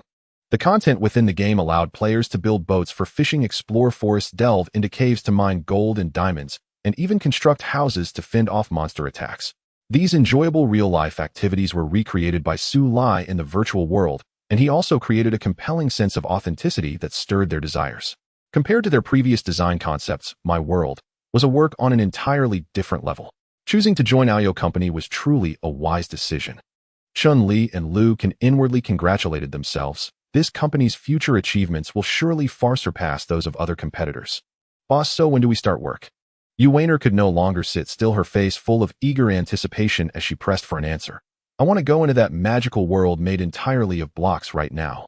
Xu Lian smiled and replied, I plan to complete the development within a month. After that, this sandbox game will be fully in your hands. No problems, right? No problem, absolutely no problem. The two nodded, repeatedly eager to get to work immediately. Weixin, please take some time to organize the promotional video later. Pick a suitable time to release it and have everyone pre-register on social media platforms. Xu Lian continued assigning tasks. Don't worry, leave it to me. Lin Weixin responded with full confidence. Then Qin Feishu suddenly asked, President Xu, how will this game generate profit? Will it be a one-time purchase or support in-game top-ups? As the person responsible for game revenue management, her primary concern was maximizing income. It will be a one-time purchase only. Xu Lian gave the answer without hesitation. The design of this game is not suitable for incorporating a top-up system. Since it's a sandbox-type casual puzzle game, the main appeal is the joy of collecting materials and free creation. Adding an extra monetization mechanism would only ruin the overall experience. He was also aware that in his original world, a certain agency had commercialized My World, adding a paid item system. However, that approach not only failed to bring significant benefits, but also undermined the original intent of the work. Therefore, Xu Lian decided to stick with the purchase model, allowing users to pay a one-time fee for permanent account access. So what will be the specific price for this game? Qin Feishu pressed on. Xu Lian pondered for a moment. I personally suggest pricing it at 200 yuan for a lifetime license. What do you all think? Upon hearing this, everyone in the meeting room began to ponder silently. 200. Isn't that a bit too low? Qin Feishu was the first to voice her opinion. The gameplay and setting of this game are very unique, and our company's registered users have already surpassed the 500 million mark. We could consider setting the price a bit higher. After all, the game itself is permanently free. As long as the external promotion is adequate, players should still be willing to pay. I suggest letting players try it for 24 hours first. Once they experience the fun of this game, we can set the price at 500 yuan. President Xu, what do you all think? You mean offer a free trial first, and then charge? Xu Lian asked tentatively. Exactly. This game allows for free construction of anything, doesn't it? As long as players during the free time build their own structures through the game and experience the joy of nurturing. At that point, we can vigorously promote the gameplay of other players, showing those who haven't purchased yet just how fun this game is. By then, the players who haven't bought it will also choose to pay to protect what they've painstakingly built in the game. I think Sister Yun's idea is quite reliable. Lin Weixin nodded seriously. The other three also expressed great admiration for Qin Feishu's operational thinking, all voicing their agreement. I think this plan is good too. Let's do it your way. Xu Lian also nodded in approval of Qin Feishu's plan. It had to be said, Qin Feishu's marketing tactics were indeed quite effective. Fortunately, Xu Lian was now the boss, not a player. Otherwise, from a player's perspective, he would probably have been cursing loudly by now. This kind of tantalizing marketing strategy was simply too ruthless. If Qin Feishu were placed in Xu Lian's world as a game planner, players would probably be crying out in grievance every day. Thus, the meeting adjourned. Everyone began to busy themselves with their respective tasks. My World was officially priced at 500 yuan, and would be officially released after the summer vacation. Aoyo Game Company's latest masterpiece, My World, pre-sales, starting now. Log in to Aoyo Communication to pre-order My World and learn more about the new game. After the meeting, Lin Weixin shared the trailer for My World on Weibo. Numerous players drawn by curiosity clicked to watch, and they could see the 16K high-definition trailer that Xu Lian had previously shown to his employees. This promotional short film was fully planned by Lin Weixin, and its voiceover was her lively and playful unique tone. Welcome to My World, a small universe entirely your own. In this game, we grant you absolute freedom, allowing you to build your very own kingdom here. In the game, you can recreate any famous landmark from real life. Glorious skyscrapers, diamond-studded chicken coops, crystalline suspended bridges, and even a magical palace floating amidst the clouds. Moreover, you can venture into bat caves for exploration, capture giant squids in the ocean, or wield a self-forged iron shovel to unearth underground treasures and challenge the Shadow Dragon in the mysterious Shadow Realm. Dreams that are hard to realize in reality can all come true in My World, brimming with creativity and imagination. As long as you have enough creativity here, you are like a creator constructing a unique world. Haha, but this game isn't just about building houses, you know. Every time night falls, all sorts of monsters will appear to attack you, and their attack power is quite terrifying. To avoid becoming prey to these creatures, everyone must build a safe house before dark to hide and protect themselves from harm. Of course, if you're afraid, you can choose to sleep in a comfortable bed through the night, and at sunrise, all monsters will vanish. After the game's release, a multiplayer mode will be available, allowing friends to collaborate and create an even grander virtual empire. Are you tempted, players? Take action now. Grab your tools, fight those pesky little monsters, and start creating your dream realm. Pre-order my world via Alyo Communications and enjoy a lifetime of free experience with a single payment. Additionally, the game offers two visual styles, ultra-high definition and classic pixel art. After purchasing any version, you can switch between these two visual effects at will.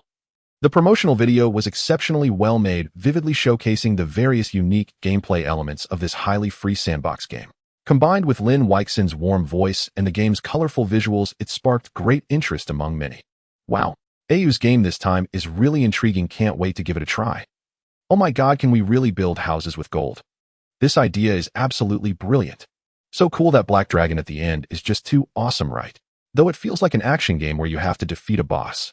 Haha, so much fun. I'm going to pre-order it and raise a bunch of piglets right when the game launches. 1 for pre-order. Anyone up for starting a server with me to build our ideal city? That last one is clearly a hardcore fan of an adventurer so dedicated. Roland is the way to go. Friend upstairs, that remark is truly gambler's nature. Richard is the most impressive. Boohoo, Alyo Company really knows how to hook us. Finally, on summer break, we want to play at home, but they won't even let us off during the school term. Currently, the official Weibo account managed by Xu Lian has accumulated over 80 million genuine followers. Coupled with the innovative concept and diverse features of my world, the number of pre-orders surged dramatically. Within just a few hours, the promotional video was viewed millions of times, and the number of people who completed pre-orders through the Alyo communication platform exceeded 300. How could I ever let you go? During the lunch break, flipping through the comments section, Xu Lian said with a smug smile. Once an ordinary youth passionate about video games, he spent nearly every day immersed in virtual realms, squandering his youth. Now, as the president of a large entertainment platform, he hopes more young people can also enjoy this kind of happiness. After all, only with the favor and support of the vast consumer base can his enterprise continue to thrive. Chairman. At that moment, Secretary Qin Feishu hurried in with a report. There's a situation that needs to be reported. What happened? Xu Lian asked. The horse racing minigame we recently launched has caused a strong market reaction. The price of colorless small crystals across the entire server has surged nearly 20-fold. What? 20 times? Are you sure it's not a data error? He said as he took the report and carefully examined it. The other person nodded seriously and continued. If this continues, it might affect the population ratio of the other 3 secondary professions. I've been monitoring the game database recently, and I've noticed that more and more players are hoarding this material, preparing to sell it for profit when its value peaks. It seems we do need to make some adjustments to the rules. We can't let the price surge unchecked and cause an imbalance in the economic system. This is just too insane. Xu Lian couldn't help but take a sharp breath. In truth, he had anticipated some fluctuation in the value of this commodity, but he thought yesterday's increase had reached its limit and would gradually decline. Who knew it wouldn't fall, but instead continue to soar, with the growth rate becoming increasingly alarming. As a basic raw material, colorless small crystals are needed by almost everyone. Without them, some levels cannot be completed successfully. If the price is too high and people are unwilling to buy them from the market, they would have to switch professions to become a disassembler producing the material themselves. If everyone rushes to make money and all switch to the same profession, wouldn't that disrupt the balance of the entire ecosystem? Starting tomorrow, switch back to the gold coin settlement model. We must take measures to prevent the cost of colorless crystals from rising further. Originally, when they first planned this activity, they intended to use gold coins for exchange. Later, fearing it might be misunderstood and cause negative effects, they adjusted it to the current form. Although President Xu knew this design would inevitably push up the price of colorless crystals to some extent, he never expected the price to skyrocket so quickly, surging 20 times in just 2 days. A small crystal that originally cost only 200 gold coins now costs 400 gold coins to buy one, due to a large number of players participating in the gambling game. Even wealthy players find it too expensive, let alone ordinary players who usually use these small crystals sparingly. With the price of this small crystal so high now, if left unchecked, it will surely affect the game's development in the future. Switching to gold coins as the wager for the gambling game might cause a slight increase in the price of gold coins, but it can bring the price of small crystals back to normal. This would make it much more convenient for players to participate in the gambling games, eliminating the need to spend vast amounts of money on purchasing those small crystals. Players addicted to gambling might even top up to buy more gold coins, which would also boost the value of the currency. This in turn would motivate those who work hard to earn in-game currency to play even more fervently, bringing more active users to Dungeon Fighter. Also distribute 200 small crystals to each player participating in the gambling activity to quickly drive down the price. Just last month, while reviewing backend data, Xu Lian discovered that many low-level accounts were hoarding a significant number of valuable game items. These individuals were undoubtedly professional merchants who made their fortunes by selling such materials. The recent surge in small crystal prices across all servers was inextricably linked to these merchants, and the piles of small crystals in their warehouses were the best evidence. One account Xu Lian recently investigated had its owner hoarding nearly 10 million of these small crystals, all purchased when prices were low, waiting for the price to skyrocket before selling. When Xu Lian announced that every player would receive 200 free small crystals, the merchants would naturally become alert, realizing that market rectification measures were imminent. To prevent the small crystals in their inventory from losing value, these merchants had to sell them off as quickly as possible. This would drastically increase the supply of small crystals in the market, averting a shortage. Alright, I'll go adjust the code for the gambling activity now, Qin Feishu replied. No rush, we can handle it this afternoon. Xu Lian stopped him, then turned to look at Yu Weiner and Lin Weixin with a mix of helplessness and gratification. Qin Feishu followed his gaze. It was lunch break, and Yu Weiner and Lin Weixin were comfortably seated on the office sofa playing Dungeon Fighter. Richard, go for it. Richard, charge. Seeing the girls' enthusiastic demeanor, they were surely betting on the horse race. Oh dear, even our own people are this obsessed. How could the price of colorless small crystals not rise? Qin Feishu said, both amused and exasperated. Indeed, Xu Lian nodded with a wry smile. Due to the night's warhorse betting event, the price of colorless small crystals in all servers had surged, severely disrupting the balance of material prices. The company has decided that starting tomorrow, the night's warhorse betting will use game gold coins instead, requiring at least 500 gold coins to participate. To compensate for any inconvenience caused by this adjustment, we will mail 200 colorless small crystals to each player who participated in the betting event. As soon as this announcement was made, many players flooded the forums to discuss it, most of whom had previously placed bets. What the hell? I lost 2 million colorless crystals in the past 2 days, and you're only giving me back 200. Haha, buddy, you can't blame the company for your own losses in betting. Getting some compensation is already generous. Well, at least they changed the rules. These past few days, I didn't even dare use double blades when playing as a berserker because one colorless crystal cost 400 gold. Switching to gold coins for betting. Isn't that more troublesome? Colorless crystals are too expensive now, but gold coins are relatively cheaper. Using colorless crystals has already bankrupted many if they switch to gold coins. I shudder to think. Haha, looks like gold prices will rise too. I have over 10 million gold coins now, wonder how much they'll sell for. Is Boss Su trying to regulate the market?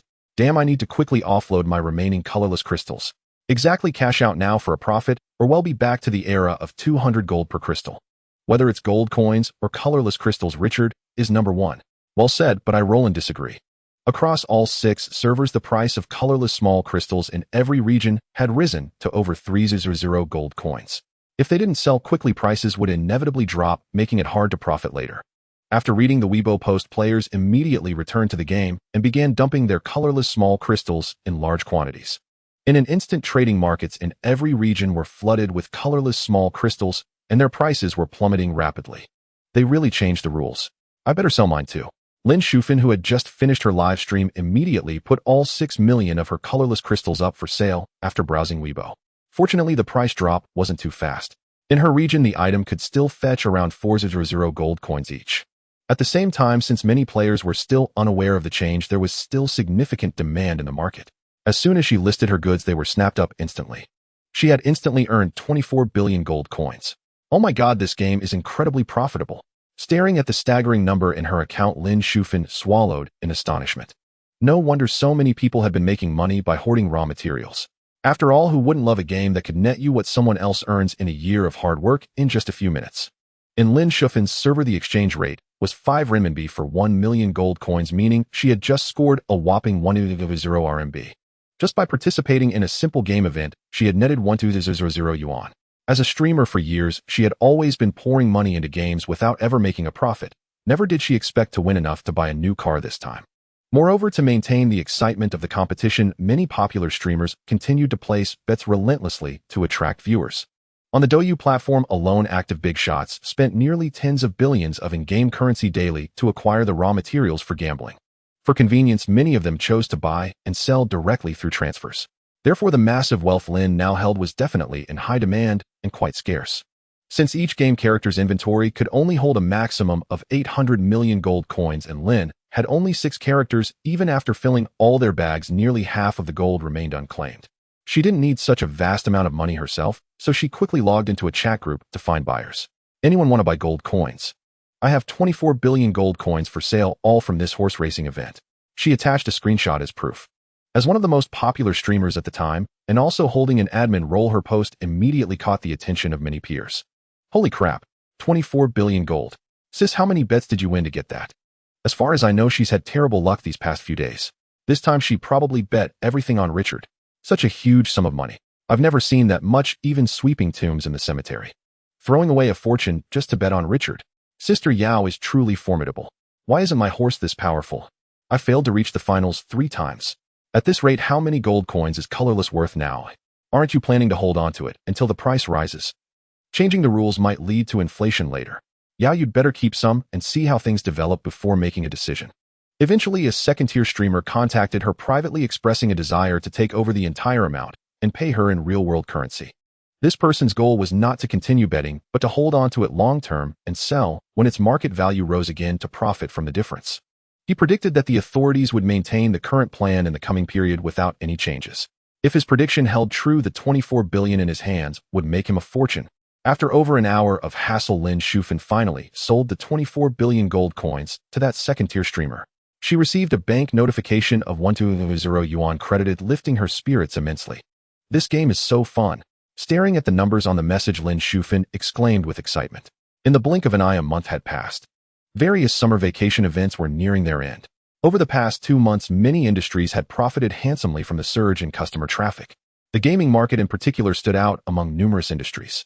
Many gaming companies had reaped huge profits thanks to the influx of players during the summer break. The most profitable gaming company this year was still Yunting Games, known as the Walking Money Bag. Before summer, Yunting had already begun promoting its hundreds of games through other channels. As a result, Yunting maintained a large number of active users and high revenue. Over 2 months, the company's profits reached 31 billion, over 2 billion more than the previous year. Ranking second was Luin Games, which also performed remarkably, earning 29 billion over the 2 months.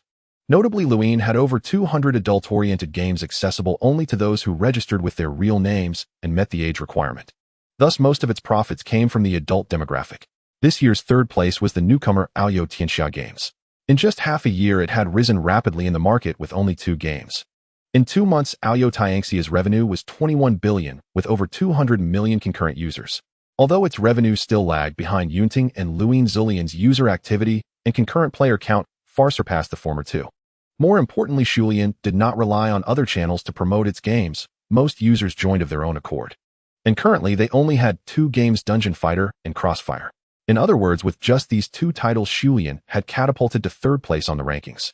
The online discussions it generated were also unmatched by the other 2 companies. Particularly the horse racing betting feature launched before summer, which had spawned many popular phrases in just 2 months. The most iconic among them was an elderly man's meme widely beloved among participating players. The old man in a white shirt appeared fearless, paired with related jokes like, "Richard is number 1 under heaven, win and enjoy life, lose and work like a dog," and so on. This kept Dungeon Fighter's popularity soaring, with millions participating in horse racing bets daily. Even some well-known financial websites and movies featured these memes. Driven by this immense popularity, more and more people joined the world of Dungeon Fighter. Additionally, there was another hot topic. A streamer had made 3 million in cash by hoarding gold coins and selling them at their peak price. This streamer was the same second-tier one who had bought 24 billion gold coins from Lin Shufan. For this investment, he had not only purchased a huge amount of in-game currency, but also taken on considerable risk. Fortunately, he won in the end. When the story broke, it attracted massive attention online. It even appeared on Weibo's trending list. Explosive. A platform streamer cashed out 3 million yuan by converting 80 billion gold coins from Dungeon Fighter and quit his job. In this world, few games allowed players to profit. Usually, players could only pour money into games endlessly. Therefore, this news immediately sparked widespread interest, and various media reports introduced more people to this product. Many became curious, expressing a desire to try their luck at making some extra cash. Thus, riding this wave of enthusiasm, Dungeon Fighter attracted many new players. Cheers! That evening, cheers echoed from the offices of Aoyo Company.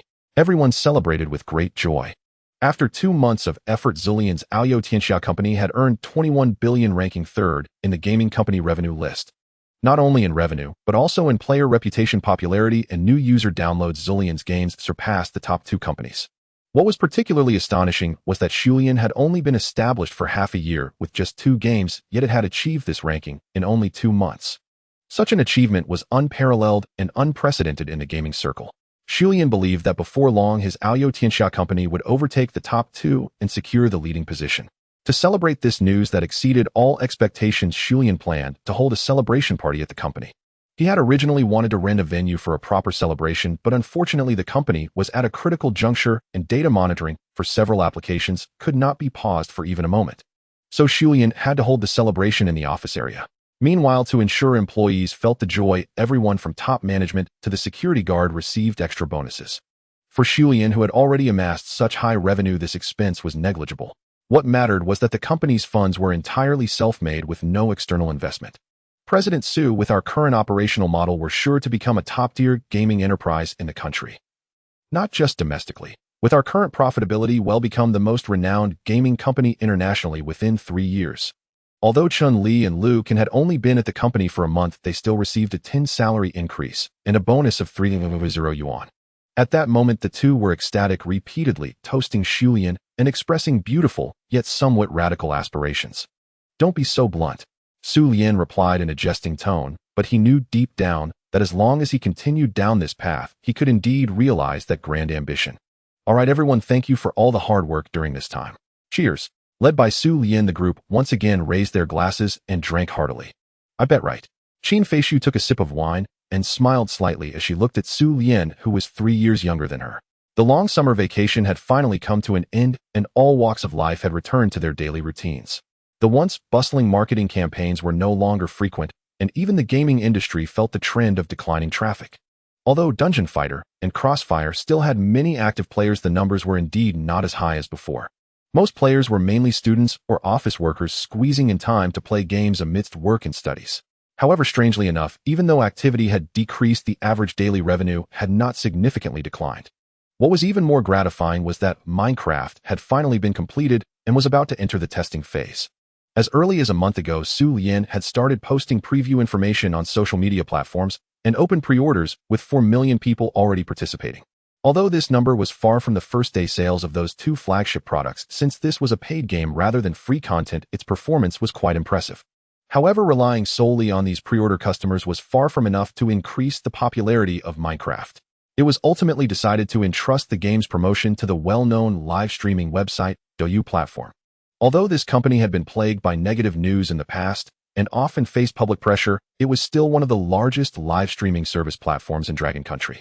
Considering this and the fact that they already held the copyrights to his other games, Xu Lian believed there was no need for hesitation and that a direct partnership was the way to go.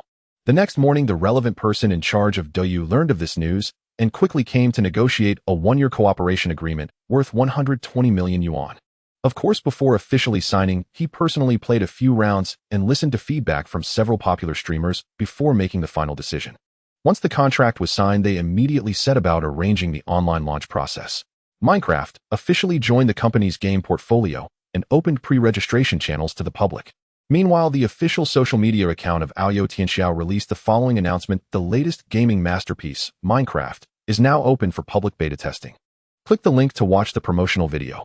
Visit the official website for more exciting information and feature introductions, and explore your own game world. When this post was first published, few people responded, but by evening comments began to pour in. Finally, a fresh game to play. I've been waiting for a month. Those other games take too much time. I just like this more relaxing kind of game. Is there any expert who can guide me on how to get to the Ender Dragon's world? After watching the trailer, I'm all fired up and really want to go defeat that dragon. Friend, above there's a guide on the forum. It says the materials are quite hard to find. Oh my god, the 16K ultra high definition graphics are just amazing. After playing low definition for so long, I'm not used to old Xu making such high quality graphics. Well said, it seems Boss Xu really made a fortune this time, even making a casual game at 16K resolution. I was wondering why Boss Xu still used a pixel art style. Could it be that he's obsessed with this kind of aesthetic? I think the pixel art style is quite cute, especially the game characters have a special kind of charm. Brothers, we've set up an Ayo group, and now we have 230 members. We plan to recreate Jianghai City in Minecraft. If you're interested, come join us.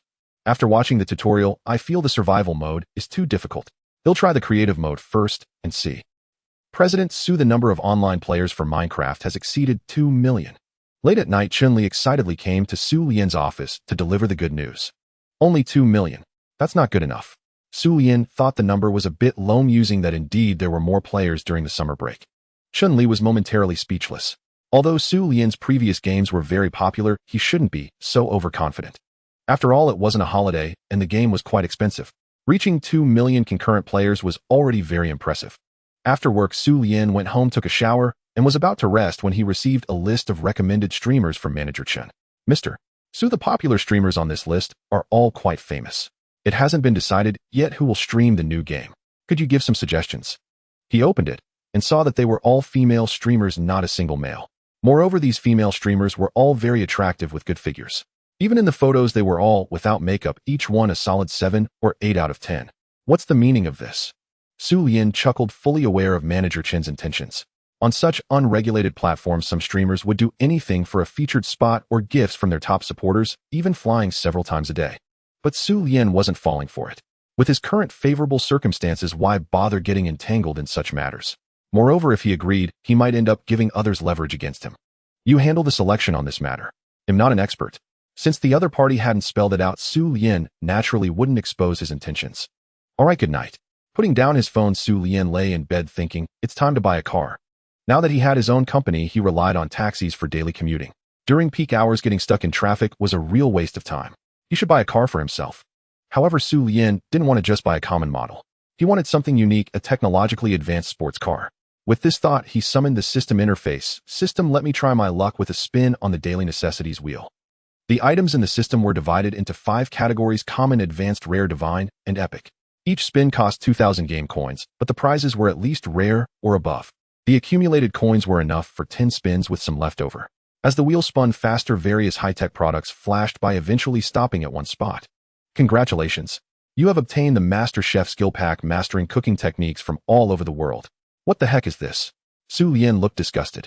This thing would be quite practical for an ordinary person, perhaps even turning a culinary novice into a master chef instantly. Xu Lian was a game developer, busy from dawn till dusk, so how could he ever find time to cook for himself? One more time. Ding! Congratulations! You have acquired the divine driving skill. Whether it's a bicycle or a sedan, the moment you take hold, you'll instantly master its operation. That's more like it. Xu Lian, who was once an average driver, could now confidently claim to be an expert behind the wheel. Keep drawing. Since the driving skill was already secured, Xu Lian figured he might as well try his luck at winning a car directly. Preferably something like a sleek sports car from Transformers. Ding! Congratulations! You have obtained the celestial voice transformation skill. Your voice will. Oh, not interested. Again. Without waiting to hear the rest, Xu Lian eagerly initiated another draw. If this one failed, he planned to pull several more times in a row. Ding! Congratulations! You have become an experienced old driver. Huh, another old driver. Didn't I just win that? Just as Xu Lian was puzzled, a flood of driving techniques surged into his mind. Haha, so this is what they meant by old driver. Feeling the information gradually transform into muscle memory, Xu Lian's face flushed slightly. Forget it, one last try for luck. If it doesn't work, I'll switch to something else. Xu Lian feared accidentally drawing something useless again, leaving him without enough money for a car. Ding! Congratulations! You have obtained the appraisal eye. Appraisal eye, fix your gaze on a target for 10 seconds, and you will know everything about it, even the state of living beings. Oh, this one's pretty useful. After a moment's thought, Xu Lian felt a slight warmth in his eyes, like a soothing eye compress. Ding! Appraisal eye fully loaded. What kind of ability is this? Rubbing his eyes, Xu Lian turned his gaze toward his newly purchased phone. Soon, every parameter of the phone materialized before him like a 3D hologram. Product: smart touchscreen phone. Brand: Far East Technology Group. Production date: February 12, 2035. Current status: operating well, device functioning normally, battery nearly depleted, estimated lifespan of 4 years. I see. Xu Lian grasped the function of this skill. It was like possessing a golden eye. Then it struck him, since it could observe living beings, could it be used to understand humans too? He rushed to the window and spotted a neighbor downstairs, a young woman who often returned home late at night. Names was Shinro. Appearance: score 68. Age: 26. Height: 171 centimeters. Weight: 73 kilograms. Relationship status: single. Number of relationships: 423. Favorability toward you: 30. Impression handsome, but probably not wealthy. Wow, I really got something good. Xu Lian was overjoyed, though he was a bit curious if such a high number of relationships hinted at any issues. But it was none of his business, and she probably looked down on his reclusive image anyway. No more draws. They'll just exchange directly. He had drawn 5 times in total, exactly using up 10,000 game coins. Any more, and he'd surely lose his sanity. Thus, Xu Lian entered the in-game shop to search for an ideal mode of transport. Countless bizarre vehicles appeared on the screen, including, but not limited to, small boats, luxury yachts, locomotive engines, military vehicles, advanced fighter jets. Xu Lian smiled wryly at the options. How could he drive these to work? And that wormhole device was utterly absurd. He might even get taken away for research. After readjusting the search range, he finally settled on a black sci-fi sedan. Ultra high-tech, ride Night Phantom, price, 5,000 game coins. The description read, made with nanomaterials, extremely energy efficient. A single tank can travel over 2,000 kilometers. Equipped with intelligent driving, self-adjusting environment. For more details, please refer to the manual. Moreover, once bound to the user, only the owner can control it. If an unauthorized person attempts to operate it, the system will automatically alert. They'll take this one. Xu Lian decisively placed the order, mostly because it was incredibly cool, like a transforming battle vehicle from a movie. At that moment, a new car key materialized in his pocket. He pulled it out, a delicate metal key fob adorned with a bat emblem. Let's go see my new car. Excitedly, he dashed to the parking lot and immediately spotted his very own Night Phantom. The car stood out brilliantly under the dim lighting. The nearby Volkswagens and BMWs paled in comparison. The Night Phantom's all-black sleek exterior boasted a streamlined body that somewhat resembled a Bugatti Veyron. Like most sports cars, the Night Phantom sat low to the ground, almost hugging the pavement. Xu Lian took out the key fob and pressed the unlock button. Ding! Successfully bound to owner Xu Lian. The Night Phantom chirped twice softly, and its white headlights flashed twice as if greeting him. With a soft click, the door automatically opened as Xu Lian approached, thoughtfully illuminating the interior. Welcome aboard, master. Indeed, this car is quite intelligent. Realizing this, Xu Lian settled comfortably into the driver's seat. As the door closed automatically, a voice, gentle yet firm, spoke. Hello, I am Xiaoya. It is my pleasure to serve you. Xu Lian nodded in satisfaction. I see you're in a good mood. How about some music to relax? Sure. Instantly, soft instrumental music filled the cabin. Awesome. Savoring the melodious tunes, Xu Lian let out a sigh of admiration. Take me for a spin, Xiaoya. Find somewhere interesting. Master, I detect a slight rise in your hormones. How about visiting the nearest hot spring for a soak? Hot spring. Xu Lian was momentarily stunned. He glanced around the car to confirm he hadn't entered the wrong vehicle. Oh, so this is the health monitoring and suggestion feature. For instance, if Xu Lian felt hungry, the AI would recommend nearby renowned restaurants based on hunger sensors. As for the hot spring suggestion, it stemmed from when he chatted with manager Chun and glimpsed some alluring streamers, stirring certain thoughts that Xiaoya had detected. Forget it some other time. Open the door. It was already late, and he had work tomorrow. Xu Lian decided to fully enjoy the car's features another day. Goodbye, master. The Night Phantom spoke gently, elegantly, opening the door and providing lighting, allowing Xu Lian to step out with ease.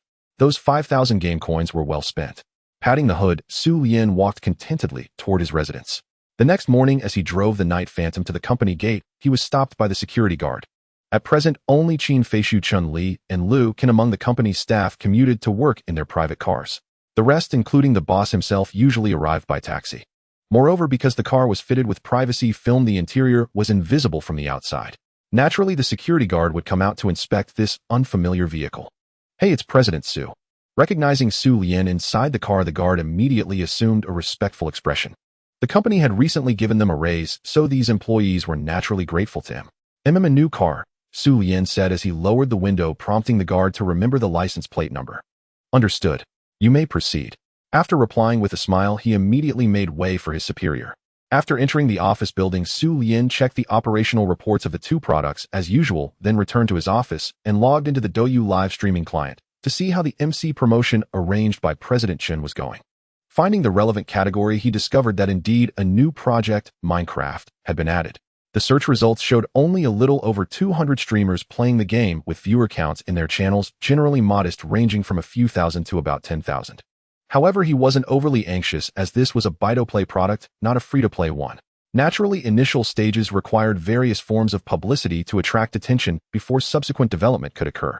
Browsing through the channels, he eventually clicked on the room of an attractive female streamer. As a fan of Aoyao Entertainment Group, Zhao Luqing had a particular fondness for these two game products. Especially the 2D pixel-style side-scrolling action RPG DNF, it was her absolute favorite. She logged in every day to take care of her in-game daughter character. After graduating unable to find her ideal job, she could only pass the time at home leveling up. During this time, she accidentally discovered that many people were earning substantial incomes through live streaming. Inspired, she signed a contract to become a full-time streamer focusing on DNF. Unfortunately, the competition was too fierce at the time, and she failed to attract many viewers except for a small portion who were drawn to her appearance. To make matters worse, due to contract restrictions, she had to complete a fixed number of streaming hours every day or else face compensation issues. Fortunately, she was now informed to be responsible for introducing the latest title MC. She had been following this game as well, finding its content quite creative, which was why she was willing to pre-order and experience it. Why does such an amazing thing really exist? What's it called? MC. The person upstairs is talking about Ao's new game, but I'm not sure if it's good or not. I'm still hesitating. I'm a student, and I think the price is a bit high. I'm planning to watch the demo video before considering buying it. You guys are really out of touch. Don't you know you can apply for a free trial on the official website? You can judge for yourself if the game is worth buying. I've already bought it anyway. This game is as good as the trailer showed. In this game, I feel like a creator. The person upstairs is obviously playing creative mode. How about trying survival mode? As soon as Zhao Luqing went live, several hundred viewers flooded into the stream. The Douyu platform itself had a massive user base, and everyone was full of anticipation for Minecraft. However, most players were worried about whether the game was worth 500 yuan. So they came to the stream to see if Minecraft was truly worth their money. Welcome to my stream. If you like it, remember to follow me. Today, Aoyao Communications' new game Minecraft has finally launched its open beta. Let's check out what this game is really like. As she spoke, Zhao Luqing clicked on the downloaded grass block icon, logged in with her Aoyao account, and officially started the game. After logging in, the screen displayed two distinctly different graphics options. One was 16K high-definition quality, and the other was a pixel-style low quality. Let's try the high-definition quality first. She selected the 16K ultra-high-definition mode and entered survival mode. In the blink of an eye, the high-quality visuals were rendered. At that moment, her character appeared in an area connecting a forest and a beach. Wow, this is way too realistic. The scent of the sea breeze seemed to waft through her headphones. Gazing at the drifting clouds in the sky, the lush woods, the vast ocean, and the endless sandy beach, she felt an intense sense of immersion. She could even see the tiny white foam churning as waves crashed ashore. The scene was so vivid it felt as if it truly existed on the screen. Hey, how can the graphics be this excellent? Isn't this the company known for making mosaics? Don't listen to rumors. Crossfire also had great visuals, don't you remember? Hurry up and dig sand to build a castle. That's what all the other streamers are doing. Streamer, turn around quickly. Good graphics aren't special, we need to know what the game is actually like. The viewers in the stream were also captivated by the exquisite visuals, encouraging her to look around. I remember now. This game should also allow you to chop trees and dig dirt. She suddenly realized this and tried clicking the mouse. Her character's hand moved, and before long she had collected a block of dirt. So that's how you collect things. After speaking, she tried approaching an oak tree and began chopping it, quickly obtaining a piece of wood. I get it. Finding the gameplay quite easy to grasp, she decided to take a stroll through the forest first, planning to continue gathering materials for building a house later. Just then, an orange-spotted baby ocelot poked its head out from the tree. With the crystal-clear resolution, the kitten looked incredibly lifelike. Its soft fur swayed gently with its body, and the way its tail swung was particularly vivid. Wow, such an adorable little cat! Zhao Luqing exclaimed in delight. She tried waving her arm in a friendly gesture, but the little creature just glanced at her before running off. Taking a few more steps forward, she reached the edge of a cliff beneath, which stretched a vast grassland. The grassland was dotted with herds of cows, sheep, and pigs grazing, presenting a pastoral scene. The scenery here is amazing too. Gazing at the expansive view, she felt an urge to shout and test if there was an echo. Then she descended from the cliff top, walked into the green expanse, and faced a pink piglet. The pig looked up at her with curiosity. It looks way too funny. She jokingly punched it, and the piglet immediately squealed and scurried away. Haha, this is so much fun. She chased the piglet until it was defeated. A floating item then appeared on the ground. A piece of raw pork which could be used to satisfy hunger or replenish health. Seeing the drop, she suddenly realized, so this is an edible resource. Not hungry for now, so I'll keep it as a reserve, given that this vast green expanse still holds plenty of livestock and backs onto a forest and the sea. It's indeed a fine place to settle down. Let's come back here later to build a dwelling. To make it easier to find the original spot, she deliberately set up a marker with stones. Minutes later, leaving this area and stepping into another unfamiliar forest, her heart couldn't help but tighten with nervousness. For she clearly recalled that the guide mentioned creatures like zombies would emerge at night. Soon enough, a cave entrance appeared ahead. Peering down, it was pitch black and seemingly bottomless, likely harboring many dangers within. This must be the lair of those monsters.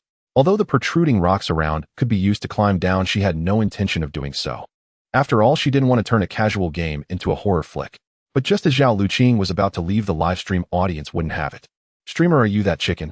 Not gonna check what goodies are in the cave? Sigh. Don't hesitate, go down and look. Already I'm dying of curiosity. Streamer, don't be scared. We've got your back with so many of us here. Go on in. I heard there are diamonds and gold in the cave. Be bold, streamer. Your stream is blowing up right now. Don't you want to keep the hype going? Yeah, if you don't go down, I'm unfollowing and blocking you." Alright, I'll go. With no choice to keep the stream's momentum, Zhao Luqing mustered her courage and step by step edged down the pit, using the protruding rocks along its rim. After more than a minute, she finally got the blocky character to safely land at the pit's bottom. "It's too dark. Can't see a thing. How do I go in?" Facing the cave, where she couldn't see her hand in front of her face, Zhao Luqing swallowed hard, her heart pounding. Yet the fans in the stream kept urging her forward, insisting they'd unfollow if she didn't keep moving. No help for it. Everyone was far too curious about what secrets this game held, unwilling to miss a single detail. In truth, Zhao Luqing herself also wondered if there was any treasure in the cave. Ultimately, for the sake of her stream and her own curiosity, Zhao Luqing squinted and pressed the W key, heading into the pitch-dark depths of the cavern. Once the outside was completely out of sight, she quickly took out some oak blocks she had gathered earlier from her inventory and placed them at the entrance as a marker, making it easier to find her way out later. After walking for what felt like an age, she finally spotted a faint red glow. Looking around in the dimness, she realized it seemed to be a neatly arranged corridor, the light source being torches stuck into the walls. She immediately grabbed a torch, letting out a sigh of relief. Item obtained, torch 1. With the faint light, she could finally make out her surroundings a bit, calming her nerves slightly. Wow, this is like real exploration. Keep going, streamer. Yeah, now that you've got a torch, no need to be afraid. Hurry up and move forward. Geez, this game is kinda creepy, and they call it a casual game. Casual? It's practically cultivation. I almost got scared to tears by a zombie last night. With the torch in hand, she looked around and found 2 paths ahead to choose from. Though both were dark and it seemed monsters could appear at any moment, there was no turning back now. Let's check the right side first. Moving cautiously to the right for a while, she suddenly noticed a dark, clumped mass clinging to the ceiling above. What's this? She took a few more steps closer to get a better look. In an instant, her eyes went wide and cold sweat poured down. It was an enormous black spider sleeping on the web it had spun. The thought of this thing suddenly dropping onto her made her scalp crawl. Good thing she hadn't rushed in recklessly. Just as she was about to turn back, the barrage of comments erupted again. "If you dare use the torch to wake up this big bug and drive it away, I'll send you a gift." Same here. Remember my name, I'll keep my promise.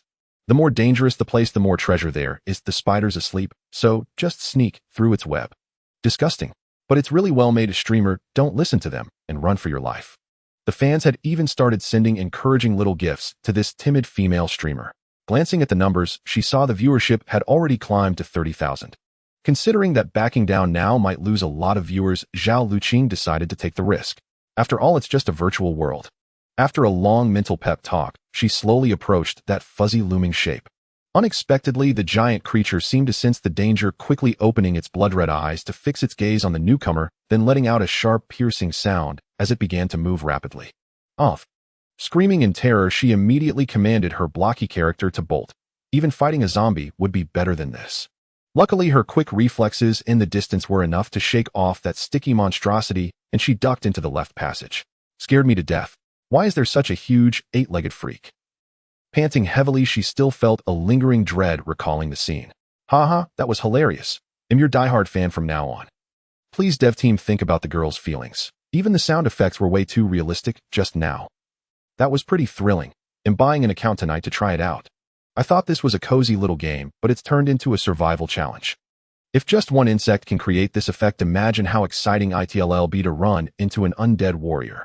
The viewers were roaring with laughter at the scene, not forgetting to send her tips and support. Where is this?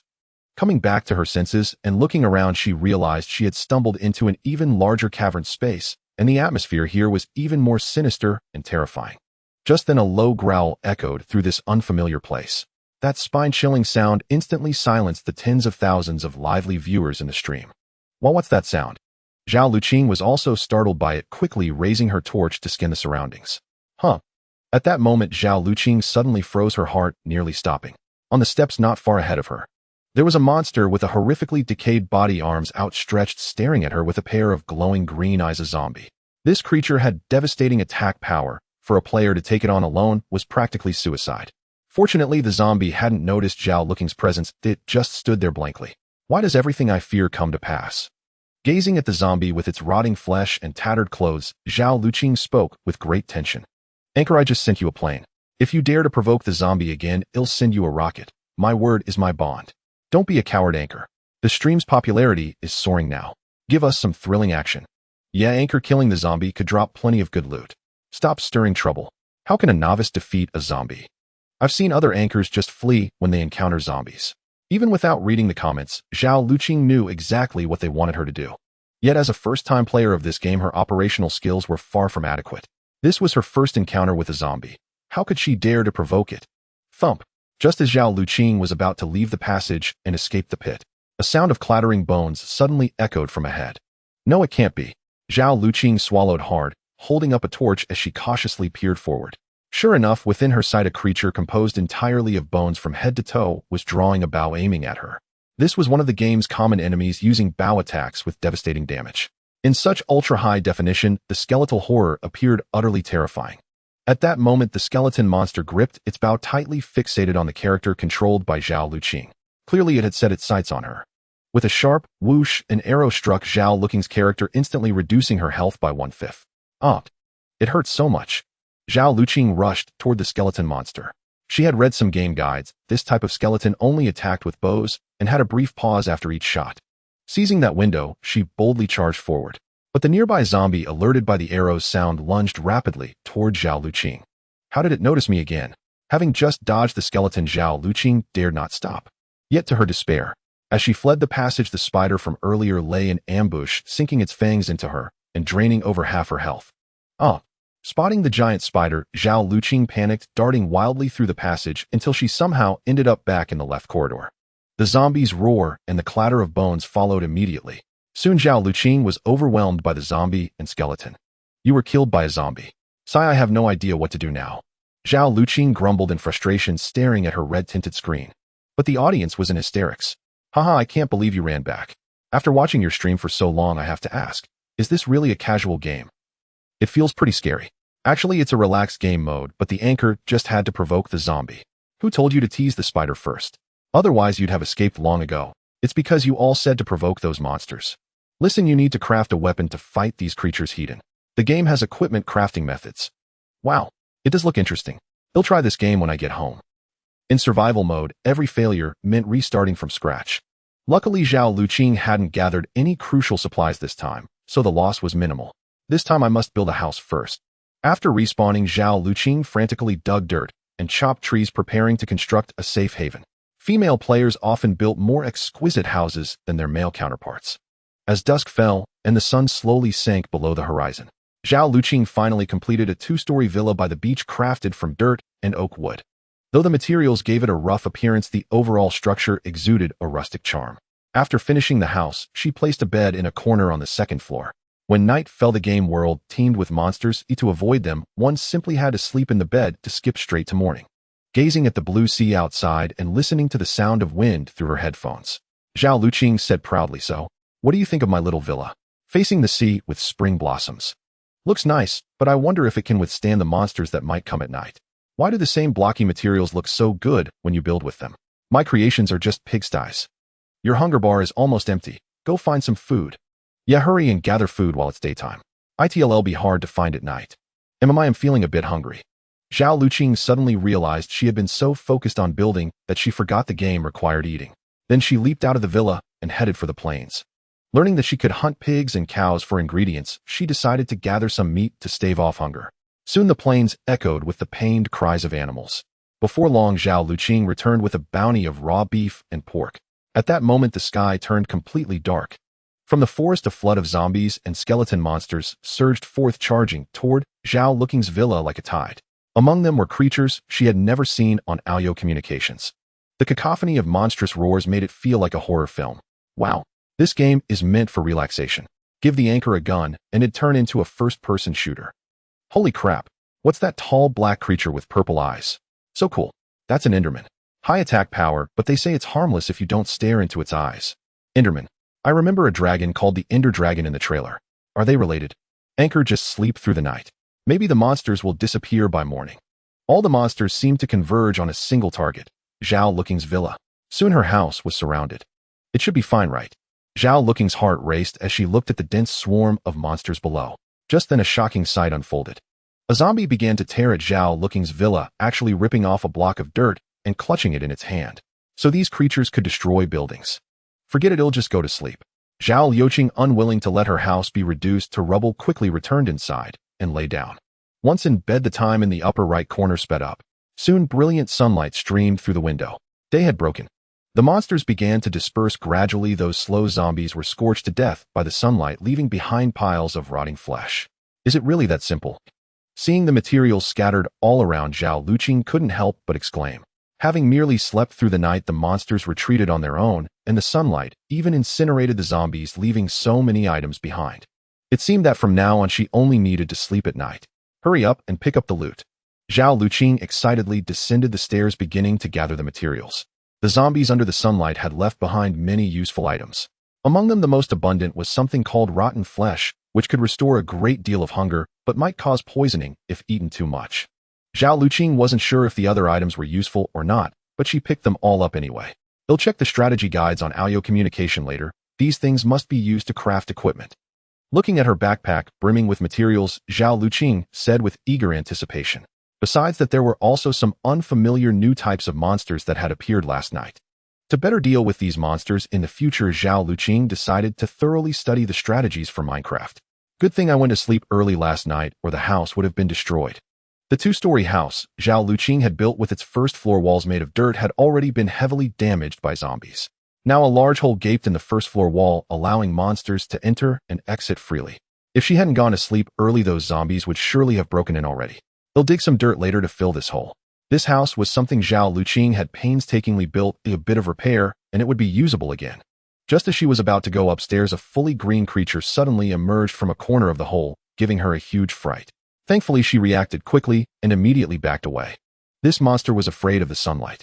Seeing Zhao Liuqing retreat, it stopped chasing and instead glared at her from the shadows. Scared me to death. What is this thing? It was a creature with no arms, 4 short, bent legs, hollow eye sockets paired with a sorrowful-looking mouth and greenish-gray skin. If you got too close, it would emit a hissing sound. It must have slipped in and hidden after the zombies breached the wall last night. Since she was still unfamiliar with the game during last night's stream, there were many monsters Zhao Liuqing had never seen. Most viewers hadn't seen this monster either, so some suggested Zhao Liuqing try attacking it. Meanwhile, the few who recognized it were frantically giving misleading advice in the chat room. Streamer, this is a friendly monster, it won't hurt you. Try getting closer. That's right, it's a creeper. It has no attack power, it's just hiding from the sunlight. The streamer is afraid of a creeper. It's a passive mob. Get close, and it might become your pet. Don't mislead me. I just went near and got blown up. Haha, you guys are so mean. Is it fun to bully a new streamer? Hard to tell what's true. Don't trick me. Half in doubt, Zhao Liuqing approached the creeper. Little one, don't bite me, she said to the creeper while repairing the wall. The creeper slowly crawled toward her, emitting a hissing sound like a lit fuse. Little one, you. Before she could finish, the creeper exploded instantly. The powerful blast instantly killed Zhao Looking's character and shattered the entire villa, leaving a massive crater on the beach. You were blown up by a creeper. Staring at the red message on the screen and the crater on the beach, Zhao Liuqing felt a surge of anger with no way to express it. The viewers in the live stream were thoroughly amused, collapsing in laughter. Haha, that's priceless. The creeper is more powerful than zombies, and the streamer actually believed it. The damage is insane. The streamer was at full health and got wiped out instantly. Someone actually believed there are passive mobs in Minecraft, and she's a streamer. I'm crying with laughter, and I've already recorded it. Above Endermen are indeed harmless. As long as you don't look into their eyes, they won't attack. I've tested it, and it's true. Newcomer here. What game is this? Looks interesting. Upstairs, this is Alyo Company's new game.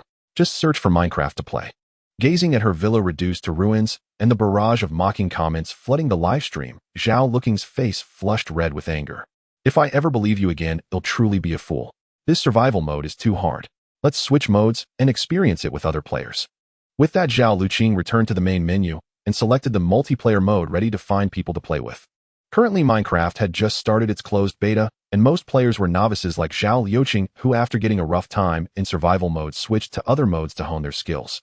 Now, the most bustling area was undoubtedly the multiplayer mode with thousands upon thousands of rooms, each housing at least 5 or 6 players. Apart from the regular game zones, there were 3 dedicated channels where room hosts could post announcements to recruit members. 20-player team survival challenge, build an all-weather shelter. Experts welcome. Those who read the guides gather quickly. Form a 30-player team to collect ender pearls and take on the dragon. 2-player cooperative, build a city of dreams. Seeking a romantic partner to journey together. Casual players don't join. 100-player free-for-all creative mode archery contest. Interested, please. Messages like these were overwhelming. What on earth does all this mean? Xu Lian asked in confusion, completely baffled by these notifications. For the sake of smooth streaming in the future, it seemed she would have to relearn how to play the game. Let's practice in creative mode first. Xu Lian decided not to join those seemingly high-level rooms as she didn't want to risk upsetting anyone. Then she activated creative mode with infinite resources and flight abilities, setting the graphics to maximum for her adventure. Her avatar appeared on a vast flat grassland completely barren without even a single tree. Because she had enabled cheat mode, Xu Lian's backpack now had an unlimited supply of every material. After thinking it over, she found it boring to be alone, so she decided, dear viewers, the password is 3242. Anyone who wants to join, come build a super safe house with me. Only recruiting 20 people. I want to join. I'm a newbie looking for guidance. Streamer, take me. I just bought the game and still don't understand much. My roommate's dying wish is to see me battle you once. That roommate is me. I want to try it myself. Please give me a chance. In an instant, the spots were filled, and Xu Lian found herself surrounded by 19 companions. We need to build a mega-sized safe base, while also developing animal husbandry. You're free to get creative with the rest of the buildings. After the command was issued, everyone immediately divided the work and busied themselves, while Xu Lian hovered in midair like an overseer monitoring the progress. About an hour later, several magnificent structures had appeared on the grassland. A luxurious chicken coop filled with golden chickens, a pigsty housing chubby pink piglets, and a golden palace floating in the void, all crafted by the fans' efforts. Under the high-definition graphics, it all looked like a dreamlike paradise. There was also an eccentric companion who particularly enjoyed breeding and sundering zombie monsters to kill them. Just as everyone was immersed in joy, Xu Lian noticed a player who had been quietly tinkering with a mysterious enchantment device, not participating in the collective work. What are you up to? Xu Lian asked curiously, but the other person remained focused on their operation, offering no reply. He arranged various strange artifacts in sequence to construct a cross-shaped altar surrounded by a ring of flame rocks, forming a square frame, and dug a small hole in the center. Finally, this companion ignited the stone at the altar's heart, triggering a breathtaking transformation. A colossal purple-eyed black dragon descended from the sky. This creature, known as the Ender Dragon, instantly captured everyone's attention. Its body was clad in pitch-black scales, and its wings spread like a vast night, eclipsing the sunlight, leaving all onlookers in awe. Holy crap! Is this the legendary Ender Dragon? It's absolutely epic. Master, teach us the recipe. I want to summon one too. After some discussion, everyone learned that summoning such a monster required special conditions, and most of the materials were hard to come by, but in the current environment, they could freely give it a try. Alright, for this Ender Dragon, I've already bought it. He'll summon it to play after work. Wow, this guy must be a pro. Watching the ancient Ender Dragon soaring in the sky, Xu Lian couldn't help but admire it. Just then, the massive Ender Dragon descended, landing beside the blocky figure who had summoned it. Its enormous body crouched on the ground, its purple eyes fixed on its summoner. Building houses is boring. Come here, I'll take you for a dragon ride. At that moment, the mysterious expert finally turned on his microphone and spoke. Hearing that they could ride the Ender Dragon, Xu Lian and her friends eagerly rushed over. Thus, a total of 20 blocky figures climbed onto the Ender Dragon's back. At that moment, the Ender Dragon flapped its enormous black wings, slowly ascended, and then soared through the sky once more. With the sound of wind and wings beating in their ears, Xu Lian couldn't help but marvel at the game's immersive experience. By the way, who is this guy? Gazing at the mysterious player with the ID LX, Xu Lian muttered with curiosity. Being so adept at using the enchantment table and successfully summoning the ancient Ender Dragon. This was definitely not something a novice could do, and his voice sounded familiar somehow. In the following time, this mysterious player continued to play games with Xu Lian and her friends. He taught everyone how to use many items and how to summon the Ender Dragon and other formidable monsters. Since they were in creative mode with cheats enabled to summon monsters posed no threat to them. Now the sky was filled with flying ender dragons in astonishing numbers, as if they were about to blanket the entire sky. Besides the ender dragons, there were also Hoterballoon-like ghasts, bulky iron golems, and powerful charged creepers. These monsters, extremely rare in survival mode, were summoned in large numbers by the players as if they cost nothing. This was one of the charms of creative mode. Players could use any materials that will feeling like true creators in this mode. Zhao Luqing built a huge fence with gates inside, which were ragged, rotting zombies. Then she summoned an ender dragon and commanded ancient ender dragon attack them. Strangely, the ender dragon she summoned seemed not to hear her command, instead flying straight into the sky, circling aimlessly. Huh, what's going on? Why can others command their ender dragons, but mine won't obey? Zhao Luqing had previously seen the mysterious player command an ender dragon to spew purple flames attacking a mountain peak. Why wouldn't the ender dragon she summoned listen to her? More importantly, other streamers broadcasting this game were also gradually learning.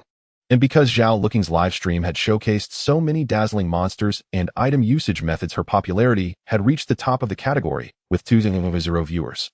So Zhao Luqing was still very grateful to this friend named LX. Hey LX.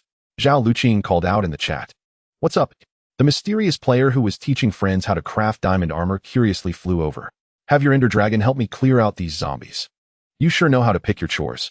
LX chuckled helplessly but still summoned an ender dragon. Moments later, the ender dragon spewed purple flames at the zombies in the fence. In an instant, all the zombies were incinerated by the flames, leaving only rotting flesh scattered on the ground. Why can your ender dragon be controlled at will? But mine can't.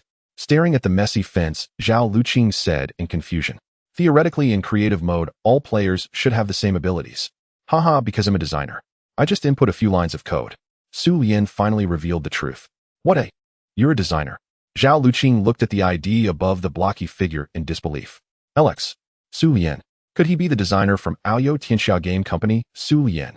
Are you Xu Lian? Is it really you? Zhao Luqing asked excitedly. Yes, it's me. Xu Lian replied. In fact, he had been watching Zhao Luqing's livestream all along. To better promote this game, he joined the stream to teach everyone how to have fun. Upon hearing that the mysterious expert revealed himself to be the designer Xu Lian, the friends who had been focused on learning skills all swarmed around Xu Lian. The voice chat in the live stream was abuzz. Really? Are you really old thief Xu? It should be this game has only been in open beta for a day. Who else could be so skilled with those novel items? Brother Xu, I'm your female fan. Can we add each other as friends? Old thief Xu, take this strike. It's all your fault. I lost everything in the horse betting. Besides the friends in the live stream, the viewers were also extremely shocked. They never expected that the designer Xu Lian would personally join this small streamer's game room. No wonder this guy is so skilled. It turns out he's Xu Lian, the old fox designer from Aoyou Company. Damn, is old fox Xu incognito? Hurry up and develop new events. Is it real? Is this truly Xu Lian, the designer from Aoyou Company? Just look at his moves, and he can control the ender dragon with code. It's definitely old fox Xu. Old fox Xu, why did you design that horse betting event? You made me lose all my savings. I never expected someone upstairs to also play Dungeon Fighter. Then I say Richard is the strongest, no problem, right? Richard is trash.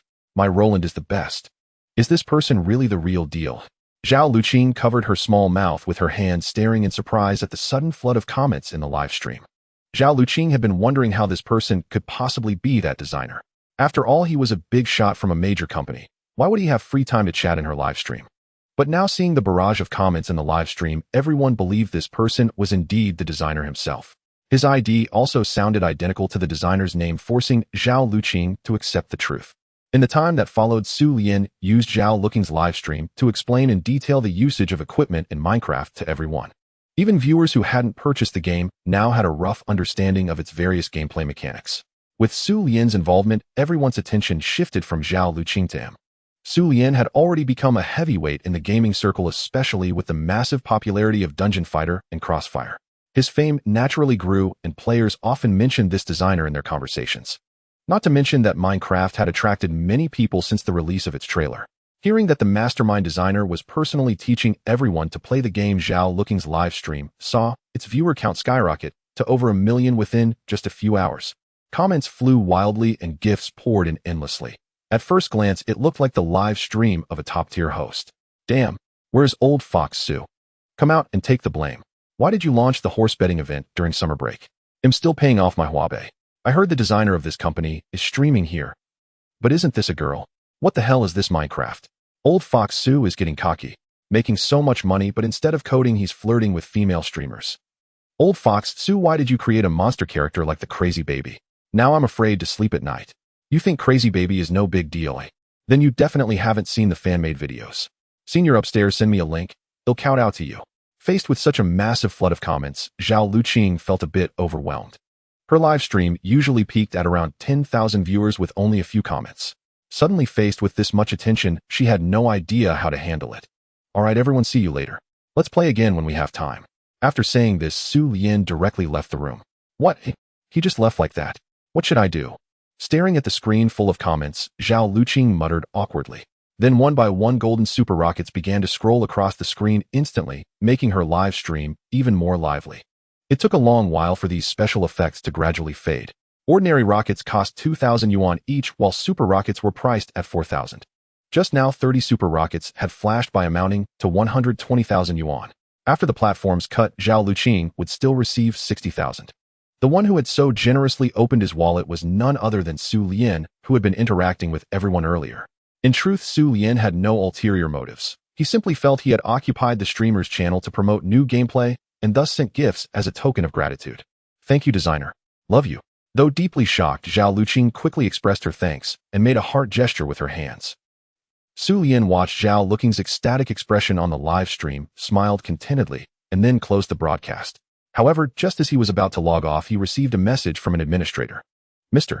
Xu, here are the contact information and audio ID of that female streamer just now. Efficient, aren't you? Xu Lian commented helplessly. No sooner had he finished tipping than they had already received the news. If he had actually agreed, would they have packed up and delivered that female streamer directly to him? Indeed, they were experts at crafting scandals. But right now, Xu Lian simply didn't have the energy to deal with such matters, so he ignored the message. With all three major projects running smoothly, it was time to consider developing new games and other ventures. Lately, Yu Weiner, who was in charge of maintaining Aoyo software, had been one of the busiest employees. Xu Lian had previously entrusted Yu Weiner with several important tasks, one of which was to expedite the implementation of a virtual currency system. This way, users wouldn't need to top up within the games. This currency was similar to Q coins with almost identical functionality. 1 yuan equaled 1 Aoyo coin. With a sufficient amount, players could directly exchange it for various items. Another task was to create a personal space feature allowing users to post updates, record moods, upload photos, and more on the internet. In the era when Qzone was popular, almost every young person had a dedicated space to share snippets of their daily lives. In this highly technological age, communication tools had overlooked the potential value of account add-in features. After all, social software usually boasted massive traffic. If this characteristic was leveraged well, it could generate enormous profits without any advertising, a veritable money tree. This was precisely why Xu Lian went to great lengths to establish his own brand. To make Aoyo Space more appealing, he designed some special features. He also introduced the Yellow Diamond membership. This membership allowed users to hide their visit history, offered exclusive space decorations, secret message services, and a massive photo storage capacity. For just 30 yuan, users could enjoy these exclusive privileges for a month. Moreover, Xu Lian planned to launch special events and limited items related to his games for Yellow Diamond members in the future. In addition, there was an Aoyo VIP option. Once users became VIPs, they could unlock many chat-related perks. For example, using colored fonts, unique usernames, faster leveling, priority in rankings, and more discounts in games. All these privileges could be experienced for an entire month for just 30 yuan. Xu Lian planned to introduce such novel services to enhance the fun and appeal of the Aoyo communication software. These were all things that particularly interested today's youth, perfectly catering to modern netizens' enthusiastic pursuit of novelty. Xu Lian believed that once these features were officially launched, Aoyo communication would experience an unprecedented surge in downloads. Has the company logo been completed? Xu Lian approached Yu Weiner from behind and asked. Since the company's inception, it had lacked an official mascot, so he entrusted this task to Yu Weiner, who excelled in design. It's done. Take a look. As she spoke, Yu Weiner unveiled her creation. A sketch depicting a black and white penguin, its neck adorned with a red scarf, exuding both charm and elegance. This chubby penguin held an M4 rifle from Crossfire in its left hand, the legendary sword Apophis from Dungeon Fighter in its right, and even stood atop an Ender Dragon. This combination ingeniously merged elements from multiple games, allowing for future adjustments should new games be incorporated. What do you think? Yu Weiner turned to seek his opinion. Excellent. Xu Lian greatly admired her creativity and said to her, then have the workers produce it, promptly hang it outside the office building, and update it on our social accounts. He continued, But I have a question. Why did you choose a penguin as our mascot? Yesterday, during the design discussion, Xu Lian had specifically emphasized that a penguin must be the central motif. Yuaner was puzzled by this. Given the wealth of striking designs in their two games, why opt for such an unrelated little creature? Don't you find it endearing? Xu Lian chuckled, patting her shoulder before heading to his office. As for the real reason behind choosing a penguin as the ambassador, perhaps only he knew the truth. A week later, Yuaner, in collaboration with Lin Weixin, completed all tasks. From this day forward, Aoyou communication was poised for a monumental transformation. Early in the morning, Lin Weixin updated the social media avatar and publicly announced all the new premium services. Breaking news: Aoyou communication is launching a suite of new experiences. The Aoyou Universe personal homepage, golden member benefits, Aoyou premium membership, and a currency system. The Aoyou Universe personal homepage allows users to chronicle daily stories, share moods, upload images, and more, offering a diverse platform for self-expression. Golden members will enjoy features such as invisible viewing permissions and unique background settings. Aoyou premium members gain access to various communication conveniences, including colored text input, special nickname displays, and additional in-game discounts. A platform-specific game currency has also been officially launched, supporting all our titles with extra discounts. Aoyou technology, belonging to every explorer of the unknown world. Aoyou Space Show. This game company really knows how to innovate, turning a communication app into something so creative. Do we have to pay for all these privileges? Is Aoyou getting too big for its boots after earning some money? Hey, is anyone forcing you to pay? $30 a month unlocks all these features. Other companies would charge hundreds for the same. Huh. Look at my newly purchased Aoyou VIP. How cool is this colored nickname? And I got an exclusive VIP avatar too. This is real value for money. Wait, am I the only one who noticed Aoyou's Weibo avatar changed? It's a penguin now. I wouldn't have noticed if you hadn't mentioned it. This penguin holds an M4 in its left hand and the sword Apophis in its right. And what's with the dragon under its feet? That dragon is the Ender Dragon from Aoyou's new game Minecraft, a major boss. Haha, this company logo is actually quite adorable. Xu Lian had breathed life into Aoyou communication, and users immediately sensed the app's fresh changes. Upon opening the app, newly activated icons included Aoyou VIP and Yellow Diamond, with a star emblem appearing in the upper right corner. Clicking it revealed a page resembling an electronic bulletin board. Homepage, journal, photo album, message board, mood updates, personal files, and music, all content beloved by the youth. In this world, each function was fragmented into separate applications, but seeing them all within a single social app was unprecedented. Over the following week, Aoyou Space rapidly gained popularity. Users could create personalized online profiles, visit others' spaces, and leave comments. For young people, this trend-laden product was nothing short of amazing. Every Aoyou communication user now prioritized crafting their personal space, finding a second virtual home. To beautify their spaces, many subscribed to the Yellow Diamond membership. When friends and family visited, leaving likes and comments on their decorated pages, it sparked a sense of pride. Additionally, below the icon activation section, a small icon of a penguin clutching a gold coin marked the Aoyou coin recharge portal. Recharges over 100 yuan enjoyed a 9.7 discount. For affluent players, even without immediate spending, they could deposit funds. Ordinary players also welcomed this option. The Aoyou coin system attracted many to recharge upon launch. Within just 1 week, this single feature generated revenue comparable to the total earnings from Dungeon Fighter and Crossfire for Xu Lian. Many praised $30 for so many great features. What a deal. Check out my background. Cool wallpaper with heavy metal tracks. Like it? Hit the like button.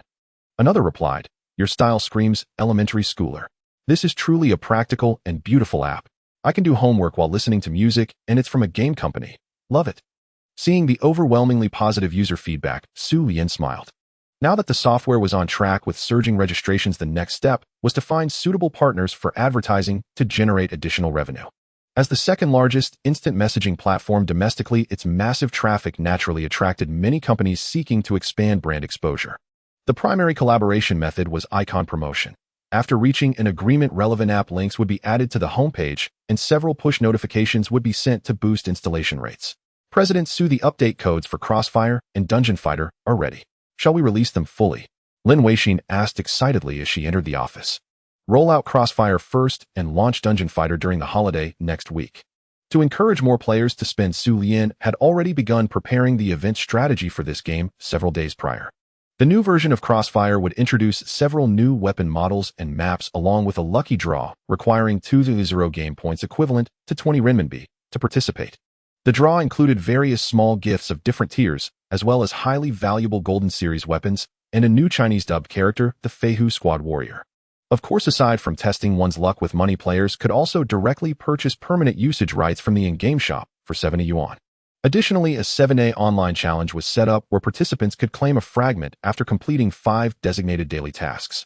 Collecting all 7 fragments would reward players with a free 7-day trial version of the Golden AK-47.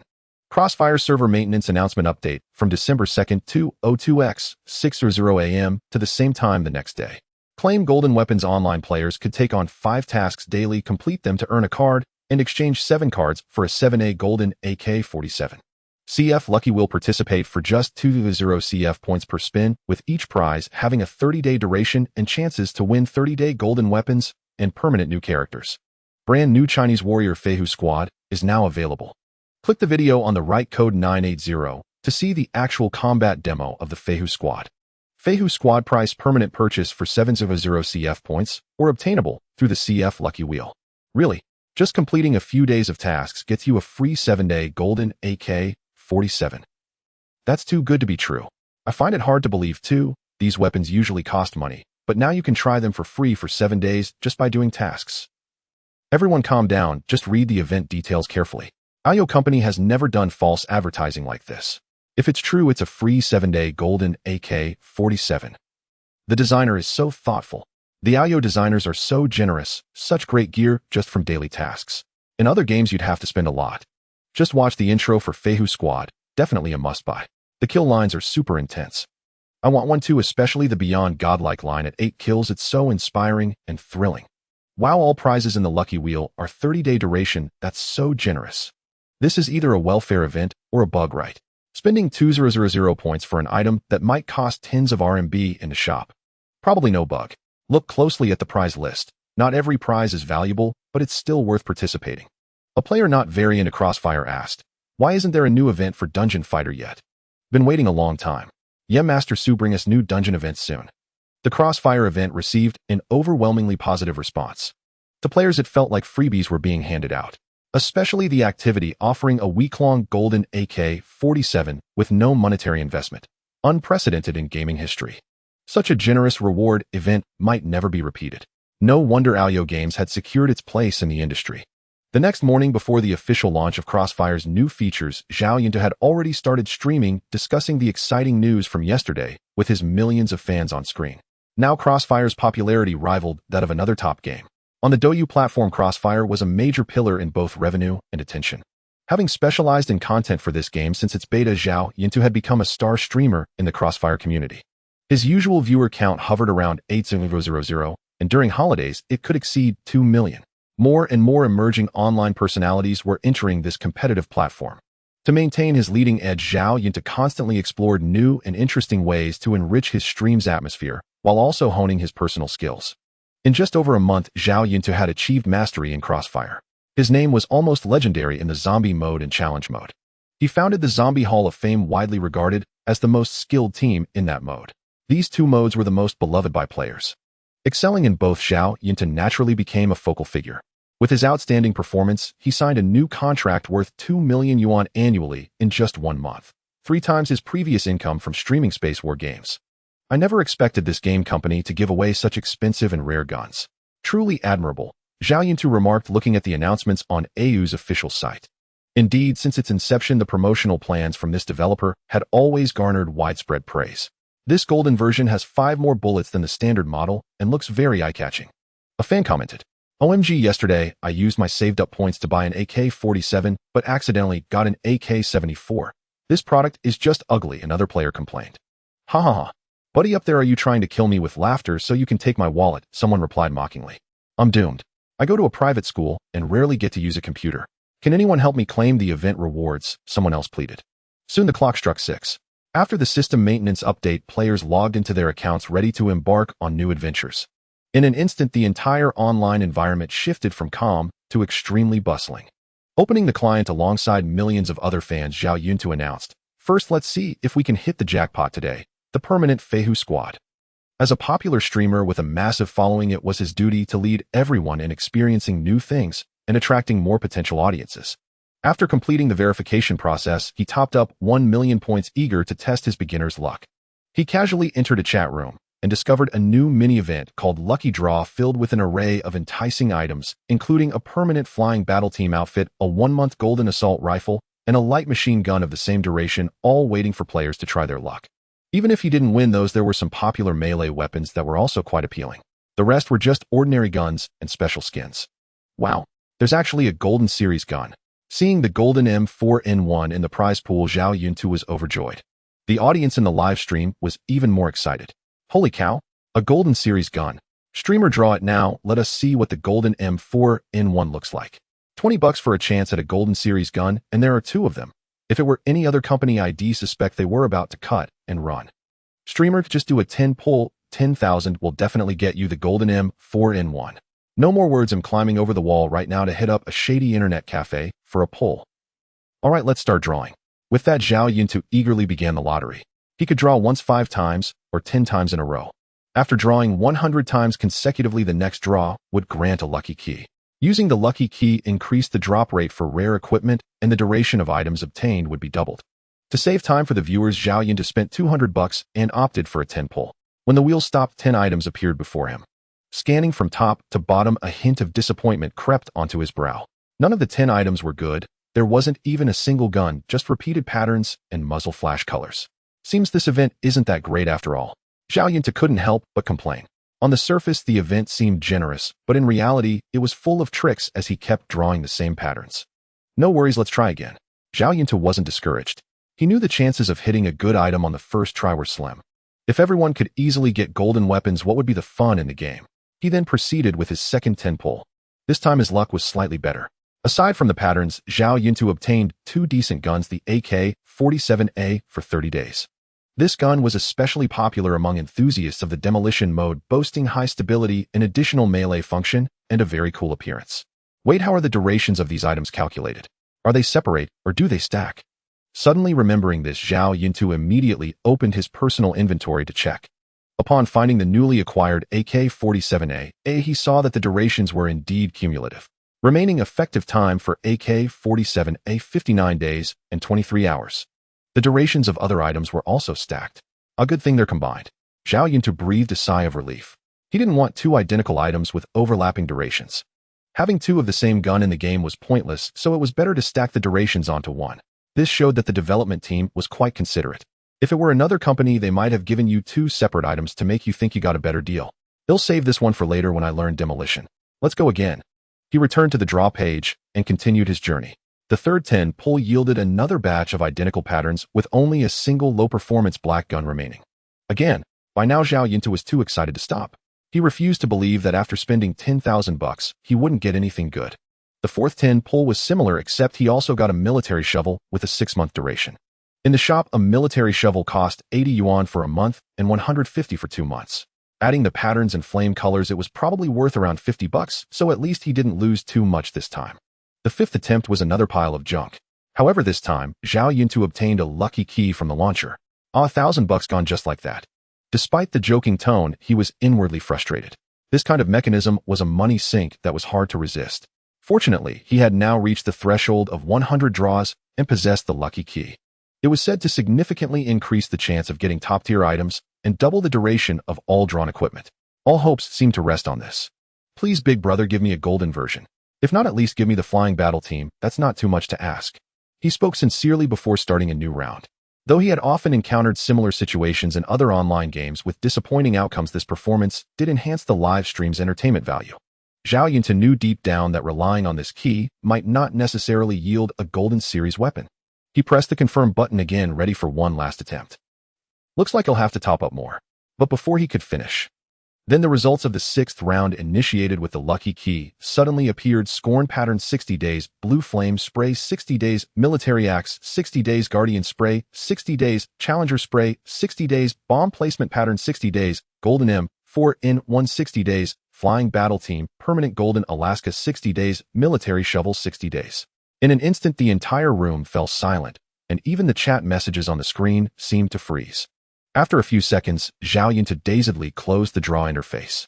Like a robot, he slowly opened his inventory to check the newly acquired weapons. Finally, he found those two gleaming targets. Zhao Yuntu was stunned for a long moment before reopening his character inventory.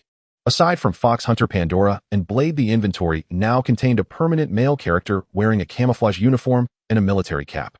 This was the newly released Chinese character, the Flying Tiger Team. Ha ha ha. Ha ha ha. Zhao Yuntu's laughter grew louder, the veins on his face bulging as he appeared exceptionally excited. Opening his personal inventory again, he confirmed that the gleaming golden M4N1 and golden AK-47 were still there. Zhao Yuntu shouted in exhilaration, dancing wildly around the room as if he had won a grand prize. Awesome. Designer, you are my true love. At this moment, the viewers were also drawn back to reality by Zhao Yuntu's frenzied actions. The barrage of comments in the live stream surged like a tidal wave. Is this real?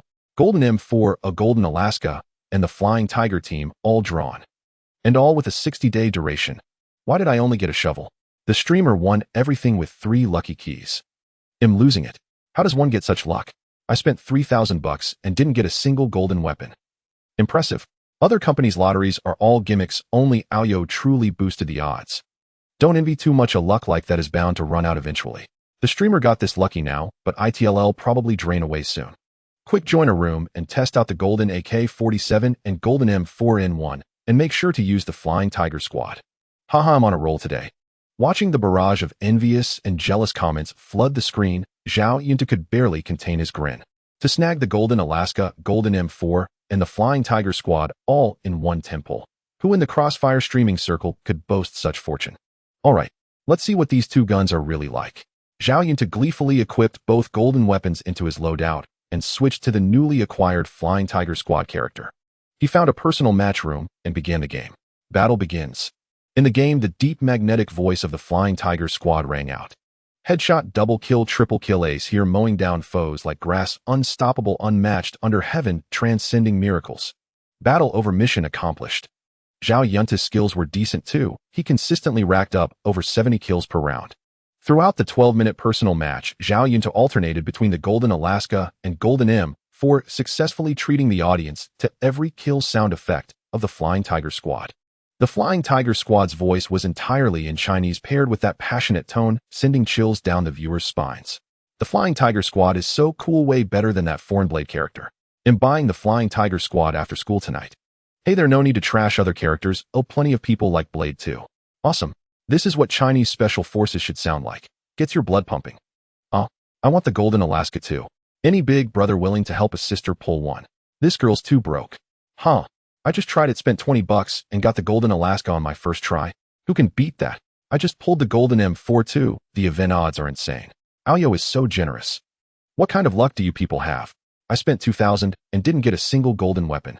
Then Zhao Yuntu played a few more rounds of the Terminator mode with the golden Alaska and golden M4. Afterward, he began looking into the online event for exchanging for the golden AK-47. Though he already had the 60-day golden AK-47, many viewers in the stream still lacked this weapon and urged Zhao Yuntu to explain the event that offered it for free. Zhao Yuntu checked the event details and found it would last a full year. Crucially, if a player collected all 7 cards, those who already owned the golden AK-47 could choose not to redeem it.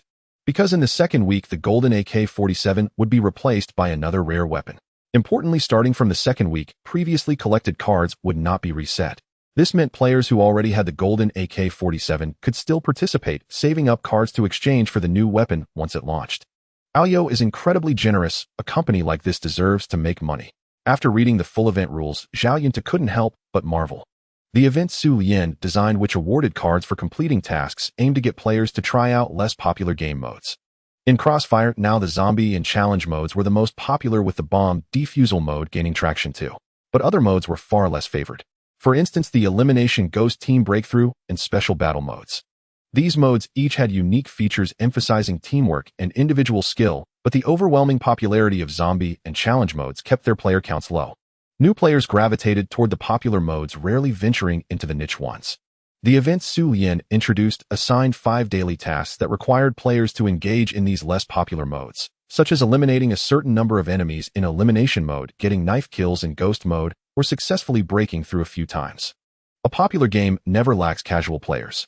To earn a 7-day golden AK-47, everyone would head to the designated modes based on the day's tasks. Zhao Yuntu was no exception. His daily tasks today were get 20 kills in elimination mode, 10 kills in ghost mode break, through 5 times 80 kills in team mode, and 60 kills in special battle. Completing these 5 tasks would earn him a card bearing the character Chuan. The tasks ran for a week, and collecting all 7 cards would spell out the phrase "Crossfire is really fun."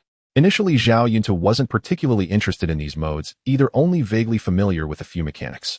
When Crossfire first launched in open beta, Zhao Yunta was immediately drawn to the zombie mode, and later the challenge mode, barely touching the others. It was only because of this event that he gradually realized these modes were actually quite enjoyable too. In ghost mode, hiding and sneaking up on enemies was thrilling and exciting. Breaking through the enemy encirclement in breakthrough mode got the adrenaline pumping. In elimination mode, you even had to scramble for weapons against teammates to stand a chance against opponents. Special battle even had rounds restricted to melee weapons or sniper rifles. These wildly creative game styles were incredibly fun for Zhao Yunta and other players just discovering them. As the event spread, the one-snitch game modes began to gain popularity. Even after completing their daily tasks, players remained immersed in this newfound novelty, reluctant to leave. Of course, the zombie and challenge modes still reigned supreme. Damn, I've only been playing for a week and I thought no one liked ghost mode because it was boring. Tried it today, it's so addictive. Haha, breakthrough mode is the real deal. Hey, race a tip, spam smoke and flash grenades while breaking through. It's super effective. I think team mode is great too, especially the battles on the transport ship. They're more intense than World War II. Anyone into elimination mode? I think picking up guns on the ground really tests a player's skill. My hand speed isn't fast enough, though I can only handle challenge and zombie modes. The pros games are too much for me. QAQ. Now I get why old Xu organized this event. He wanted everyone to see how unique these modes are, just as good as zombie mode. At 8 in the evening, Xu Lian felt a deep sense of satisfaction as he watched every mode channel on the screen brimming with players. His efforts had paid off. The players had finally discovered the joy in these gameplay features. Though delighted to see the zombie mode and challenge mode gaining popularity, if only these 2 games were thriving while the others were neglected, it might as well be called Zombie Frontline. Therefore, to entice more players to try other modes, Xu Lian did not hesitate to offer rare equipment like the golden AK-47 as a reward. Now, the popularity across all modes was balanced, which was exactly the outcome he had hoped for. At that moment, as usual, Qin Feishu sent over the day's financial report. Xu Lian quickly scanned through it. Dungeon Fighter continued to maintain a healthy profit margin. After all, there were many areas within the game where spending was all too easy, and one could easily overspend without caution. However, in recent days, the revenue growth of this game had slowed slightly, likely due to the end of summer vacation. In contrast, Minecraft had performed exceptionally well. Over 3 million people had already purchased the game for 500 yuan. As it was a one-time purchase single-player game, future revenue would have to rely on promotions and similar strategies. Considerable effort would certainly be needed for future marketing. As for Crossfire, which had just received its update today, its performance was exceptionally strong. From 6 in the morning until 2 in the afternoon today, the game had already generated nearly 60 million yuan in substantial revenue.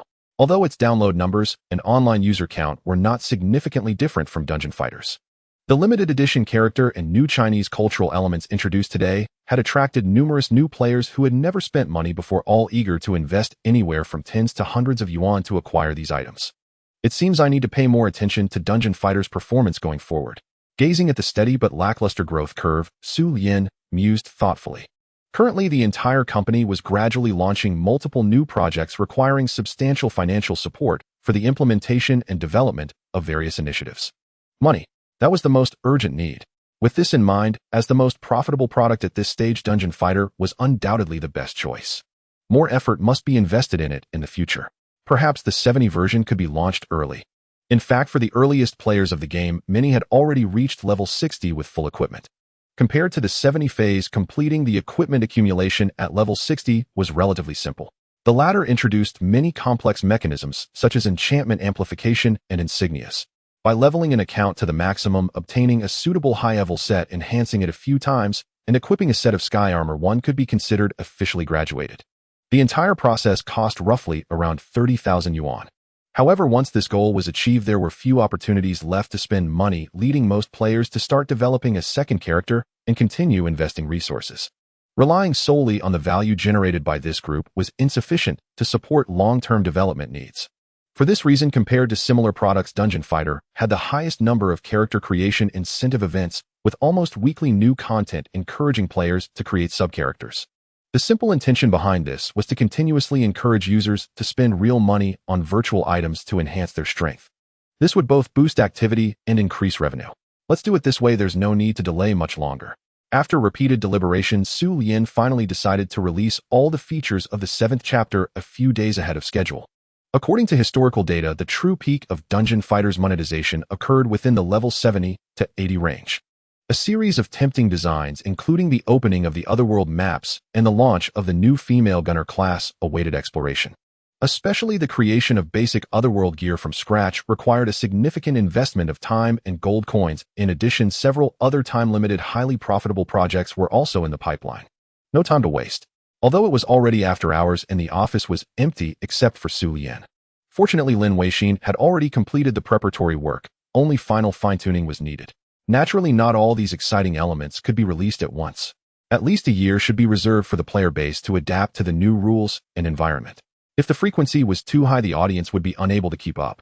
For example, after painstakingly cultivating a fully equipped level 60 character, suddenly announcing a more powerful version update the next day would undoubtedly cause widespread dissatisfaction. Therefore, for now, only the story chapters of the 7th chapter and information about a female gunner character named Rose of the Celestial Realm were announced. Given the current situation, this character was second only to the male Ghostblade in popularity and was also a warrior specializing in ranged attacks. Male gunners accounted for 30 of all players, a truly impressive figure. The gameplay and skill design of the female gunner were not much different from the male gunner, and even the available classes were similar. But Xu Lian remembered clearly that when the female gunner was first launched, she became an internet sensation. Within 2 months, the female gunner had even surpassed the Thinto-pranked Ghostblade to become the most popular class. Moreover, to celebrate the recently concluded summer vacation, Xu Lian planned to release the first summer-themed outfit, the so-called summer set. This outfit had average stats, but was particularly cool to wear. The female gunner was already stylish, and paired with this refreshing summer attire, she became even more alluring. Xu Lian had been captivated by the female gunner in the summer set back then, which was why he created his own female gunner character. Xu Lian believed that combining the female gunner with the summer set would undoubtedly attract more new players to the game. At 2 a.m., Xu Lian organized all the code Lin Weixin had updated and spent some time completing the design of the summer set.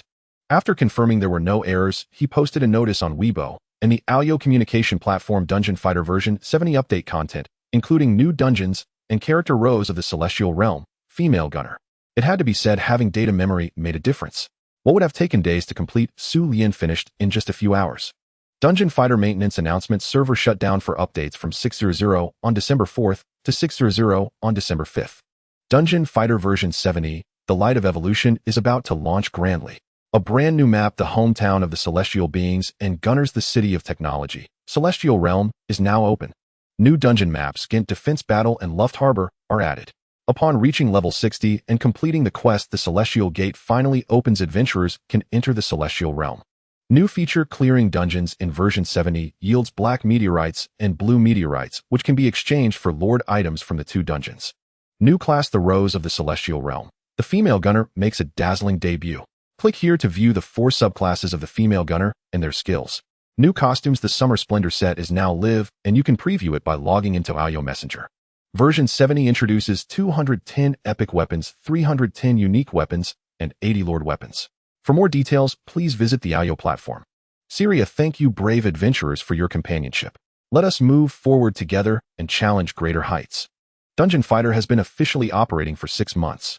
Players who enjoy this game have already experienced the 6 main classes and have geared them up quite well. Xu Lian had hinted in a previous livestream that a new class would be released after the summer break. Players had been eagerly waiting, checking Xu Lian's Weibo updates daily.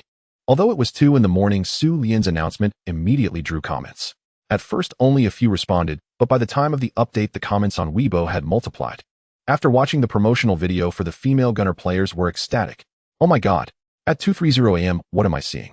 Brother Xu finally released a new class. Awesome. Wow. A female gunner. Never expected Brother Xu to introduce this class. So cool, keep it up. Scrolled through the promo at 3 a.m, now I can't sleep at all. Can't wait for 6 o'clock. Amazing. The female heavy gunner's awakening skill, Ancient Particle Cannon, looks incredibly powerful, way stronger than the male version, right? Male mechanics: take a look at how stylish her awakening is. She summons a robot directly. The female grenadier carries an arsenal on her, doesn't she? She keeps throwing grenades. I'm definitely not playing the female Spitfire this time. Aside from the appearance, there's nothing special. Upstairs, I think the female Spitfire's skills are quite strong, with the male version that's lacking. Everyone go check out the female gunner's summer outfit. It's ridiculously beautiful. I've seen it, her figure is no joke. Is this a beauty from the celestial realm? Wow. The female heavy gunner's look is truly stunning. I must get the summer set. My male gunner can show off his abs in the summer outfit. I can't handle it. The mage's summer outfit seems a bit boring, too plain, right? Who else likes the new mage class outfit? It's quite cute. Ooh, I love flat-chested girls. Upstairs, that's a bit much. Is it wrong to like Lolas? Please spare us Lolicons. Overnight images of version 70 content on Weibo and Alyo Messenger were shared countless times. Thus, Dungeon Fighter sparked another wave of frenzy. Discussions about version 70 quickly topped the Weibo trending list. Dungeon Fighter version 70 update, Blooming Celestial Rose, is here. The single Weibo post garnered millions of views within just a few hours.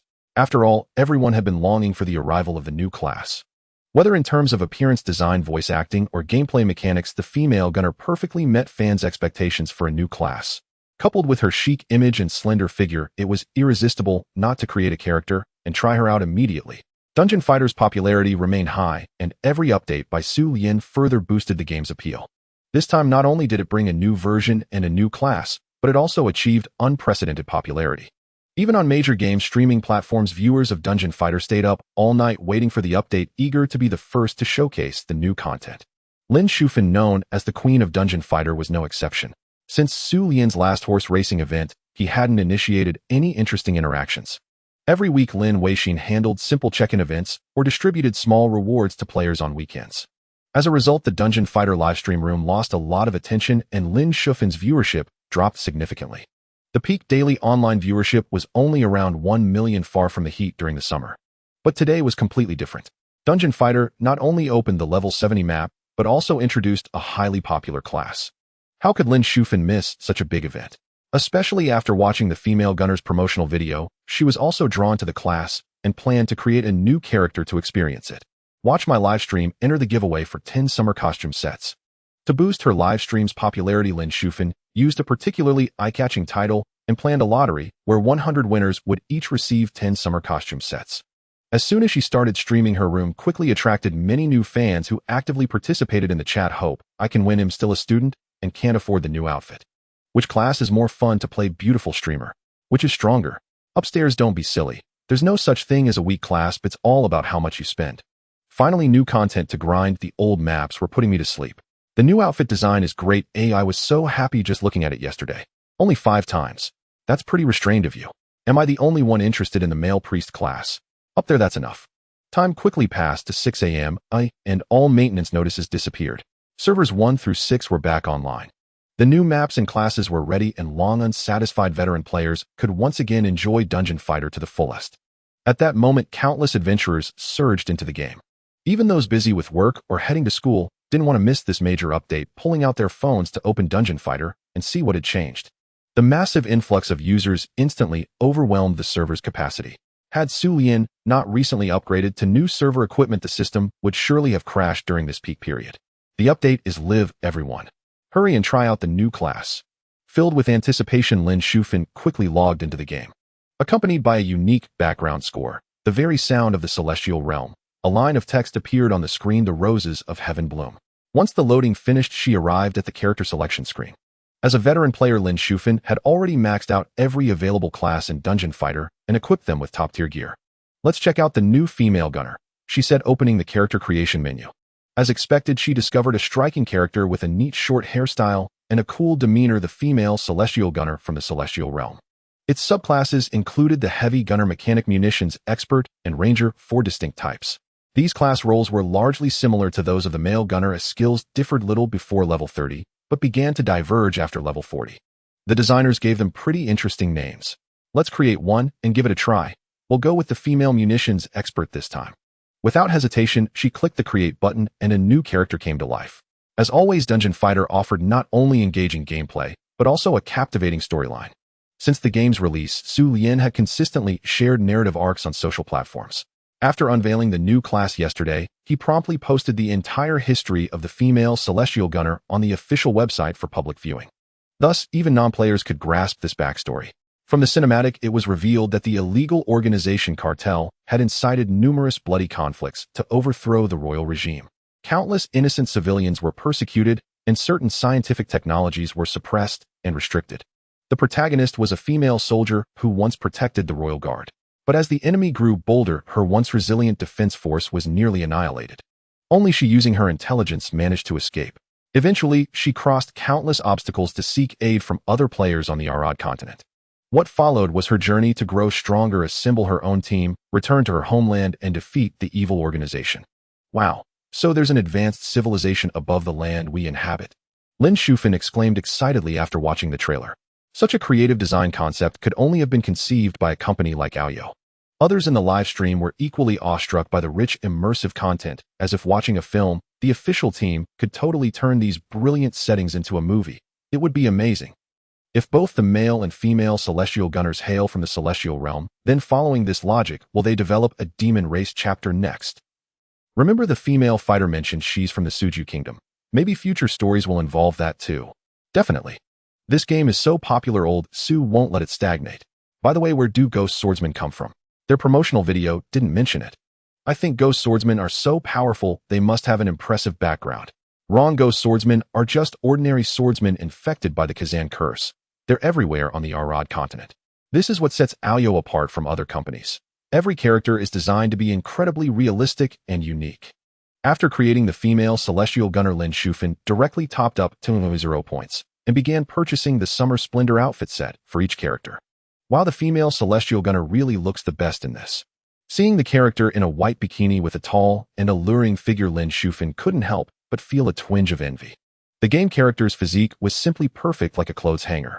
Let's first visit the female celestial gunner's homeland, the celestial realm, then tackle the dungeons for leveling. Since the female celestial gunner was only level 1, grinding dungeons would be monotonous and the audience wouldn't enjoy such dull content. They just wanted to see the new version's features and maps. Lin Shufan decided to use her already maxed out mechanic character. With the game's level cap raised to 70, she could livestream dungeon runs without a hitch. After completing the quest to reach the celestial realm, Lin Shufan finally entered the royal capital dungeon. Not just her, but many other players had also finished the quest early, donning new outfits and exploring the tech-filled celestial realm. The area outside the dungeon was bustling with people. Haha, I'm so used to grinding in snowy forests and such. Suddenly switching to this futuristic city dungeon feels a bit strange. Same here. First time here, and I feel like a country bumpkin in the big city. The monsters in this dungeon are all high-tech soldiers, especially that big boss outside. He's even wielding a flamethrower. So this is what the celestial realm looks like. I'm really looking forward to my daughter's homeland, the demon realm. I just cleared a run around Outer Ghent and lost the black meteorite. Turns out you can exchange it for top-tier gear. I'm so not okay with this. Why don't we ghost swordsmen have our own exclusive map? This class is so powerful it can't be left all alone, right? Dude, the ghost swordsman's homeland is Arad. Just go back if you want. Ghent still needs party members. Add me quick. It's been ages since Dungeon was this lively. Lin Shufan remarked with a smile. Indeed, Dungeon Fighter hadn't seen such excitement in a while. But it was still work and school hours, so players could only squeeze in some free time at night. Alright, let's hurry up and level up. We'll check out new gear later. After saying this, Lin Shufan accepted the first quest in the Celestial Realm and began leveling. Pleasure working with you. Likewise, take care, President Su. After signing a contract in the conference room of Tianmei Music Company, a new icon lit up on Xu Lian's developed Aoyo communication software. The CEO of this music platform had spent 30 million yuan on a one-year advertising slot. Tianmei Music was a music app with a modest user base, but favorable reviews. Currently, many companies were interested in partnering with Aoyo Communication. This social software was growing rapidly, amassing a massive player traffic base within just a few months.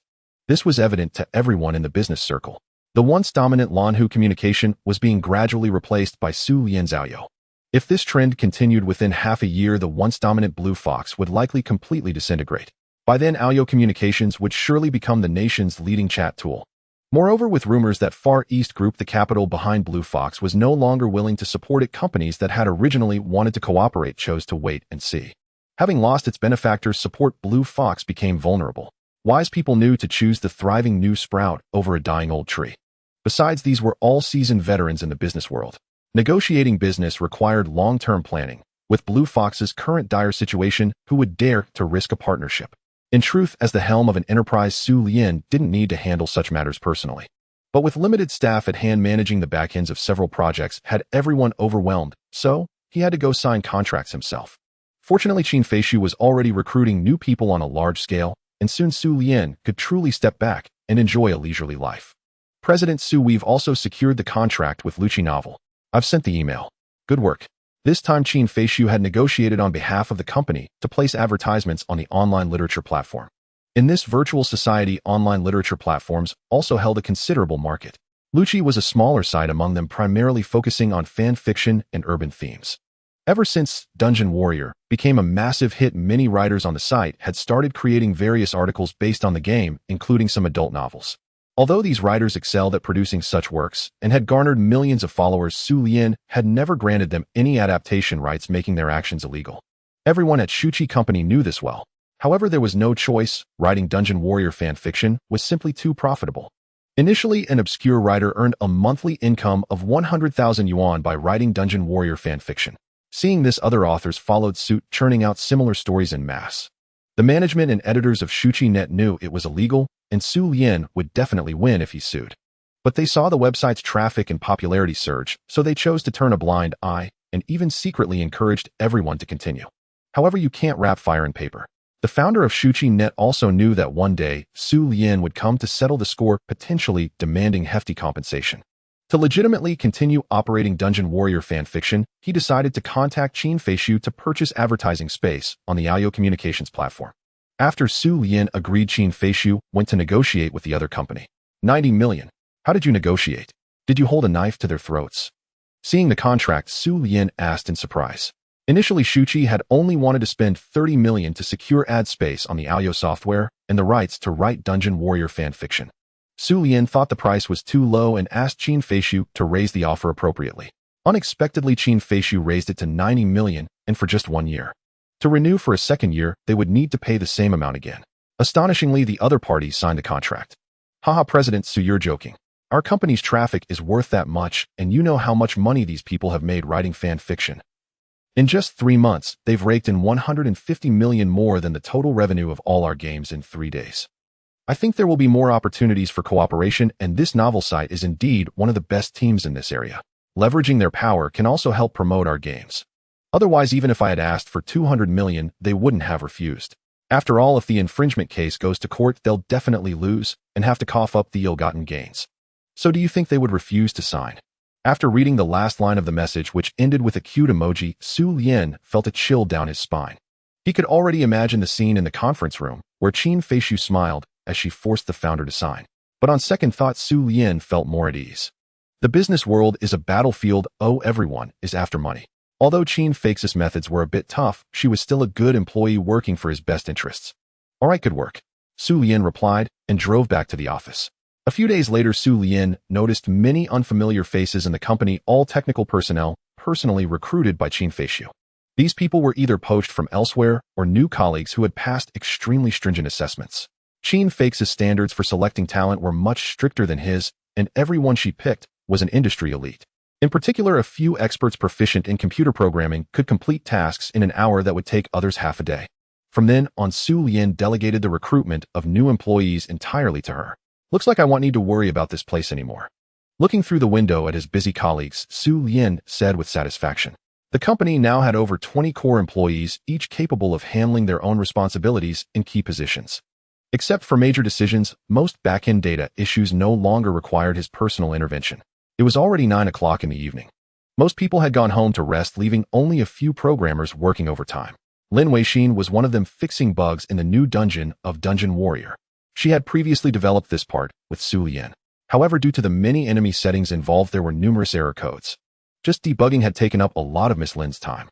Fortunately, a batch of new recruits had recently joined the project team to assist. Few finally done. At 11 o'clock at night, with the last line of code written, the design for the otherworldly events and exclusive channels was finally complete. 2 other team members rushed over upon hearing the news. Sister Lin, we've also finished programming the Saria blessing items and other equipment.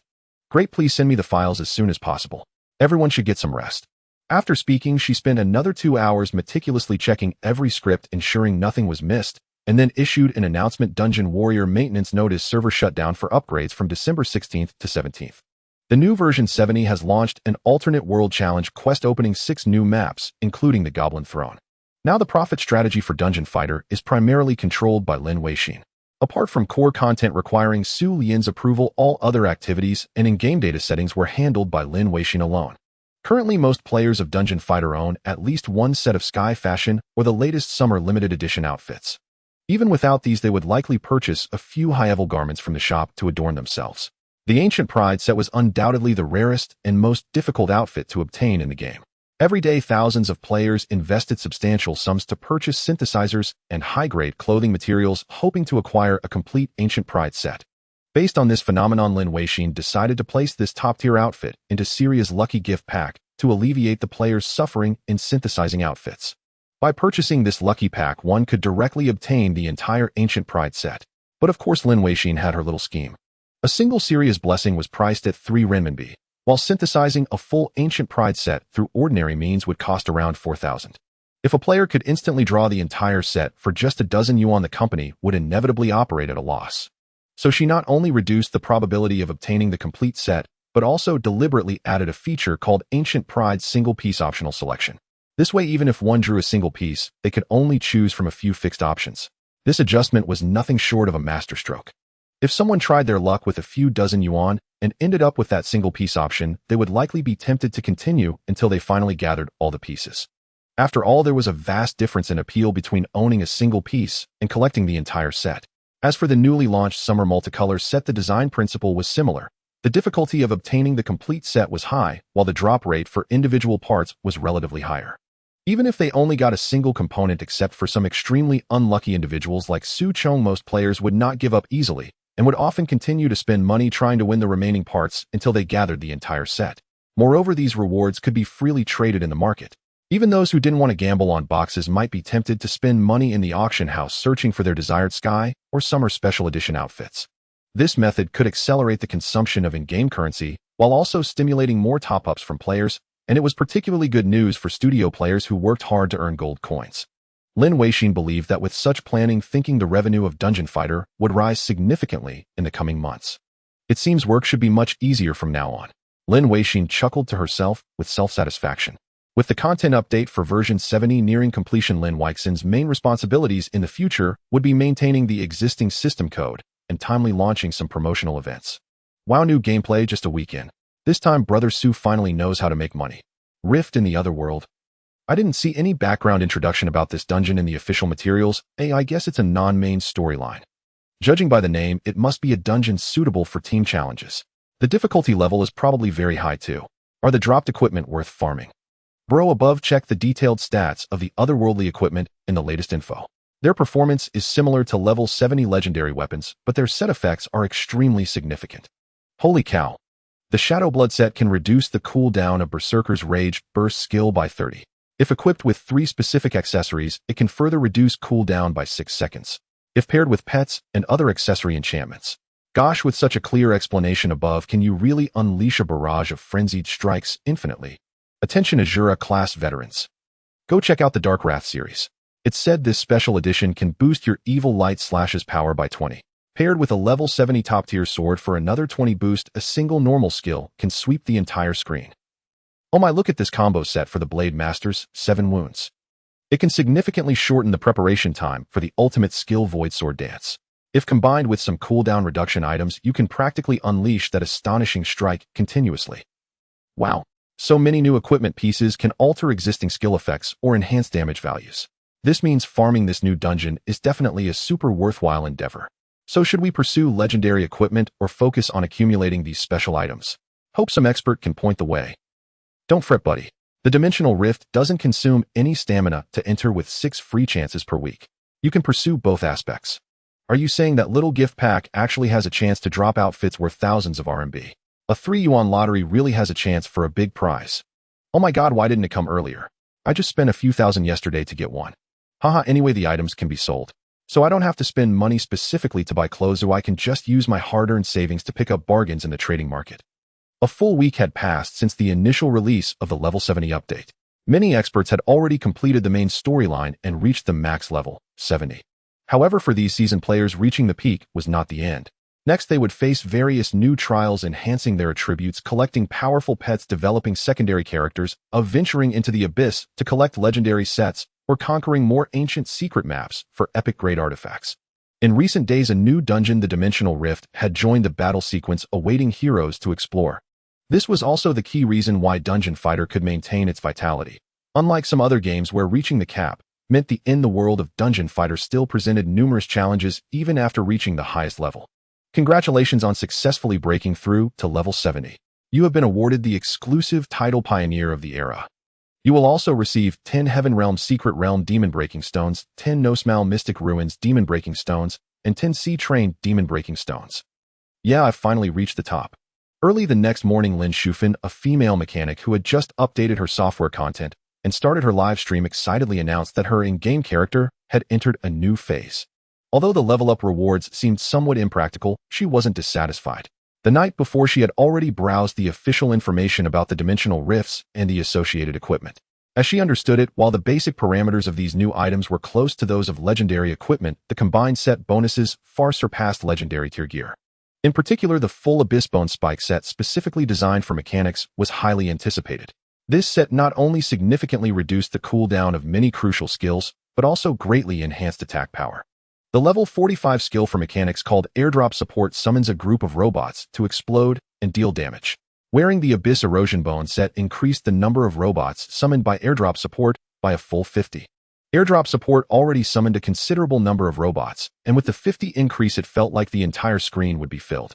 Therefore, what Lin Shufan wanted most now was to quickly conquer the dimensional rifts and acquire her Abyss Erosion Bone set. The task to enter the dimensional rift was very simple. She only needed to speak with the NPC Jiangshao Deluoxi. After completing the task, a dedicated dimensional rift server would be added to the channel list. This server had 10 channels, each already packed with players, creating a sea of people. Such a spectacle would have crashed the servers in previous games. Even a slight movement of the mouse could cause a lag spike or disconnect. To prevent such situations, Xu Lian had heavily invested in hiring a top-tier technical team to design a dedicated network server for this game. Thus, even with all 10 channels fully occupied, players experienced no lag or disconnections. Lin Shufan waited for tens of seconds and successfully squeezed into the server. As soon as she entered the channel and arrived at the dimensional rift entrance, she found the information and chat messages to be utter chaos. Goblin Kingdom, Blacklands, Wriggling City, 31. Don't come if you don't know the strategy. Anyone who steals equipment will have their entire family cursed. This dungeon difficulty is insane. I've challenged Goblin Kingdom 6 times in a row and can't even pass the first stage. The goblins heal too much. It's obvious you didn't read the strategy carefully. You need to focus fire and kill the goblins quickly, or else they'll endlessly regenerate health. Hard. It's really hard. I've read the strategy and still can't pass. The timing to grab the monsters is too tight and difficult. Calling out ID Yi Yao Wu Ingjian. I helped him clear the map for free, letting him revive and pick up items. But when my equipment dropped, that idiot snatched it. Is the dimensional mode really that terrifying? Haven't they already released all the strategies? Seeing the barrage of complaints about the dimensional difficulty on the screen, Lin Shufan frowned and carefully read the live chat comments. When the ancient dungeons first launched, everyone struggled because they didn't understand the mechanics. But now with the new dimensional mode, the officials had already detailed all monster traits and techniques. Why were there still so many people saying the dungeon was hard? Hard, very hard. If 4 people can't coordinate well, they definitely can't beat it. Understanding the mechanics won't help either. The monster's attack power is too high. If your resistance isn't high enough, you'll be one-shot easily. What's the point of revealing the mechanics? For someone with poor skills like me, I can't control these monsters at all. Our guild of 4 went to clear normal Goblin Kingdom and wasted a ton of revival coins just to pass the first map. Honestly, my friend couldn't even clear it with cheats. The difficulty is higher than the Hell Screaming Cave. Upstairs, isn't that friend just you? Is it really that hard? Lin Shufan showed a hesitant smile. It seemed learning the dimensional strategy would be another arduous task. Hey, Shufan, him up. Yuaner suddenly sent a message followed by a voice call invitation. After earning a considerable sum from Xu Lian's company, Yuaner decided to stop troubling Lin Shufan and moved into a small apartment alone. Today was a day off, and with the Void World update yesterday, Yuaner planned to play games with Lin Shufan. Are you streaming? Let's play the dimensional mode together. I'm already streaming, Sister Yu, but I see a lot of people complaining that the dimensional mode is extremely hard. Lin Shufan said, looking at the anxious messages scrolling across the screen. Actually, once you master the monster's traits and tactics and have enough damage output and resistance, it's quite simple. Which channel are you on? They'll come find you, Yuwaner asked softly. I'm on Channel 8, Lin Shufan replied. Soon the two formed a party. Oh, there are quite a lot of people, Yuwaner remarked, slightly surprised at the dense crowd of avatars on the screen. It seemed many people truly loved this game. All right, I'll invite 2 teammates who can control the battlefield. Yuwaner then posted in the public channel, Goblin Kingdom 22. Priority to those with crowd control skills. Anyone who steals equipment will be blacklisted. Beginners please don't apply. Soon a gunner and a berserker applied to join. Both had excellent equipment and sufficient resistance. The gunner had the compression quantum bomb skill, while the berserker specialized in seal soul slash, both excellent control skills. Thus Yuwaner approved their applications. You've both read the relevant strategies and know the specific tactics, right? Yuwaner inquired. Cursed right hand, yeah, I understand. Celestial supremacy, absolutely. Then let's go straight for Goblin Kingdom. As soon as we enter the map, please use your crowd control skills immediately to restrict the monster's movements. Well, follow up with concentrated fire to eliminate them. Don't leave a single healing goblin alive. Everyone responded in unison, got it, let's go. For confident figures charged into the dimensional rift, selected King's difficulty Goblin Kingdom, and officially began their challenge. The moment they entered the stage, Yuwaner and Lin Shufan first applied buffs to their characters, then quickly moved aside to avoid aggroing the enemies, preventing them from scattering and becoming hard to control. Meanwhile, the Berserker and Gunner immediately used their crowd control skills, binding all the surrounding minor monsters. Attack! Yuwaner commanded, and the 4 teammates unleashed their full firepower on the clustered monsters before them. In just a few seconds, this batch of lesser demons was completely eradicated, dropping 2 precious dimensional fragments, which were picked up by Yuwaner and the Bloodshot Eye respectively. Not bad, commented the Cursed Right Hand. A splendid strike, praised the celestial being Sego. It doesn't seem all that difficult. Lin Shufan murmured in slight surprise, didn't I tell you? As long as the team coordinates well and the overall damage is sufficient, this kind of dungeon is nothing at all. Yuwaner said smugly, so we're just breezing through this. This is King's difficulty for real. That guy earlier, the first map, is indeed not complex, but some fools run around and prevent proper mob grouping. Indeed, it's Sister Yu who's amazing. Her gaming talent is too strong. Streamer, take me along for a round later too. I want to enter the other world to grind monsters. After killing the goblins, the 4 began consuming skill cooldown potions frantically, then rushed to the second room. The second room was relatively simple. They only needed to lure the goblins in front to a robot by the door, letting the robot eliminate the goblins. With the 4 working in perfect synergy, this stage was easily cleared. When the robot exploded, a pile of otherworld equipment dropped from it. Wow. Sister Yu, why are we getting equipment drops before the boss? Lin Shufan asked in astonishment. It's normal.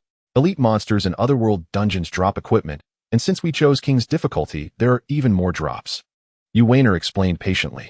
Oh, Lin Shufan nodded repeatedly, and then a request to pick up equipment popped up at the bottom right of the screen. It turned out that the launcher and the Bloodshot Eye had already started picking up equipment.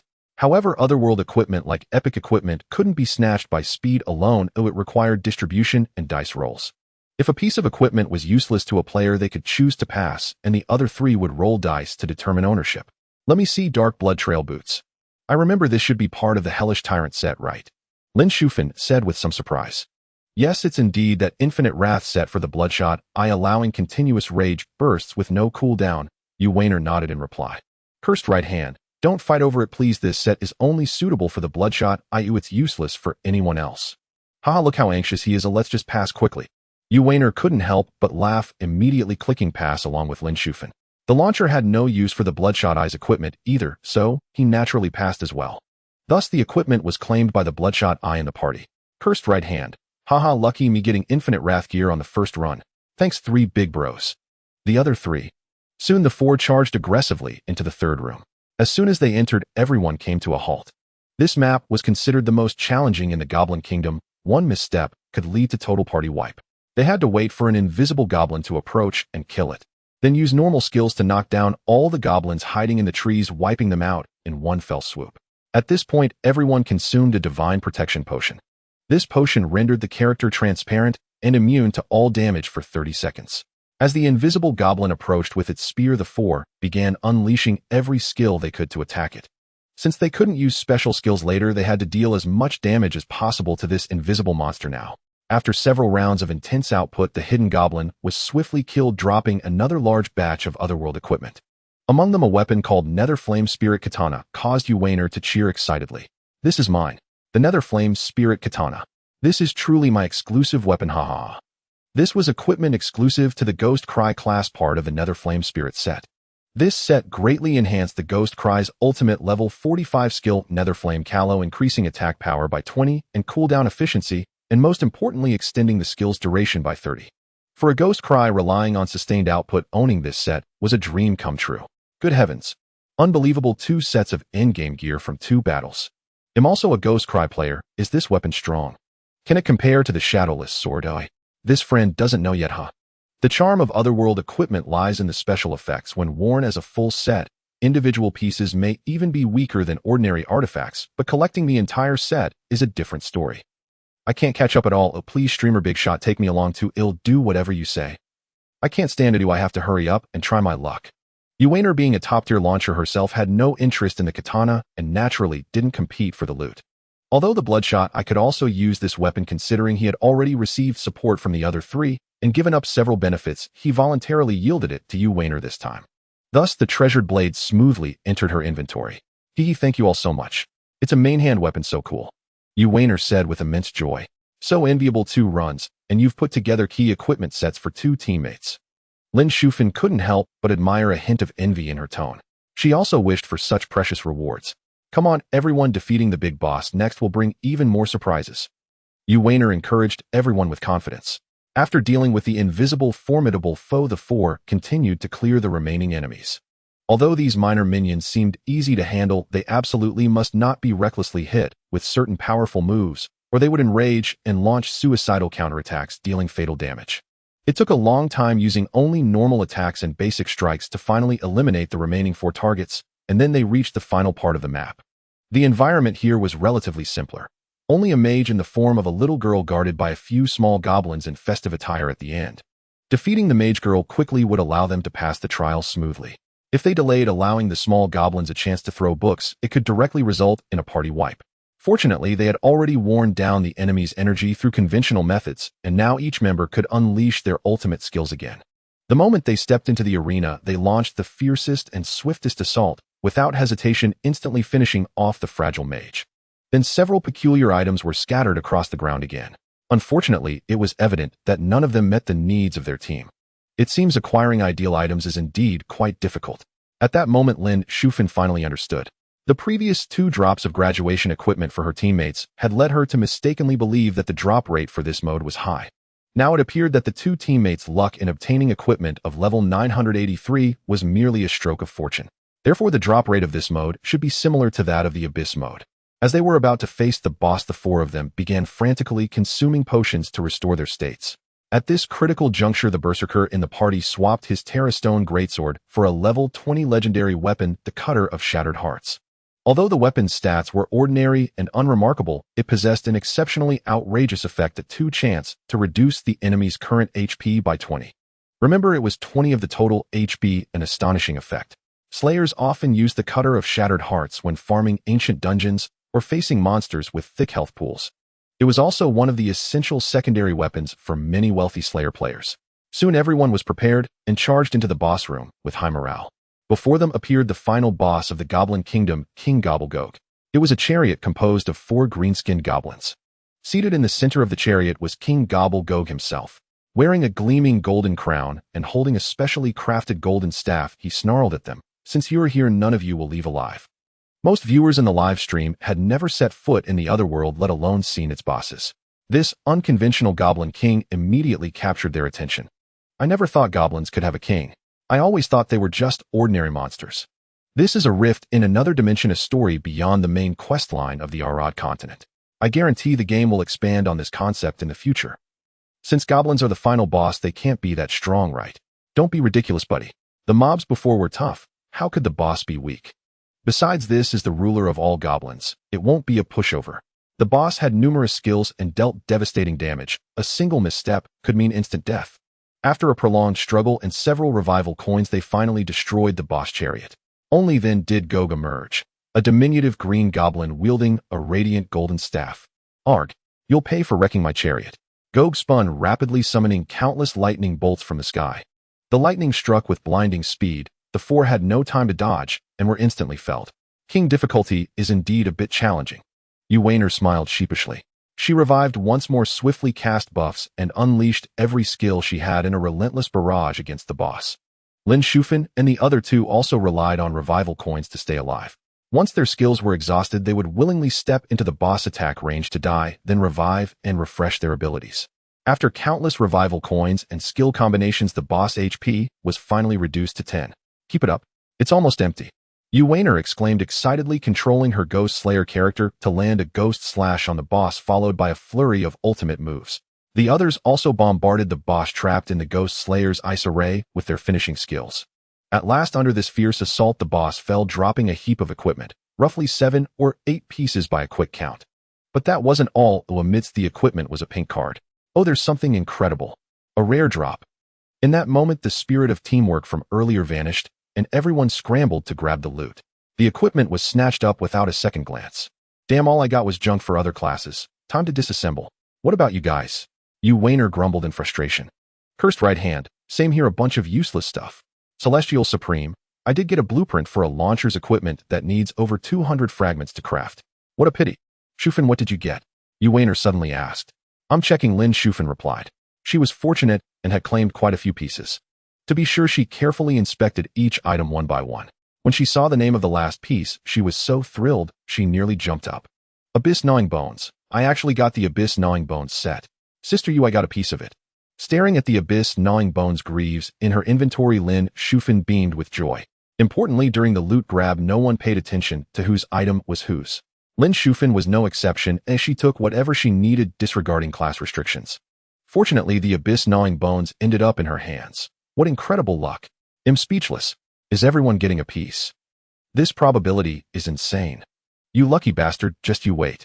And a blueprint dropped. Can you buy these things? Bro, don't get your hopes up.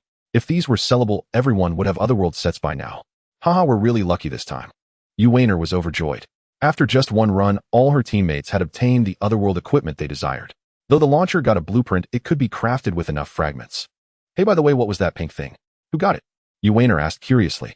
She distinctly recalled a pink card among the boss drops, but it was snatched up before she could see what it was. After all, in DNF, pink tier items were often quite valuable. Especially rare treasures from such difficult dungeons. They were bound to be top tier. Cursed right hand, I didn't take it. Who got it? Celestial Supreme, not me either. Strange. I don't have it. Sister Yu, do you have it? Lin Shufan was also surprised. No, I don't have any unusual equipment in my bag. Xu Lian glanced at the few Otherworld items in her inventory and asked, puzzled. Oh wait. Suddenly Xu Lian noticed her subprofession materials slot glowing, indicating something new had been added. She quickly opened it and found a pink-colored item inside. It was a card, the boss card of the Goblin Kingdom. The card depicted the Goblin King riding his chariot Gog. Goblin King Gog card, weapon top armor, bottom armor, strength 35 Gog. What is true strength? Huh. Ha. So it's just a card. I thought it was something else. Xu Lian breathed a sigh of relief, having initially expected a god-tier weapon to burst forth from the dimensional rift. Yet this card was also quite remarkable. At the very least, it could be used to craft a bead that added 35 points of strength. Moreover, it was the first pink boss card on the national server capable of fetching a decent price at the auction house. Forget it, I'll just use it for my alt account. Xu Lian's main character was a ghost blade that stacked intelligence, making this strength-enhancing bead utterly useless to her. It would have to be saved for her secondary character. Oh my, I didn't expect us to take 12 minutes to clear this run. Glancing at the time displayed in the upper right corner, Xu Lian chuckled. Shufan, want to keep going. How many more chances do we have to challenge this rift today? Each week, they had 6 opportunities to challenge the dimensional rift. Currently, both Xu Lian and Shufan still had 5 attempts remaining. Come on. If we can get a few more Abyss equipment drops, I can complete 3 sets. Oh, stop dreaming. Why are you thinking so much? The chance of this thing dropping good loot is no better than just farming the Abyss directly. Is it true that the higher the difficulty, the better the rewards? Someone asked in the group chat. That's right, the drop rate is related to the number of times you get hit. Streamer bro, please carry us. This dungeon is really tough. And so the 4 of them continued their adventure. A few days after the dungeon's release, Xu Lian's gaming social platform was flooded with complaints and grievances from players. Old Xu, why did you have to make this dungeon so hard? I have a full set of epic gear and still can't get through. It's all because the rewards from the dimensional rift are too tempting. Playing it is torture, not playing it leaves you itching. You're just too ruthless. All other stages are fine, but this city of wriggling has got me stumped.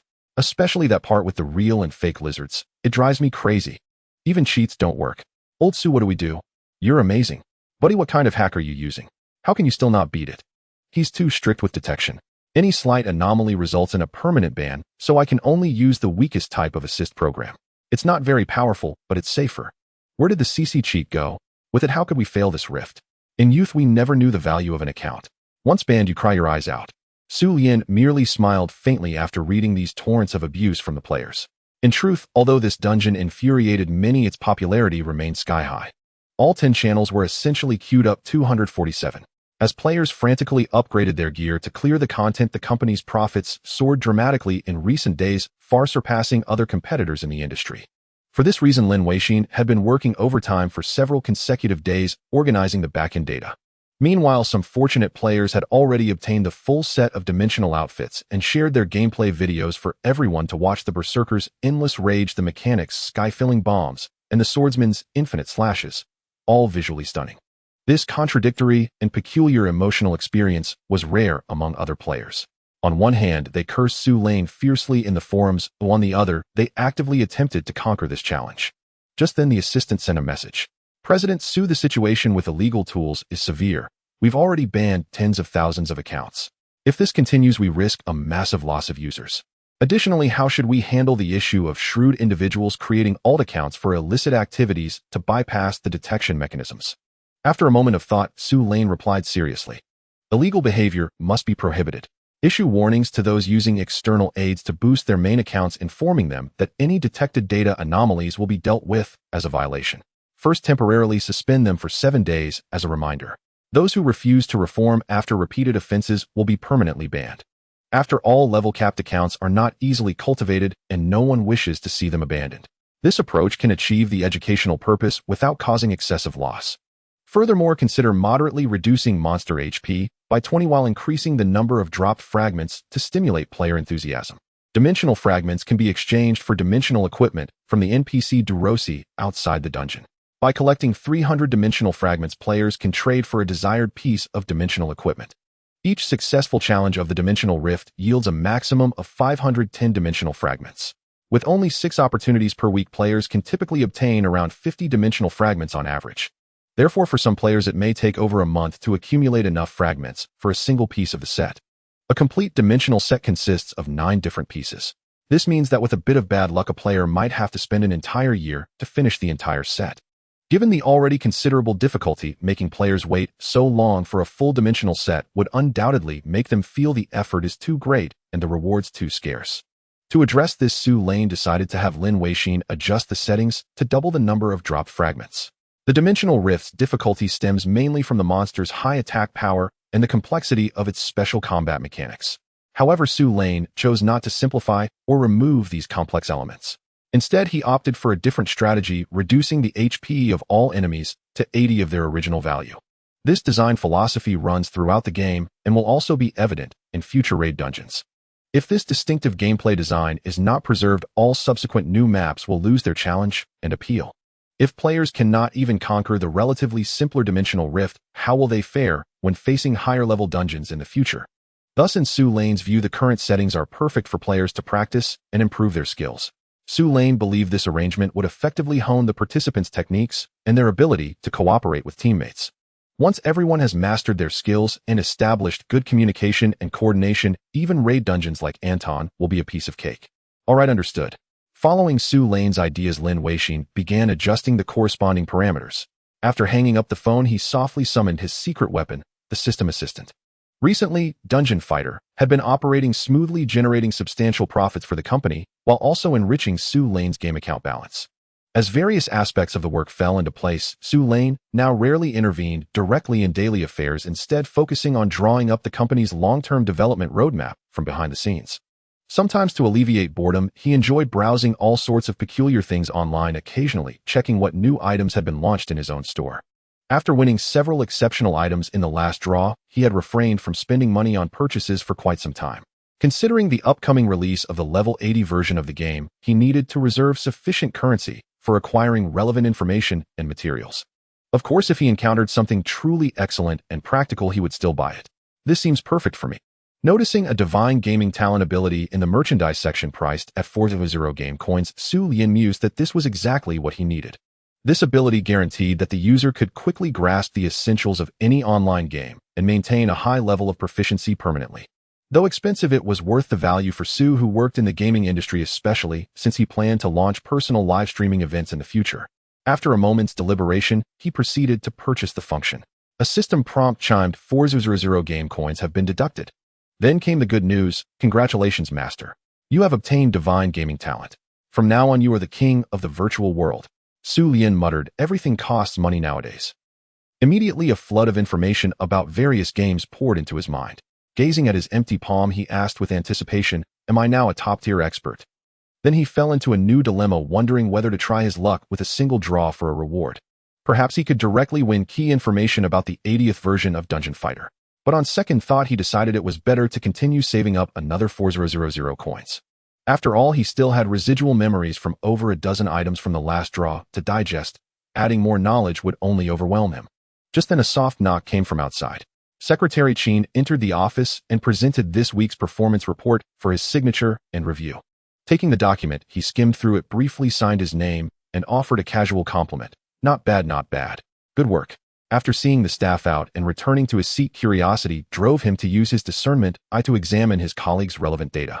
He discovered that the woman appeared to be around 20 years old, at most well-preserved despite being a few years older than him. She was single with no romantic history, yet held a considerably favorable impression of him. Upon seeing this, he couldn't help feeling somewhat surprised.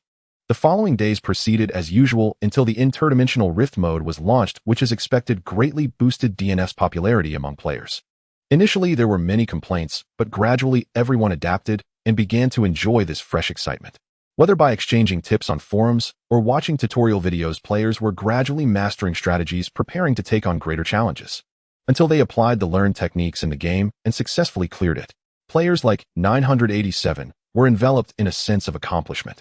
This experience was akin to finally getting a driver's license and holding that small card.